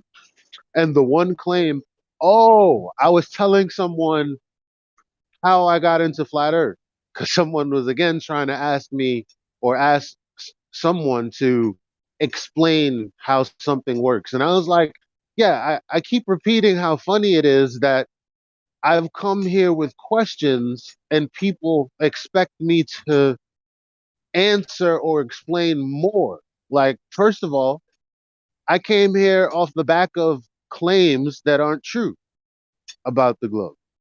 That's how I got here. Why would I be needing to explain more to justify why I know less? So they said, what's not true? I said, well, the claim that the 2 times the square root of the observer's height will give you the distance to the horizon. And they said, oh, the black swan and blah, blah, blah, blah, blah, blah, blah. I said, well, it's a logical syllogism. What do you want me to do? He said, it's a mathematical. They tried to go a whole bunch of ways with it, but I was like, bottom line is, it doesn't geometrically block things in the way that you guys claim that it does. And they're like, well, that's because of refraction. I was like, well, there's a difference between Snell's law and the theoretical light rays bending around a curved surface at 7/6R. And that's begging the question. And that's when Jim Panda came in and said, so you don't believe that light bends? I was like, that's a straw man. Okay, well, let me ask you this. Do you think that light bends in the atmosphere? And I was like, well, based on the definition that I'm sure we all use for the word bend, no. Why not? Because there's no evidence of it. So you don't think that light bends through the atmosphere? I was like, well, it reflects, I guess. And he is like, what's a reflection? He's like, he told me that a mirage wasn't a reflection. And then I read him the definition of like the first thing I can Google that you, and it says an internal reflection. And then a guy reads the paper and says, yeah, but that line is curving, like you said, light couldn't do, which was also a straw man because I was just saying, well, the claim is that it's curving at a specific rate, and there's no way to justify that claim. So they kept trying to make it to where I had to prove something when it's like, no, I'm just stating what I've read in the paper and what I've seen. Like, it's not my words. Like, I'm not doing anything but pointing out inconsistencies. And then I wish I would have been able to point out how the article also says, ideally, you need a flat surface. so, I mean, anyway, that was probably a little coherent, but I wish I could get that clip because I ran them all around the table. Oh man, did you hit them with elevation angles at all? Nah, I didn't even go there. Oh man, elevation angles have made the black swan irrelevant. Come on now. I mean, the globe is a flat Earth model. Is what we found out. Well, they were in the middle of telling me that I was parroting Nathan Oakley and this, that, and the third, and I'm like, oh. And then he also said you're going off script, something Nathan would never do. I'm like, am I on script or am I off script? I don't know. Yeah. Completely changed the subject. Did y'all see what I posted? NASA just announced that the ISS will officially crash into the sea in 2031. Nah. Yeah, I saw that. Bro. Why would that be happening? Because the Biden administration announced that the funding extends to 2030, and they're just going to replace it with private versions of the ISS, like Blue Origin. So the light in the sky isn't going to go away, but their explanation of what that light in the sky is going to change is what they're saying, right? How are they going to get it? I don't know. No, I don't think that they would be able to try to say they replaced it with a private Blue Origin ISS right in the same spot and without a hiccup, right? I think that maybe they know the cycle of the sky and what that light really is and that it goes away. How are they going to get it there from the pool? So when it crashes into the ocean, are they going to recover all the parts or just let it sink? Oh, they No, just they're let it gonna sink. do that like they did with the Apollo telemetry data. Just get rid of it. And nobody will see it crash, right? I wouldn't be Everybody's surprised if it makes something crash. I don't know. everybody's gonna be within the controversy that is the story, rather than saying, "Hold on, how do I know that all of this isn't bullshit?" So we only got 10 years to file criminal complaints for fraud against NASA and the ISS and make them prove it. See, they are slick. Dude, were they Man, listening to the live stream when I told you that yo, yesterday? Like, I'm not even yo, joking. that's exactly what I just started thinking. Like, hold up. They're like, okay, these motherfuckers are getting serious. Okay, they're getting it together. Okay, we got to do something here. They're not just, making TikToks. They're talking about Dude, actually coming to our doors. what are the odds that I jumped on here yesterday all excited about learning this stuff about law? I'm like, dude, we're going to file criminal federal complaints against NASA for fraud. Then it goes to discovery and they have to prove it. What are they? Well, they're going to have to pay us tons of money. And then the next day I see an article about how, we're going to actually retire the ISS. The next day. Dude.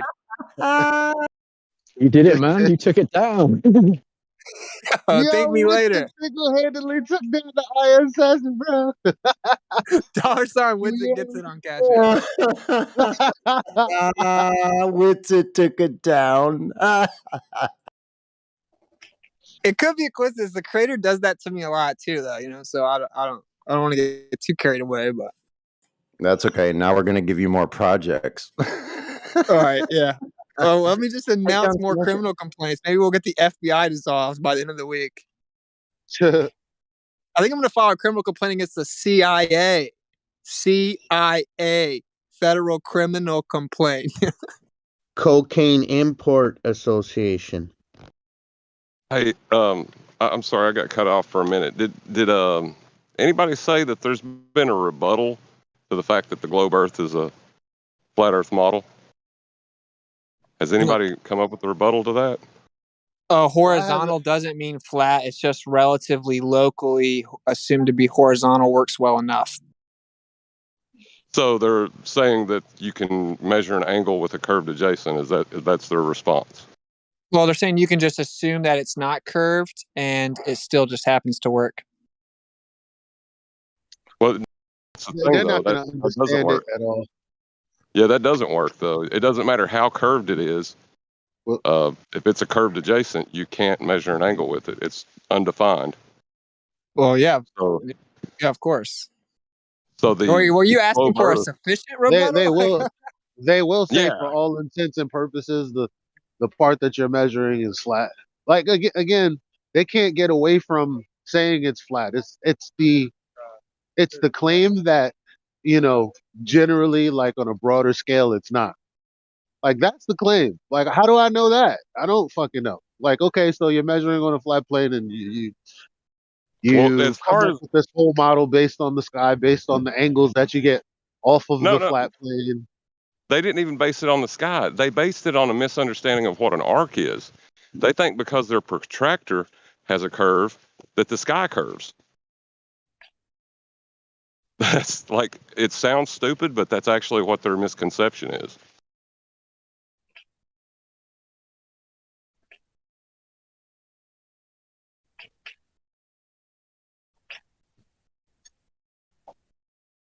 Like they'll look up at the sky and they'll see this, celestial dome, and they'll say, well, because I assume these stars are the same distance from me, infinitely vast, then they have to be curving. And that's just not true. They don't have to be the same distance away from you, like even conceptually. So, yeah, it's just based on them not understanding what an arc is at this point. Yeah. The where's your map question is dead. The all of that stuff is dead. Yeah, I mean, the black swan is technically dead because you need a flat Earth to derive an R measurement. So we ain't even worried about a geometric horizon at this point. Everything's done. They have to face this, and they can't just use a flat Earth to face it. See, I'm not going to toss pearls to swine, so I would never attempt to unload that on Jim. Like it's just there's no point. Now if somebody comes in here and we've gotten past some of the common concerns and they really want to learn, then I'll probably crack that conversation on. You know? Yeah, I guess it's my fault. I don't talk to Globers. Yeah, That's probably my problem. that's what I'm saying. Yeah, I wish I could find someone to tell it to. Everybody, you know. Maybe I just need to nut up and go over there and crack some heads. Well, they're not doing too well. You're back I mean, onto the Jim Panda talk, yeah. Can you give them a description of how the conversation went? Because I totally bungled it. I just be in the zone, man. How'd you see it? From my side, it seemed, well, without going into much detail of what you guys were debating, it seemed like you were kind of you right. Obviously, you're always pretty cool and calm, and he's a bit of a hothead or whatever. But so you'd be making points, and any little kind of thing you weren't completely clear about, you would go off on a tangent of like words and what words mean and the right words, like for ages. But with regards to what you're talking about, man, I need to rethink and just to kind of process it for a minute. Yeah, sorry, no, that's not much good. No, that's cool.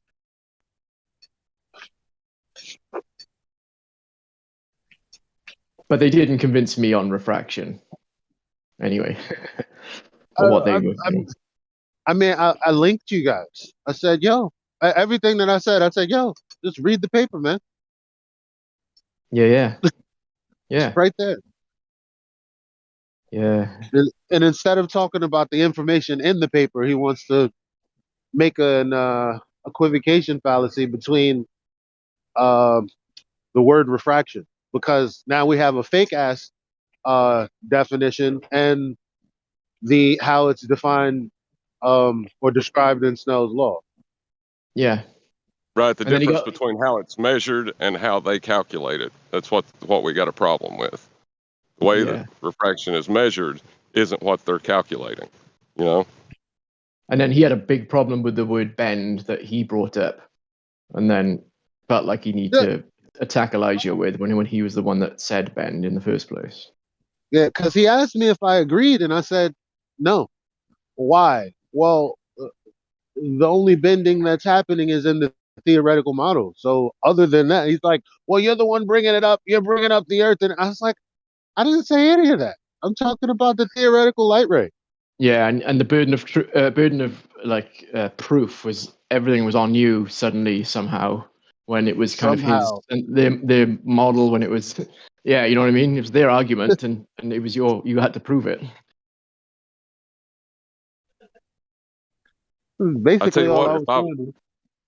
If I was going to go argue with them numpties, though, I wouldn't bring up the sexton. I'd use Eratosthenes because they worship that dude, you know? That would be funny, right? To bring up Eratosthenes except in the proper light. That'd be hilarious. Yeah, it'd be like, look, Eratosthenes, let's accept that he existed, and he was 500 miles away from the point he measured no shadow. And then 500 miles away, he measured a 35-degree angle of that shadow, or from the tip of that shadow to the top of that stick. Therefore, 500 miles must have been flat for him to acquire that elevation angle. Yes.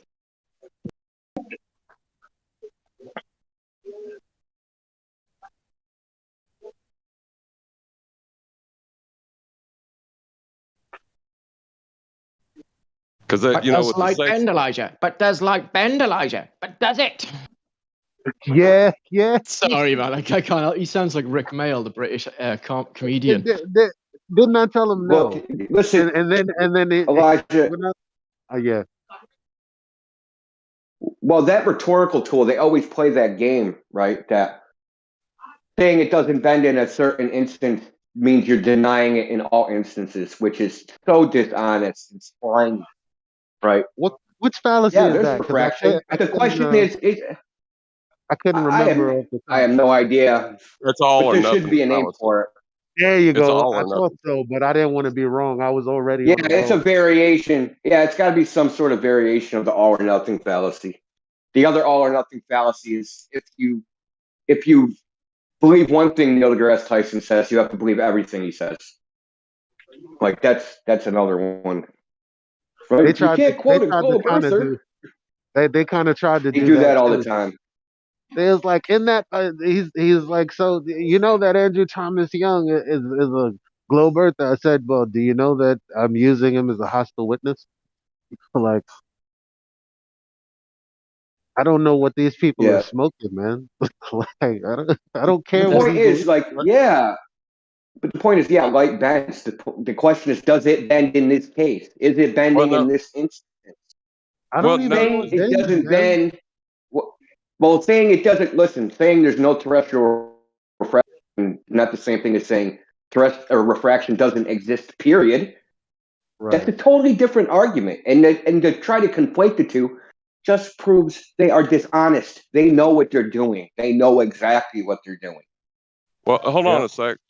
To assert that that the light from the sun is bending is to say that there's no parallel sun rays.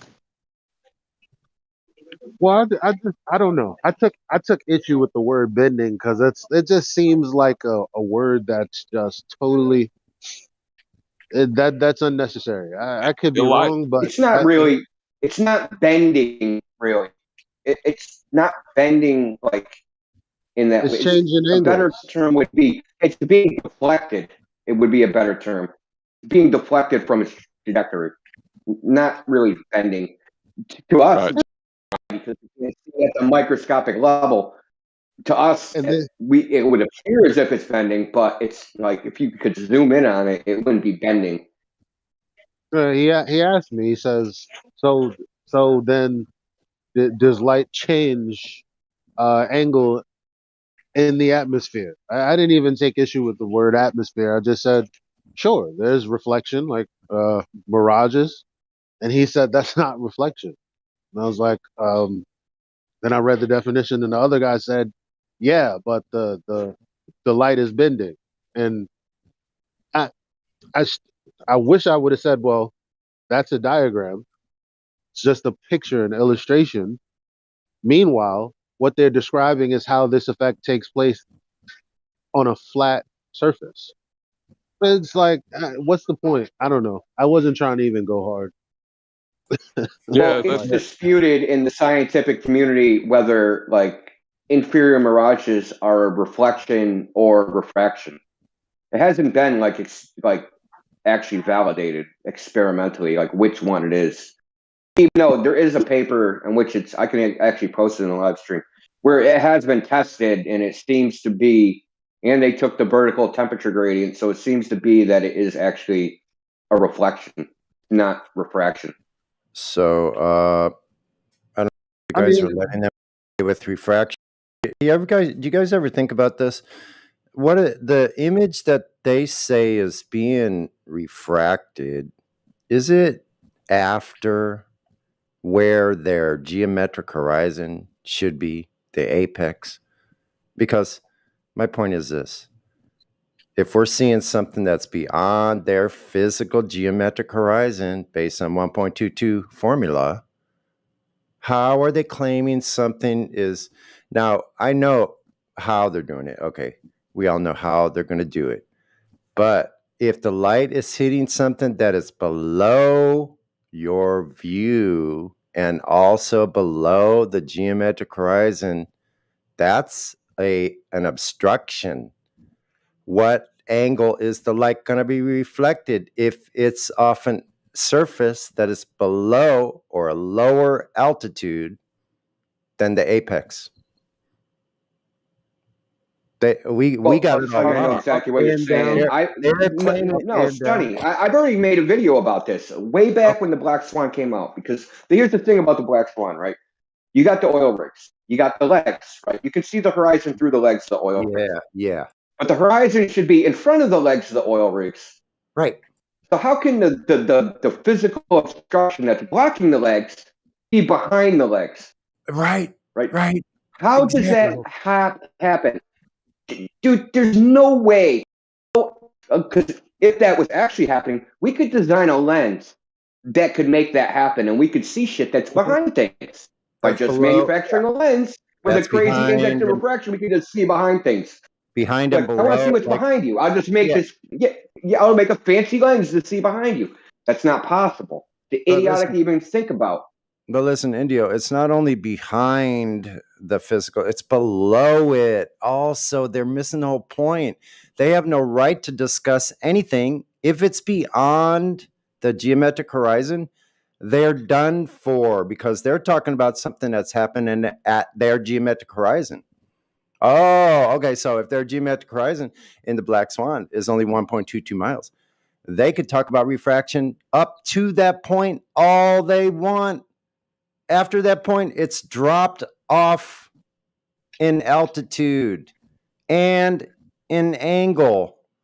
It's angled backwards away from us.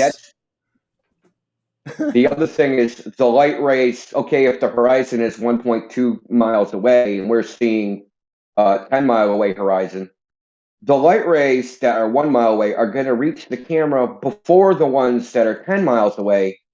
So how can they displace each other? Yeah, they can't. Plus the one's 10 miles It's not away. possible. The light would be You would see if there. You'd see two horizons. That's what you would see. That would be the only way it could work. Is if you saw two horizons, you could say, yeah, there's crazy refraction. I see a horizon in front and behind. And behind. I got you.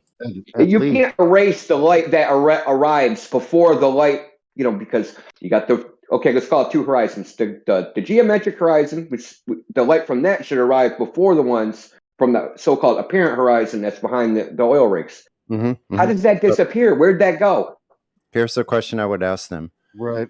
I would say, is the refraction in this image or this video happening at the geometric horizon or after? Period. Ask them that. They have to decide. I think I like that question. There you go. So if it's happening after, they lose on all counts because it's dropped down below the sagitta and it's also angled backwards. The surface is angled backwards away from us. So the light would have to bounce off of the the Earth in this case, because the Earth is the horizon, and then it would have to bounce up and project. It would have to travel in a straight path, and then incrementally, I guess, change paths to where it's bending down until it reaches your eye. I can't even say it in a way that makes sense. It's going to have to make it to their geometric horizon. They have no reasoning for it being able to do that from a location that is already dropped in elevation and is angled backwards away from the viewer. You couldn't even call that a straw man because that's exactly what they're saying. They're saying, well, you're looking at that over. I don't even honestly. Right. Because they will say the geometric horizon is there at 1.2 miles. But you're seeing a new horizon from back there, and it's being lifted up. And it's like, well, it's being lifted up is not really a good statement. I don't get what you mean. Because the only thing I can see is if you live on a ball and we're looking at a point from beyond the geometric horizon, then from that point, the light has to bounce from there, and it can't move in a straight path because it just go off into space. So it has to bend around that corner back to me. Yeah, it has to go up and forward to their geometric horizon. The problem with that is exactly what Indio said, because where's the initial horizon, where's the light to bounce from there? Like you can't. Why don't people understand this shit, man? I don't get it.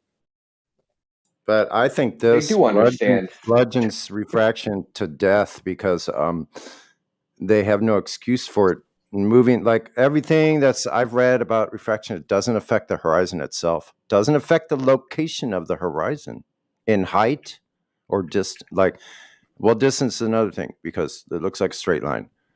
Too bad for them that it's straight line. Anyway. Listen, there's nothing in the scientific literature. If you read anything, if you go through Andrew Thomas Young's bibliography, there's not, and we're talking, he's got hundreds of citations. None of them, and I've gone through them all, make any claim about moving the horizon. None of them. Right. That's what I'm saying. Everything is in reference. Everything is talked about in reference to the horizon. Above something's looming, and the bullshit about looming, right? You can go through his bibliography. Every single definition of looming is that looming is something that appears to be floating above the horizon. Above. That's why it's called looming. What does looming mean? So you see how they have a big fucking problem. But I think I did say, I do feel like I read somewhere that the distance to the horizon would be extended as a result of atmospheric refraction. But they were talking about like a very small number. Like if it's 3 miles, then it's like 3.2 miles or some shit like it's something ridiculous. Not 10 times further. Like, but it doesn't say anything about lifting it up and back up to the geometric horizon. About that. That's what they're trying to say it's doing. Look, I'm telling you, refraction's dead, dude. I've been working on this chromatic aberration thing, dude. It's 100% kills refraction. 100%, dude. Yeah. Like in their model, dude. Like if you use, because there's a bunch of Globers, they've made little simulations, right? So you got Walter Bislin, you have Mick West, they've made these refraction simulators using the lapse rate of the atmosphere, all that crap, right? So this is our formula for refraction. If you actually do that and punch it in and compare wavelengths and model them all out, the separation at like 100 and I think it's 130 kilometers is something like 4 meters. So you're going to have, if you had like blue light and red light, and you had a laser, and they emanated from the same place, one laser beam would be 4 feet higher than the other laser beam. Right. So how do I take a picture and the picture is not like in one color? Because of refraction is based upon wavelength. Snell's law is based upon wavelength. Each wavelength is because I'll give it to you in order. So refraction is caused by a change of speed of light in a medium. When light traverses the boundary of medium 1 refractive index into one of a higher refractive index, it's deflected, but the speed at which the ray is traveling changes. It slows down. The light is slowing down. But how much it slows down depends on the wavelength, right? So red has a different wavelength than blue. Those are the ends of the spectrum. How much? If you want to know what the difference is, it's 0.25%, right? So blue light travels 0.25% faster in a medium than red light does. That might not seem like much, but when you shine a laser 135 or 35 kilometers, it ends up being a lot. You see what I'm saying? So for the instance, for the Canigoo photo, if I had a red laser and a blue laser and I flashed them both at the same time, when I picked up the blue laser in my camera, the red light would still be 8 miles away. Won't even ever reach the camera yet. The fact that we're not observing this in reality eliminates that refraction is happening at all.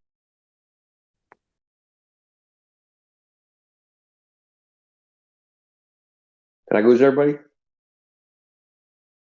No. Yep. Oh, okay. I'm listening. So, Yeah, I'm here. so listen, I have a paper about this. I have a published paper. Dude, these tests were done by the Air Force. It was a joint thing, Air Force and the University of Hawaii. They tested because they tested a laser between Hawaii, two islands in Hawaii, right? And they used multiple frequencies. So they used. So in real simple terms. So in real simple terms, Indio, is this chromatic? In real simple terms, yes, chromatic aberration. We should see these little rainbow halo effects if refraction is happening at long distance. The image should have chromatic aberration. Period. Right. If refraction is happening, but the fact that we don't observe it means it's not happening. So they only get up to the geometric horizon. That's where I'm going with all of this. I don't care what anybody else does; they lose. Like they. I'm just saying that we can eliminate this. We can end this refraction argument forever. That's like seriously, forever. About yep. I want it so they'll be so. It'll be so. You'll be so humiliated if you bring it up that you would never bring it up again. Dude, the neutrino guy, the neutrino guy, quantum knot or whatever his name is, he came in here and I brought it up to him and he was stumped. Okay, totally stumped, and because he knows I'm right. He knows 100% that I'm right. It's not my opinion, dude. It's the way. It's the physics of light. It's the way it works. There is no way each frequency of light, each wavelength of light is going to take the same path to the camera. They are not going to arrive to form an image like that. It's impossible. In this model, in this published paper about this test they did, they model it. They actually model it. They basically said, in order for the beam to even reach the other island, according to this refraction model, this model that Midwest used, MC2, and all these guys, if you use this model, you have to tilt the laser up something like 40 degrees to even get it to the other island. But that's not what they did. Because they did the test, right? They did the test, and then they did the model to try to explain the results of the test, right? They didn't do what Glovers do. They didn't do post hoc. They actually tried to make a model for we did. Here's our experiment, and colloquial experiment, not Dewey experiment. So we do the experiment, and then we try to see which model matches our results. And when they do the refraction model, it's not even close. They can't even get it to work at all. Not even close. And this isn't like a bunch of flat earthers. This is the goddamn U.S. fucking Air Force in an observatory in Hawaii. They picked up. Listen, it's funny because I'll explain what they did. Right. So they had a gimbal. They took 3 different color lasers. They put it in the gimbal. They had a spotting telescope. They did this at night. They took two searchlights, stuck them on each island, and on the other island they had a 3.5 meter telescope to pick up the laser, right? And what they were doing, they're measuring because when it's so far away, right, you don't get a very coherent image. So what you'll get is a speckle pattern, and from that speckle pattern, you can extract the phase of the wave, because light, the way it hits it's not a wave, but it acts like a wave. Anyway, the point is that from this speckle pattern, they can apply models and figure out is there refraction, is it turbulence, what's going on. And everything they tried to do, all the models they applied, they tried a refraction model, they tried a turbulence model, they tried a mixed refraction model, they tried a mixed ray wave model for refraction. None of them worked. None of these models actually worked to explain the results of what they tested, because they didn't get this separation. They didn't get this separation of the rays that the models predicted. Because basically what they did is they used their telescope on one end. They said, okay, aim at that searchlight on the other island. And on the other island, they got their telescope, and they're like, okay, we're going to aim at the searchlight on that island, and then shut off the searchlights. Let's pick up that laser, and they picked up all the frequencies coming in their telescope, which they shouldn't have. And the other thing is the speckle patterns for each frequency was nearly the same. So that means the light is arriving because they're measuring the phase of the wave. Like, so you can tell if it's coming in at an angle, the pattern's going to be different because you're projecting it onto something. I don't know how to describe it. Like, think about it this way. If I think about, I'll use an analogy like the moon craters, right? Like the moon craters, they're all perfectly round, right? Because according to them, they're coming in at a straight, the magic speed. But if they were coming in at an angle, right, it's going to lead. The crater's going to be, it's going to be oblong, right? It's not going to be perfectly round.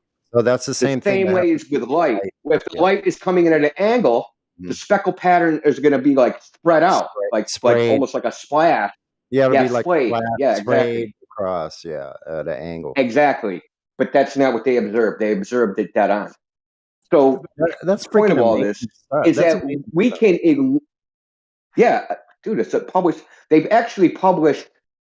2 people got a master's degree based upon their analysis of this. So they did this test. There's like 5 published papers on it. There's the test, and then other people that analyzed the results of the test, right? So they did different types of analysis on this. So like this is like a gold mine as far as refraction in the air.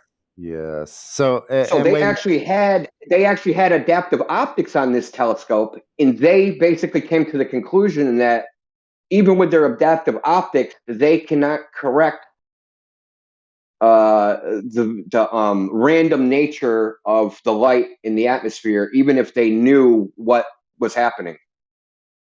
Yep. So that's amazing. So everything should have that light. At least based upon their current models, basically. Based on their current models that they apply. Yeah, they so we don't know what the fuck's going on. So everything should have this light aberration at distance. I mean, like, how far was the distance? The further the distance, the worse it could go. How 130 kilometers. Holy 130 crap. kilometers. That's an amazing distance. That's quite far. So it's about 100 miles or 90 miles. Crazy. 60 miles per 100, right? Mm-hmm. Yeah, so it's like 80 miles, something like that. So it's the further the distance, the worse it's going to get. That's the thing with refraction. The whole point is this is why they don't make thick lenses. This is why Newton invented the Newtonian reflector. Is because if the thicker the lens, the more diffraction you're going to have, and the more spreading out of the colors you're going to have. That's how a prism works. This isn't like something. This isn't new shit. This is old shit. This is the entire basis of making telescopes. This is like the foundation of the modern telescope. It's compensating for this effect. That's amazing. The people using the straight line of light, using it to try to say something is curving. Oh my. But all they have is ad hoc excuses for why every single thing they try to calculate or try to run away from, all or anything they're trying to say about the natural world, the Earth itself and the surface. All they have are excuses for why it's always flat, always measures flat. They have no explanation. They just have an excuse. They haven't described what they're trying to say is happening. I've never heard an explanation. They just say the word refraction. They just say the word gravity, and they think that's it. Well, we're gonna kill refraction. We're gonna end it. Yeah. So it's not even a viable. Love it. Like serious. It's not even going to be a viable excuse. Hang it from the yardarm and display it throughout the harbor. Yeah. When they ask, like, did you account for refraction? I'm going to say, did you account for chromatic aberration? And they're going to go, what's that? And I'm going to say, well, wavelength light is refracted depending on the wavelength. And at long distance, you'll see the wavelength spread out, and you'll get a prism effect, right? You get a rainbow effect. Where's that? And they're going to go, and that's going to be the end of that conversation. Should be happening at all long distance photography. It should be happening at every single one of those. Should be. If refraction is happening in the way they say it is, it should be happening like that. That's what you should see. Mm-hmm. refraction can't be happening in the way they're saying it is because it has an R value. Yeah, that's true. It's like non sequitur. You wouldn't be able to measure an elevation angle with the curved adjacent. Adds to the bludgeoning effect. Yep, that's another key point. The answer is going to be this. But Indio, I wasn't talking about that.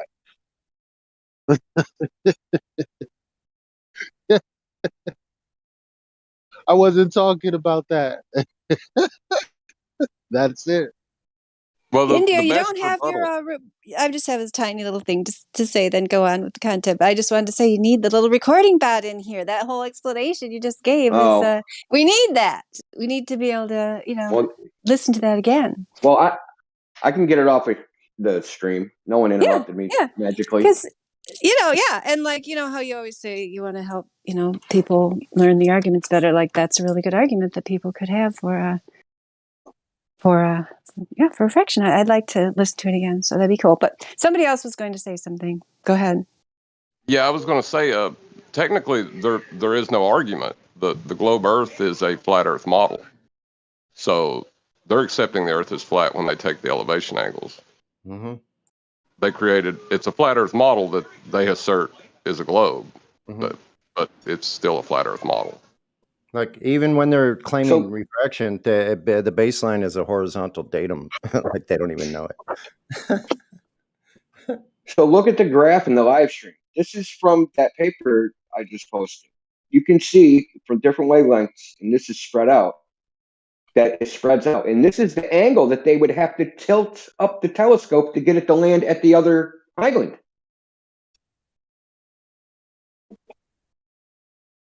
That's how absurd it is.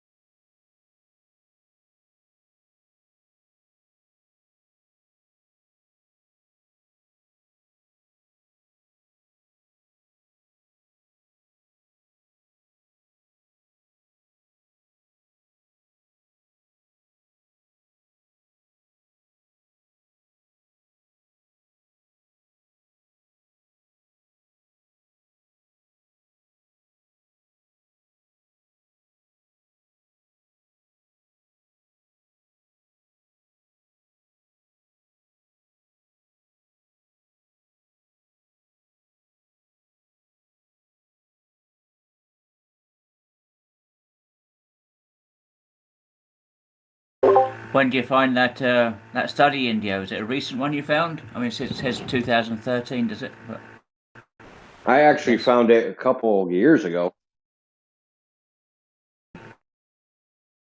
Yeah, but it didn't really strike me about the different wavelengths. It just took a while. Like, sometimes it takes a while for things to set in. Yeah. Well, so I finally came up with a something to defeat. Like, if NASA took you up to space and you saw the Earth was a globe, would you admit it's a globe? And I thought this morning, I'm like, well, hold on. If I take you outside and I show you that the Earth is flat, are you going to admit the Earth is flat? I mean, like, how come you don't apply that to yourself? You see a flat Earth every fucking day. You don't even believe it's flat. So what's your problem? That's a good response. I gotta try to remember that one. It was copyrighted Indio, but I still want to say it. I'll license it to you for a small fee. Thank you.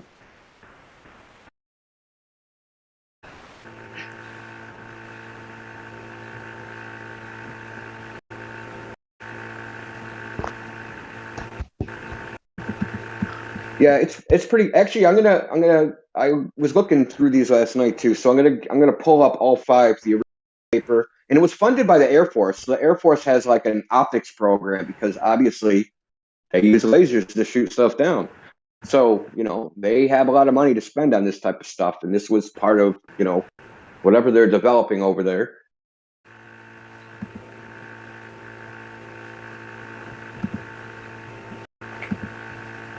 There's no way out for this. There's literally no argument they could make. I mean, it would be worse than JFK's magic bullet.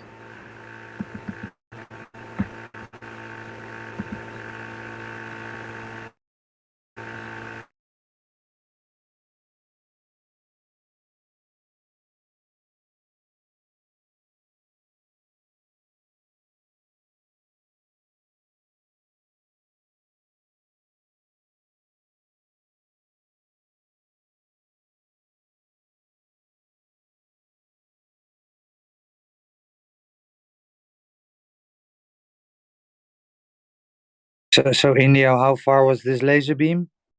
How far did they shot it?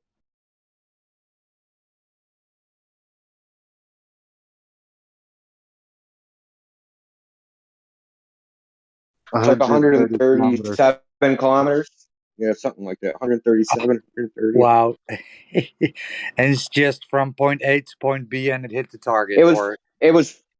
It's multiple laser beams actually. There's multiple lasers sent down a fiber optic cable. Yeah, hold on a second. I'll find like the original paper. Sorry. No, because they did it from the top of they did it from the observatory, so they're like on top of the island. So like the Earth curvature, that isn't really like a factor of like getting in the way. Okay. So that's not really part of that. The part is the important part is that they use multiple frequencies of light and they picked them all up. Right? They recorded them all. But light, because it travels at different speed depending on the wavelength. So red light travels at, I think I got this right. Hold on. Yeah, red light travels at a slower speed than blue light in a medium, right?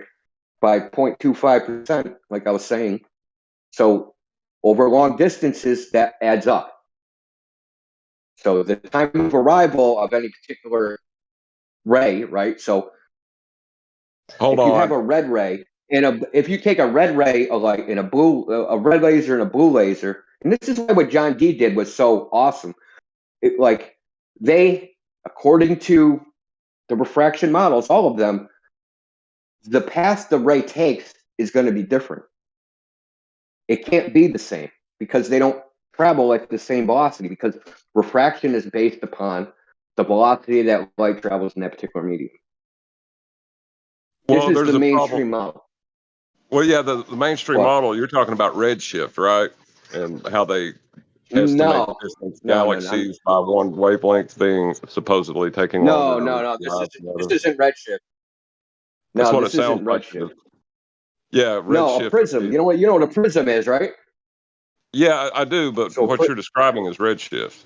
The way a prism works, redshift is based upon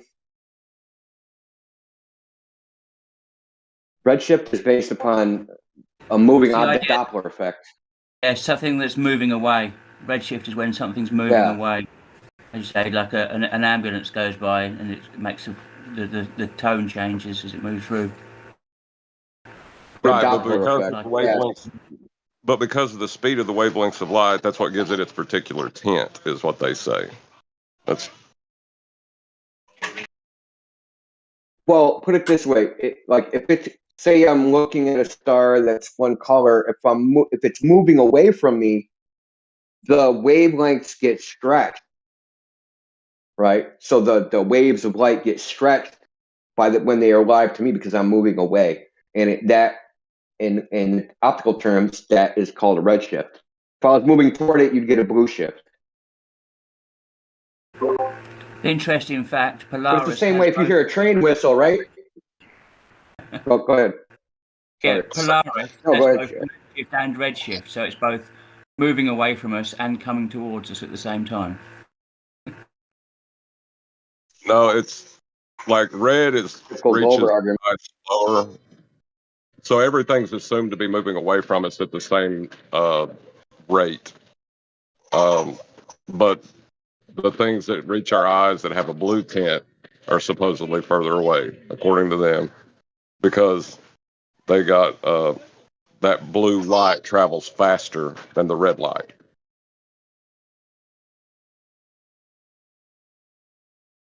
Well, this is where it gets weird, because there's something called the phase velocity of light and the group velocity of light, and kind of confusing. The phase velocity of light can travel faster than the speed of light, but it's not like the wave. Light comes, according to them, according to the models, light comes in wave packets. But within those packets, are the individual wavelengths of light, right? So the packet is the group velocity, but inside those packets is the phase. So the phase of the wave is moving at a different speed. So they say that it's the phase. It's too. I'm not even going to get into it. It's super technical. It even confuses me. So I can tell you where mathematical bullshit. the confusion comes with the wave packet. You don't get a wave from a packet.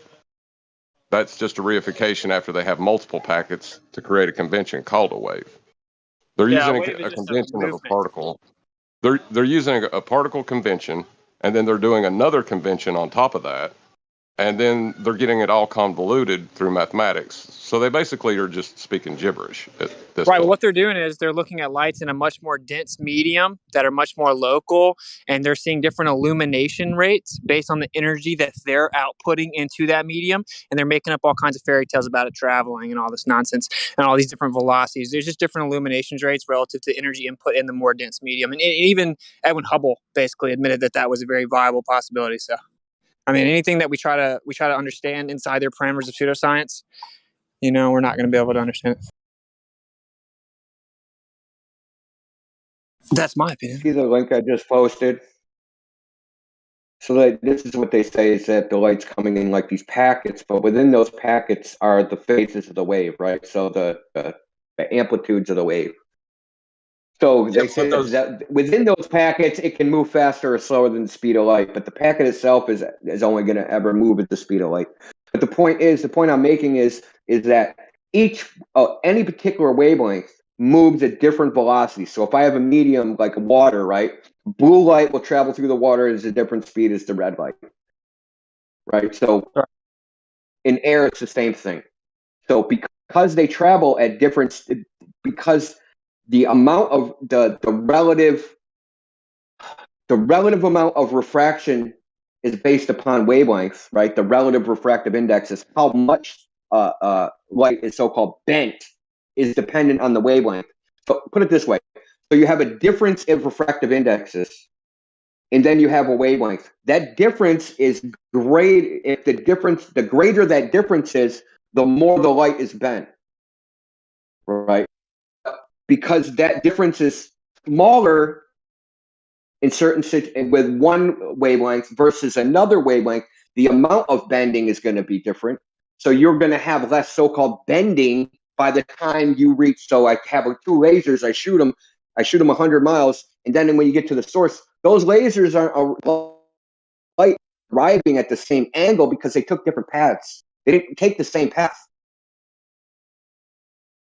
And because they didn't take the same path, when they get to the camera, you see red halo, blue halo, green halo. You see this chromatic aberration rainbow effect. And the further away it is, the worse you're going to see this. And the fact that we don't see this says there is no refraction happening. Period. But it sounds like game over.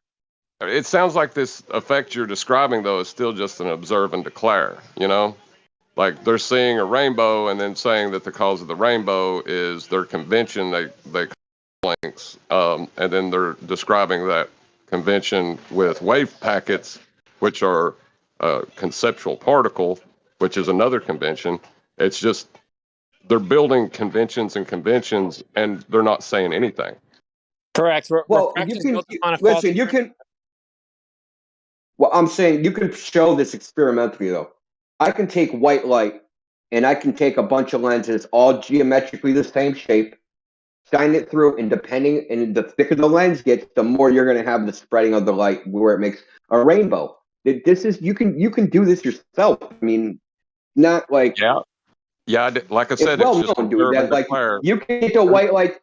Well, yeah, you can call it wavelengths. You can call it whatever you want. But this is if they say refraction, right? The same thing that we use to design lenses is happening. The same thing we compensate for to design lenses is diffraction, right? The spreading of the wavelengths, the light, this spreading of the colors. We would observe that, but we don't.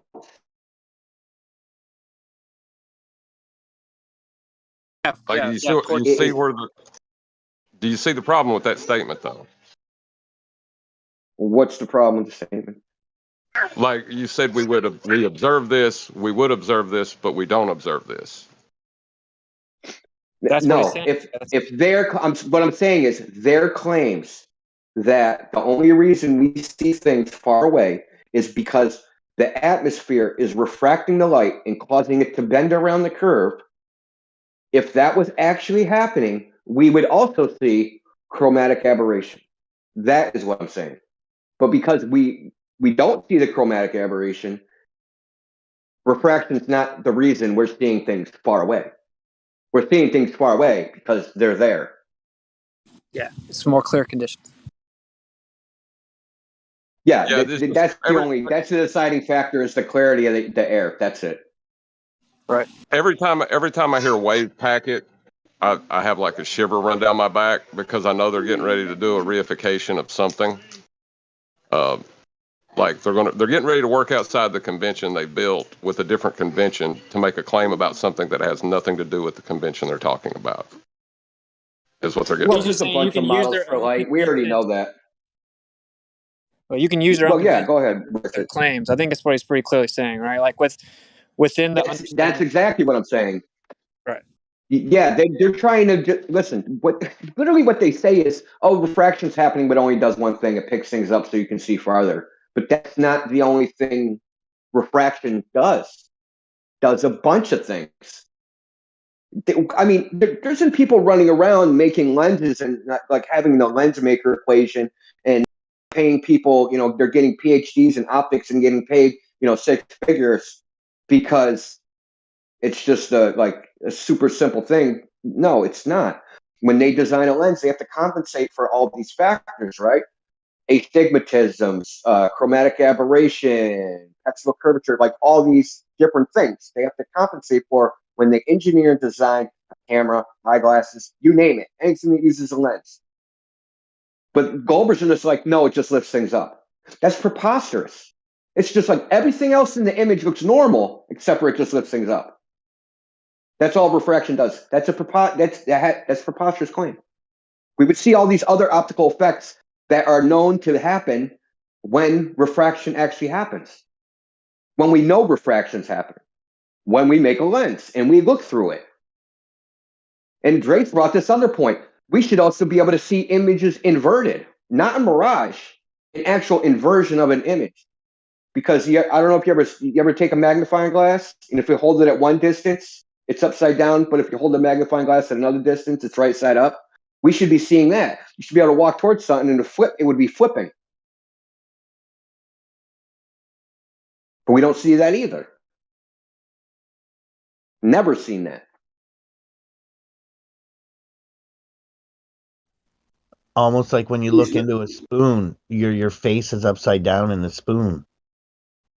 Yeah, it depends on where you are relative to the focal point. So there should be they're literally, this is like the ultimate exercise of cherry picking.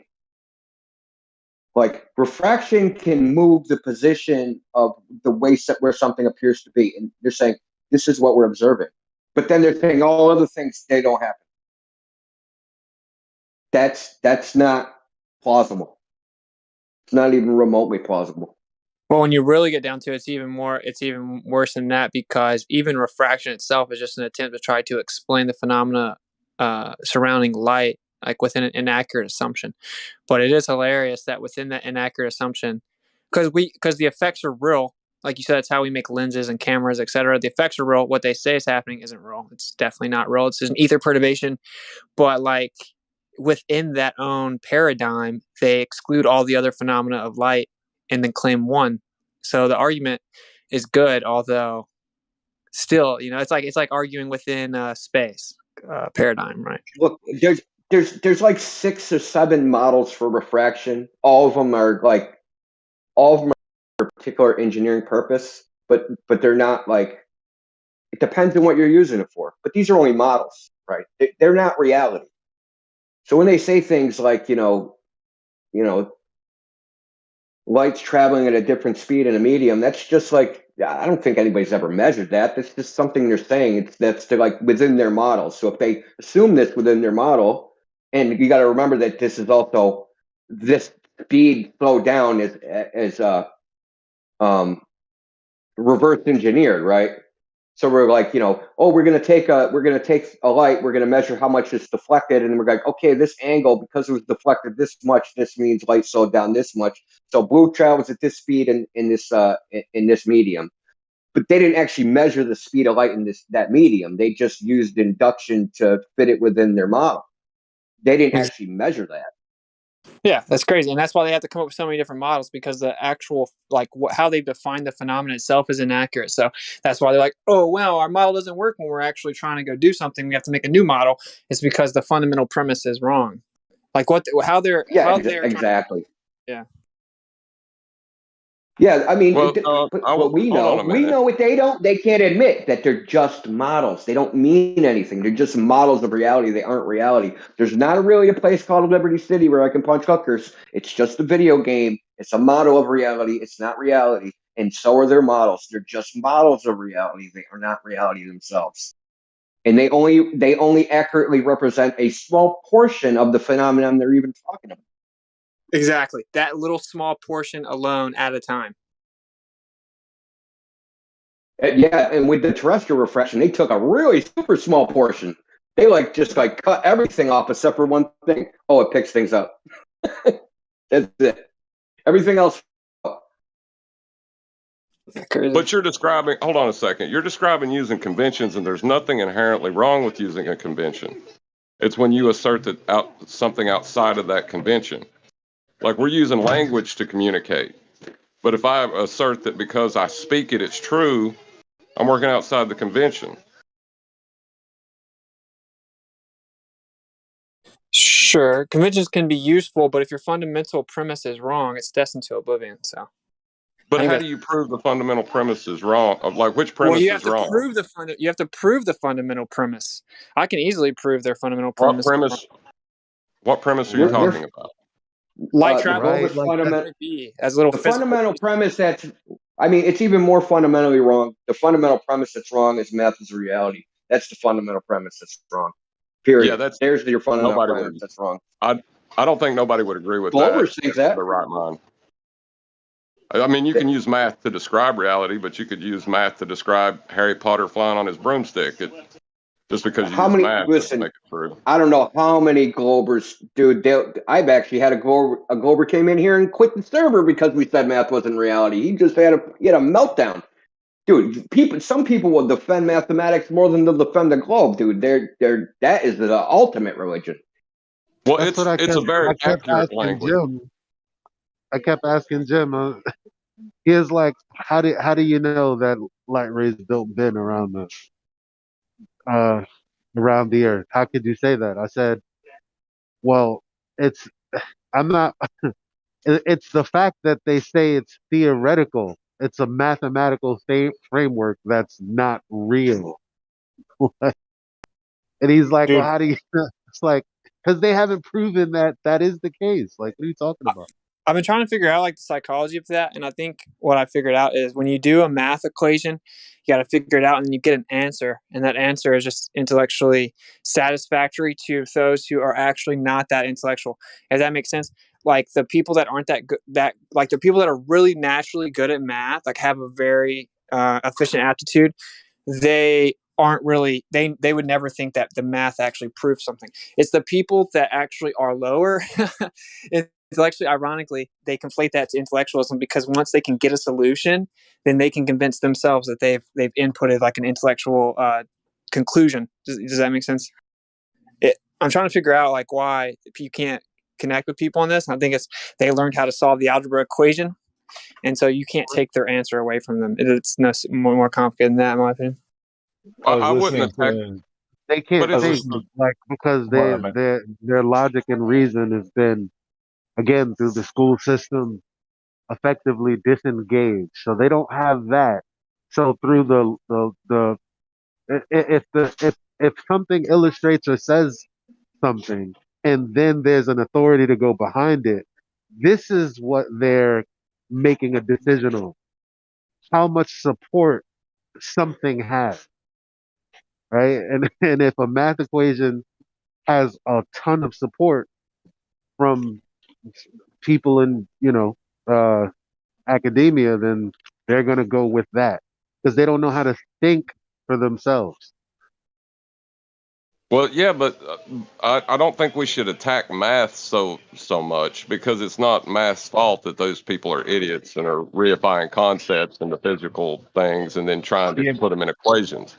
That's what I was This is trying the to say. thing. I This was is like, kind of the future of where we're going with everything too. Like I was watching Days of Noah yesterday, or listening, and he talked quite a bit about this. Like even with all the sciences, they're talking about basically getting away from empiricism and going to strictly these AI driven and made models. And like when it comes to your healthcare and everything, they want to do personalized healthcare, and it's all just computer modeling for everything. There's no actual experimentation, no science behind it. But that's why we're having so much trouble these days. Is like they're trying to get everybody to think that computer models is science, that it is definitive, that math is the reality. But yeah, whatever.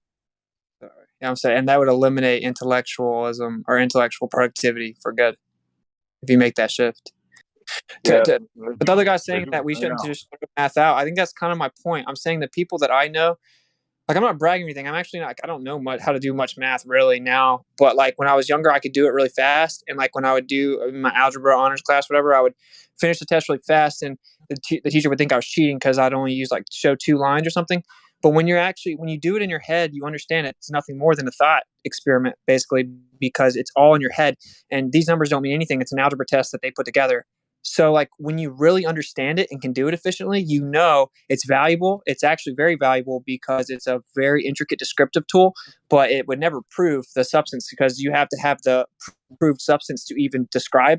So like if you actually understand how to do math efficiently, you would never conflate it to proof of anything.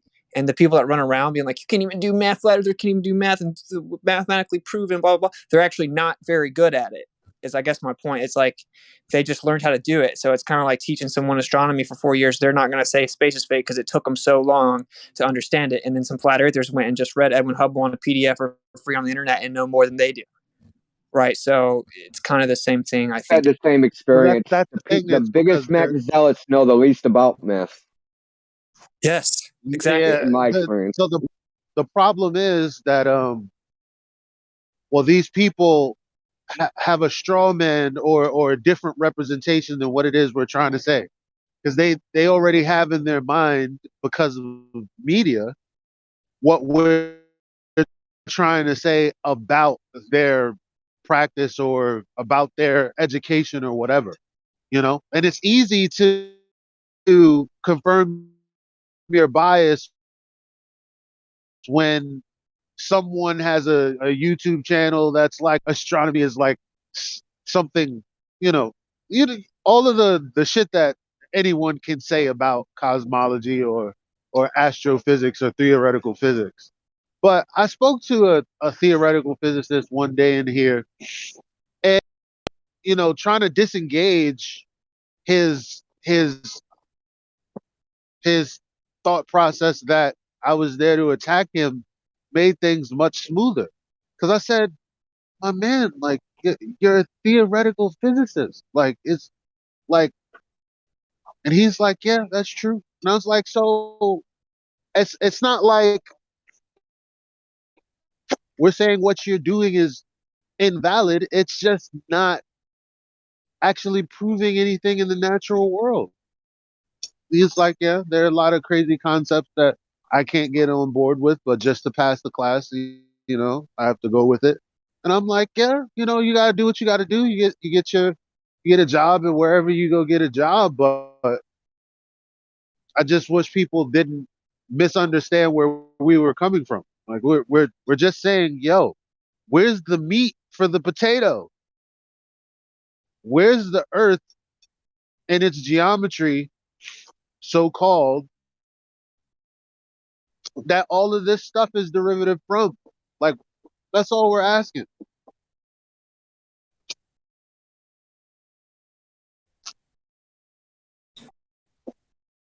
It was once told as a good joke upon a mathematician that the poor man went mad and mistook his symbols for realities. That is such a like poetic, elegant, like you're a dumbass. Heaviside was the inventor of vector calculus, vector analysis, and he was self-trained. He wasn't a formal mathematician. He actually hated the mainstream. So who? Oliver Heaviside. Oh, yeah, he was incredibly good at math. I think that's just another perfect example I'm saying. The people that are really good at math, bro, like they know it's just math.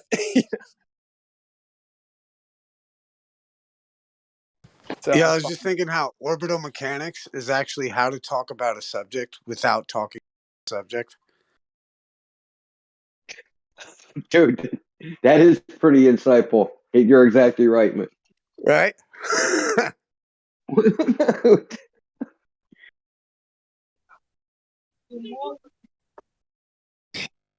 Mental up, masturbation. That's what I call it. Yeah, what's up? Have you guys ever heard of sun pillars? Nah. You should look up what's sun that? pillars. Hey Eli. Well, I don't want to get too much away because I got a surprise for you guys. But I just want you to know, Eli, you're really gonna love this.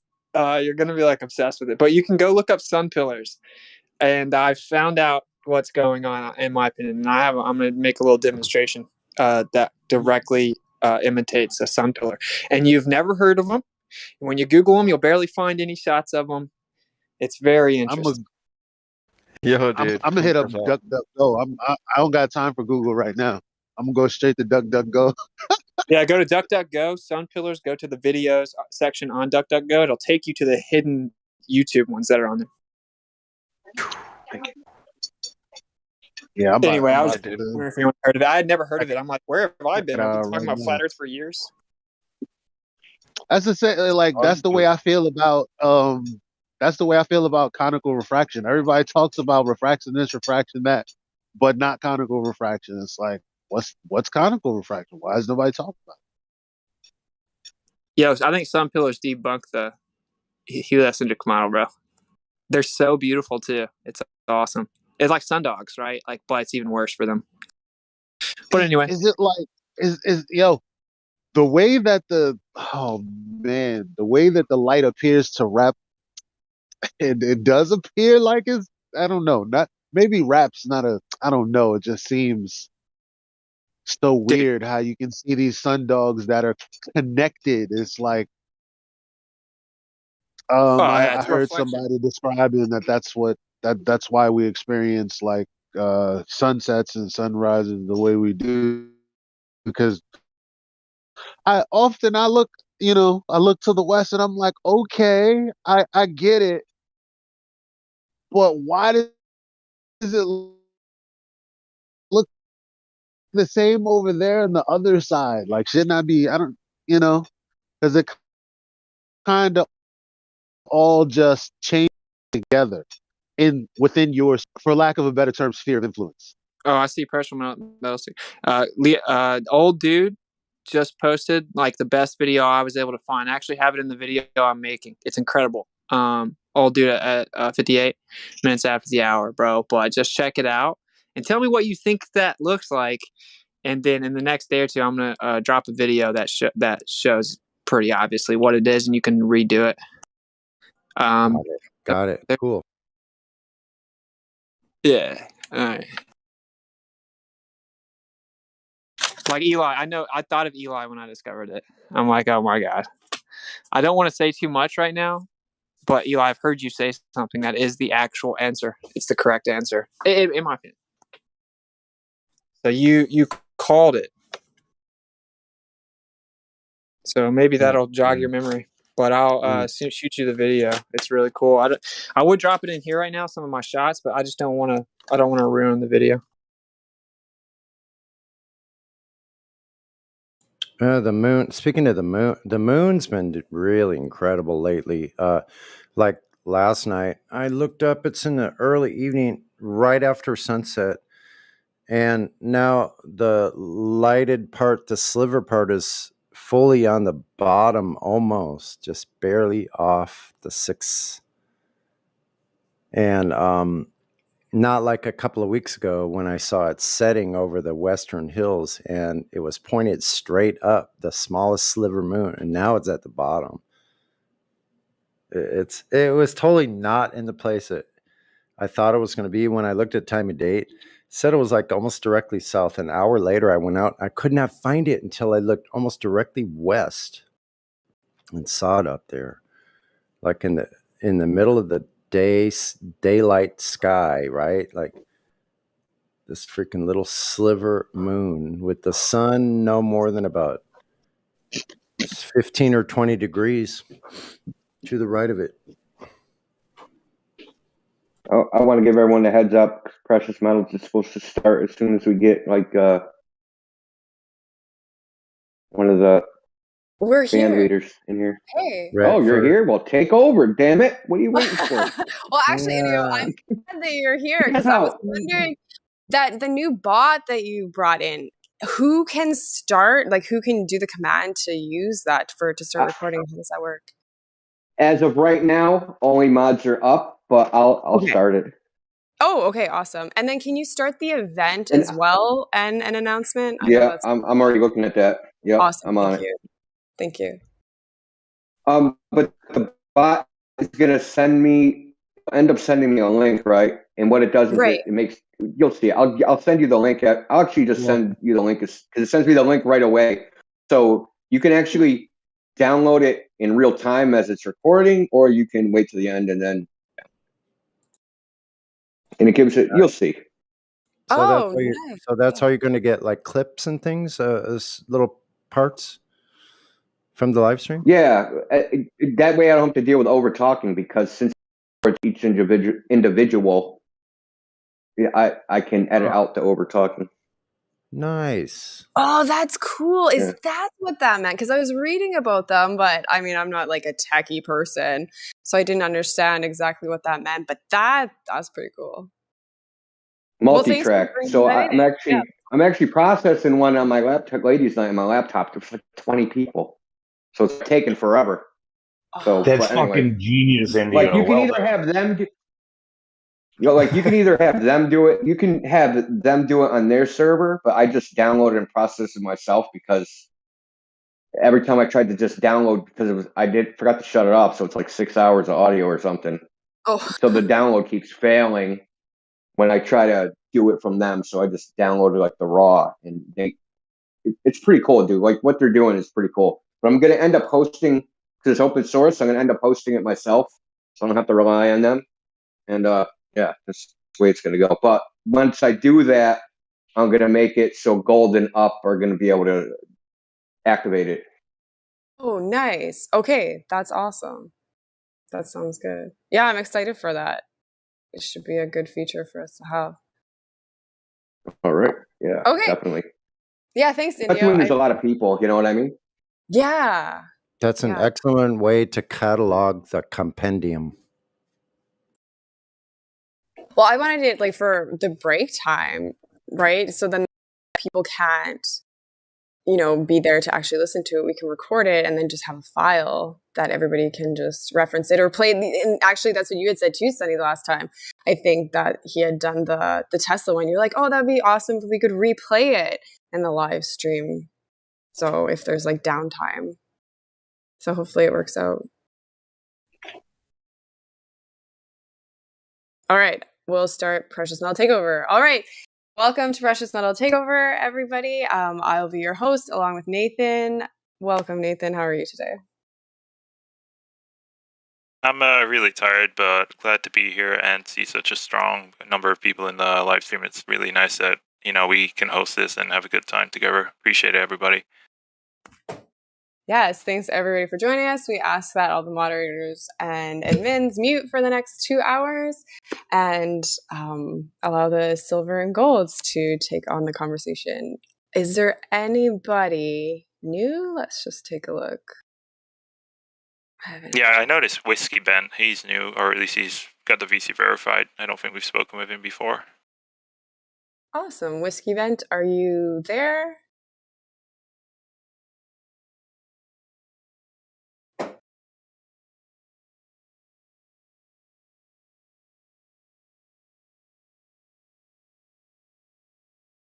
I'm guessing he's not. But that's okay. It is early in the morning.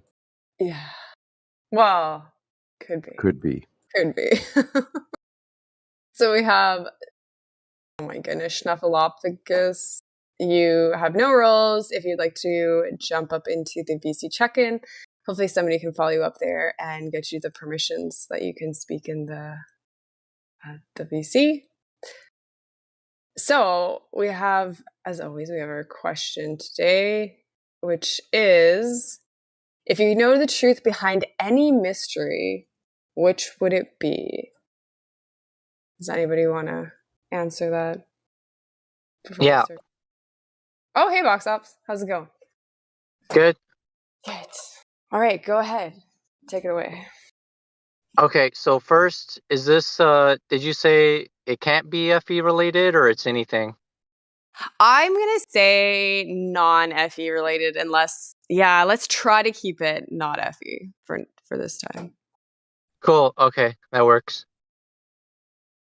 So the greatest mystery that I want to know about, that would have to be, when was the last big reset that like restarted civilization as we know it? What caused it? Was it man-made? Was it natural? I have no idea. So I think that's the biggest mystery to me. What do y'all think? Yeah, that is an interesting one, actually. I agree. That would be what. Okay, well, you hear these things. What is it, like every couple thousand years, or I can't even remember what the time frame is now. That they say that these resets happen all the time. But I do think there is a lot of Is it a mystery. cycle? Is it random? Yeah. Like that's even like another layer. Like if it's on a cycle, that means like maybe people at the top know that it's a cycle and it could be like prepared for, and maybe they're like making it through these resets by like prior knowledge, but that's just speculation. Yeah, and I think that, like, I've been looking into, well, the sky. Oh, sorry, was somebody trying to say something? With the sky clock, like, I think that there is cycles that the Earth goes through that we seem to go through, dependent, like, upon the energy and everything. So I don't know. I think it might be something like that as well. But that's the whole mystery, right? We don't know. I think they're knowledge related myself. I think once everybody starts to figure out what's going on, as far as just in general knowledge, people start figuring things out, and they don't, because the way things are going now, the information's out there about what's going on right now in all these different aspects.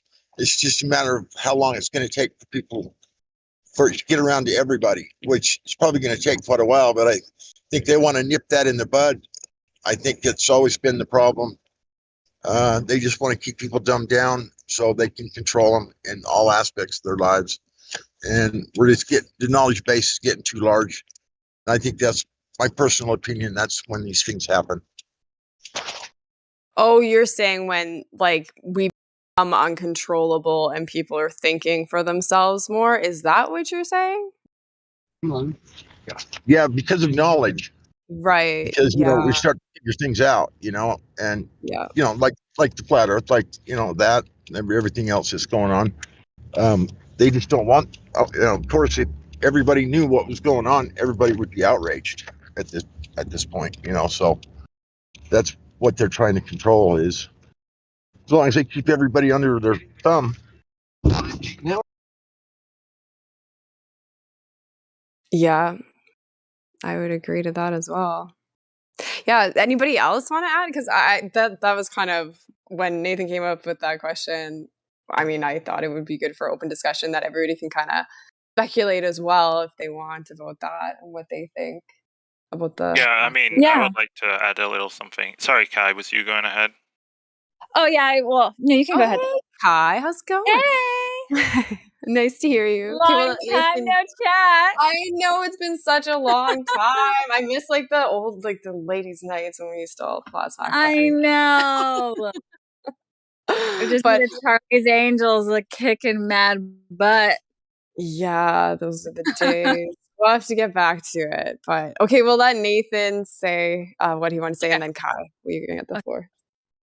Okay, so I was bringing up something Vox said about the stars or whatever being like a cycle, right? He's brought up them being on a cycle. Yes. Yes. Yeah, so that's what I wanted to talk about because I think it's called the Great Year, and it's like it takes 25,000 years, but basically every 2,000 or so years, the sunrise on the equinox, the spring equinox, it occurs at a different sign of the zodiac, right? And Right. it's just interesting how that happens because it's like I think they call it the precession, and it's because the constellations go backwards rather than through the normal yearly cycle. And you know, I just think like the stars in the sky and all that stuff. I feel like it's got a lot to tell us and a lot to learn from. And maybe it's got meaning. You know, I feel like they're up there for a reason, and they do these patterns for a reason, and we just don't understand why or what they mean. But I think there is meaning behind it, and maybe we used to know it. Maybe we just don't know it now. Yeah, I do think like a lot of that knowledge for sure has been lost, and we don't. I mean, I go stare up at the sky, but I don't really understand the movements of it, right? I'm trying to learn. So I think there is truth to that as well. Do you want to go ahead, Kai? I was finished. Oh, sure. So yeah, the question was like what you could learn more about, like other than flat Earth, right? Was that the? So the question it was about mysteries. So if you could know the truth behind any mystery, which would it be? Okay, so now my new interest is the giant trees of the past. So I would pick that because I was trying to look in the scriptures to see what details they give, and I found this chapter in Ezekiel I had never heard of. And it talks about this tree that was so giant that all the nations took shade under it. All the birds of the earth had their nest in it. And then the tree was cut down, and now we all essentially live on the remains of this giant tree. And I'm sure people have seen like the pictures before of the giant tree stumps. But something that was so big that like everybody lived under it. I don't know. I just think that's such a fascinating idea, and it makes you rethink all of how we are supposed to live. Like, are we supposed to live with these big trees? Because then that kind of makes sense how a lot of these problems would go away. You wouldn't really have to work, or there wouldn't really be starvation because giant trees would produce giant fruits and shelter. And it also said that there was like water coming from the tree because the tree's roots were in the great deep, and now no more trees will grow their roots in the waters of the deep. But just sorry, long story short, just super fascinating, and yeah, I just want to know about the giant trees. I appreciate the long story because I've seen images people's posted. I think of Devil's Tower and the comparison between that and tree stumps and all that stuff.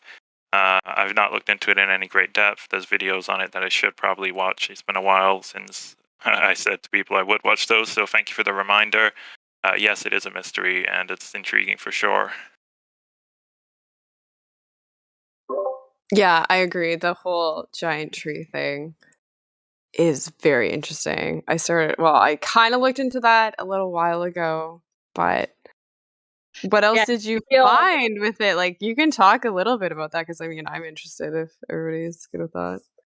Well, I've always heard the story like so it talks about a giant tree in the book of Daniel, and sorry if this is triggering anybody, but it's a good it's good like just look at it as historic information if anything, but like so Daniel talks about the king having a dream about this giant tree, but I wanted to actually find texts that specifically talk about a tree really existing, not as a metaphor.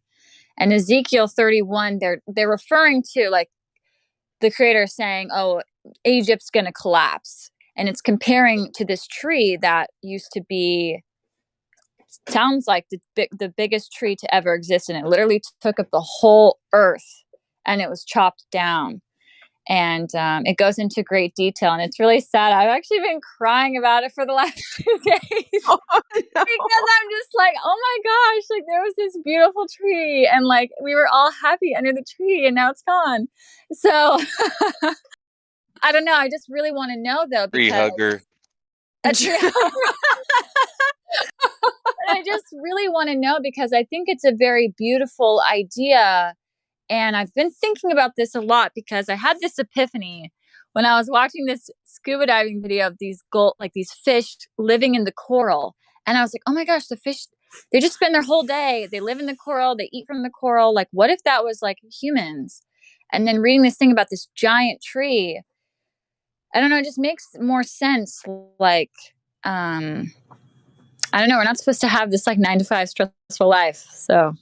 Oh, I completely agree. But how would, okay, so if the tree was in fact like that big, right? How would they cut it down? Like that becomes like one of my questions as well. How would you even go about that? Right, with what the technology that they didn't have at that time, right? Like, I mean, that just leads to so many other questions as well. That opens up another can of worms because there were a couple trees that were giant, and in the Enoch it says the angels came down. Okay, I can't remember. Yeah, that's what I was about to say. But what it's saying is, what's crazy is I heard somebody made the argument that it wasn't the evil ones, it was the holy ones, because they knew the giants could climb the trees and escape the flood. So they had to cut them down. So the giants had to be killed. Anyways, I don't know. Well, I don't know exactly what happened, but that's another theory that's like, ooh. It was the Canadians, because Canadians just love chopping wood. We gotta stay warm, eh, bud? It's cold up here.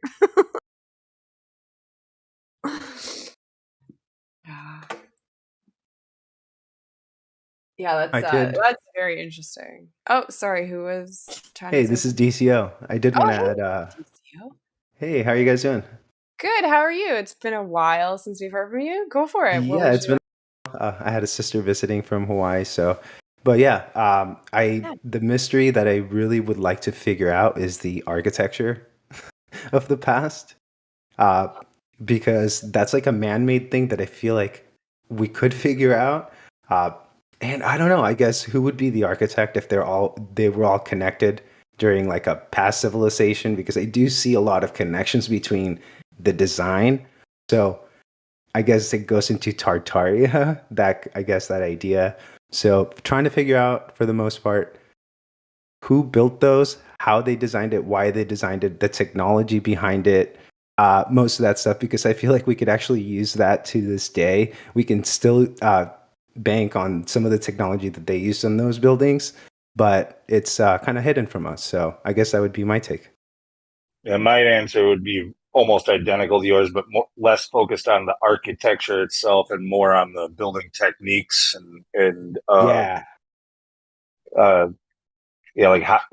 how did they do this? Where did they quarry all this stone from? How did they get it from place to place? How did they, like there's a lot of questions about a lot of those old cathedrals and stuff like that. In the design, right? Like, was it one architect? Was it like one master architect that taught a lot of architects below that went into different places? Or I don't know. That's a really interesting thing because it comes down to knowledge, right? Like building technology, like what you're saying that's useful stuff, in my opinion. Hey guys, it's way worse than you think. The giant tree things, that's cool, but it's much worse than that, because if there were giant trees, there would be chunks of trees, giant trees all over the place, but there isn't. So, but what they were they were buildings. Like most of the tallest peaks of mountain peaks, they used to be pyramids. They got melted and they were destroyed when some kind of event happened. Massive amounts of heat destroyed all the ancient civilization that used to exist here. And I can show you pictures of like, giant mountains that are half melted and half temple. Like temples are still built in it, like little pockets of survival. So you can see that the mountains were actually buildings. Whole cities, like mountain ranges, those used to be cities. They got melted down to nothing. So what we have, those plateaus in the middle of the desert, those used to be cities. Very advanced. Are you built talking about the movie? Are you talking about the movie when the buildings cried out? They were built by, there was a civilization of giants, right? And they had really advanced technology. Like it's in the cartoon. It's in the cartoon Robotech. If you watch that Robotech cartoon, they tell you right there the technology, the giants, everything's in there. Hey, but are you that documentary when the buildings cried out? Well, Jerry made that documentary. He's one of the first to bring Dude, that dude's trolling everybody. He's doing his damnedest not to laugh, man. He brought it to light. He's trolling everybody, man. He brought it to light, but I don't really recommend him. Oh man, that dude's a troll. He's kind of like a dick about it, but like there's other people that have picked up on it and they're showing the proof, and like there's way better channels. Like one is what's it, Spartan Red. Go to Spartan Red. He's got a great channel. There's a few good ones that are showing the melted buildings, but Jerry's just kind of crazy. He kind of turns you off to it, but he's definitely smart. He figured it out. He's trolling everybody. You could tell he edits it so many times because he can't help but not laugh. Nah, man, it's real. I'll put up some pictures that are undeniable. I'm gonna put some pictures on the live stream so you guys can, just a few, not too many, like maybe 3 or 4. Okay, but you have to understand though that this is just all speculation, right? You seem very convinced, but that's kind of like like this conversation, right? These are the mysteries that. Wait, I'm not done talking. These are the mysteries, right? We can't go. We weren't actually there. We can speculate, right? And it's fun to talk about those things, but right, it's not necessarily. I'm not just speculating. I'm not the type of person who will say a speculation like a fact. No, I am speaking now because I'm speaking. I'm trying to finish my sentence. I'm speaking now after 3 years of looking into it. I'm beyond any speculation. This is fact. I'll show you that these buildings used to be temples. I can prove it to you. It's not a speculation. That was the case. Well, and you say all the mountains. No, there's definitely a few melted buildings that are now dilapidated and not located here and there. But if that were the case, you could go to any mountain, dig a mine shaft into it, and you'd find internal rooms to these buildings and whatnot. Dude, there are a few. I just said, don't interrupt me, please. There are a few. There's no doubt. There are a few of what you're talking about located here and there. But as far as all the mountains in this, that's because they got melted. They were melted, so it's only pockets of survival are a few. There's only a few. Most of it got melted, so you're not going to find it. But you will find metals and things and the irrigation systems. Okay, like those buildings, they tapped into the lower table to get the water. So that's why after they got melted, it was actually made to look like a waterfall coming out there. Like the waterfalls, those were part of the irrigation systems for those giant buildings. And now they're just waterfalls because the whole thing got transformed. And it's in the movie I Am Mother. Watch the movie I Am Mother. How they prepared the earth for the new civilization that was going to become. But hold on. Okay, John, you're quoting movies as like evidence, right? And movies is where the elite put the truth.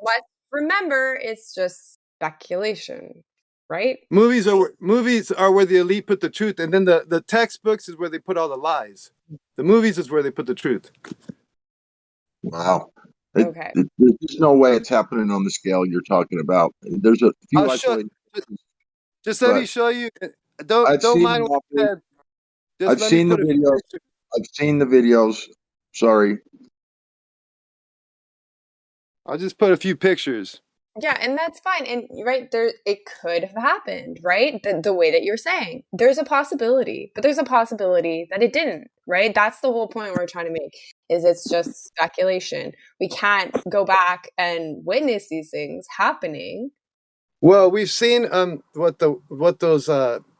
finger of God weapon, what that weapon can do, how it can, and if you put a bunch of them in the same spot, it'll melt a building. But what I'm trying to say is, for example, you saw what happened in Paradise, California. All those houses were gone, but the trees were still there. They used the weapons there, so Paradise was lost. We're in the end times, and it's all been planned out. So they told us right. Paradise. But we're always in the end times. Everybody thinks we're in the end times, right? This is just promoting fear, and that's not something What we I'm want to saying do, is that especially during. dude, I'm still talking. Especially I was during this in the show, right? middle of We're a doing sentence. metal takeover, so we're still talking, right? We have to distinguish that is speculation and not fact. Right, right. Oh yeah, it's okay, whatever. You call it speculation. I was just saying, from my end, yeah, I've seen enough to know. But anyway, I was just trying to say that Paradise was lost, just like they wrote that book. Milton was the name of the dude, and the Devil's Advocate was the name of Satan there. So I'm just saying, it's all been told. It's all being told to us. Milton wrote Paradise Lost. And then we lost. It's all connected. So you just got to see the. But I'll post some pictures. And John, that's great. Like, I enjoy talking about speculation, right? Putting the pieces together, but we still have to realize that that's what that is.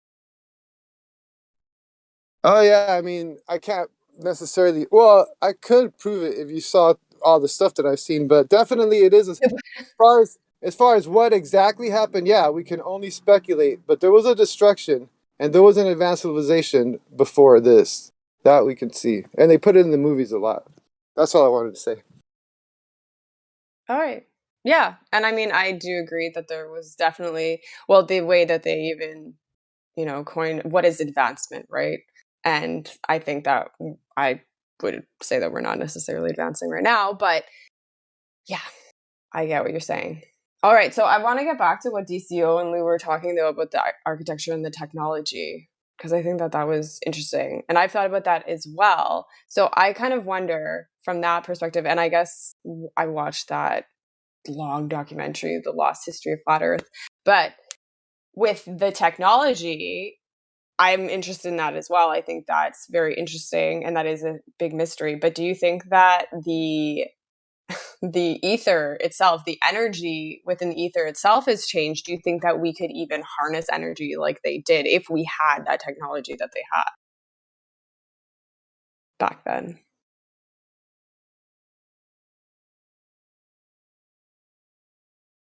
I don't know if he's here, but I mean, I think it's definitely possible. It's obviously speculation, but I've seen a lot of interesting videos and stuff regarding that particular topic, and yeah, I think it's possible. There's a lot of strange things in history, right? And nobody can explain them; they're unexplainable. And even with today's modern technology, right, we can't replicate it. So you have to ask, how did they do it? And that's the whole point. It's a mystery. Yeah. I don't. When it comes, like what you're referring to is like this idea of like some lost free energy tech from all that that goes along with the whole Tartaria narrative, which I'm not 100% sold on. I'm not 100% sold on that we're harnessing free energy out of the air and everything like that. Like, not saying that that's not possible. That may be a possibility.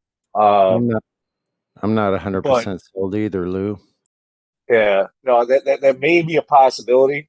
Now, let's assume that it was a possibility at one time, and if we had the same technology, well, then of course it would still be possible now. Maybe like like the Schumann resonance changes and stuff like that, but you would just have to, fine tune your tech to match the right frequencies and things. Well, that's just what I'm saying. Like, but we see like with how the sky clock and how that changes with like everything shifting, the energy changes. I mean, I feel the effects of that. So that's just why I asked the question, because I've just been thinking about that. Like, if the energy within like the ether itself potentially has changed based upon that. I agree with kind of that sentiment that we were harnessing the energy from the ether. And that's because, in my opinion, and from what I observe plants doing, that's kind of what they're doing. Their roots are going deeper into the ground, and the ground has to be wet. And then they're trying to reach higher into the sky to kind of create that potential difference. And that's why they're called plants. And that's why we also call them power plants, right? They harness energy. So definitely, in my opinion, this was technology that was used in the past, and a lot of the buildings did use this technology, and that's why some of them were next to water. So in my opinion, that's how they control us, is through energy. And if we actually understood how simple it could be, I think there's a chance that we can harness that energy. And that's just my opinion, just from what I've seen. I know that there's also electrostatic potential energy that we can harness by like going up and down and, you know, doing all those things. So that's just my opinion. Throwing it out there. Does anybody have the giant axe? Does anybody here have the giant axe image? I don't know. Side topic. Topic. No, from that's 5 fine. minutes Yeah. ago. If anybody has it to post, Sunny. I just thought I'd ask if someone has it. I can't find it. DCO, you said that you think that's how they're harnessing energy. I think they're harnessing our energy in a different way, because at birth, when you get your foot put on that hospital birth record, they then take, because that's your future labor and your future pledge. It's a bet on like how much you're going to pay taxes, essentially, and then it underwrites the public debt as well.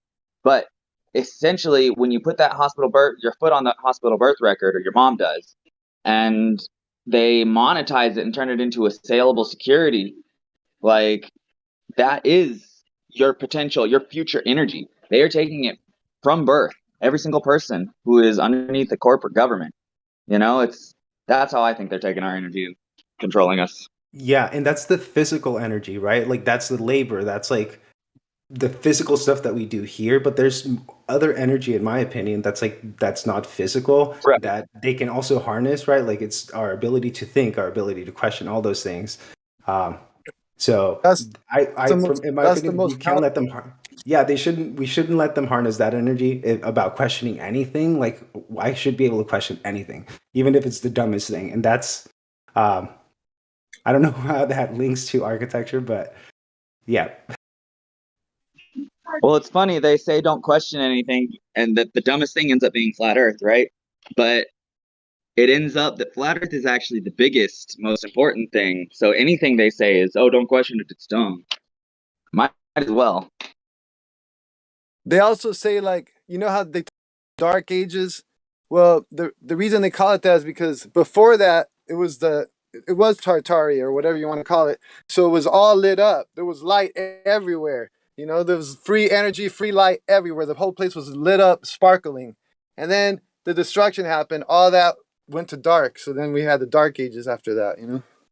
And we're so distracted. Like I'm pretty sure I'm just throwing it out there that if people were not so distracted with a bunch of different things and we all focused on trying to figure that out, I'm pretty sure that we could, right? But it's a collective thing. Like we all have to kind of work on it together. And for the most part, the majority, the collective, is that they're just happy being able to plug it into the wall and like the convenience of it. They're just being born into it, right? Like people don't know that we used to have to connect to the internet with dial-up. It's like they're like, well, you don't have Wi-Fi. It's like it's so easy for generations to forget what happened in the past, and so that's a big issue. I told my 8-year-old a couple of months ago that when I was a kid, that there wasn't always an internet. That when I was a kid, there was no internet. And she was like, had this look on her face, like, what? Like, really? Tell me more about this. And that's one generation, dude. Yeah. Like the energy thing, I'm pretty sure it got lost just by through generations and just by distractions and rewriting books and not that way. Like, and I'm pretty sure. Okay, this is speculation, but I'm pretty sure that there's someone out there that knows how this works. They're just not being looked at. Like I'm pretty sure someone out there has the answer, but they're just not being highlighted. And that's just speculation, but I just feel that inside. I think before we'll ever be able to figure out the energy thing, we'll have to figure out our own freedom from the monetary system. That's another All part. right. Look, everyone, that's not a mystery though. What's your favorite mystery?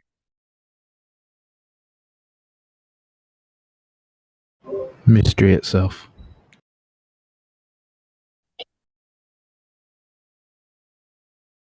I don't know. If you don't think that the monetary system is a mystery, then because that is the biggest mystery to me right now. I found out about I'm just saying, I'm just Like saying. if you want to phrase it that way, fine. But you just keep on kind of coming in on what people are saying and saying, "Hey, let's talk about this instead." If that's what's the mystery, then I guess I don't know. Maybe you missed the question. Yeah, we can ask the question. We can preface it again.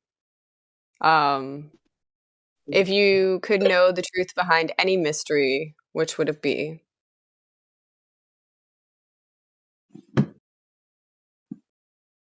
The biblical one. Okay, did you want to be more specific? Because I mean, you can Like talk. whether Everybody kind of goes into I a little more mean detail if you'd like. you everyone like views the Bible as either 100% real or 100% not, whether they're believing in God or not, I guess. But and that's a blanket statement. It's not set in stone. But I personally I really like what I see in the Bible and what I hear. But at the same time, I would like to I would like to be able to verify some of that past stuff. But there's no way to be able to verify that past. You know. Right. Okay, so that would be the mystery that you would want to know. So, do you? I guess do we even want to? Did you want to continue talking about it? Because we kind of let everybody else go a little bit more in detail if No. you'd like. No, I've gotten to talk about the stuff I wanted to talk about, and then you'll ask me the Okay. actual question, and so I mean I'll just listen. Okay. All right. But no, that is a big mystery. The Bible. That is a good one. I'm surprised nobody's said the biggest mystery, which in my opinion, and I think we've all thought it, is how did we get here and how old is Earth, right? I'm pretty sure we've all thought how old this place is and what we're doing here, how we're even in existence, what we're made of, etc. You know, that's the mystery for me that it tops all of them. Well, you haven't asked everybody yet. Yeah, well, we'll have to see, but I don't think anyone was going to ask it, so I was just going to put it out there.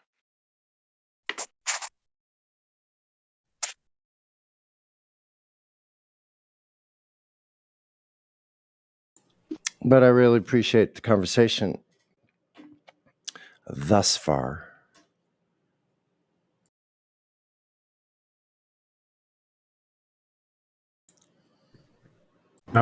I've got one for you. How do the people with the Cogdis get out of the Cogdis? That's the mystery. Multiple ways, too many to count. How do you think they get out of the Cogdis? What's your opinion? I don't know. I don't understand how certain people come from complete delusion and it's like something changes in them. I have some speculation, but even the speculation doesn't answer how. I think the ones that hang on the longest are the ones that have the complete mental breakdown.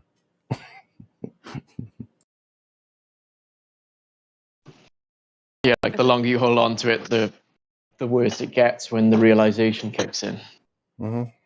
That's why when I say don't be the last one on your block to believe you're on a spinning ball, I'm saying that because I mean it.